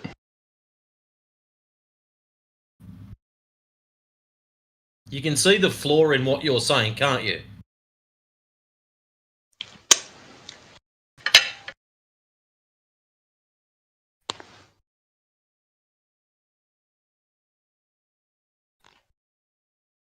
I wish more people would. The final experiment is stupid, and they shouldn't go to Antarctica. They should be building pendulums. What they should be doing. So you're still hooked on the fact you believe pendulums prove something. You've already told us that they do crazy shit. So if they do crazy shit, pendulums prove crazy shit. No, I'm saying yes. You have do you understand that if you set a pendulum activated and the Earth's rotation causes it to precess, every single time someone lets a pendulum go, it would do it? No, sir. Then the Earth is not rotating, or the Earth is not the cause of the precession. So I'm going to ask you again. I'm going to ask you one again. sec, Roots. Can I jump in for 1 second, Roots? Yeah, sure. I just wanted to highlight what Amish had put in the side chat quickly. Right, it clearly says a magnet drive system to keep the ball in motion, electronic control system to operate the magnet, to control the swing distance of the ball, and yeah, it goes on. Just wanted to point that out. Yeah, those are pendulums for display. So they don't have to keep on resetting them. They're not perpetual motion machines. I think that's why you were being asked for citations the other day. So you can show us the ones that don't use these deceptive means to get the desired effect. So actually, Amish citation. Amish is the one. I said I was being facetious. It was a joke. I said citations, please, but it was Amish who showed me the pendulum. Anyways, AC Langstrom. Ask him. He knows. Yeah, but yesterday, right? You were asking for the papers or something to back up what DJ was saying. That's why Q, which is Quartzo, posted the citation for you, and now we just asking you where's your citation to support your claim. Yeah, look up Professor AC Langstrom. I wasn't asking for a citation. I was asking for the experiment, right? The pendulum, the specific pendulum, right, that you're talking about, and a demonstration of it working without these magnets, whatnot. That's all I was asking for. I was told it wasn't even an experiment. It's just an observation, but I don't care what you call it. Did you hear what I said? Or did you just focus on the experiment word? Yeah, could you say it again? Yeah, do you have a demonstration, right, of a pendulum without the, like a Foucault pendulum, without the magnetic devices and all the things that are listed in the manual there that Amish just posted, the one that you're referring to, right? So a demonstration backs your claim. Okay, yeah, that's what I was... Well, one, you can read about it. It's Professor A.C. Langstrom. There's one guy that I was impressed with on YouTube. He made one in like a college dorm or something. He hung it from like a 6-story college dorm and did it. I mean, I have no idea how valid that one is, but it was just impressive to see the amount of work he put into it. That's on YouTube. Just Google like pendulum. Okay, so the demonstration that you're going to give me a guy in a college dorm in his, which I've seen already, right, where he hangs it from the top of the stairwell, doesn't seem very professional. So is that the one that you're talking about? Is that your demonstration? Or? Well, you just glossed over the first one. I said no, you didn't. You didn't. Professor A.C. Langston. No. You gave me a name, right? I was asking you for a demonstration, not like something that I can read, something I can watch, right? That does what you claim. No, there's not a video. There's not a video. It's just an explanation. Yeah. Professor A.C. Langstrom I don't even think cameras. They had video cameras back then, so.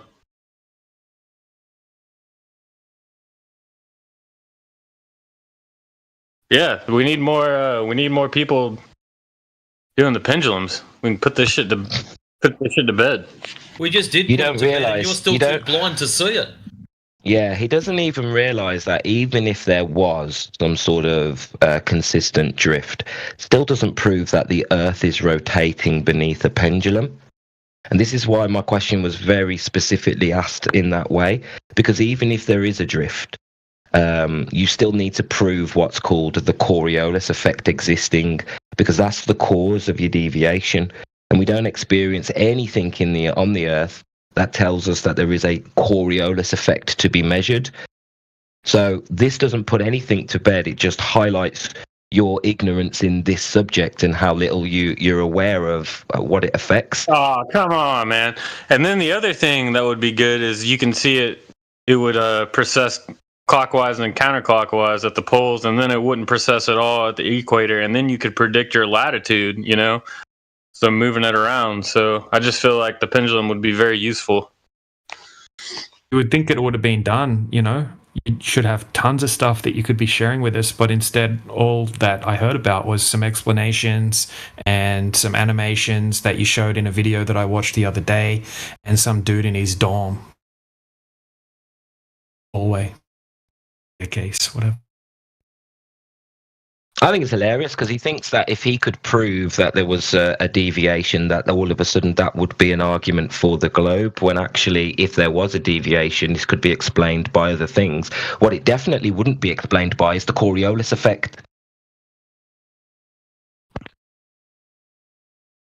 It would just be some evidence that matches the model. I'm not saying that, this is like proof, like bow down flat earthers or anything. I like pendulums. I'm like a mechanically minded person. It's easy for me to visualize, to see.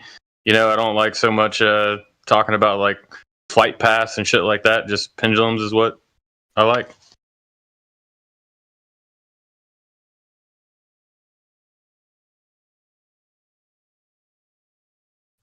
We haven't even got into the proper full argument or conversation.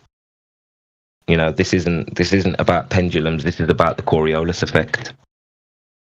So you need to look into that, my friend, and you'll find that even if you did have a deviation, that deviation doesn't prove that the Earth's rotating, especially when you introduce relativity and you realize it doesn't happen, we don't get a Coriolis effect, then you would have to admit that the pendulum can't be caused by angular momentum because of relativity. So this is a circular argument which you're not fully aware of, but you're claiming Coriolis effect.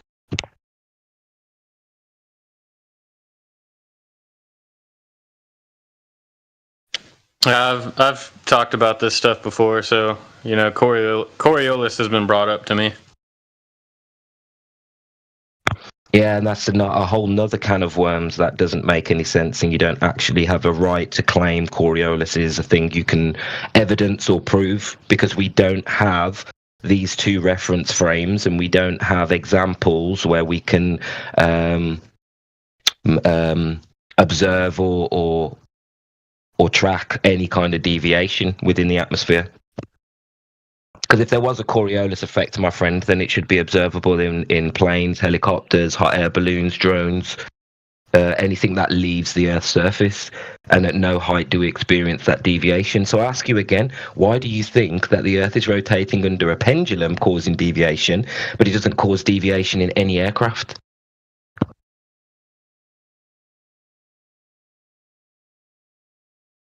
Well, the pendulum is a very specific kind of mechanism, and it's very apt for showing relative motion, and it's not very easy to do either. So, I mean, you're talking about helicopters and planes like pushing massive amounts of, atmosphere around and everything. Major, just take a step back.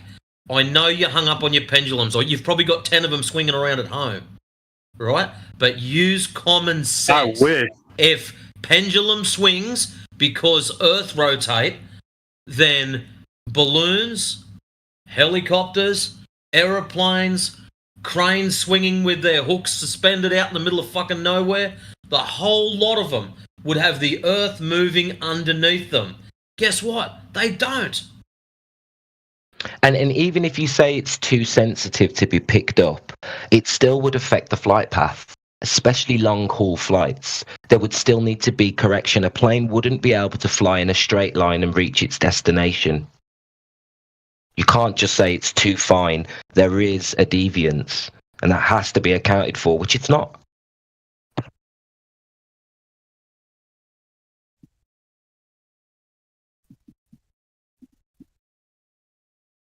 Does anybody here have a pendulum?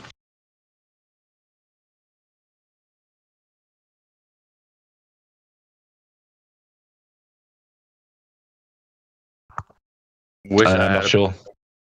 The claim is Earth rotates under the pendulum.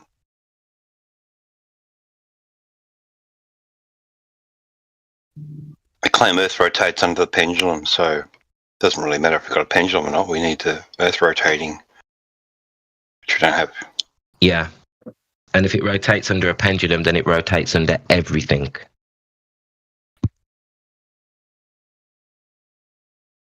That's true. Now, we've got high-level sports, high-level... you've got Neil deGrasse Tyson, who claims that a football team won a Super Bowl because of the Coriolis effect. Okay? So you're saying, in one breath, it's so sensitive that it can't be picked up by objects that leave the Earth, yet Tyson's out here telling us that a team won a Super Bowl because of that deviation. And that deviation is calculatable. Well, yeah. If you want to convince anybody to go to flat Earth, just bring up Neil deGrasse Tyson, man. I hate that dude. He makes me want to throw the ball away. Brought up yet is that Earth is actually accelerating 1,000 miles per hour into the path of orbit during the night, and decelerating 1,000 miles per hour away from orbit during the day. So if you're on the equator and your house is moving in this compound motion, there's a plus minus 1,000 mile per hour difference every 24 hours.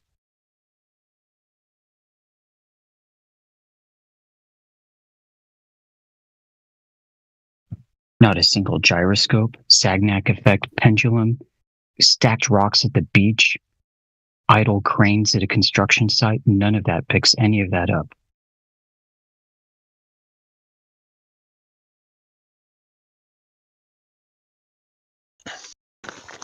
But you still brought up an interesting that Neil deGrasse Tyson gives you the shits.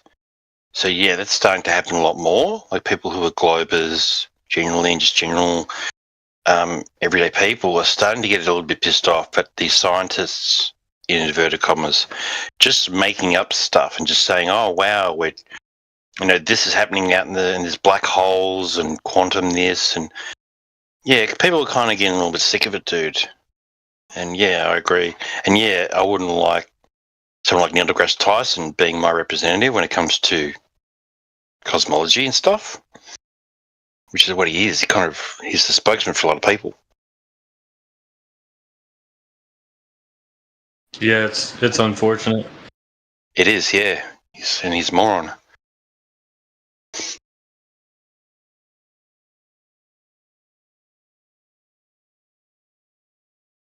So, Foucault's pendulum is not any proof of a rotating Earth. It's a parlor trick that museums use electromagnets to give the appearance that it is naturally deviating over the Earth. Do you know what they call that when you not a parlor trick? And when you claim something to be science and actually you're not presenting science, you know what they call that? Pseudoscience. let's at least give a little respect to the people who have actually put the effort in to do the, observation or whatnot. They weren't doing it as a trickery. They weren't trying to trick anybody. Why can't we call it as it is? Why do we have to bow to the authorities that are presenting pseudoscience? Why should we? I'm not saying what bow they've down to revealed, them. hey, what they've revealed is an inherent bias. If they believe this is not a parlor trick, then they're biased. They are biased. And if you want to appeal to their authority, that's on you. But you're dealing with people here who don't bend the knee for no reason. We need logic. It needs to make sense. It needs to be consistent. So don't look down on us. You should actually look in the mirror and ask yourself, what do you believe and why? Don't come here telling us we're retarded. Don't tell us we're retarded for asking for evidence. Ask yourself why you don't need the evidence to have your belief. If Earth is accelerating in a frame at all times, then you don't even need to start the pendulum to watch the rotation happen independent of a hanging plumb.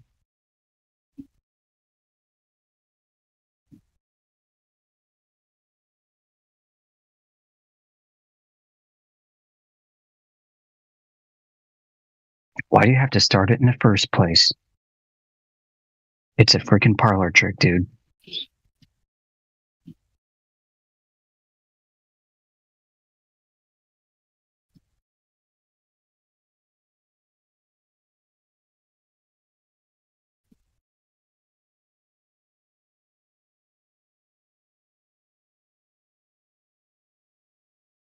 Yep.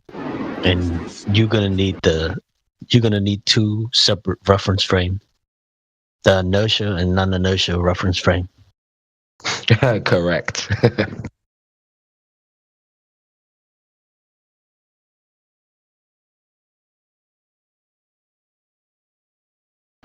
Could Amish elaborate on why you wouldn't have to? I think what is it? You said you don't have to start the pendulum, or you shouldn't have to. Yeah, because if Earth is constantly accelerating in an accelerative frame, and you hang a plumb bob, supposedly in an inertial frame, then there's no need to start it. The rotation is continuous, correct? It happened before you set up your plumb bob.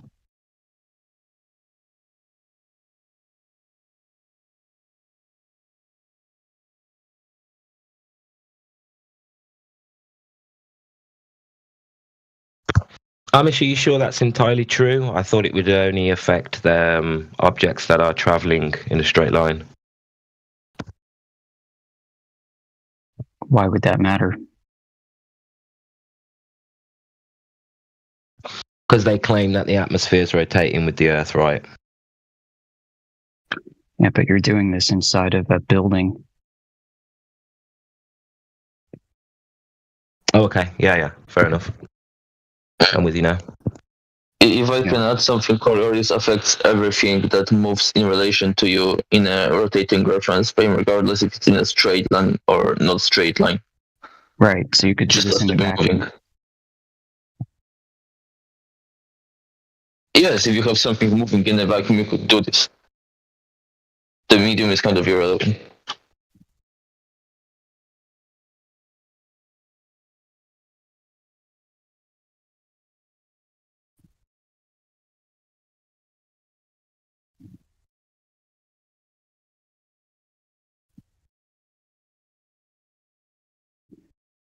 I think a lot of people on both sides of this argument don't understand the claim of Coriolis and the differential and reference frames.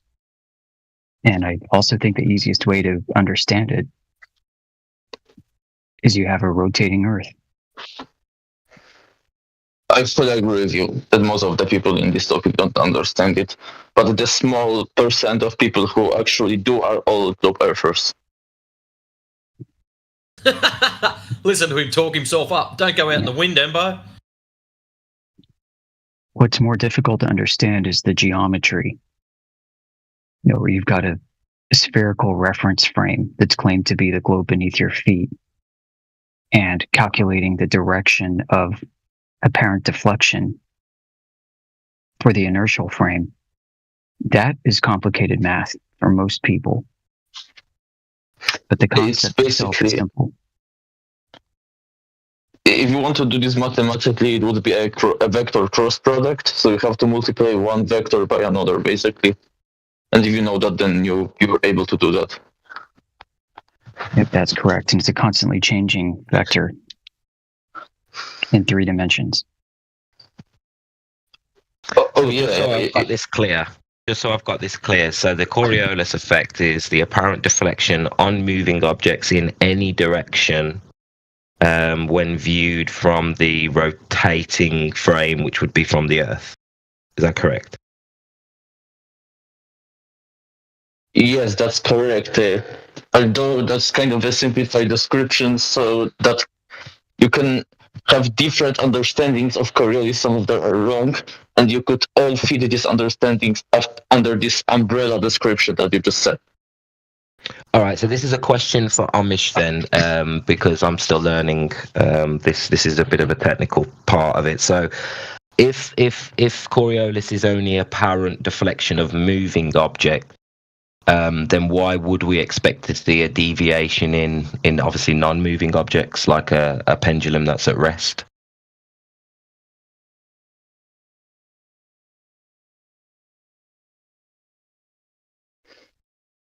Amish isn't in here.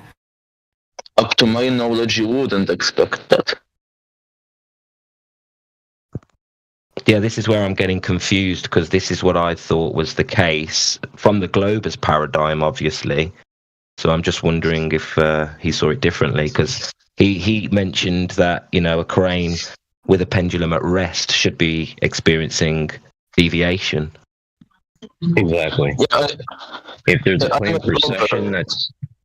claim precession taking place due to the pendulum, then we should see the steady precession if in fact the ground is moving everywhere we go. Good day, gentlemen. Hope all is well. Yeah, I'm a glober, and from my perspective, it works like if you have an object that is moving. It doesn't have to be in a straight line, but for simplification, let's say it's a straight line in an inertial frame. Then in a non-inertial frame, because you as the observer yourself are accelerating, you are rotating, from your perspective it will appear as that object is accelerating, like it's deflecting. But in order to see that deflection, it has to be moving in the first place for this apparent deflection to alter its trajectory. But if you have no trajectory in the first place, then you have no deflection.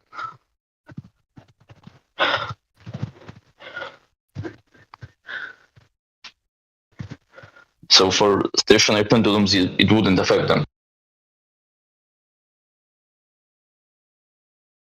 Any rebuttal, Killian?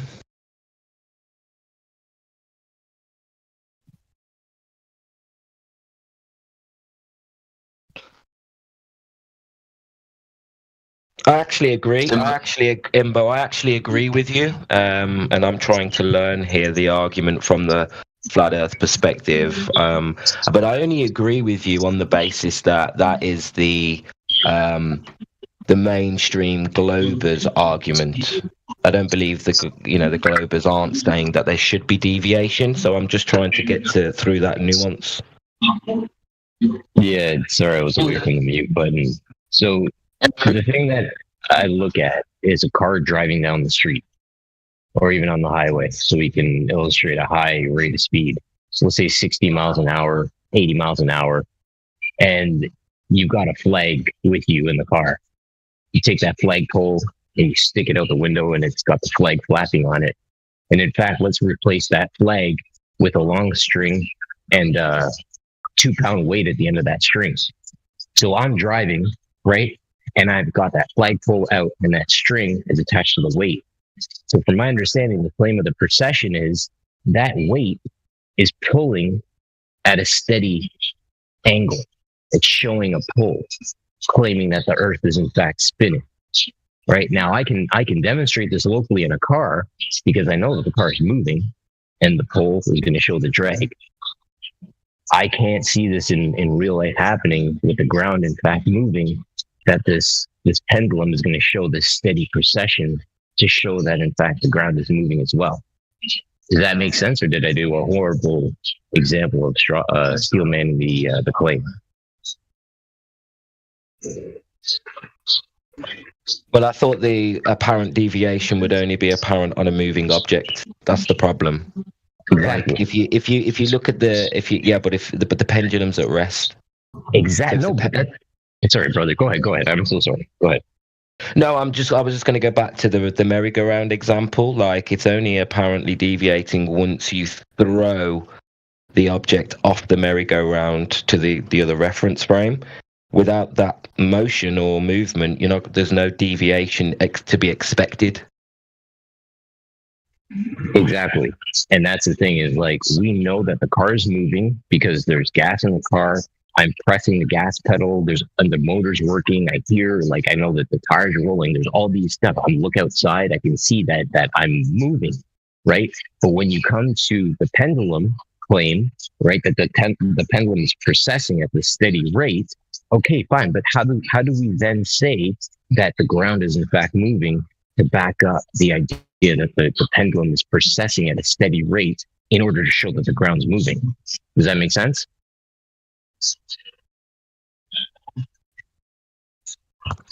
Yeah, I think so. Yeah. So basically, the point is that in car you already know that you're moving, but on the globe you don't already know that you're moving. So we have to test it, and we don't know that it's this Earth moving causing it. Is this the argument? Exactly. You guys are claiming that the ground is moving because the pendulum is processing at a steady rate. This is your claim, right? Now, we want to know how is the ground in fact moving, right? If you're saying that the pendulum is processing at this steady rate, how is the ground in fact moving? What is your claim to show that the ground in fact has this energy input so that it has a steady rate a steady movement so that the pendulum processes? Otherwise, the pendulum just processes under its own power because apparently this pendulum has a power input to it. Apparently. No, I don't think you're understanding the argument. The pendulum isn't actually processing. It's just staying in its plane. It's not moving. It doesn't deviate. Wait a minute, brother. Hold on a second here. You're telling me that the pendulum experiment is not a study of the precession of the pendulum, the back and forth movement of the pendulum. Is this correct? The pendulum itself stays in its plane. It's the only the reason you're seeing it process is the Earth is rotating, not the pendulum stays in its plane. So what reference point do you have between the claim of the ground moving, right, and the pendulum staying at a steady, staying in one spot? What is that degree measurement, and how is that measurement made?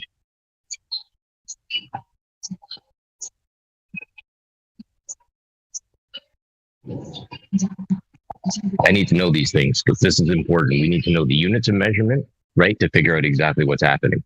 And if I'm roboting, I apologize, but this is important. So please tell me.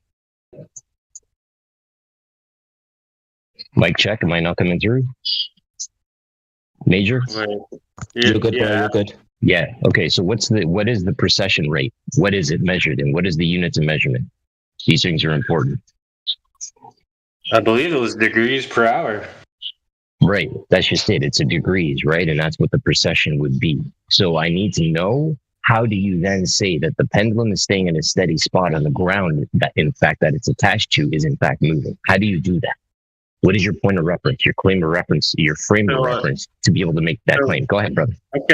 Okay. So the reason a pendulum is apt for this is because the mechanism by which it swings, like you can put a pendulum on any kind of rotating base and step off of that rotating base. So we can't step off of the Earth, but we can do a smaller experiment and put it on a merry-go-round, put it on anything that turns and step off of that reference frame, and then you will be able to see with your own eyes how the pendulum is not precessing; it's the base. But if you were to step onto the merry-go-round, then to you it would appear that the pendulum is precessing. I agree, brother. I have to withdraw after this point. What I'm going to put on the floor for discussion, if I may, is how do you know? Like, I agree that the merry-go-round is moving, right? If you move it, it's going to be moving. You step off of it. We know this. But how do you know that the Earth is moving to then say that the pendulum is measuring that precession rate? That's my question. How do you claim that the ground is moving in order to instill this precession observation? Because without, as you said, the base of the ground moving, in order to show what the degree of change is actually, you have to be able to stand on the foundation of, in fact, that the ground is moving, and then show what the precession claim is. For my benefit, right? You got to get to Q before you have P. Go ahead. Yeah, for my benefit, would you say a bit more about what the measuring instrument is that you're talking about here? Well, from my understanding, the setup of the the setup of the pendulum is you have a long line hanging from the ceiling of these museums, or you have a pole set up, and then you have a long line and you have a weight at the end of it, and they observe the weight, how it drags, and what that degree or precession is, in order to figure out the actual drag itself. So it could be 5 degrees, 3 degrees, whatever. But basically that pull, that drag that it has, is their claim as to why the ground is moving. I see. That weight is trying to catch up to it. Drag. Sorry. The kind of like drag coefficient. No, you're totally good, brother. I have to withdraw them. Got to get changed to go swimming. Come on. Is it called the Foucault pendulum or whatever? I said just Google what it was called. So yes, sir, brother. That's it. Yeah, so you can research Foucault pendulum, right? And research the actual setup if it requires an energy input. Because from my understanding, these are not natural experiments. These are experiments, not naturally occurring observations. Okay, well, I could give you a stab at explaining what's going on here. So, I mean, based on the little explanation that I've just found on Google. So this is what it says, right? And you can tell me if this tracks with what you're saying. It's from the Britannica, Encyclopedia Britannica website. The rotation of the plane of swing of Foucault's pendulum was the first laboratory demonstration of Earth's spin on its axis. That's the idea, right? It has a plane of its swing, and that shows that the Earth is rotating. Is that what you're referring to?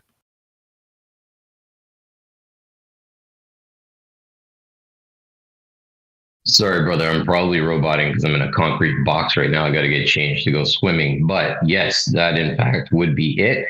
However, again, I don't tie myself to the idea of it being an observation. Again, it's an experiment because from my understanding, it requires an energy input. That becomes an experiment, not a natural observation. Thanks, guys. Peace. Oh, he's leaving. Okay. I would say that something is an experiment where you manipulate the variable. I'm not completely sure what the distinction between experiment and observation is, other than the fact that in an experiment, normally when people refer to experiments, it's like a kind of observation where you have more control over the inputs to the situation you're actually observing. But the explanation of this thing that you're referring to here, or the guy's referring to who's now left, I think, is that so the point of the pendulum is it's not supposed to just detect the Earth's motion, as in just like that it is moving. It's detecting its rotation. So there's quite a crucial distinction between motion as such and rotation, because rotation is an example of something like something on the surface of a rotating body is actually accelerating. So you don't actually need a point of reference to say that something is accelerating. You need a point of reference to say something is in kind of like constant non-accelerated motion. So then that question that you had about like, oh, well, if this is supposed to detect the motion of the Earth, what's it moving relative to or whatever?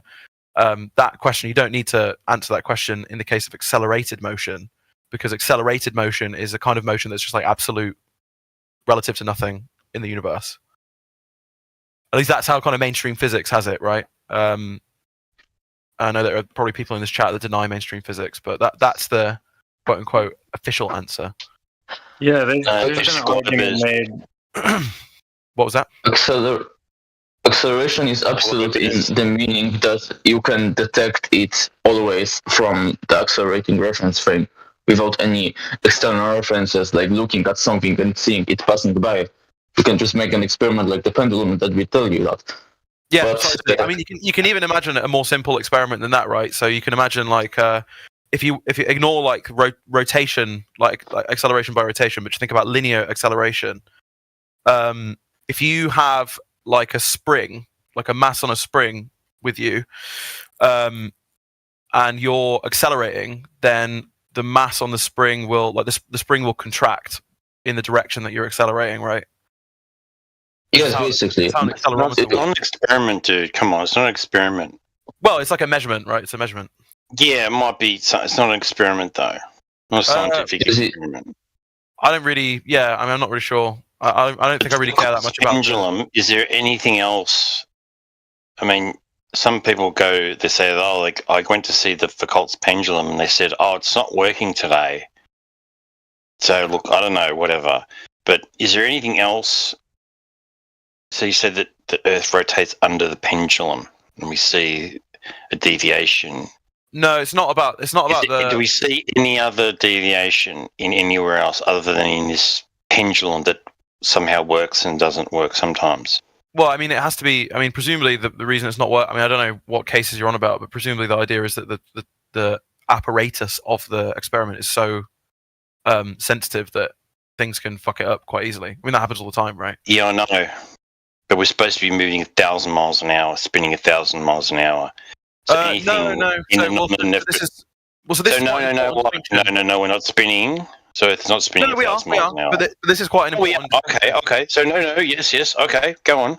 Yeah. This is quite an important distinction. So, if you say 1,000 miles an hour or whatever, right? That's those units are units of like linear velocity.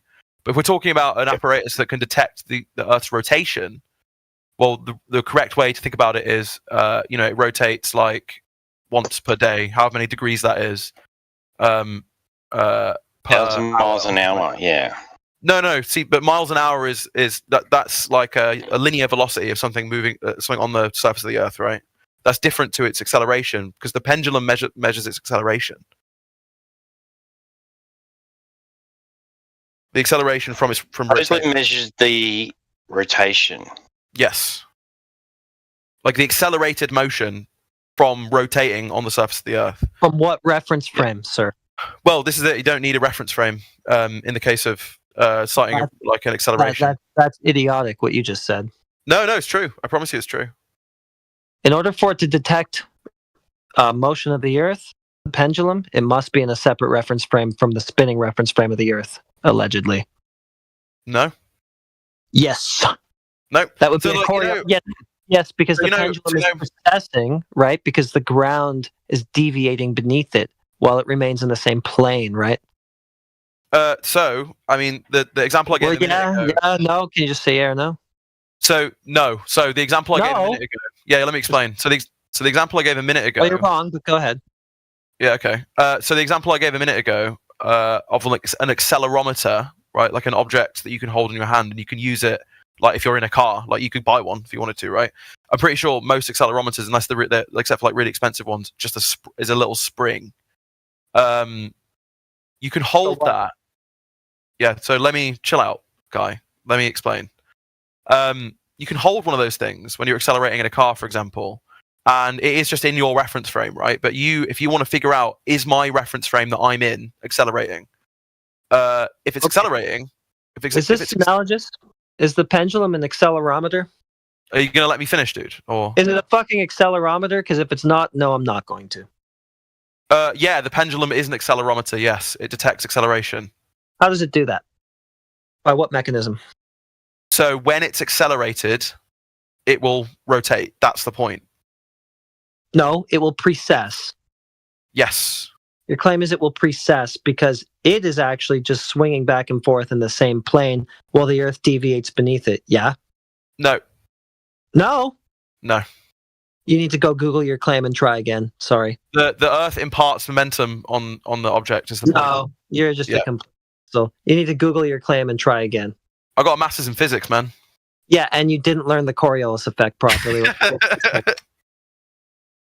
I know, it's hilarious. You got a master. Yeah, it is hilarious. Heretic's completely right. You can't even talk about Coriolis without an inertial and non-inertial reference frame. Otherwise, it's not Coriolis, is it? Yeah, did you know that, Physics Master? Did you know that this is an example of Coriolis, what the pendulum is alleged to do? Did you know that, Physics Master? Might as well Sure. be I got a remedial question. Google searching now, Physics Master. I got a question for the physics guy. Yeah, sure. Well, why would you it's ask? Physics Master. So I was I'm under sorry, I have to the. leave now. He's the least educated in physics in the whole room, strangely. Seriously, and this is the topic that he came in on. Go ahead. The guy doesn't even know what Coriolis is or what the pendulum is supposed to operate off of. What effect? So I was under the impression that the pendulum keeps its plane of swing, and Yeah, the you're Earth correct, rotates. Major. That's the correct. Well, that's the No, correct it doesn't. claim. It doesn't. You are an idiot. It doesn't. You can go on the Wikipedia and find animations of it. It You're doesn't. completely wrong, you fool. It's just supposed to go back and forth. The Earth deviating beneath it is how it's supposed to show motion. Pop it. I'll You don't pop know it in that? the. I'll pop it in the chat. That's the pattern it makes. Like the swing. It not only does it go back and forth, it also rotates. So the pendulum is actually just changing course over time. It's actually So it goes back. So it goes back and so forth. that's not showing Earth motion then, It because swings that back would and be forth, but also yeah. rotate. No, it's the rotation that shows the rotation of the Earth, right? Yes, because it is going back and forth while the Earth is spinning beneath it, and it's deviating due to that. Apparently, only. No, it's not. It's not because of that. Yeah. Okay, then you just debunked your own claim. Thank you. Yes, everything I've read and heard is the opposite of what you're saying, physics guy. It is the opposite. Yeah, he doesn't know shit. It's weird. They come in here they think they're educated and stuff because they did all this book learning for so long, and they don't even know the remedial stuff. You hate books. Is that what that was? Well, he's got a master's, so he probably thinks he can say what he wants. Sorry, go ahead. Yeah, I know. He just thinks he can wave around this master's that he has and then say wrong shit. It's okay. He can just say whatever he wants, like you said. He's got a master's. Doesn't matter if there's any soundness to anything he says. You're the one who believe in flat Earth, and you're calling him wrong? Oh yeah, he's wrong. He's another thing that the physics major knows nothing about would be water and the physics of that. Oh yeah, I could tell Well, you. if he believes Earth is globe, he knows more How about about hydrostatic more than me. equilibrium? What could you tell me about that? Hydrostatic equilibrium. What about it? Well, I asked you what you could tell me about it, and so far it looks like nothing. Well, I mean, what are you presuming? There's some sort of argument from the meaning of hydrostatic equilibrium that proves Yeah. flat Earth or something. Yeah, because when water finds its equilibrium, it's what over its surface? Flat, level, horizontal. Did you know that, Mr. Physics? Hydrostatic equilibrium just means the thing's not moving. Right, it's at rest. It's at an equilibrium of forces, and it's level, flat, and You've horizontal over its added the flat surface. bit though, haven't you? You've added that in. No, I have not. I can cite it, Mr. Physics, from physics textbooks, if you would like. So Any level object is defined as having a flat surface. What often happens when flat earthers cite textbooks and things like that is that they'll read. Like I just said, yeah, whatever. So to the guy who just butted in, like I just said, the physics major doesn't even understand the physics of water, demonstrated right here and now. He doesn't even know that water's level at rest. So this physics major hasn't even seen the water in his toilet. That's how out to lunch he is on the physics normally book. happens when flat earthers cite textbooks is they'll cite like a line or two without actually understanding the context of what's going on in the rest of the chapter, say. What's the context, Mr. Physics? You might be able to find a quote in a textbook that says that a hydrostatic equilibrium means that a body of water is level. Of course I can. You need to chill, guy. You need to chill. But I'm willing to bet that in the context of that chapter, what will be going on is certain kinds of idealizing assumptions or approximations about being very, very close to the surface of the Earth, or in a very, very small patch of the Earth, right? No. Okay. They just say it's level. They just Beg to say it's differ. What an unproductive conversation, huh? Beg to differ. Okay. Well, I'll grab a citation, and you show me where the context actually says that the citation is not what I'm putting it forth as. Yeah, sure.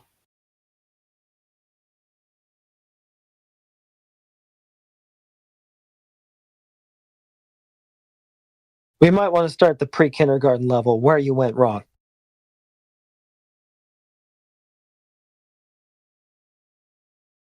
Yeah, let's do that. I think we need to rewind it to the basics. Where is it? Is it this? Are these citations from this Matrix guy? I'm going with pre-K to start with. It would be good if I could get a PDF version of the text rather than just an Amazon link, so that I could actually look at the. Well, we got science in pre-K from the National Air and Space Museum here. Looks like they forgot that it's supposed to be curving because they think it's a globe overall. Oops.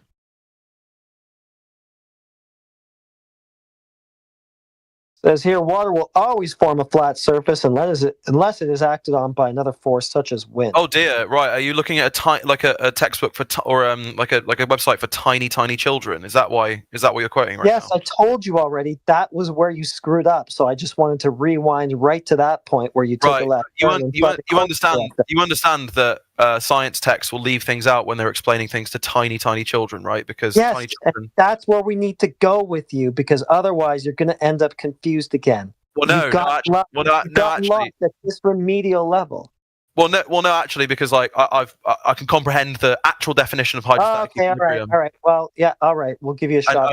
I don't need a science text. I don't need a science text for tiny babies. Physics hyper textbook. All right, fine. Physics hyper textbook. Then it is. What does it say? Water seeks its own levels. That's one of the realities of life. Please provide the context, sir. You can't gripe about being aimed for PDF of it. I don't even know what this hypertextbook thing is. I've never ever heard of it. These don't strike me as like real physics textbooks, but I know it's because you don't know anything. Are you saying you're not aware? Are you saying you're not aware that water seeks its own level as a natural property?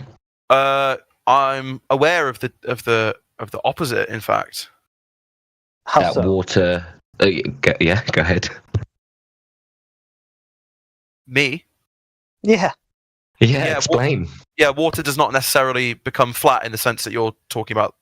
Well, that's what all these citations show, and that's what all demonstrations of water, all my experience of it shows. Have you got a PDF of that? Have you got a PDF of the hypertext? You don't need a PDF. Now you're stalling. Well, I do. It's widely accepted. Dude, this is widely accepted. Hold on, you're going against something that is understood. It isn't what this is like heretics is demonstrating. This is what we teach children. So this principle is understood for all. When you're dealing with water, this is one of the main things we understand. We know a lot about water, and this is a fundamental law of nature. Water will always seek its level. Before. I'm sure you've heard someone say this before, so I'm sure you have an answer. What is happening when a water droplet stays spherical? Are you talking about water tension? That's different. Right. Listen, bro. This is why I tried to take you back to pre-kindergarten level, because this was covered in that very citation right there. Just that one quote. You didn't give me a PDF. It said another force. You don't need it.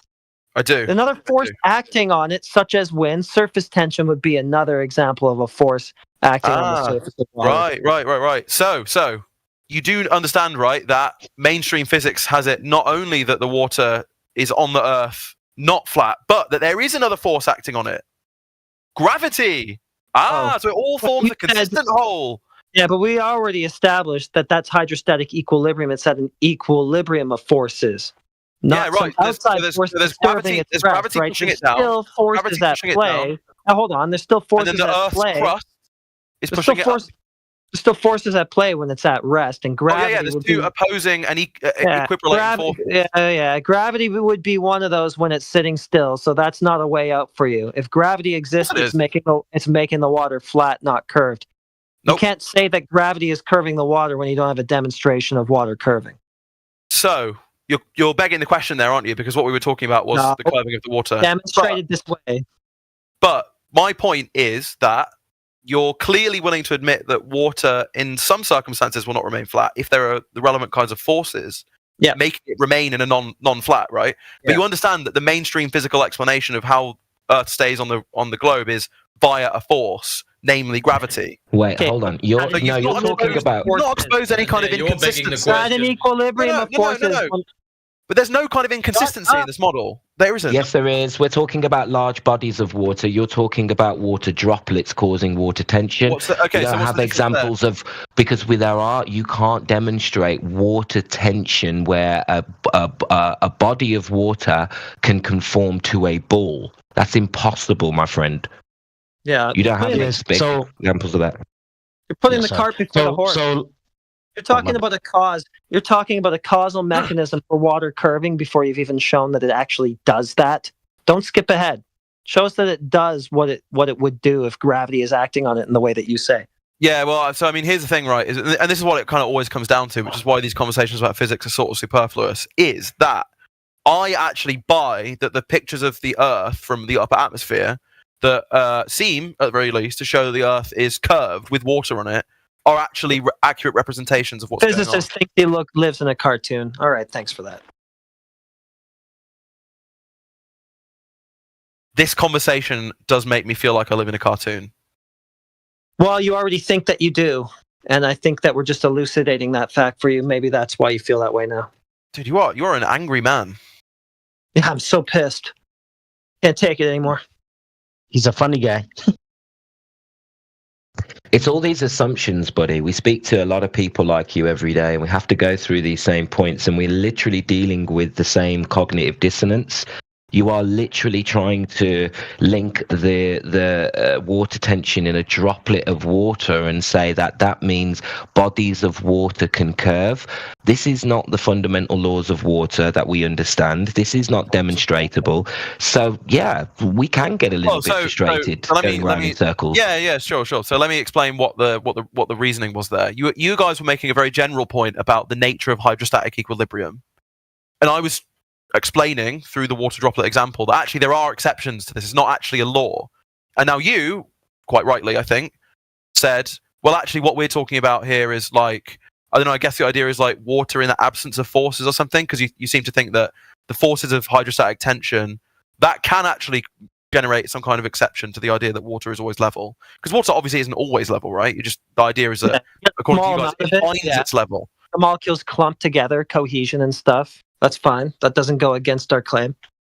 Yeah. So this is my point, right? Is that actually in the mainstream model, this whole idea about water finding its level, except when there are forces on it that make it not level. Well, if you add that exception, it kind of makes it all pointless, right? Because people who believe in the globe actually believe in gravity, which is the force that's responsible for. Yeah. But now you're just saying that water can form itself into a pretzel or a trapezoid or a ball or whatever. If the appropriate forces are applied, then yeah. The problem with you, physicist, is that you don't actually have a physical demonstration of what you claim to be going on in the physical world. Well, so again, I do believe in the upper some of those upper atmosphere pictures are. Believe that it's a concept. It's conceptual. That's not physical. It's in your head. It's a picture of something physical. So do you believe that the claim? Do you believe that the claim that all water will always seek its equilibrium and rest level? Do you believe that's a false claim? Then, do you need to update physics? The claim that water will always seek its equilibrium. Yeah, probably it's false. Depending on what you mean by all. Like when you say always, what's the scope of that? So when you get your water droplet, bro, when you get your water droplet, what you're doing is you're taking such a small amount of water that there is nowhere for it to run down to. So you've got a very specific micro situation where the water is clumping together or being attracted to itself purely because there is no body of water. We're talking about a minuscule amount of water here that cannot run down, because there isn't enough water for it to seek a level. That is a very specific micro argument that only happens when there is so little water that now what we've got is the density or whatever, the amount of that water is just too small to be able to be shifted. That is not what we're talking about. You're talking about a very specific micro claim that only happens in the micro. Whereas any other body of liquid, whether it's a cup, a bowl, or a lake, none of those water tension arguments apply. And I feel like you're being a bit disingenuous by claiming that it does. I'm not, because you've misunderstood what the point was that I was making, right? Which is that this idea that water finds its level is not like a law. It's just that in some circumstances it does. Can you demonstrate for us then, to cut to the chase, that water finds a curve over? Yeah. So the way that I would demonstrate that is by showing you pictures of the Earth from upper atmosphere, but you wouldn't believe in them. How would you validate them? You would say they're fake. How would you validate them? How would you invalidate them? I would ask you how you validate them is what I would do. Sorry. I would say they come from an institution that I trust. There are various different kinds of institutions that do these sorts of experiments with, like, balloon satellites or whatever. I say experiments, and not experiments, but it's not really faith. It's trust. It's sort of it's a kind of a different thing. I mean, it depends how you define the word, obviously, but same shit, different word. Faith. Yeah, well, faith, whatever. I don't really give a shit if you call it faith or not. The idea here is that I'll take it. I mean, this is why I was saying. Honest with that, fine.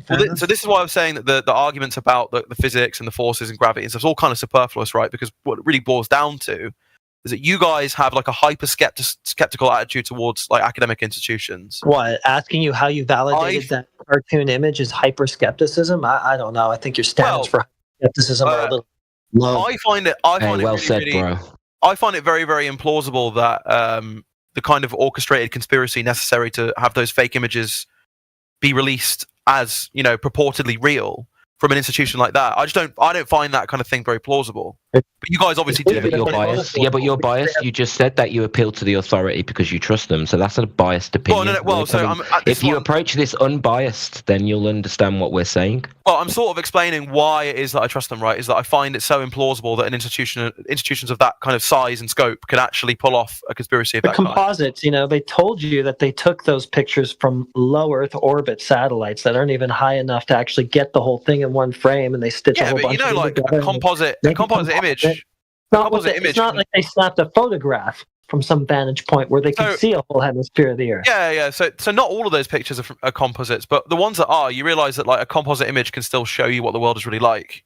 No, it's just an artistic rendition of somebody's interpretation. No, not really. No. It depends. When you say composite, that can be many different things. I take a whole bunch of flat pictures of the Earth, just a whole bunch of smaller pictures of it, stick them together, and then I project them into... That's what you claim has happened, but has that actually happened? They claim they did. I'm telling you what NASA claims they did. Robert Simon, who made the 2012 Blue Mark, he said he did.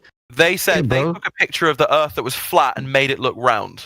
Yeah. No, they said that they have to build the globe in Photoshop using composite images because they have to do that. That's the only way they can depict they're so close, entire Earth. To the Earth. Yeah. Oh, well, that satellites, right? But you're quoting that guy. You're quoting that guy and kind of like implicitly adding the idea that they've made it look round, but that doesn't follow. No, right? He said that they stitched the pictures together and they all looked kind of flat together, and then they wrapped them around a ball. That's what he said. Did he say he wrapped it around a ball? Yes, or a sphere, or whatever the word. And then they photoshopped the clouds in, bro. Stop denying. Stop arguing. If you don't know, for this dude, real quick, bro. Somebody get that clip. Anybody have that clip for him so he can actually watch it himself? Yeah, he says before they did that, it looked kind of flat. He says it looked kind of flat. It wasn't coming out right. Yeah. So the idea that something that could look very flat, if you take a picture that's very, very close to the surface of the thing, and you take lots of pictures and put them together and it looks round, is actually completely consistently consistent. It only looks round because they wrapped it around a ball and that's a Photoshop effect. Right. Did they say they did that, or did they merely say that they actually stitched the pictures together? Because there's very different claims. Very, very different. They stitched them together. It was like a flat composite map of the face of the Earth, and then they wrapped that around a sphere within Photoshop. That's what he said. Right, so this picture of the quote, if that's the real quote, it's photoshopped, but it has to be. Again, doesn't say what photoshopping they did, just says they did some Photoshop. Try to get this guy the whole thing. He's just going to fight it too. Yeah, you need to start taking our word for it, mate, or go and check it out yourself. There's no point. Why would I ever take your word for it? And he didn't even listen to the end of the conversation. Like I said, dude, I said to you, you've got two choices. You either take our word for it, or you go and look this up yourself. Yep, there's no point you arguing from ignorance. It's getting tiresome. Why the fuck would I Yeah, ever what's the take your video? word for it? Someone's probably posted it. Yeah, no this one's- guy, no one's this, posted it this yet. guy has just proven that he's disingenuous and that he's not willing to have a decent conversation. So I don't know if you want to change your tone, lads, but this guy's pissing me off now. You're an angry group of people. No, we're not angry at You all. We just get fed you up said of that about your everybody. cognitive dissonance. You have cognitive dissonance and you like to argue from ignorance. We don't have time for that shit. You certainly have. If you want to claim everybody's based on how angry, you often want I to see claim you guys on everybody's here. angry, but you just don't want to look in the mirror and accept that, yes, you're an intelligent dude. Nobody's denying that. But at the end of the day, you've not questioned this.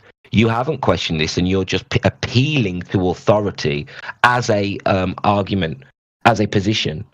Yeah, It's I just mean, pointless. It's fallacious. In a way, I'm appealing to authority, right? But like, there sometimes are decent reasons to just, you know, in the absence of evidence to the contrary, believe what an authority on something says. I mean, so again, right? So I'm sure you guys have spoken about this many, many times to many people that have come in here. I don't find it plausible that, say, NASA, as you know, an institution that employs like 18,000 people or something. I know that not all of them have to be in on it or whatever.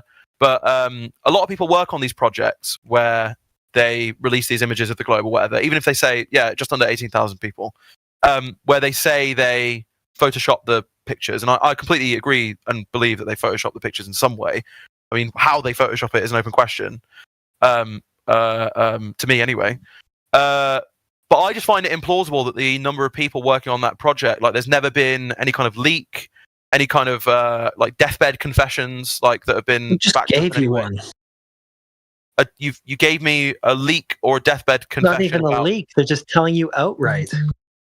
Right. Well, we're just going back to that same quote again, and still, all that's really been shown to me is this picture where they quote, "It is Photoshop, but it has to be." And again, it's just not. It doesn't prove what you claim it does. Sorry, it just doesn't. What did I claim it proved? So you said that the pictures were of a flat plane that had to be wrapped around a sphere, which is an operation that I've seen. That's in what Photoshop before. he says. Right. That's what but- Rob Simmons says. For fuck's sake, go watch. I just posted the video. I just posted a Go short watch the video, bro. Go watch the video and then come back to us, please. This will sort everything out. Yeah, sure. Just hear the quote. It's about 30 seconds to a minute. I think some of them also said they took ribbon of images and then they basically just Strips stitched together. Yeah. Yeah, ribbon strips of I have all of- composite data. Yeah. Yeah, I have all of those raw images as well. It's really frustrating that they won't just take, your word for it, but then they don't want to go and validate it, but then they still want to argue it. Like, what's that? My child does this. My 8-year-old son does that shit. I've got no problem with their not taking our word for it. We're on the opposite side. I get that. But if you're not going to take our word for it, fuck off and look it up. Exactly. Prove us wrong. My son says to me all the time, Dad, I can't find my socks. I said, they're in your drawer. He says, they're not. I says, they're in there. Have you looked? Yeah, I go up, I look. He hasn't looked. The socks are there. I'm going to give him a slap if he does that again.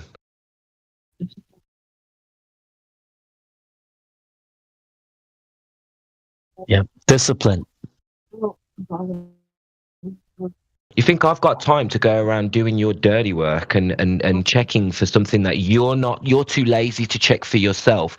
You don't deserve that kind of treatment. You don't deserve that service from us. We are not your slave.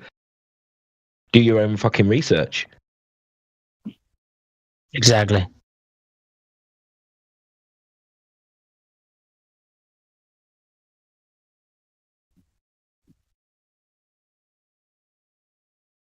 Okay, so does this to you? I did listen to it all of it, by the way, although it was quite heavily edited and chopped up that interview. But I'll just take your word for it that you said all of that and that there's no extra context that adds anything to it. Do you think that means this thing that he created, which I'm pretty sure in that video he said was the first like quote unquote globe image of the Earth, like in color or whatever, right? Which is why you had to get rid of all the clouds and shit because obviously they obscure your view of the land and the sea and the distinction between land and sea. Do you think that proves that all of those pictures are fake and that none of them show curvature? Or Yeah, I just linked you to all of the original images used on the Modus Terra video. Right, we're not presenting this. No, we're not presenting this as a proof of the Earth. If you can stick with the conversation, you made a claim and we rebutted it that the photos of the Earth are taken from composite images, strips of data. You denied that. You denied that. So in that particular case, yeah. That's how they make these pictures of the globe. The globe's meant to be a fucking oblate spheroid, mate. You know, that's not what we're seeing in these images. So you made a claim that they're not taking strips of data to create these images, and we're telling you have. This conversation started because you said pictures from space are grey evidence. And we're telling you pictures from space are built from high altitude planes. Flat data. So not all of them are. That's the thing. Not all of them actually are. All right, which one isn't? Which one's a real picture of the Earth then? Let's have a little look-see. Give me 1 second. Yeah, let me Google real quick. Well, yeah, I mean, I don't have them saved on my computer. Obviously, I'm going to fucking Google it. What? I'm Google Earther now. So here... So there's many taken from the Apollo mission. Or, well, this is actually... Is this Explorer 1? It's not actually the Apollo mission. Yeah, so a lot of them in black and white. But I can find some more as well. So these are non-composite.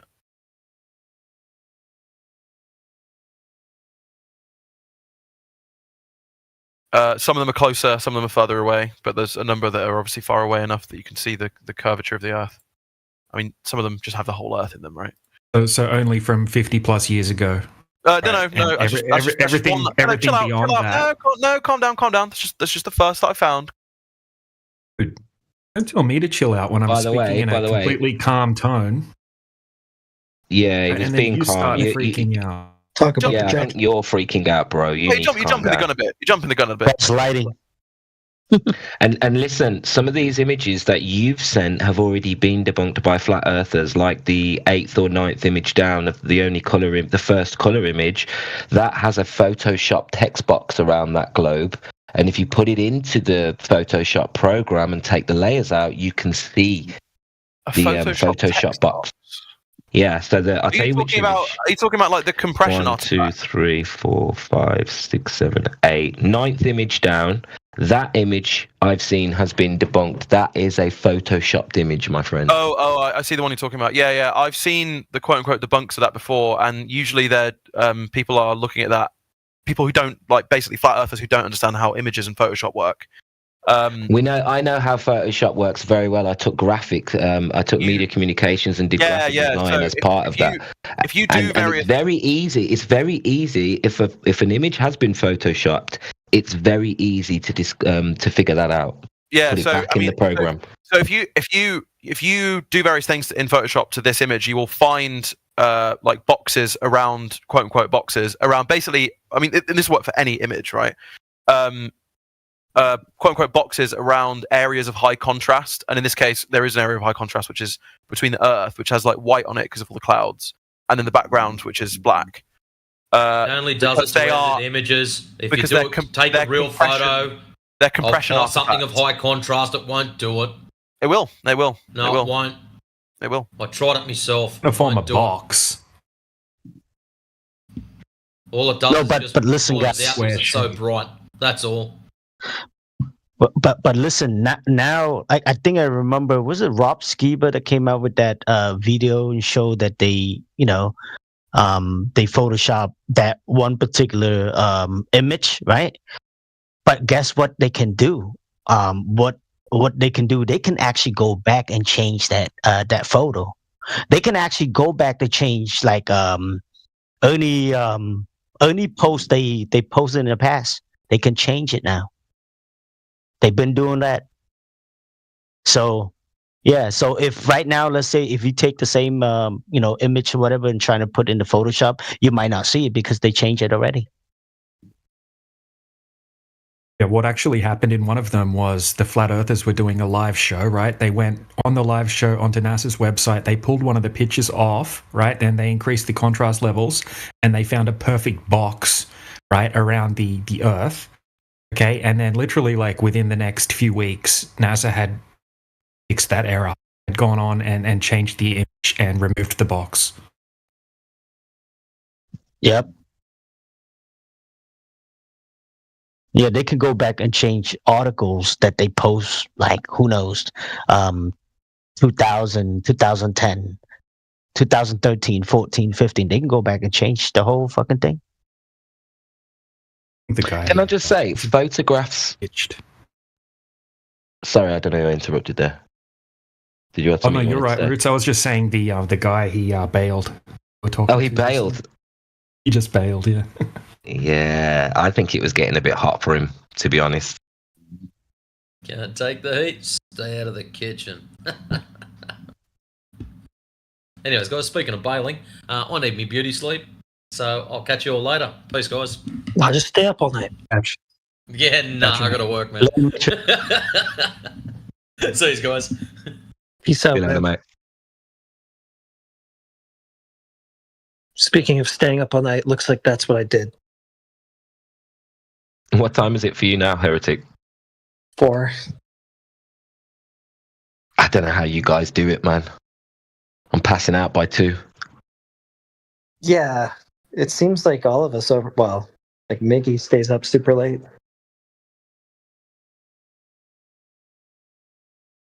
Yeah, once you do it once, right, it just screws up your whole body clock, and then you have to do it the next night and the next night.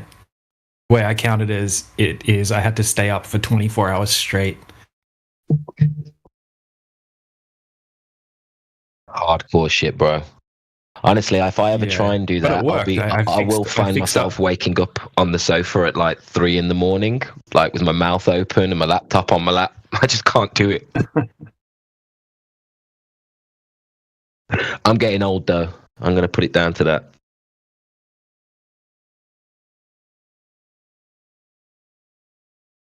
I actually work at night though, so I've got a good reason.